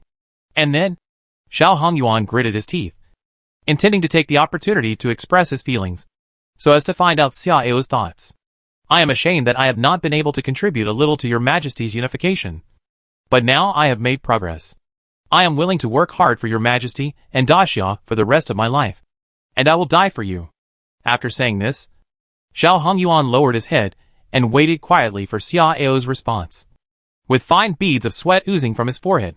What he feared most now was that your Majesty still wanted him to stay at home and just let him be an idle official, so that his ambitions would be meaningless. Xiao laughed and understood Xiao Hongyuan's thoughts. Grandpa is still sharp and has such aspirations. I am very happy and look forward to it. In the future, I hope that Grandpa will not hide his shortcomings and escort Da Xia's prosperity. Hearing this, Xiao Hongyuan's eyes suddenly lit up, and tears of joy and excitement filled his eyes. I will not disappoint your Majesty's expectations. Xiao nodded with satisfaction and turned his eyes to look at Li Si. After the nirvana of heaven and earth, I believe that people's hearts will be much more stable. But this is not enough. My dear Minister, you need to connect the 6 ministries and other departments to jointly introduce a series of measures. Take the opportunity to continuously deepen the rule of our great Xia. Let the world be completely stable in the shortest time, and lay a solid foundation for the rapid development of our great Xia. Minister, Obey your order. Li Si solemnly clasped his fists and accepted the order. Afterwards, Xiao looked at the Right Prime Minister Gaozhua again. In terms of the army, how did you gain? Your Majesty, among all the armies, the Imperial Guards have the greatest improvement, with an average of about the 7th level, and have now entered the virtual body realm. As for the 5 major legions, the average is between the 4th and 5th levels, but the total number of virtual bodies has exceeded 150,000. Xiao was not disappointed when he heard this result. Although the higher the realm, the more difficult it is to practice, and the more time it takes to break through. But this time the Vitality Tide is an exception, because the Vitality Tide brings Vitality Essence that is far superior to ordinary Vitality. The amount of Vitality Essence that low-level cultivators can absorb every day is very limited. On the contrary, the higher the cultivation level, the more can be absorbed, and the longer the time, the difference is huge. Therefore, this result is not surprising. From another perspective, if we ignore the upper limit and only consider the lower limit, the number of troops in the virtual body realm of the Great Xia dynasty has exceeded the elite alliance of the 7 Mountains Alliance. Even if the elite soldiers of the 7 Mountains and 7 sects are included, the entire alliance is estimated to be almost the same as the current Great Xia. In just 7 days, there has been such a huge harvest. What else can be dissatisfied? After a few more years of digestion, it is inevitable that Daxia's overall foundation and military strength will surpass the 7 Mountains Alliance. What about the generals? Your Majesty, the commanders of each army have also gained a lot. The one who has gained the most is Yuan Chengdu, the commander of the Taothai Corps. General Yuan's current cultivation has reached the 40th level of the spiritual body realm. As soon as Gao Qiu said this, people in the hall looked sideways and unconsciously glanced at Zhao Gao. Before this, Zhao Gao had always been on par with Yuan Chengdu. But unexpectedly, this time Yuan Chengdu achieved a superb performance and suppressed Zhao Gao with a 1-level advantage. Zhao Gao raised his eyebrows slightly, obviously not expecting this result. However, his face was always wearing a signature gentle smile, without showing any strange color. Xiao nodded with satisfaction, and asked, "What about qualifications?" Hearing this question, Gao Qiu was embarrassed. "Your Majesty, there is no instrument in the court that can accurately measure qualifications, so it is difficult to determine the specific number of people. However, through some comparisons of the progress before and after, we can barely deduce the approximate number of people. But this will take time." Xiao nodded in understanding and smiled. "There is no rush for this matter. You can report to me when you have the results." "Yes." Gao Qiu clasped his fists and said yes, and retreated. Xiao let out a sigh of relief, looked around at the ministers, and said, "Now the overall foundation of our Great Xia has been raised to a higher level. With the support of the vitality concentration and mineral veins that are not weaker than or even slightly higher than the main continent, and with the support and advantages of other aspects, I believe that in the next few years, it will continue to rise to a higher level. However, the main continent is vast and rich in resources, and the real overlord level forces are still the existence that we can only look up to. When the Tianan region and the main continent are united in the future, our Great Xia will inevitably face various threats. Therefore, all the ministers should work together and unite the military and civilians of the country to consolidate the foundation of our Great Xia as much as possible and continuously shorten the gap with those overlord-level forces." The ministers looked solemn and clasped their fists in response. "Yes, we will work together with all our hearts and souls to contribute to the prosperity of our Great Xia." Xiao nodded slightly, thought for a while, and changed the topic. "My lords, do you think that regarding the size of the army, should Daxia reduce it, keep it the same, or increase it?" Hearing this question, Guojia, who was a little lazy, immediately perked up and stepped out of the train. "Your Majesty, I am preparing to advise you on this. As the saying goes, 2 fists cannot beat 4 hands. The territory of the main continent is vast, and the forces are numerous. With the existing military force, it is somewhat difficult to prevent danger. In addition, our dynasty now has more than 8 billion people. From the proportion of the army alone, it is already very small. Finally, today the South is unified, and our dynasty has a prosperous foundation, with large-scale mineral veins of all kinds. It is easy to support tens of millions of main forces. Therefore, I suggest that all 5 main battle corps be expanded to 1 million to maintain 5 million main battle troops. This scale is also the best at the moment. After Guijia, Gao Zhua, Xiao Hongyuan and others also made suggestions one after another. Basically, they all supported the expansion of the army. But there were differences in the number. Some people said to expand to 6 million. Some supported to 8 million. And some even proposed to expand to 10 million. Xia Ao listened carefully to the suggestions of the ministers. And after thinking for a while, he finally decided to adopt Guijia's suggestion to expand the major legions to 1 million first. When they are unified, there will definitely be hundreds of thousands of elite soldiers to be added to the several major legions. Since all the ministers support the expansion, then expand it. However, it is not meaningful to pile up the number blindly. So let's expand the main battle army to 5 million first. Seeing that Xia Ao had made a decision, the ministers could not persuade him anymore. Your Majesty is wise. Chapter 231 Good news for the Queen. Tongke Palace? Tingxue Palace? Sister has been staying at home for so many days. And today she finally came out. Ning Tingxue smiled gently and welcomed Yan Chuyun into the living room. Her behavior a little restrained. After all, the one in front of her was once the Queen of Qingqiu, the ruler of a country, and her temperament was weak, so she felt a little uncomfortable. Of course, she didn't dare to call her Her Majesty. Now that Daxia has unified the south of the world, there is only one person who can be called Her Majesty. If she calls Yan Chuyun like this, wouldn't it be a taboo? Therefore, after thinking about it, she could only call her sister. As Yan Chuyun walked forward, she looked at the layout of this palace, seeing that the inside and outside are dominated by feminine colors. And there are many flowers and plants that are carefully cared for. She has an idea of Ning Tingxue's temperament. After a smile, Yan Chuyun took Ning Tingxue's hand to show her closeness. Sister, you are right. I have encountered a sudden change, and I am a little confused. So I stayed at home to reflect on myself for a while. Which made you laugh? Ning Tingxue was a little flattered by Yan Chuyun's actions, but she also felt a little closer in her heart. And her original restraint was also dispersed. Sister, you are joking. How dare I laugh at you? When you first came, you were always worried and couldn't sleep well. You are much better than me. As the two were talking, a palace maid walked in from outside. Report to Concubine Shui. Concubine Chun and Concubine Xiao are here to visit. Please come in. Ning Tingxue's eyes lit up, and she ordered. She and the sisters Wei Jichuan and Wei Jiqiu can be regarded as friends in need. So they usually get along very well, and have a good relationship. After the maids left, Ning Tingxue looked at Yan Chuyun and explained. The real names of Concubine Chun and Concubine Xiao are Wei Jichuan and Wei Jiqiu. They were once princesses of David. And they are twins. They are both very kind-hearted. Today, I will introduce them to you. Yan Chuyun nodded with a smile and said softly.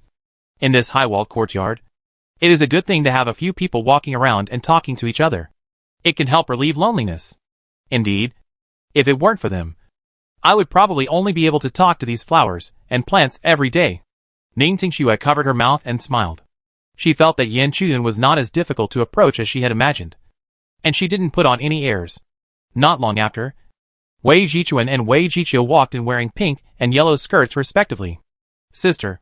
The two first knelt down to Ning Tingxue, and then looked at Yan Chuyun with curiosity in their eyes.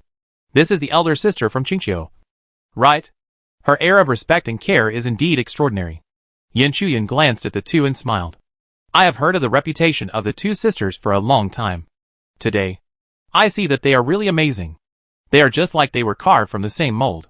My eyes are a little dazzled. Ning Tingxue saw that the atmosphere between the three of them was harmonious, and her heart was relieved. Okay.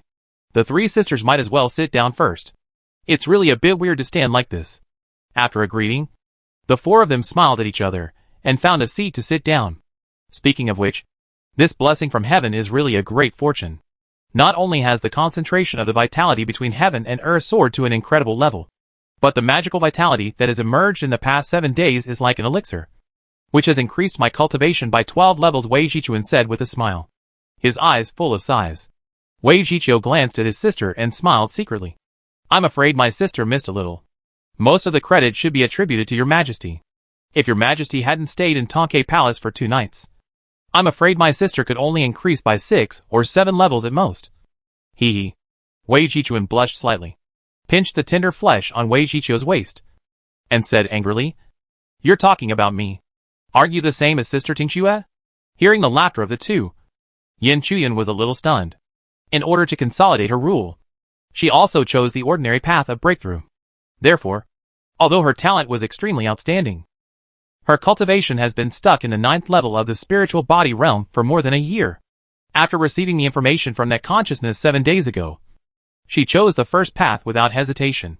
At this moment, she was already at the 12th level of the spiritual body realm, and naturally could see that the cultivation of Ning Tingxue and the other 3 was around the 30th or 40th level of the true body realm. Yin Chuyan was indeed somewhat surprised that the 3 of them could have such cultivation. But what surprised her the most, or confused her the most, was the subtext in the words of the twin sisters. Related to that? What does that mean? Hearing Yin Chuyan's puzzled question, Ning Tingxue and Wei Jichuan looked at each other, but their cheeks became even redder, and they murmured, not knowing how to explain. Wei Jichuan had no worries. After a quirky smile, he said mysteriously, Sister, you don't know? His Majesty is really like a god. His supernaturalness is not only reflected in other aspects, but also in himself. Well, to put it more clearly, when we are in love with His Majesty, we sisters can get a mysterious gift that can improve our cultivation. Of course, although it was more obvious in the past, it was not too exaggerated. It often took half a month or even a month to improve 1 level. But this time it was incredible. It was only 2 nights, and it increased by 5 or 6 levels. After listening to Wei Jichuan's explanation, Yin Chuyan couldn't help but open her cherry lips, surprised and embarrassed. She would never have thought that there was such a thing. As her cheeks burned, Yin Chuyan hurriedly drank a sip of tea to cover up her embarrassment. After trying to calm down, Yin Chuyan whispered, this should be a way of dual cultivation, right? No.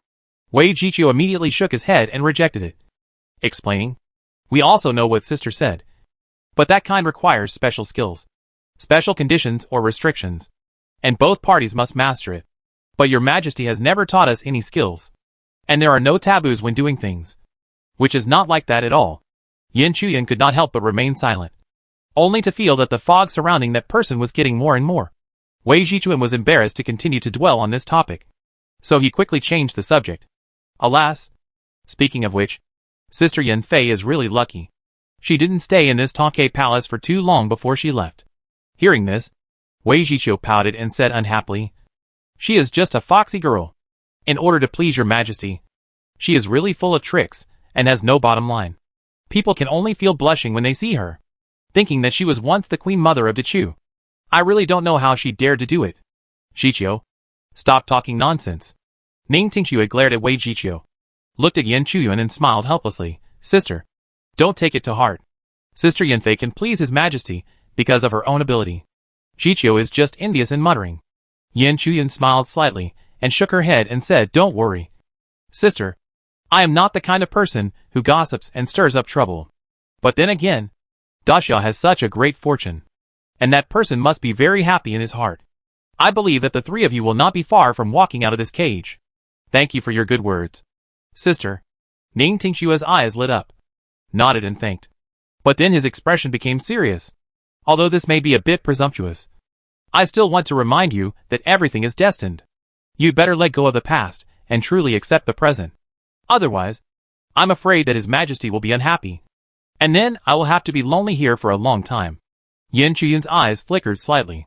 She knew that Ning Tingxue had noticed her address to that person, so she advised him kindly. Thank you for your reminder. I'll remember it. As the few people were talking, another palace maid appeared outside the palace. But this person was not from Tingxue Palace, but from Yin Chuyan's subordinates. Report to Concubine Yin. The Imperial Book Office sent someone to pass on the message that His Majesty will stay in Tongkai Palace tonight, and specifically asked you to serve him. Please be prepared. As soon as these words came out, Yin Chuyan's expression suddenly tightened, and she felt a little flustered. But Ning Tingxue's eyes lit up, and she whispered in a low voice, Sister, you finally have good news. Go and get ready. Remember what your sister told you. Yin Chuyan smiled bitterly. She wanted to say something, but she didn't know how to say it. She could only sigh and leave. Night. Tongkai Tower. When Yin Chuyan walked into the pink hall nervously, she saw Xiaoao sitting inside, holding a book and reading it with relish. After taking a deep breath, Yin Chuyan pursed her lips and moved her lotus steps lightly, and stood 5 steps in front of Xiao. Yan Chuyun. See, your majesty? Xiao closed the book and looked up. I saw that the beauty in front of me was wearing a silver-red imperial robe that symbolized the supreme authority of the Qingqiu dynasty. On her black bun was a scarlet crown without pearl tassels. This outfit was specially ordered by the female official office. Looking at her facial features again, her eyes were black and bright. Her face was round and soft. Her skin was white and rosy. And under her smooth nose was a bright cherry mouth.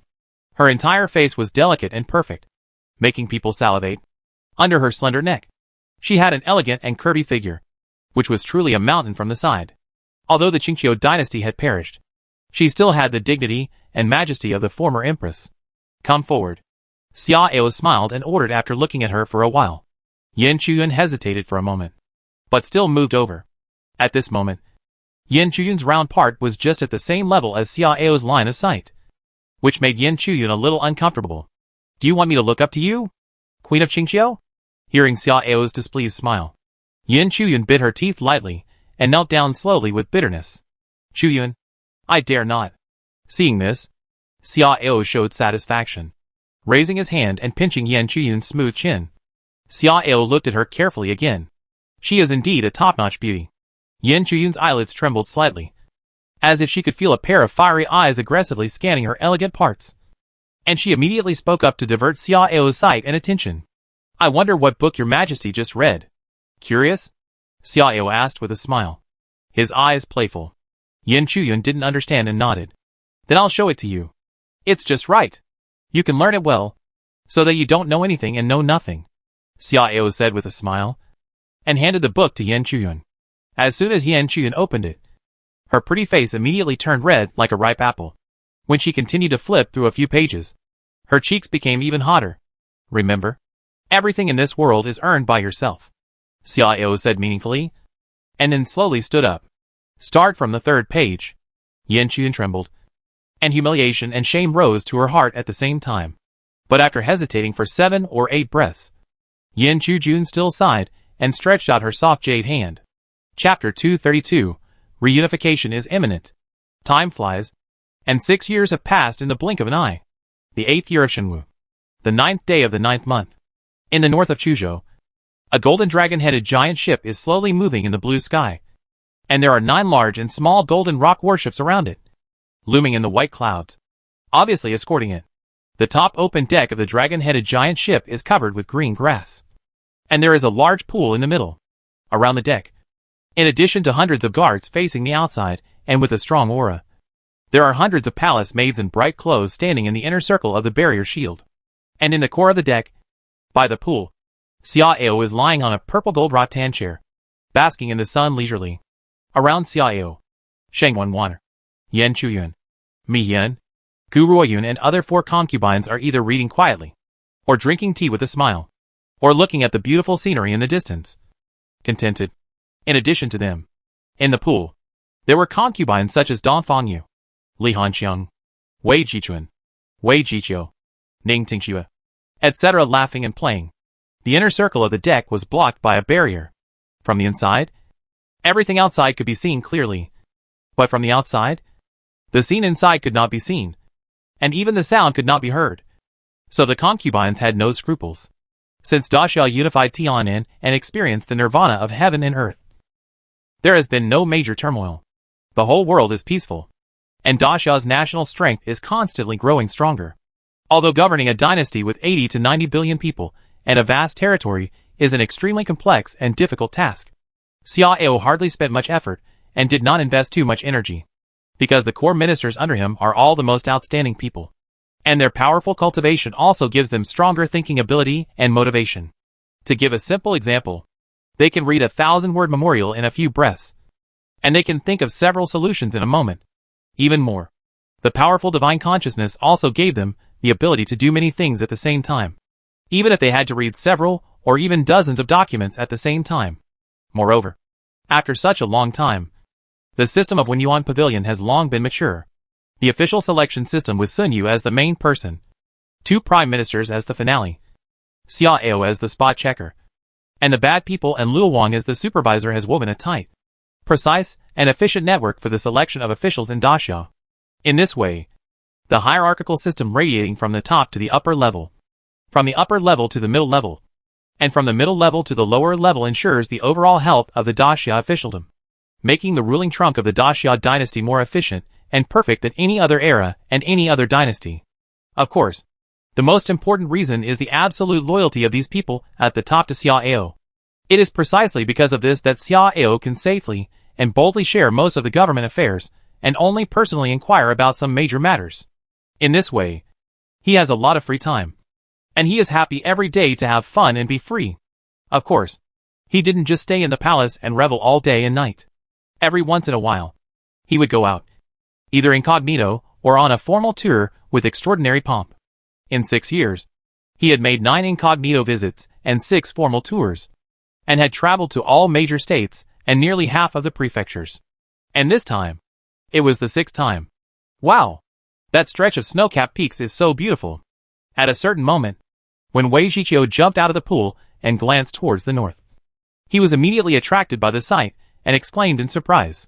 Hearing the voice, all the concubines couldn't help turning their heads to look. The upper part is snow-white, the middle part is dark green, and the lower part is verdant. There is also a blue sky and white clouds across the boundary. It is really a rare scenery in the world. I don't frown when I see the green mountains, and the green mountains see me descending the purple cypress. It's really a feast of heaven and earth. The snow peaks are like blades and arranged like zither strings. This should be Biting Peak. I have traveled to many places with your majesty, and I have seen many scenic spots that can be called the work of nature. The scenery of Biting Peak should be enough to rank in the top 5. I think so too. If we only talk about the word strange and dangerous, it is enough to be ranked in the top 3. Listening to the discussions of the concubines, Xiaoao also opened his eyes and looked over. What you see is a magnificent spectacle of various colors intertwined but not chaotic at all, which makes people feel relaxed and happy at a glance. And their minds are clear and cool. The fleet continued to move forward, and after half an hour, the northern sky was gradually covered by black waves. When the distance was closer, the vision became much clearer. At this time, it was clearly a vast sky that connected the sky and the earth, and it was unknown how high or how deep it was. This sky was like an inverted ocean. But what was swept in the sea was not sea water, but black turbulent air currents. Although it was still far away, it still gave people a palpitation, as if once they got close to it, they would usher in an extremely terrifying catastrophe. At this moment, the concubines also came back to their senses from their previous admiration and lingering on Biting Peak, looking at the sky in the distance. Most of them showed fear, and some even instinctively approached others, as if they wanted to seek a sense of security. Is this the Shuyan Sea? Yes, it is the Shuyan Sea, because we have come to the northernmost part of Chuzhou. Mi Yan nodded slightly, with a slightly complicated look on her face. Ning Tingxue stood behind Yan Chuyun and said timidly, "It is said that the Shuyan Sea is a void land with dense turbulent void currents. No matter how strong a person is, once he enters there, he will be completely annihilated immediately, without even a bone left. But is it true?" Mi Yan looked at Ning Tingxue with amusement and replied, "It is true. Throughout the ages, it is not that no one has tried it, but most people can't even get close. The strongest person did get close, but just put a hand in, and the whole person was directly turned into nothingness. Since then, no one dared to show off again." Yan Chuya nodded and agreed. Sister Yan Fei is right. We call the Tianan region the Tianan subcontinent. The entire Tianan subcontinent is surrounded by the Suyan Sea. People inside can't get out, and people outside can't get in. It's like a cage. But on the other hand, it's also a protective barrier, because there is no Suyan Sea in the main continent. It is said that when the Tianan region was just separated from the main continent, the connection with the main continent had not been interrupted. After a period of time, the strong men of the main continent had calculated the location of the Tianan region, and many people came to want to enter. But at that time, the Tianan region was already surrounded by the Suyan Sea. Several super strongmen who tried to enter all died, and the rest were scared and fled back, and dared not approach again. Speaking of this, Yan Chuyun paused slightly, glanced at Xiaoao, and continued. At present, the Tianan region is getting closer and closer to the main continent. If there is no Suyan Sea, I am afraid that the strong men of the main continent will come directly before they return to the Unity.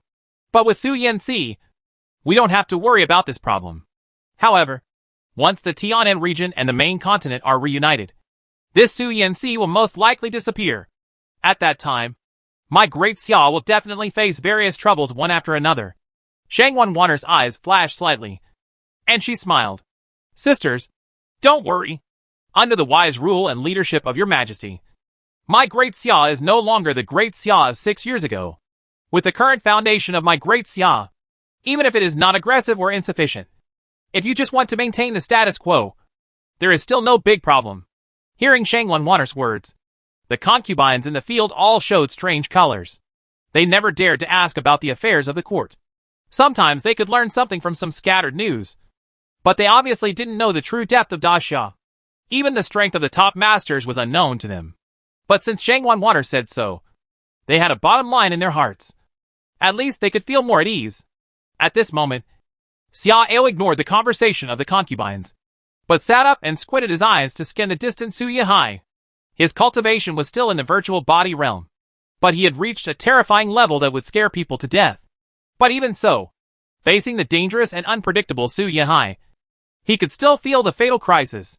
However, what he was thinking about now was another situation. If his strength was the same as when he was in the imperial capital, could he shuttle back and forth into Su Yihai at will? After all, when he was in the imperial capital, his cultivation would be directly upgraded to a large level, and that strength would definitely be earth-shattering. Your Majesty, General Gua asks if we should change course and return to the imperial capital? Shang Wanwan spoke softly, interrupting Xia Ao's reverie. Xia Ao took a deep look at the deep Su Yanxi, and then retracted his gaze. Turn and start returning. Yes. Shang Wanwan knelt down and saluted, and passed the message. After the fleet turned to the southwest and sailed for an hour, a female official holding a secret talisman plate walked quickly to Shang Wanwan. After Shang Wanwan glanced at it, her pretty face changed slightly, and her expression immediately became serious.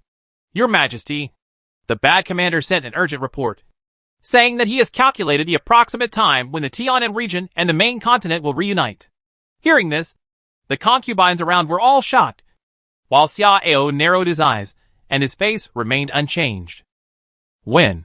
Your Majesty, according to the bad commander, it should be around mid-December, and the time error will not exceed 5 days. In other words, it is only 3 months away. Shang Wanwan answered quickly with a serious expression. Although she had previously comforted other concubines that it would not be a big problem for Daxia to maintain its status quo.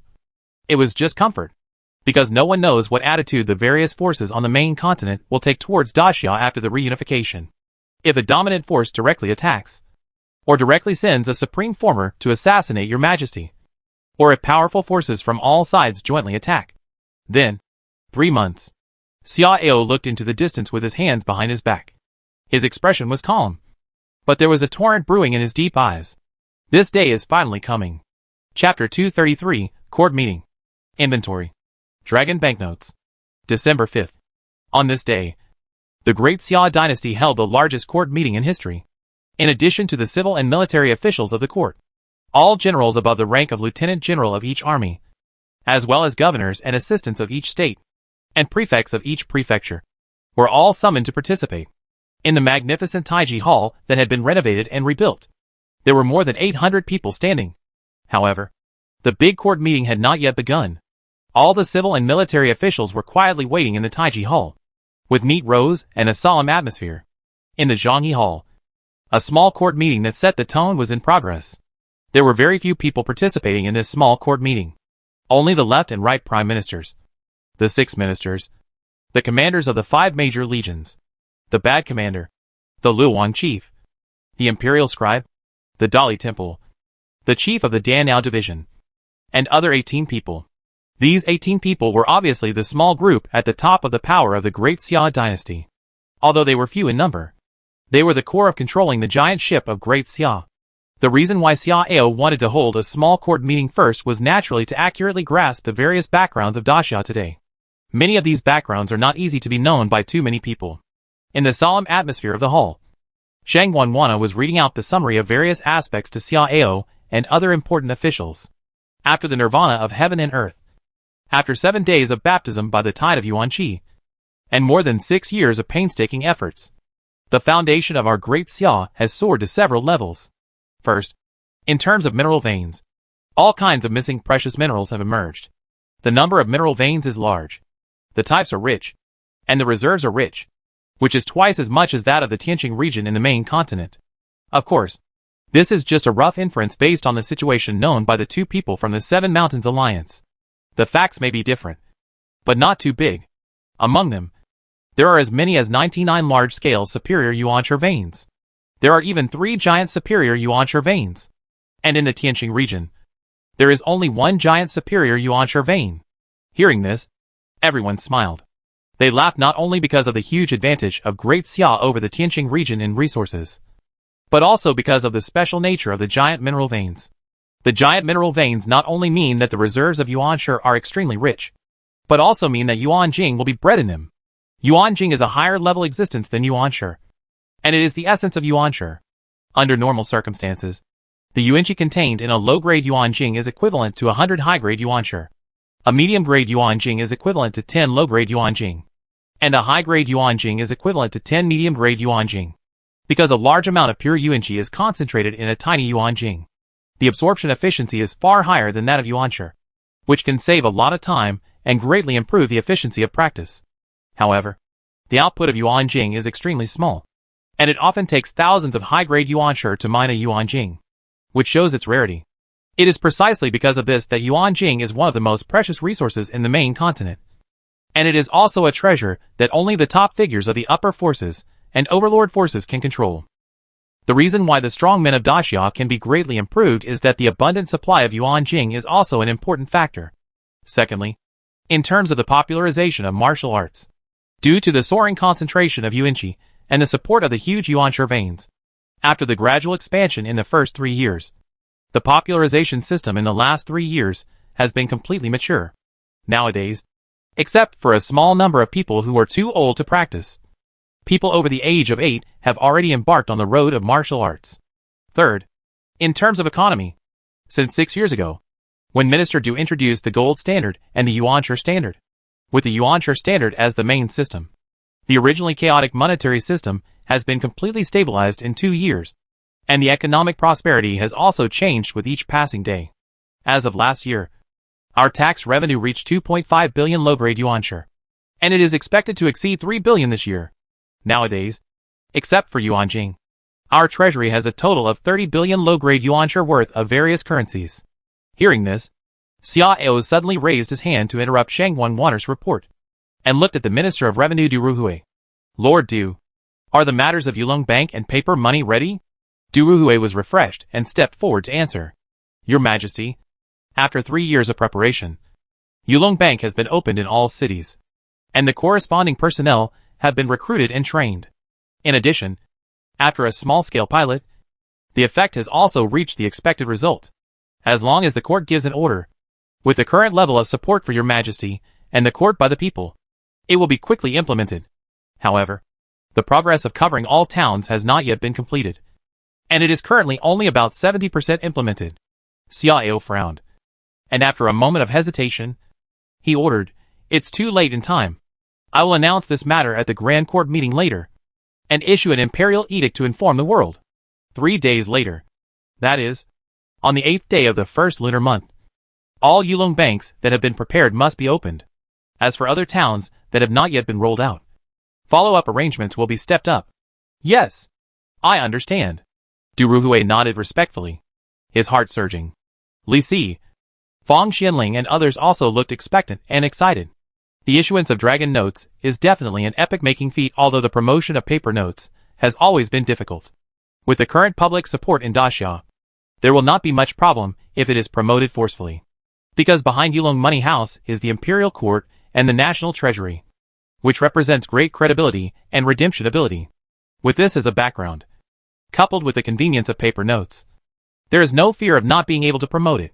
As long as the dragon notes are thoroughly promoted in Daxia and become a habit, it will lay a solid foundation for Daxia to disrupt or even invade and control the monetary system of the main continent in the future.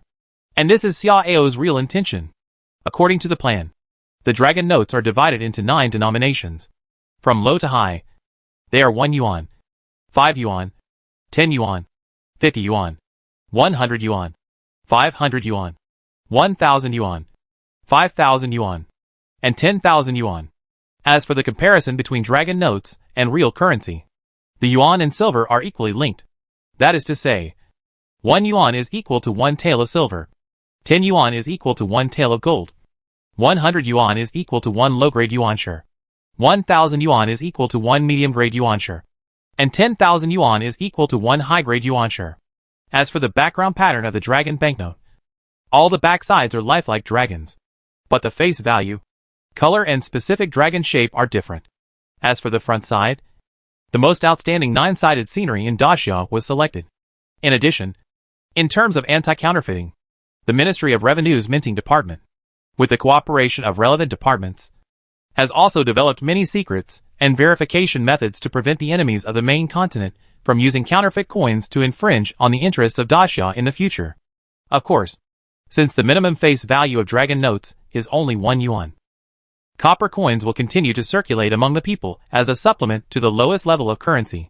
According to the implementation plan, in the first month, all trade activities related to government procurement will use dragon notes, and all transactions above 1 yuan in the trading market must also be settled in dragon notes. With this month as a buffer time, the people can initially realize the convenience and safety of dragon notes, thereby greatly reducing the resistance of the people. 1 month later, dragon notes will be enforced throughout Daxia, and all trade transactions above 10 yuan must use dragon notes. Otherwise they will be fined and other punitive measures. In addition, all taxes will only be collected in dragon notes. With such a multi-pronged approach, whether the rich and powerful, the peddlers, or the common people are willing or not, they have to take their assets to the nearest Yulong bank to exchange for dragon notes. According to the predictions of the Left Prime Minister Li Si, the Imperial Censor Fang Xianling, and the Minister of Revenue Du Ruhui, if everything goes well, the initial results will be seen within 2 months, and the overall situation will be stabilized within 3 months, so that the dragon banknote will completely enter the historical stage and gain a firm foothold. You continue. Xia Ao glanced at Shang Wanwaner. Yes. Shang Wanwaner glanced at the memorial in her hand and continued to report.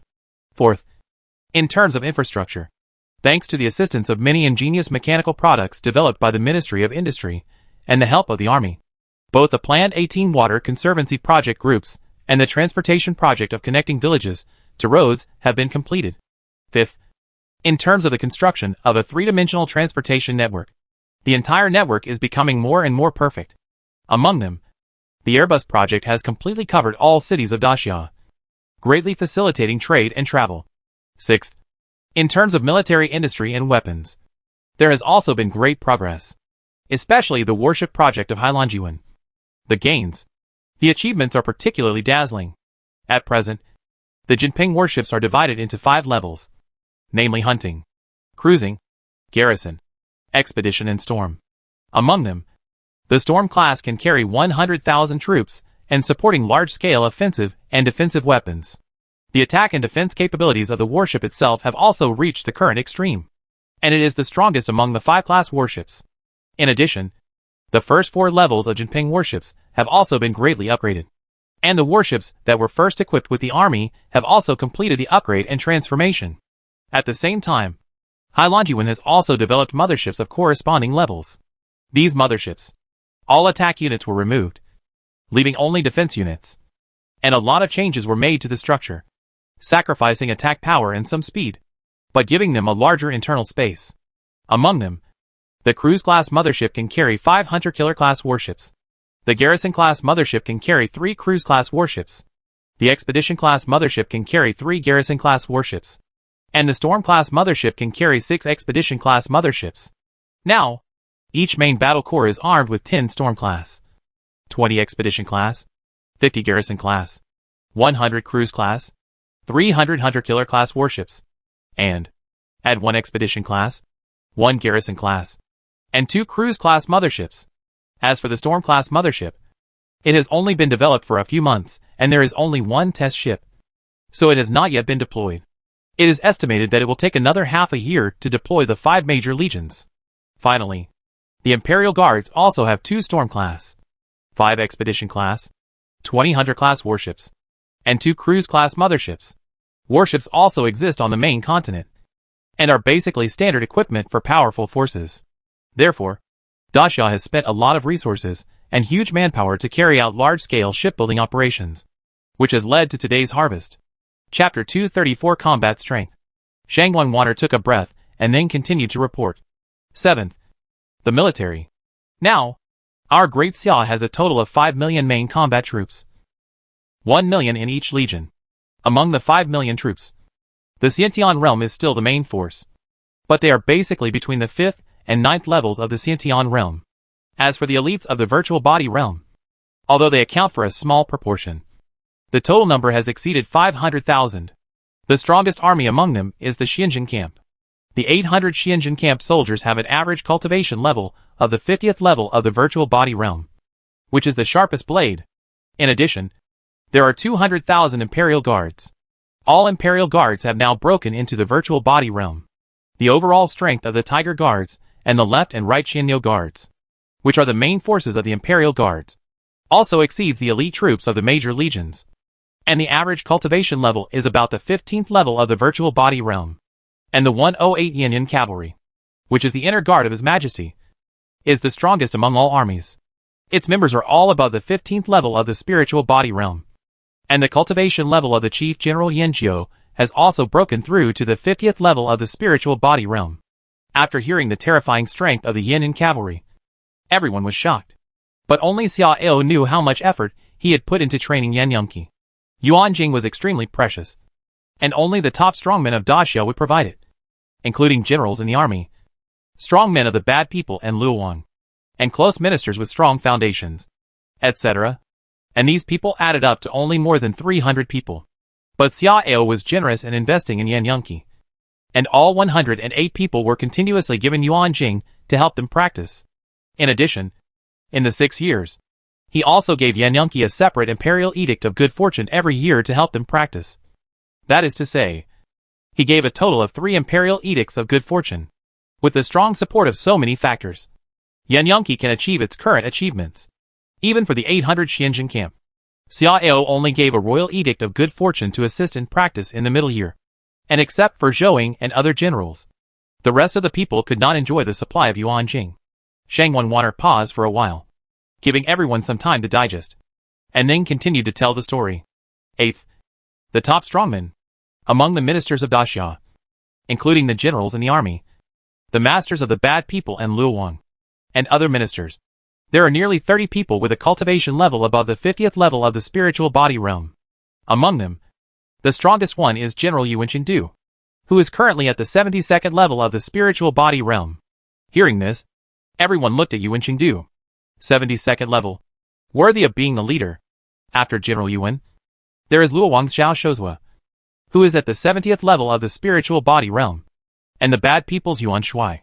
After that, there are Li Yuanfang, the commander of the 69th level of the spiritual body realm, Guode, the deputy commander, and Su Chu, the deputy commander.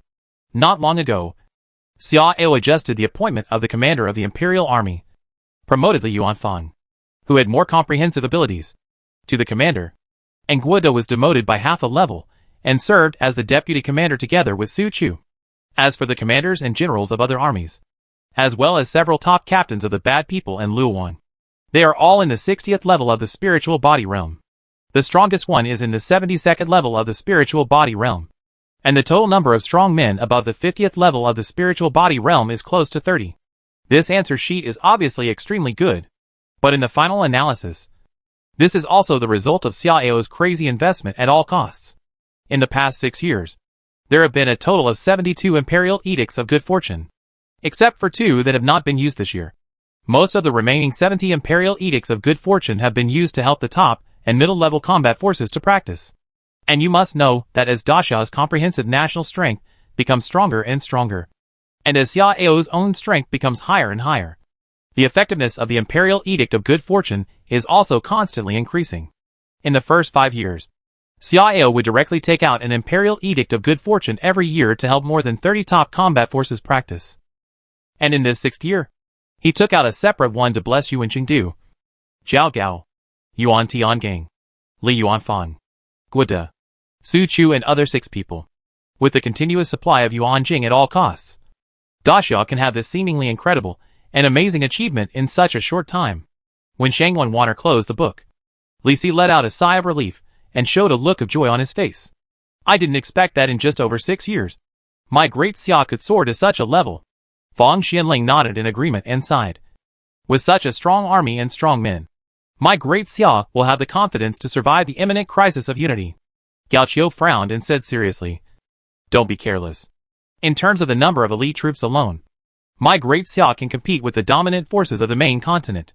But the few are hard to defeat the many. If all the forces on the main continent come from all directions with great malice, it will still be a crisis that is difficult to resist. What's more, the number and level of the strong men in my great Xia are now comparable to those of the 7 Mountains Alliance. Even if they are stronger, they are not much stronger. But compared with the dominant forces, we are still far behind." Yuan Tiangang nodded and agreed. What Prime Minister Gao said is very true. At present, we still have some gaps with the dominant forces of the main continent, especially in terms of the strong, which is the most worrying.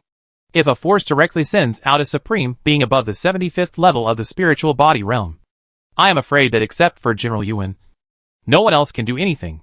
Therefore, I suggest that General Yuan temporarily hand over the military power to General Geshuhin, and let General Geshuhin temporarily take charge of the Taotai Corps. As for General Yuan, it is best for him to stay in the palace and guard His Majesty at any time to prevent accidents." Hearing Yuan Tiangong's suggestion, the ministers nodded without hesitation. Because Xia Ao is the real sky of Daxia and everything of Daxia. If Xia Ao gets into trouble, everything they do will be meaningless. However, Xia Ao calmly raised his hand to interrupt the echoes of the crowd. "My dear ministers, don't worry about my safety, let alone whether the so-called supreme rulers of the main continent dare to come. Even if they dare to come and set foot under my feet, I will catch them easily." After saying this, Xia Ao stood up. "Okay, now you all have a general idea of the various backgrounds of my great Xia. I have already explained the relevant matters. Go to the court." Seeing Xia Ao so confident and calm, the ministers looked at each other, but did not persuade him anymore, although they did not know what strength their majesty had now. When the dozen people from the main continent arrived, none of them could resist the leader of the other side. And it was at that critical moment that His Majesty crushed the strongest one among them with his amazing strength, and solved the other 2 powerful enemies with 2 imperial edicts, which shows that His Majesty was much stronger than them at that time. Now, Yuan Chengdu has reached the 72nd level of the spiritual body realm, and His Majesty is so confident. So His Majesty's strength must be around the 80th level of the spiritual body realm. Right? With this understanding, the biggest worry in everyone's heart instantly receded, because they are not afraid of anything else. The most feared thing is that Xia Ao will be attacked and assassinated by a powerful enemy. Taiji Hall. Seeing Li Si, Gao Zhou, Bai Qi and others walk into the hall and stand in their respective positions. Hundreds of ministers in the hall cast envious eyes. They naturally know why these dozen people appear at this time. As the top ministers of the vast great Xia, as the most trusted ministers of His Majesty, they are obviously called to discuss the big plan. Who wouldn't envy and desire to be one of the high positions and the favor of His Majesty? "Officials, please come to see me." After a while, as Zhao Gao shouted, more than 800 officials in the hall all looked solemn, shook their sleeves and bowed their heads and crawled down. Soon, Xia Ao sat down on the dragon throne wearing a crown and a black and gold dragon robe. "Bow!" As Zhao Gao shouted, all officials bowed their heads. "Long live His Majesty!"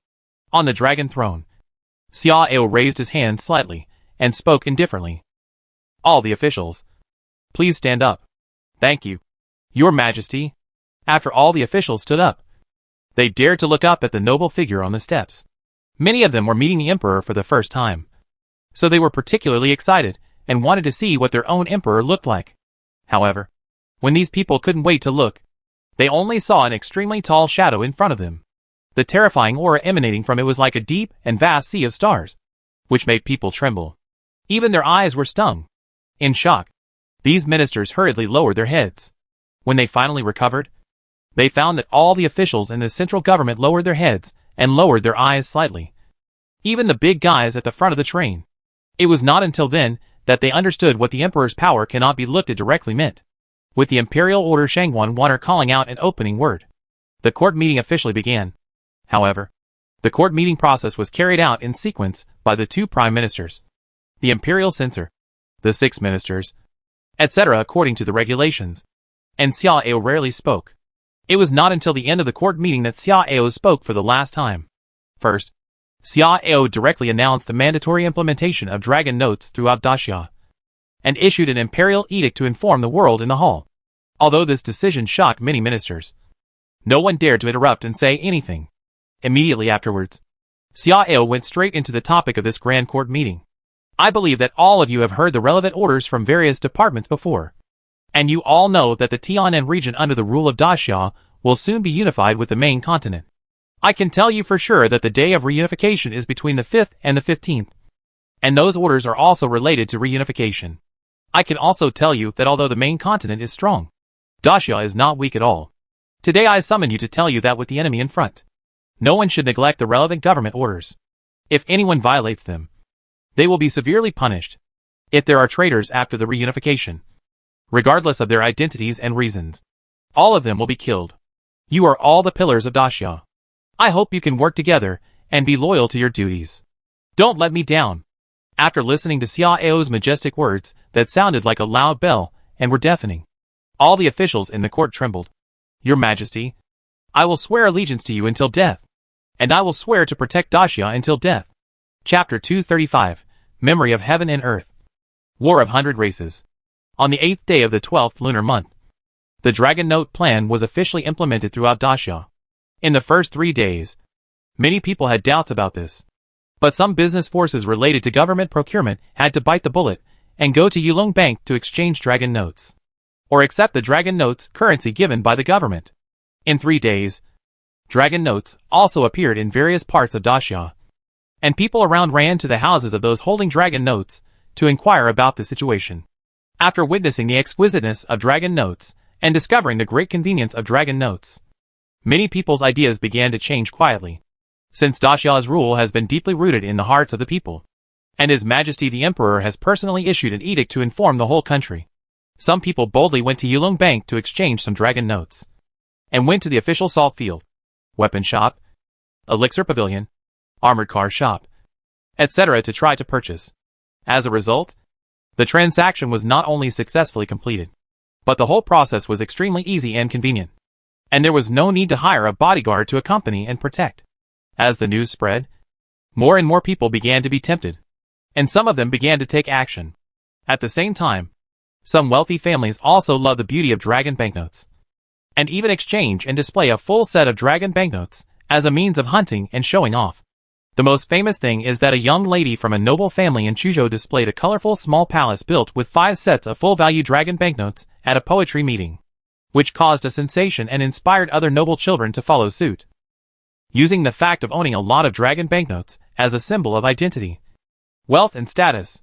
In addition, there is also a chamber of commerce that risked most of its assets and exchanged all the huge wealth that required at least a dozen armored vehicles and hundreds of escorts for transportation into a few boxes of dragon banknotes.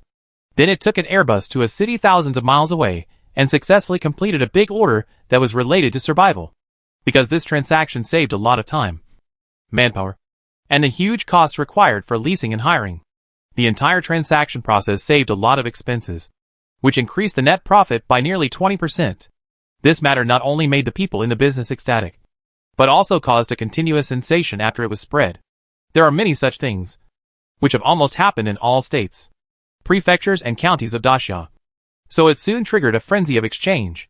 For a time, the Yulong banks in various cities and towns were overcrowded, and the queues stretched several streets away. According to the original implementation plan, it would be enforced in 1 month, and it was expected to take 2 months to see initial results, and 3 months to stabilize the overall situation.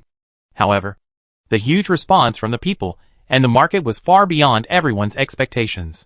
From the 8th to the 18th, it was only 10 days in total, but the people had completely recognized and affirmed the significance of the existence of the dragon banknotes, and regarded the dragon banknotes as the mainstream first favorite currency. With such an enthusiastic response, why do we need to enforce it? After receiving the feedback, Both the ministers at the top of Daxia and Xiao, the ruler of Daxia, were overjoyed and in a good mood. However, at this time, Xiao did not have much time to continue to pay attention to the dragon banknotes, because urgent reports came from the four borders at the same time. In the 8th year of Shenwu, December 18th, noon, Daxia Palace, Baohe Hall. What's the situation now? Xiao strode into the hall and gave instructions to Yuan Tiangang without waiting to sit down. This morning, he had just woken up from his gentle home when he received news of the simultaneous movement of the four directions of the Shuyan Sea, and every once in a while, the situation of the movement would change. Yuan Tiangang bowed respectfully, and then replied solemnly, "Your Majesty, after sunrise today, the Shuyan Sea in all directions began to churn, as if it was about to set off layers of huge waves. An hour later, whirlpools began to appear at the border of Shuyan Sea, but the color of Shuyan Sea became lighter. As of a quarter of an hour ago, the whirlpools had been connected into a line, and Shuyan Sea had also turned translucent. The most important thing is that the terrifying aura of Shuyan Sea has weakened by more than half. I suspect that this should be a sign that Shuyan Sea is about to disappear." Hearing this, Xiao's eyes condensed, and after sitting down, he said slowly, "In this case, my Tianan region will be reunited with the main continent. And most likely today?" Yuan Tiangang nodded affirmatively and said, "Your Majesty, I think so." Xiao was about to say something, but suddenly his expression condensed, and he disappeared in a flash. Yuan Tiangang was stunned at first, and then seemed to have discovered something, and appeared outside the hall with a shake. At this moment, Xiao was in front, but Yuan Tiangang didn't pay attention to him because his attention was attracted by the strange phenomenon in the sky. At this moment, the sun and the moon shone together, the stars hung upside down, and the clouds were rolling rapidly, dragging out intermittent tail lines, as if the acceleration key was pressed thousands of times. At the same time, there were blurred but magnificent scenes flashing. Looking closely, two groups of armies, with a size difference of twice, were approaching rapidly on the vast land. When the two armies collided, countless people were thrown away, and black cracks appeared on the ground. Someone shot a golden arrow on the top of the city, and it actually directly shot a towering mountain 100 miles away. There were also groups of giant beasts hundreds of feet high running wildly on the land. Wherever they passed, whether it was villages, farmlands, or medicinal gardens, they were all swept away. Even a city with towering walls was also reduced to ruins by them. Those powerful defensive weapons shot at them like tickling, and they had no effect at all. In addition, there were also grand and terrifying scenes such as 9 suns in the sky, boiling rivers and lakes, and thousands of people offering blood to the sky. Although these pictures were blurry and intermittent, each scene was magnificent and very different from the current ones. No one knew where these pictures came from, and no one knew why they appeared. At this moment, all the creatures in Tianan territory were looking up in shocked. Before this, the court had issued a notice saying that there would be changes in the world in the near future, and people from outside the territory would appear, so that people from all over the country did not need to panic. Therefore, there was no major chaos among the people. People just thought that this strange phenomenon was the change that the court said. In front of Baohe Hall, seeing that those pictures completely disappeared, Xiao narrowed his eyes and asked, "What do you think?" Although Xiao did not name or turn around, Yuan Tiangang naturally knew who he was asking. "Your Majesty, I think this is some major event that happened in the Tianan region in the ancient times. This may be the memory of heaven and earth, and it was triggered by this abnormal change, so it appeared before our eyes." "Ancient times?" Xiao asked thoughtfully. 9 out of 10. Yuan Tiangang nodded and continued to explain, according to historical records, before the late ancient times, our human race was not the master of the world. There were many races at that time, and there were countless prehistoric beasts. The human race was just a weak small tribe at the beginning, but the human race has a strong reproductive ability, and is very good at learning and strategy. As time goes by, it continues to grow stronger, from the initial food and slaves to a middle upper race with the ability to protect itself. When it comes to the late ancient times, the wise men of the human race through Zhou, with careful arrangements and calculations, he successfully provoked other superior races to go to war, and profited from it, and continued to grow his strength in secret, and finally soared to the sky, establishing the dominant position of the human race on the continent. That horrific war that swept all the races on the entire continent lasted for an unknown period of time. And no one knows how many casualties there were. But from the words recorded in the history books, in the war of hundreds of races, 9 out of 10 of the hundreds of races were destroyed. And the rest were either sealed up, or enslaved, or migrated to the void. We can see the cruelty in it. Speaking of this, Yuan Tiangang paused slightly, let out a breath, and continued to narrate. In those pictures, I saw the figures of many other races, which is basically impossible to appear after the ancient times. In addition, the human race in most of the pictures has never shown the Dharma body, which can also prove this, because the cultivation system that the human race has been popular and passed down to this day was truly established and matured in the late ancient times. Before that, because people from different tribes imitated and borrowed the cultivation systems of different races, there were many different routines. And there were very few strong people who could show off. After all, different races have different body structures and abilities. How easy is it to transform the cultivation systems of other races into ones that are suitable for you? So, except for some talented and lucky individuals who succeeded by chance, it is difficult for others to reach the peak. Until several earth-shaking wise men appeared in the human race one after another, and worked hard for a long time, and accumulated rich experience in failures and lessons. They created a cultivation method that is unique to the human race and most suitable for the human race, so that the human race truly has its own cultivation system. And the core of this cultivation system, the Dharma body, is from those horrible floods. Because in the ancient times, the comprehensive strength was really the strongest. But otherwise, my family has strong wisdom. If these two powerful advantages can be combined into one, who can be enemy between the earth and the earth? The advantage can also make up for the gap in combat power. Heaven and earth are not benevolent. And the word competition has always been the essence of the Tao. Chapter 236, The Day of Reunification. Birth. An hour later, all the strange phenomena completely disappeared. But there was a humming sound from the depths of the earth, which seemed to contain some unknown message. At the same time, the gravity of the entire Tianan region suddenly increased by several times, and even the basic structure of the air seemed to be a little tighter. In fact, not only the Tianan region, but also the entire main continent has undergone consistent changes.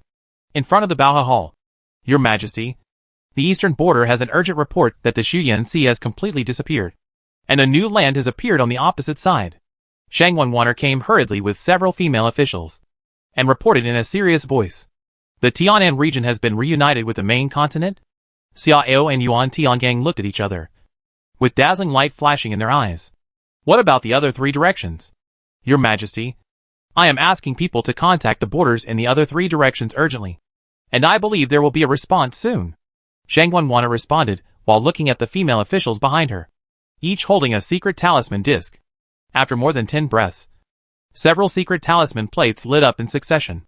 Your Majesty, the southern border reported that the Suyan Sea has disappeared, replaced by a vast and surging Milky Way. Your Majesty, the western border reported that the Suyan Sea has disappeared, but outside the border, a north-south and extremely majestic glacier snow peak appeared. As for how long this glacier snow peak is, and whether there are cracks or canyons in the middle, it is still uncertain. The guards of the western border are ordering people to step up the investigation. Your Majesty, the northern border reported that most of the northern line of the Suyan Sea disappeared at the same time, but no land appeared. Instead, it was replaced by a storm-ravaged ocean with undercurrents. After hearing 3 consecutive intelligence reports, Yuan Tiangang seemed to be thinking. Your Majesty, it can be confirmed that the Tianan region has now been unified with the main continent. And according to the fact that the ocean appeared in the north, it can be inferred that our previous speculation was not wrong. After the Tianan region was unified, it was embedded in the original area. That ocean must be the Guiming Sea mentioned by the people of the main continent. In this way, it can be further confirmed that the one that appeared in the west of our dynasty is the Tianqing region, where the Seven Mountains Alliance is located. And the one located in the east of our dynasty is the Tianxiao region. Xiao nodded slightly, and his back showed a thoughtful look, as if he was thinking about something. But in fact, he had opened the system panel. Now that the unification has been completed, it is time for the Daming Foundation Pool to be born. Daming Foundation Pool can fully inherit the Daming Foundation Pool of the Yuanjia. Lu Bowen, Zhang Sanfeng, Shen Wansan, Bai Xiaosheng, Shang Suoqi, Tianxiong Army, Jinyu Qingwanwei, Dongchang Kingdala. When Xiao first saw the specific options in the foundation pool, he was a little surprised, because this time's pool of background is obviously very different from the previous ones. First of all, the column of characters covers a wider range. The second is the column of military and spy organizations. In the past, the first three were all military, but this time it was half and half, and Jinui and Dongchang each have a suffix after them, which is a bit strange. After being surprised, Xiao continued to read down. Lu Bowen, 70th level of spiritual body realm, 300 years old, can be summoned at a specified time and place. Zhang Sanfeng, 75th level of the spiritual body realm, 300 years old, can be summoned at a designated time and place. Shen Wansan, 15th level of the spiritual body realm, 280 years old, can be summoned at a designated time and place. Bai Xiaosheng, 72nd level of the spiritual body realm, 300 years old, can be summoned at a designated time and place. Long Suoqi, 200,000 people. All troops are equipped with soul equipment. More than 30% are above the virtual body realm. Main General Suda, 68th level of the spiritual body realm, 300 years old, will appear with Long Suoqi. Tianqiong Army, 200,000 people. All troops are equipped with soul equipment. More than 30% are above the virtual body realm. Main General Lu Xianqing, 66th level of the spiritual body realm, 320 years old, will appear with Tianqiong Army. Jinui Qinglonghui, Jinui headquarters will appear in the Great Xia Imperial Capital, under the jurisdiction of Qilong, Baihu, Zhuke, and Xuanwu. Jinui has 360 branches and 12 halls under the jurisdiction of Qinglonghui, which will be scattered throughout the main continent. Each hall of Qinglonghui is responsible for 30 branches, and the 4 halls of Jinui are responsible for 3 Qinglonghui halls. Jinui Commander Lu Bing, 70th level of spiritual body realm, 320 years old, can be summoned at a designated time and place. Qinglonghui Leader Bai Yujing, 70th level of spiritual body realm, 300 years old, can be summoned at a designated time and place. Dongchang Kingdala, Dongchang headquarters will appear in the capital of Daxia, with 4 Wanhu offices under its jurisdiction. Kingdala, which is secretly controlled by Dongchang, has a total of 108 floors, which will be scattered throughout the main continent. The 4 Wanhu offices of Dongchang are responsible for 27 branches of Kingdala. Dongchang Factory, Admiral Wei Zhongxian, 69th level of spiritual body realm, 320 years old, can be summoned at a designated time. Qingyi Building Chief Building Master Hu Xiu, 69th level of spiritual body realm, 320 years old, can be summoned at a designated time. After reading the specific information of all personnel, the army, and the spy organization, Xiao flashed a smile in his eyes, and he was very satisfied. The extremely large and strict light and dark structure of Jinui and Dongchang can not only allow Daxia to find out the basic situation of all forces in the main continent in a very short time and grasp the most needed intelligence, but also lay a solid foundation for Daxia to secretly and rapidly enter the main continent. After all, no one would know that the Qilong Club and Qingyi Building, which are about to grow rapidly and become famous in the main continent, are controlled by Daxia's spy organization. Even if the news is accidentally leaked in the future, I am afraid no one will believe it. The Daxia dynasty has only reunited with the main continent today. Even if there are a considerable number of strong people, how can it be possible to pull out such a huge organization in the main continent overnight? People can't be in place. In his joy, Xiao did not delay and immediately secretly ordered all personnel, troops and organizations to go out. Among them, in the arrangement of the 2 armies, Xiao decided to add Su Da's Changsua cavalry to Wang Jian's Cheongqi Corps, and as for Lu Xianqing's Tianqiong army, it was added to Meng Tian's Taowu Corps, and let the 2 armies appear directly near the camps of the 2 armies. After doing all this, Xiao turned and looked at Shang Wanwaner. Send a message to Wang Jian and Meng Tian, telling them that in order to strengthen our military strength at the eastern and western borders, I have secretly dispatched 2 armies to join them.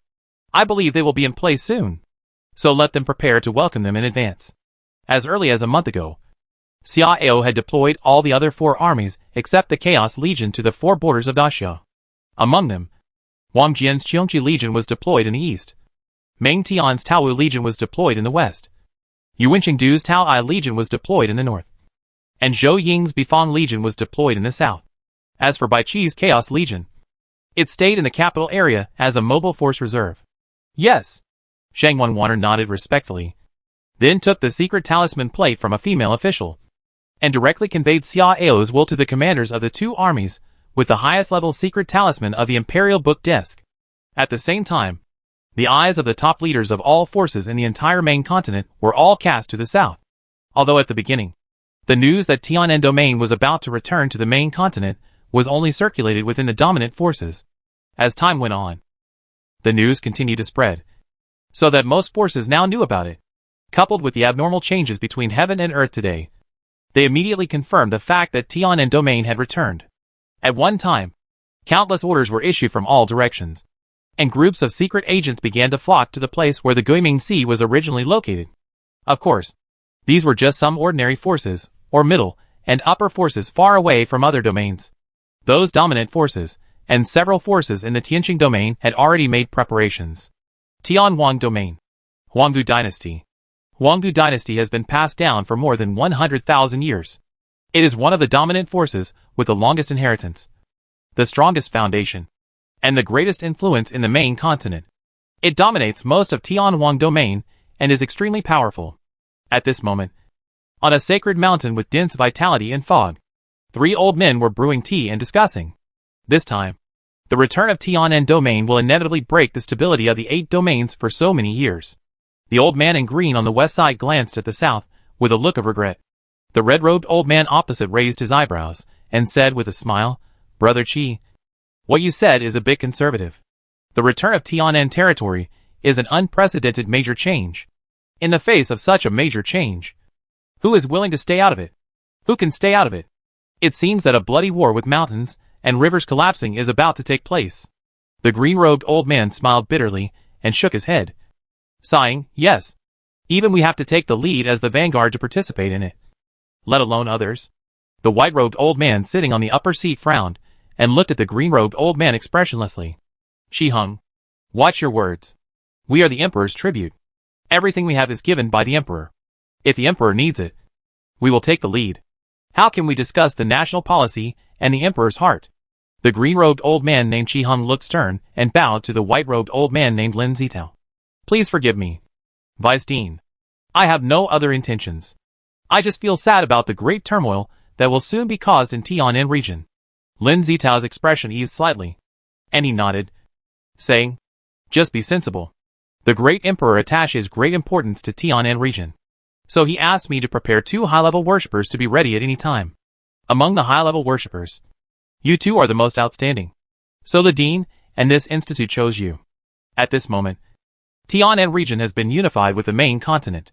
I believe that the Emperor's will arrive soon." Listening to Lin Zitao's words, Qi Hung and the red-clothed old man named Lu Xiaoming had calm expressions, but they were a little dissatisfied in their hearts. What is the most outstanding? It is obvious that they are the oldest and have the smallest space for further progress. So they were chosen. For today's matter, they have been waiting for 2 years, and they could not enter a deep state of cultivation during this period. They were afraid that Tianan region would suddenly return early one day. At this time, a majestic shout suddenly sounded from the sky. The Emperor's order has arrived. Qi Hung and Lu Xiaoming looked at each other. They knew it was time to set off. Chapter 237 coveted by all parties. Tian Song territory. Songming dynasty. The history of Songming dynasty is similar to that of Huanggu dynasty, but its comprehensive foundation is slightly stronger than that of Huanggu dynasty, and it dominates the entire Tian Song territory. It is the most feared and even dreaded existence by all forces on the main continent. At the same time, Songming dynasty also took action, but its preparations were different from those of Huanggu dynasty. Imperial capital, Zhicheng General Mansion. When the site shifted here, it happened to see that the plaque of the mansion was replaced, and the 5 characters of Zhicheng General Mansion were replaced by the 5 characters of Tianan Dudu Mansion. And in the parade ground deep in the mansion, a military general, who looked very calm and capable, was bowing to listen to the decree. This person's name is Feng Gaoyang, and he is the Zhicheng General of Songming dynasty. Of course, at this moment, the title of Zhicheng General is most likely to be replaced. After the decree was read out, the eunuch who announced the decree smiled slightly and handed the imperial edict to Feng Gaoyang. "Captain Feng, you will have the final say in the entire Tianan territory in the future. It is a large territory. Congratulations. In fact, at this moment, not only the eunuch who announced the decree was close to congratulate him, but the others in the field were also envious, or so ecstatic that they could not hide their facial expressions. Although according to the deduction of the big man, the Tianan territory is extremely poor and backward, far from being comparable to the main continent, let alone the Tiansong territory with the most concentrated vitality and the richest resources. But, no matter what, it is also a large territory with an area larger than the Tiansong territory. How lucky is it to be the governor who rules an entire large territory? What's more, after the Tianan territory returns to the main continent, I believe that the concentration of vitality will gradually increase, and the resources will gradually become richer, and its potential is also not small. Feng Gaoyang smiled reservedly and said modestly, "It is all because of your majesty's favor that Feng Mao is fortunate to serve your majesty and the imperial dynasty wholeheartedly." After speaking, Feng Gaoyang's face showed hesitation again. It's just that the return of the Tianan region is no longer a secret. I believe other forces will also take action. Can your majesty's decree alone suppress them? Captain Feng is thinking wrongly. For such a big event, it is impossible for you to go alone. The eunuch who announced the decree laughed and turned to point to the small warship parked not far away. This ship is called Tingming, which is one of the secrets of the imperial dynasty. Although it is extremely expensive, and there are only a few ships in the entire imperial dynasty, it can fly freely on the sea of returning to the sea, and can cross the sea of returning to the sea safely. Your Majesty dispatched the Tingming warship this time to escort the governor to Tianan as quickly as possible to avoid being beaten by others. In fact, there are already many crew members in this warship. They will assist the governor to complete his great cause, and deter the strong men of other forces. Hearing this, Feng Gaoyang's eyes lit up slightly, but he did not interrupt and continued to listen. Your Majesty has ordered that as long as Governor Feng shows the ruler of Tian and the power of our Songming dynasty, and successfully intimidates or forces them to bow their heads and agree to merge the entire Tianan region into our Songming dynasty, then other forces will have no excuse to interfere and stand firm. If there are still forces that are unwilling to give up and want to continue to interfere and sabotage under such circumstances, then Governor Feng can give the most severe warning. Make it clear that continuing to interfere is equivalent to declaring war on our Songming dynasty. I believe that Commander Feng also heard the meaning of His Majesty from the Imperial Edict. My Songming dynasty has been quiet for many years. I am afraid that some villains have forgotten the majesty of my Songming dynasty. This is the best time for my Songming dynasty to re-establish its majesty. We must let the world know what the price of disobeying my Songming dynasty is. After listening to the explanation of the eunuch who announced the edict, Feng Gaoyang couldn't help but feel overwhelmed. Yes. Thank you for your help. Feng understands. The eunuch who announced the edict smiled with satisfaction and added, Commander Feng will go first, as long as he successfully completes the task assigned by His Majesty. The corresponding personnel and the army will be in place later. Feng Gaoyang's expression became solemn, and he respectfully clasped his fists in the direction of the Imperial Palace. I will spare no effort to complete the mission assigned by His Majesty, and live up to His Majesty's high expectations. Tianji Domain. Tianji Tower. Many forces in the Tianji Domain have a tradition of deducing the Tao. From predicting good and bad luck, helping people prolong their lives, to predicting fate and providing solutions, to deducing major events in the world, and judging life and death from a distance of thousands of miles. It can be said to be mysterious, and the Tianji Tower is the leader among them. Although the Tianji Tower has a small army, no force dares to offend it. Even several imperial dynasties are quite afraid and dare not offend it easily, and even regard it as a dominant force on par with themselves. The reason lies in the mystery of the Tianji Tower. In history, it is not that there have been powerful forces that have attacked the Tianji Tower. After all, in the long years, there are always some people who are not afraid of evil and have a hot temper. But these forces not only failed to do anything to the Tianji Tower, but also ended up miserably. Can you imagine that the Tianji Tower has known about the top-secret military strategy of your side before it is deployed, and has set a deadly trap in a targeted manner? Can you imagine that the ruler of a country has just threatened to destroy the Tianji Tower, and the army has not even left the country, but the ruler has been directly calculated to death by the Tianji Tower in an extremely strange way? Can you imagine what happened after the commander-in-chief of the three armies led millions of elite soldiers to surround the Tianji Tower, and saw that they could defeat the opponent in one day? But the people of the Tianji Tower revealed the absolute secret that the commander's legitimate son was killed by his own monarch. It is precisely because of these incredible ways of defeating the enemy that are like human heads hanging on the door beam of history that the strength and unprovokedness of the Tianji Tower are more concretely demonstrated, making the Tianji Tower a taboo in the eyes of many forces. And they dare not touch it. And in the face of such a shocking event as the return of the Tian'an region, the Tianji Tower naturally could not be unaware of it. In fact, the Tianji Tower knew about this matter earlier than any other force, and knew it most accurately. As powerful as the Songming dynasty and the Huanggu dynasty, they only calculated the approximate day of the return of the Tian'an region, with an error of about 1 year. But the time calculated by Tianji Tower has an error of only 1 day. From this point alone, we can see the huge difference. Tianji City. Tianji City is a suspended city suspended 300 feet in the sky. It is also the base camp of Tianji Tower, and a holy place in the minds of countless fellow Taoists. At this moment, in a green and seemingly ordinary courtyard in the city, 2 figures, one black and one white, are sitting cross-legged in the pavilion playing chess. These are 2 old men with white beards down to their chests, and white hair and youthful faces. The one in white has a kind face, while the one in black is a little dull. And at first glance, he is the kind of person who never smiles. If a high-level person from Tianji Tower appears here, he will definitely be surprised. Because these 2 old men who are playing chess quietly in an ordinary courtyard are the 2 chiefs of Tianji Hall of Tianji Tower, known as Mingxi and Erlo.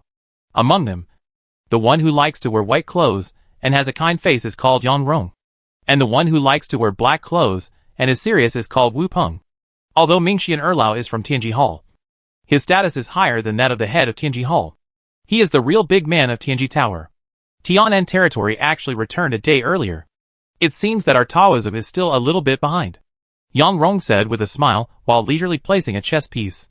Wu Peng glanced at the chessboard and said expressionlessly, to be precise, "It's only half a day." Yang Rong glanced at Wu Peng and shook his head helplessly with a smile. "You are so serious about everything. Tomorrow's early morning is tomorrow after all. Compared with today, it makes sense that it is 1 day later." Wu Peng put down his hand and said seriously, "Seriousness is a virtue of ordinary people. And it is also our ethics. I don't think there is anything wrong with being serious. Half a day is half a day. There is nothing wrong with it." Yang Rong couldn't help rolling his eyes, and waved his hands with a wry smile. "Forget it. You are right. It is half a day. Half a day. Ha ha. It is." Wu Peng didn't give face and added stubbornly. Yang Rong sighed in his heart, but he could only smile and nod. Sometimes it is really helpless to have such a partner. But the 2 of them have gone through so many ups and downs together for so many years, and he has long been accustomed to it. After drinking a sip of tea, Yang Rong changed the subject. "Tell me, what exactly caused the shocking changes in the southern region?" The owner of the building has been unable to deduce it himself, which really makes people curious. Hearing this question, Wu Peng's eyes suddenly became solemn. "Throughout the ages, since the establishment of my Tianji building, there have only been 3 such great changes in the world that have exceeded the scope of my Tianji building's deduction. But it was precisely those 3 times that made the entire continent experience the most terrifying period of turmoil. The last time even almost destroyed my Tianji building.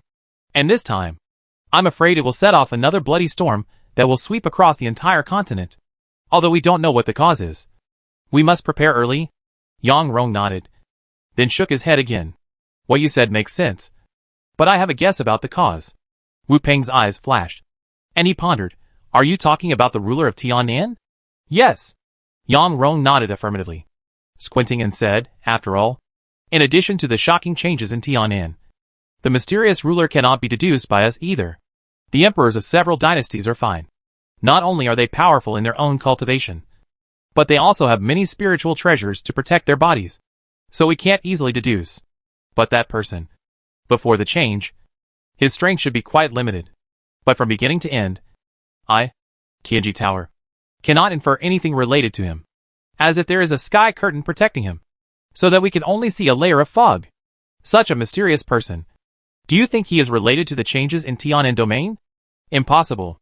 Wu Peng shook his head decisively and said in a deep voice, "Compared with the great Tao of heaven and earth, how insignificant is the power of an individual. What is the change in Tian'an domain? You and I know very well. Not to mention him. Even the wise men of the ancient times would never do such a thing." Yang Rong was stunned for a moment, and shook his head and smiled bitterly after a long while. Yes. I am a little crazy. I actually think so. Chapter 238 Anomaly. Pioneer. Just as Yang Rong was sighing with a bitter smile, a figure suddenly appeared at the gate of the courtyard. Then straightened his appearance and walked quickly to the outside of the pavilion. Xingyuan. Meet the two elders. The visitor was named Jiao Xingyuan, the head of the Tianji Hall. Although Jiao Xingyuan was talented and the head of a hall, he was very respectful to the two chiefs in the hall.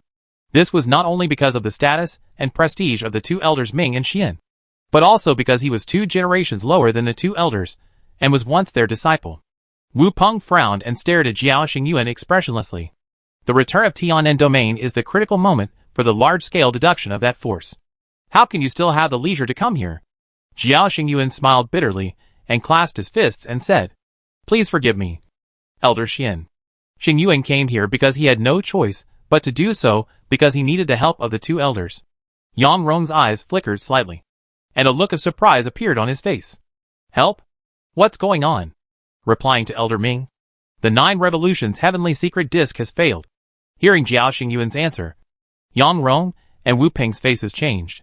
What did you say? Jiao Xingyuan's expression tightened, and he hurriedly introduced in detail, replying to the two elders. When the Tianan region just returned, everything was still normal. The 9 Revolutions Heavenly Secret Disc was constantly deducing the relevant situation of that force, and even the name of that force had been deduced. But, in less than half an instant's stick of time, something strange happened. The 9 Revolutions Heavenly Secret Disc suddenly lost the anchor point of the deduced target and couldn't even lock it. It was as if the entire Tianan region's heavenly secrets were completely disturbed by an invisible big hand, turning from clear water into turbid water. It was also as if there was a bottomless fog that covered up the heavenly secrets of that force, and the energy of the 9 Revolutions Heavenly Secret Disc could not penetrate it. After listening to Jiao Xingyuan's explanation, Yang Rong and Wu Peng looked at each other, and their expressions became more serious than ever before. First, there was the shocking change, then the mysterious ruler, and now the whole force. This variable is too big, Yang Rong murmured in a low voice, frowning like a river. Wu Peng was silent for a while, then looked at Jiao Xingyuan and asked, What is the name of that force? Reply to Master Xian. It's called the Great Xia Dynasty. Great Xia Dynasty? Wu Peng murmured thoughtfully, then looked at Yang Rong with a determined look. As Xingyuan said, everything was normal at the beginning, but something suddenly changed halfway.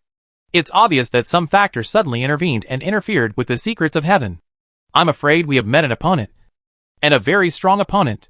While Wu Peng analyzed calmly, his eyes gradually emitted a bright light, which was the excitement of finding an opponent. Yang Rong nodded slowly and said slowly, Most likely. But I don't know if that person is from Tianan or other forces. We'll know the details after a try. Wu Peng stood up while speaking in a cold voice. You and I are very clear about the methods of the old opponents in the 8 regions. Even if there are strong men who have never shown their strength, we are also familiar with their inheritance. What will be the result? You and I will go and fight with him in the air, and we will have the answer. Yang Rong nodded in agreement, laughed and stood up. Well, after so many years of silence, it's time to meet a hero. I hope he is a challenging opponent for us. Seeing that the two agreed to go out, Jiao Xingyuan breathed a sigh of relief. Although he is the head of the Tianji Hall, he is very strong in both cultivation and deduction. But compared with these two, he is still far behind. Therefore, he also firmly believes that as long as the two elders Ming Xian are willing to take action, the problem at hand will definitely be solved. Tianjia Domain, Yongtai Dynasty, Imperial Palace, in the Imperial Garden, an old man in a crimson imperial robe is leisurely fishing by the small lake. This man is the emperor of the Yongtai Dynasty. Lu Hongda, Your Majesty, the Tianan region has returned, and it is located in the west of the Tianjia region, adjacent to our border. This is a great opportunity. Are we just going to watch quietly and do nothing? Yes, Your Majesty. The Tianjia region and other forces in the Tianqing region have sent people. If we delay any longer, I'm afraid we will really get nothing. Seeing that their emperor has been fishing leisurely and has no intention of talking about the Tianan region, several ministers can no longer hold back and speak up to test or advise. Lu Hongda laughed and said disapprovingly, What if they go? No matter how delicious the cakes are, you have to have the ability to eat them. Tianan region. Huh. That's a whole big region. Do you think that such a huge cake is the turn of small fish and shrimps? Without a sharp weapon, you want to snatch food from the tiger's mouth. How is this different from seeking death? Hearing Lu Hongda's words, several ministers looked at each other in surprise. After a long silence, one of them hesitated and said, Your Majesty is right. The dominant forces will not let go of this rich and delicious cake in the Tianan region. But, with the Guiming Sea blocking it, many forces are actually out of reach and cannot send a large army to kill them. What's more, our appetite is not too big. We just need to seize part of the area. In this way, I think those parties will not turn against each other directly. Right? Lu Hongda shook his head, suddenly raised his hand, split the fish in the fish basket in half, and then threw it into the lake. As the blood gradually rippled on the edge of the lake, big fish that smelled the fishy smell swam quickly and started a bloody fight for food. Not long after, a fierce fish that was a foot long and had hundreds of pairs of sharp teeth in its big mouth arrived silently, then opened its mouth and started a big cleanup of the prey around the blood. In its eyes, whether it was the dead fish or the other big fish it was fighting for, they were all food that should be put into its mouth. After a brutal hunt, this area of water was almost emptied, and only a few big fish escaped by chance, fleeing in panic to the distance. Do you understand? Lu Hongda asked in a calm voice. And seeing that the ministers looked heavy and silent, he continued to speak. Do you think that with the Guiming Sea blocking the way, the imperial dynasties will have no way out? Naive. As long as they want, they can ask the forces that need to pass through to borrow the road. In the face of their request, how many forces dare to refuse? Even if they have the courage to refuse, it will only give them an excuse to send troops to invade you openly. Several ministers finally calmed down and realized the danger. However, some people were still unwilling to give in. So, can the Yongtai dynasty just be a spectator and let them divide up the Tianan region? Hey! It's really frustrating to think about it. Lu Hongda smiled lightly and continued fishing. Do you know what is the most taboo in fishing? Anxiety and impulsiveness. If you want to catch big fish and want to benefit from it, you must be patient enough. Because only in this way can you wait until the lake is clear again. Wait and see. At this juncture, those who jump the most are often the ones who die the fastest and the most miserably. But as long as you are patient, you may not be able to wait for a turnaround. Tianqing Region, Qiyue Alliance, Qiyue City, Alliance Council. In the magnificent hall, there are 3 seats, 1 large and 2 small, at the innermost side, and 2 rows of arc-shaped seats on both sides, with a total of 21 seats. At this moment, all 24 seats were full, and all 24 people had serious expressions, and the atmosphere was somewhat depressing. No one can be contacted, and there is no response.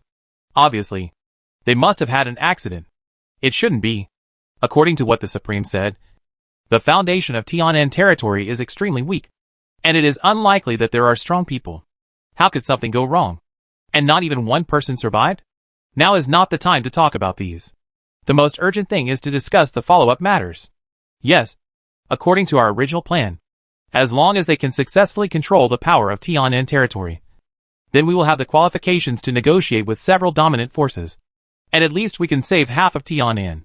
But now, the situation is beyond our control. What should we do next? Never mind. Occupy the Tianan region first. Even if we can't occupy it all, we have to take half of it. In this way, we can still take the initiative and use it as a bargaining chip for transactions and negotiations. I agree. The spies have been sent out, and the army is in place. We can set off at any time. The border between the 2 regions is blocked by glaciers and snowy peaks. I'm afraid that only a small number of warships can fly across. How can we let the army pass? Don't worry. The border scouts have discovered a wide glacier canyon, and there is no obstacle ahead. More than 20 senior officials of the alliance discussed for a while, and finally decided to send troops directly to seize the initiative. Tianji sect. In a valley in the back mountain with birds singing and flowers blooming, a dignified middle-aged man in a brocade robe was standing behind an old man in a black robe with his hands folded respectfully. Grand Elder. Although Wei and others have lost contact, the man should still be alive. Please rest assured. I have sent out a good man, and he will definitely be found and brought to you in the shortest possible time. This old man is the Grand Elder of Tianji sect, and one of the 3 supreme beings of the 7 Mountains Alliance, Hong Feng. As for the middle-aged man in brocade robe, he is the leader of Tianji sect, Sun Zhe. Hong Feng sighed and shook his head slowly. No need to toss. That man is dead. Hearing this, Sun Zhe's face suddenly changed. His expression was shocked and angry. Damn it! How could this be? Hong Feng turned around and smiled reluctantly, revealing a face with wrinkles like the skin of a dead tree. Maybe this is fate. Sun Zhe clenched his fists, his eyes full of reluctance. Fate? He didn't want to believe it, because this fate meant that Tianji sect would decline quickly. Forget it. Now that things have come to this, I have no choice but to go to Tian'an myself to see if I can find other ways. Hong Feng sighed softly, looked at the valley with nostalgia, and then disappeared in a flash. Sun Zhe stood there for a long time, his face gradually becoming bitter. The time of the Grand Elder is coming. Once he passes away, the Tianji sect will inevitably become the last of the 7 sects. He was unwilling, but he had no choice. Chapter 239. 8 people. Several decrees. Daxia Palace. In Bao Hall, Xiao is meeting 4 people. Among the 4 people, the one standing on the far left is a slightly fat middle-aged man with a mustache, a restrained look but 1,000 stars in his eyes. This person is Lu Bowen. Next to Lu Bowen is a swordsman with a fairy-like appearance, white hair, and a childlike face. This person has a gentle smile. He is Zhang Sanfeng. And on the right side of Zhang Sanfeng is a middle-aged man with a big belly and noble eyes. Although this person has small eyes, his eyes are extremely shrewd. He is Shen Wansan. As for the last person standing on the right, he is a young man who looks immature, green and reserved. This appearance is very misleading, because he is the mysterious Bai Xiaosheng. 4 people, 4 looks, young, middle-aged, and old. But in fact, the ages of the 4 of them are almost the same. This is a peculiarity of the wall breaker. That is, a strong person in the 3rd transformation of the spiritual body realm. As long as they want, it is not a problem to maintain any appearance. Xiao carefully looked at the 4 people, and was thinking about the arrangement of the 4 people in his heart. Zhang Sanfeng is a master of his generation, with a cultivation level as high as the 75th level of the spiritual body realm. As soon as he was born, he directly overwhelmed Yuan Qingdu, who was in the 72nd level of the spiritual body realm, and easily took the title of the strongest man in Daxia. Zhang Sanfeng has the strongest cultivation level, and he is only proficient in martial arts. Obviously, he can only be used as a strong man at the end. In the future, this person will probably play the role of a firefighter, going wherever he is needed. As for Shen Wansan, Xiao had already found a way for him. As early as 5 years ago, Xiao had people establish the 4 Seasons business, with the support of the huge wealth of the inner treasury and various official supports. The 4 Seasons business has developed into the first business in Daxia. It's a pity that the 4 Seasons business has always lacked a person who can satisfy Xiao and trust him to take charge. However, now that Shen Wansan is born, it's different. Shen Wansan is a business genius. If he takes over the 4 Seasons business, he will surely lead the 4 Seasons business to grow rapidly and occupy an important position in the entire main continent. If it succeeds, then his other big plan can be carried out more smoothly. Then, Xiao turned his attention to Lu Bowen and Bai Xiaosheng. Lu Bowen is a prime minister and is proficient in prophecy. This kind of prophecy ability in this world naturally corresponds to the avenue of deducing the secrets of heaven. Originally, Xiao thought that Lu Bowen's deduction ability should be almost the same as Yuan Tiangang. But what Yuan Tiangang said to him before made him realize Lu Bowen's strength again. Because Yuan Tiangang said that as soon as he met Lu Bowen and Bai Xiaosheng, the latter two immediately warned him that someone was calculating and deducing the secrets of Daxia. At that time, Yuan Tiangang had not even noticed the abnormality. After being reminded by the two, he carefully sensed it and confirmed the truth. From this incident alone, we can see that in terms of the ability to deduce a path, Lu Bowen and Bai Xiaosheng are much stronger than Yuan Tiangang. Afterwards, the 3 of them joined forces to lock up Daxia's secrets, and then set up 9 mazes of heaven and earth outside to confuse the secrets of heaven, thus blocking the tentacles of the outside world and ensuring that all the secrets of Daxia were not lost. Therefore, after thinking carefully for a while, Xiao finally decided to set up the Guanqing Pavilion and let Lu Bowen be the pavilion master of the Guanqing Pavilion. On the one hand, he was dedicated to protecting the Tianji of Daxia and spying on the secrets of other parties. On the other hand, he monitored the changes in the heaven and earth. And on the other hand, He cultivated talents in the field of deduction to expand Daxia's talent pool and offensive and defensive capabilities in this regard. As for the last Bai Xiaosheng, according to Bai Xiaosheng himself, he had an extremely powerful treasure that could steal the best of many things in the world and related information, as well as many secrets. Therefore, Xia Ao planned to let Bai Xiaosheng set up the Bai Xiao Pavilion. On the one hand, he would sell information and disrupt the Tianji market of the main continent. And on the other hand, he would arrange various lists to stimulate various struggles, so that the entire main continent would gradually become chaotic, so as to reduce the pressure faced by Daxia and let Daxia benefit from it. Having made up his mind, Xia Ao did not hesitate and immediately gave orders. Zhang Sanfeng, you are a powerful person and the strongest person in Daxia. You need to take on the responsibility of dealing with powerful enemies from all sides. Therefore, I appoint you as the chief steward of the palace, and you are ready to be called upon at any time. I thank you for your grace. Zhang Sanfeng smiled slightly and bowed to Xia Ao. Xia Ao nodded with satisfaction, and then looked at Shen Wansan. Shen Wansan, trade is the foundation of a country's prosperity. Although Daxia is vast and rich in resources, if we want to develop faster and stronger, we need to continuously collect rich wealth from the other 8 regions. And you are a business genius. So I decided to hand over Daxia's first business. For seasoned business. To you. You will lead 4 seasoned business to launch a silent trade war against the 8 regions, laying a solid foundation for the prosperity of Daxia and paving the way for future plans. Do you have confidence? Shen Wansan's eyes lit up, and he bowed 3 times with a smile. I thank you. Your Majesty. Please rest assured. Your Majesty. I will do my best and will not let you down. Okay. Xia Ao laughed and clapped his hands, then looked at Lu Bowen. Lu Bowen, I know you have great talent, and you are more than qualified to be the Prime Minister. However, there are candidates for the left and right Prime Ministers now, and your ability in deduction is beyond the reach of others. Therefore, I plan to set up the Stargazing Pavilion, and you will be the Pavilion Master, responsible for protecting the Great Summer, spying on the secrets of other places, monitoring the changes in the world, and cultivating talents in deduction. In addition, you will also serve as the chief censor, assist the censor, and participate in all important government affairs. What do you think of this arrangement? Lu Bowen smiled brightly and clasped his fists respectfully, saying, I am lucky to be valued by your Majesty. The matter ordered by your Majesty is related to the stability of the Great Xia. I am overjoyed and will go all out to live up to your Majesty's trust. Good. Xia Ao nodded with satisfaction and looked at the last Bai Xiaosheng. Bai Xiaosheng, your advantage lies in your omnipresence in the secrets of heaven and earth. So I want you to set up Bai Xiao Pavilion to sell all kinds of intelligence in the Jiufang region of the entire continent. Seize and disrupt the Tianji market and intelligence market of other forces, and arrange various lists. Secretly trigger conflicts between various forces through the competition of the lists, and quietly trigger conflicts between various forces, so that my Daxia can profit from the chaos. What do you think about this?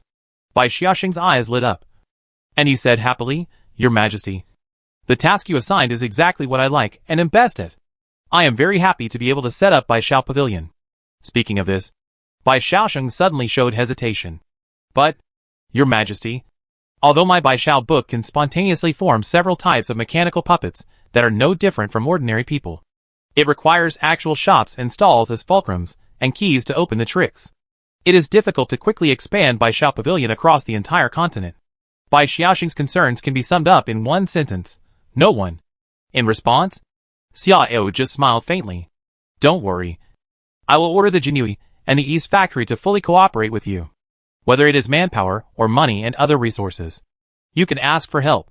Hearing Xia Ao's guarantee, Bai Xiaosheng immediately smiled.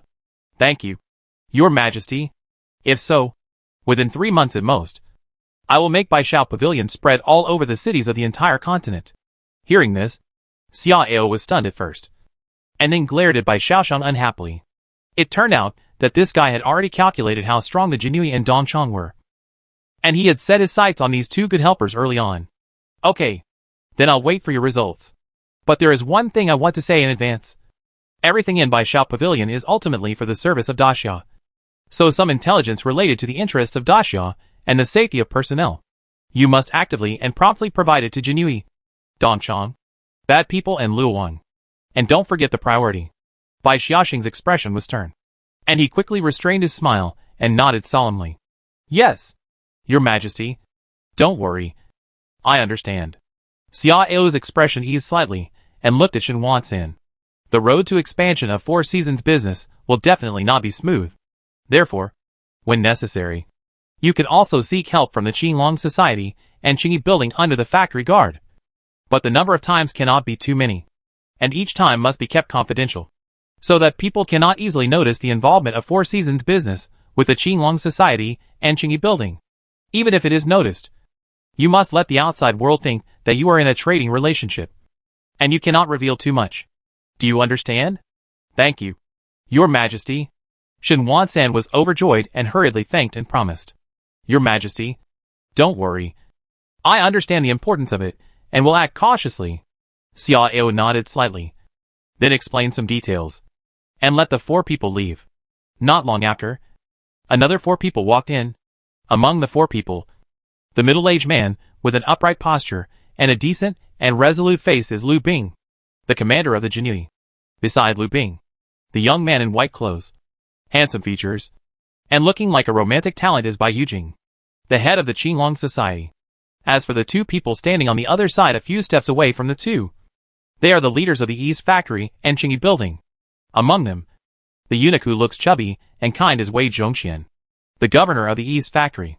Beside Wei Zhongxian, the tall and thin middle-aged man in black with cold eyes is Wu Xiu, the chief owner of Qingyi building. Although the four people were born not long ago, they have already brought some information that Xia Ao urgently needs because of their huge spies and eyes spread all over the continent. And a small number of them have replaced local figures. After talking with the four people for a long time and instructing them on many things, Xia Ao let them leave. Among the four people, Xia Ao directly asked Bai Yujing and Wu Xiu to rush to other major domains to take charge of the overall situation and quickly build a complete network of Qinglonghui and Qingyi building. As for Lu Bing and Wei Zhongxian, they will temporarily stay in Daxia to deal with the relevant matters of Jinui and East Factory in the headquarters. Among them, Xia Ao also gave Wei Zhongxian the title of eunuch holding the pen, making him Zhao Gao's deputy. Chapter 240 Human Network Cooperation. Attack. As the red sun sets in the west, powerful people from all sides, who are close to the capital of Daxia, arrive one after another. However, these people did not show their strength, nor did they make trouble directly, but disguised themselves as inconspicuous tourists or pedestrians to enter the city. Most of them are high-level spies sent by various forces to find out the truth about Daxia, or spectators who are quietly waiting for the show to start. Along the way, these people were also quite surprised, because the various situations in Tianan territory were completely different from what they imagined. First of all, the concentration of vitality.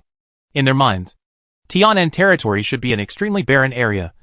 But why is the vitality of heaven and earth here stronger than that of the great domain where they are? Secondly, some information obtained through torture or inducement, such as Tianan territory has been unified by a force called Daxia dynasty. And for example, Daxia swept the four powerful enemies in less than a year.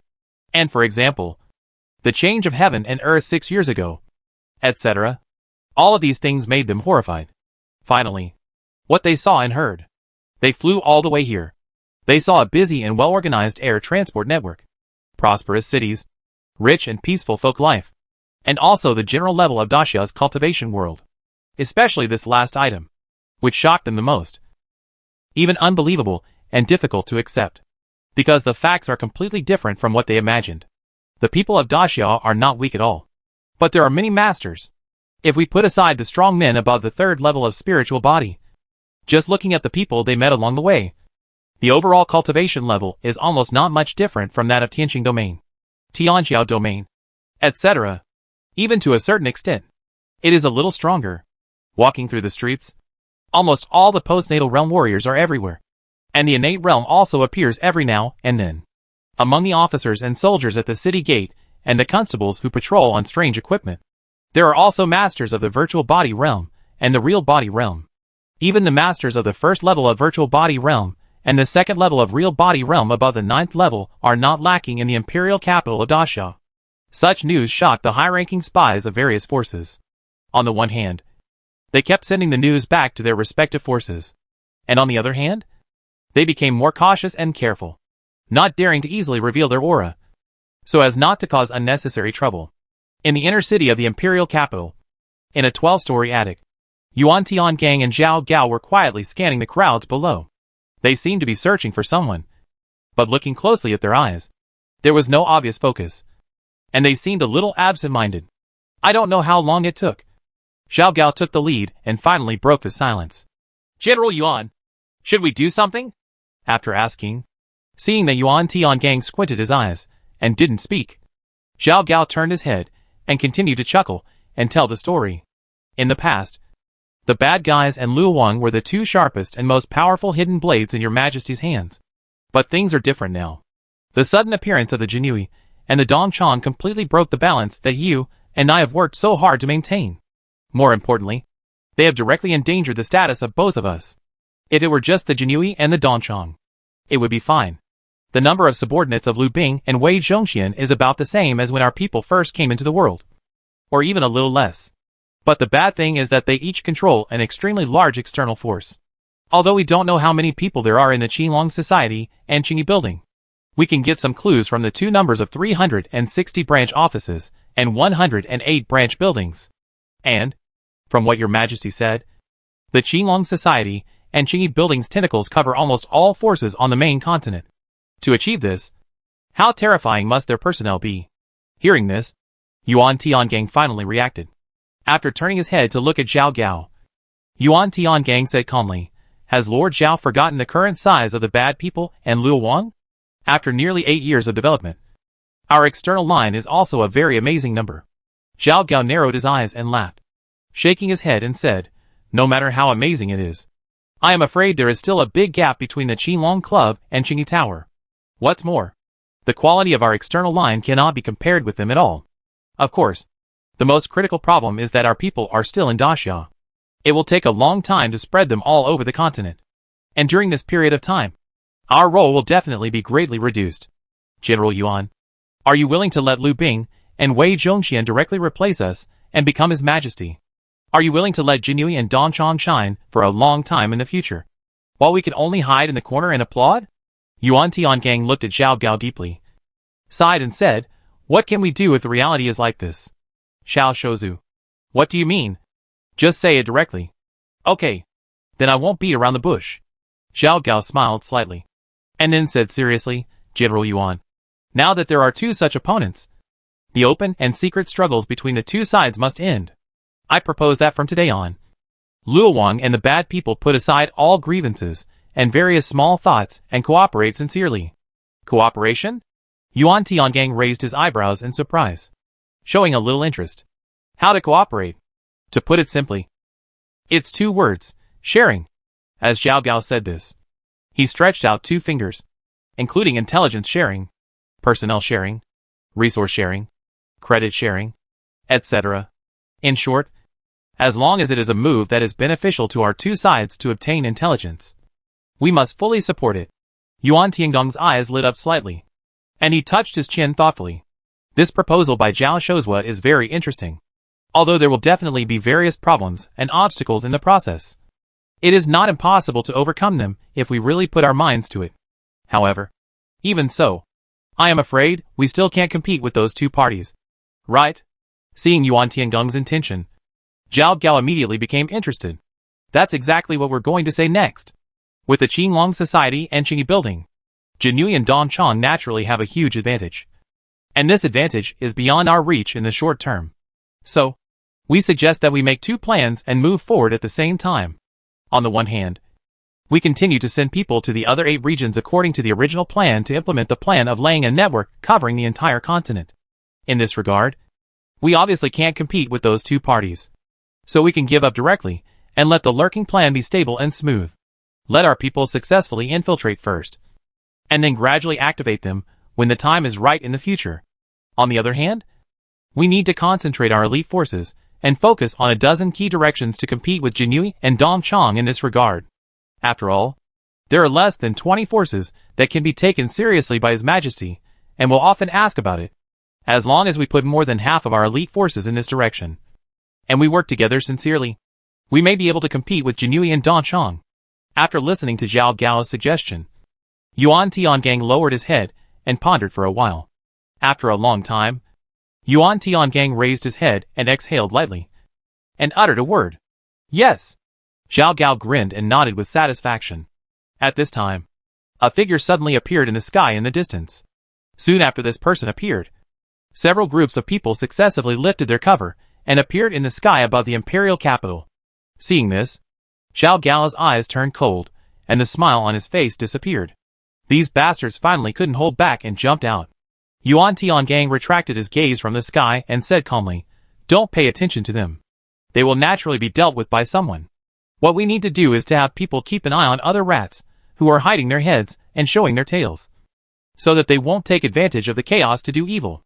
Above the palace city, a middle-aged man in white stepped on a broad-bladed sword and flew forward with his hands behind his back. The strong wind blew his hair and clothes backwards, looking very cool. "Where is the Emperor of Daxia? Come out and see me quickly." The middle-aged man ignored the soldiers of the Imperial Guards, who were staring at him and waiting for battle. He raised his chin slightly and shouted loudly, like a banished immortal, "How dare you!" With a deafening roar, Li Yuanfang's figure flashed and appeared more than 10 feet away from the middle-aged man in white. Seeing this, the middle-aged man in white changed his color slightly, but then sneered and directly showed his spiritual body of up to 66th level. "I am the Grand Elder of Han Yu's sect of Tianxia Domain. I am here to bless your Emperor of Daxia. Why don't you let him come out to greet you?"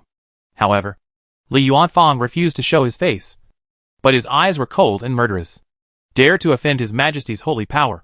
Behead." After he finished speaking, a 69 zhang tall spiritual body suddenly appeared, and swung out the silver-bladed giant knife in his hand without hesitation. Seeing this, the middle-aged man in white was so frightened that his soul was trembling, and he hurriedly fought back. He originally wanted to intimidate the Emperor of Daxia before the overlords of all parties appeared, and extort some money from Daxia first. But he never thought that there would be such a strong man in Daxia. At this moment, not only this person was frightened, but also a group of strong men and spies from all parties, whether openly or secretly, also looked sideways, and were very surprised. It's not that they don't know the huge changes that happened in Daxia 6 years ago, but in just 6 years, how could there be such a strong man in this realm in Daxia? Before they could figure out what was going on, a shrill scream suddenly sounded from the sky. When they looked closely, they found that the Dharma body of the Supreme Elder of Han Yu's sect had collapsed, and a bloody wound appeared on his waist and abdomen. "Wait! The man wanted to beg for mercy after being seriously injured, but Li Yuanfang didn't give him a chance to speak. The straight-bladed giant knife shook in the air, and a dazzling small silver blade light passed through the air, cutting off the man's head neatly. Witnessing the fall of a top-level strongman with their own eyes, and the fall was so powerless, the strong men from all sides were all moved, and the scene became a little dead silent for a while. However, this dead silence did not last long, because a cold snort suddenly sounded from a certain direction.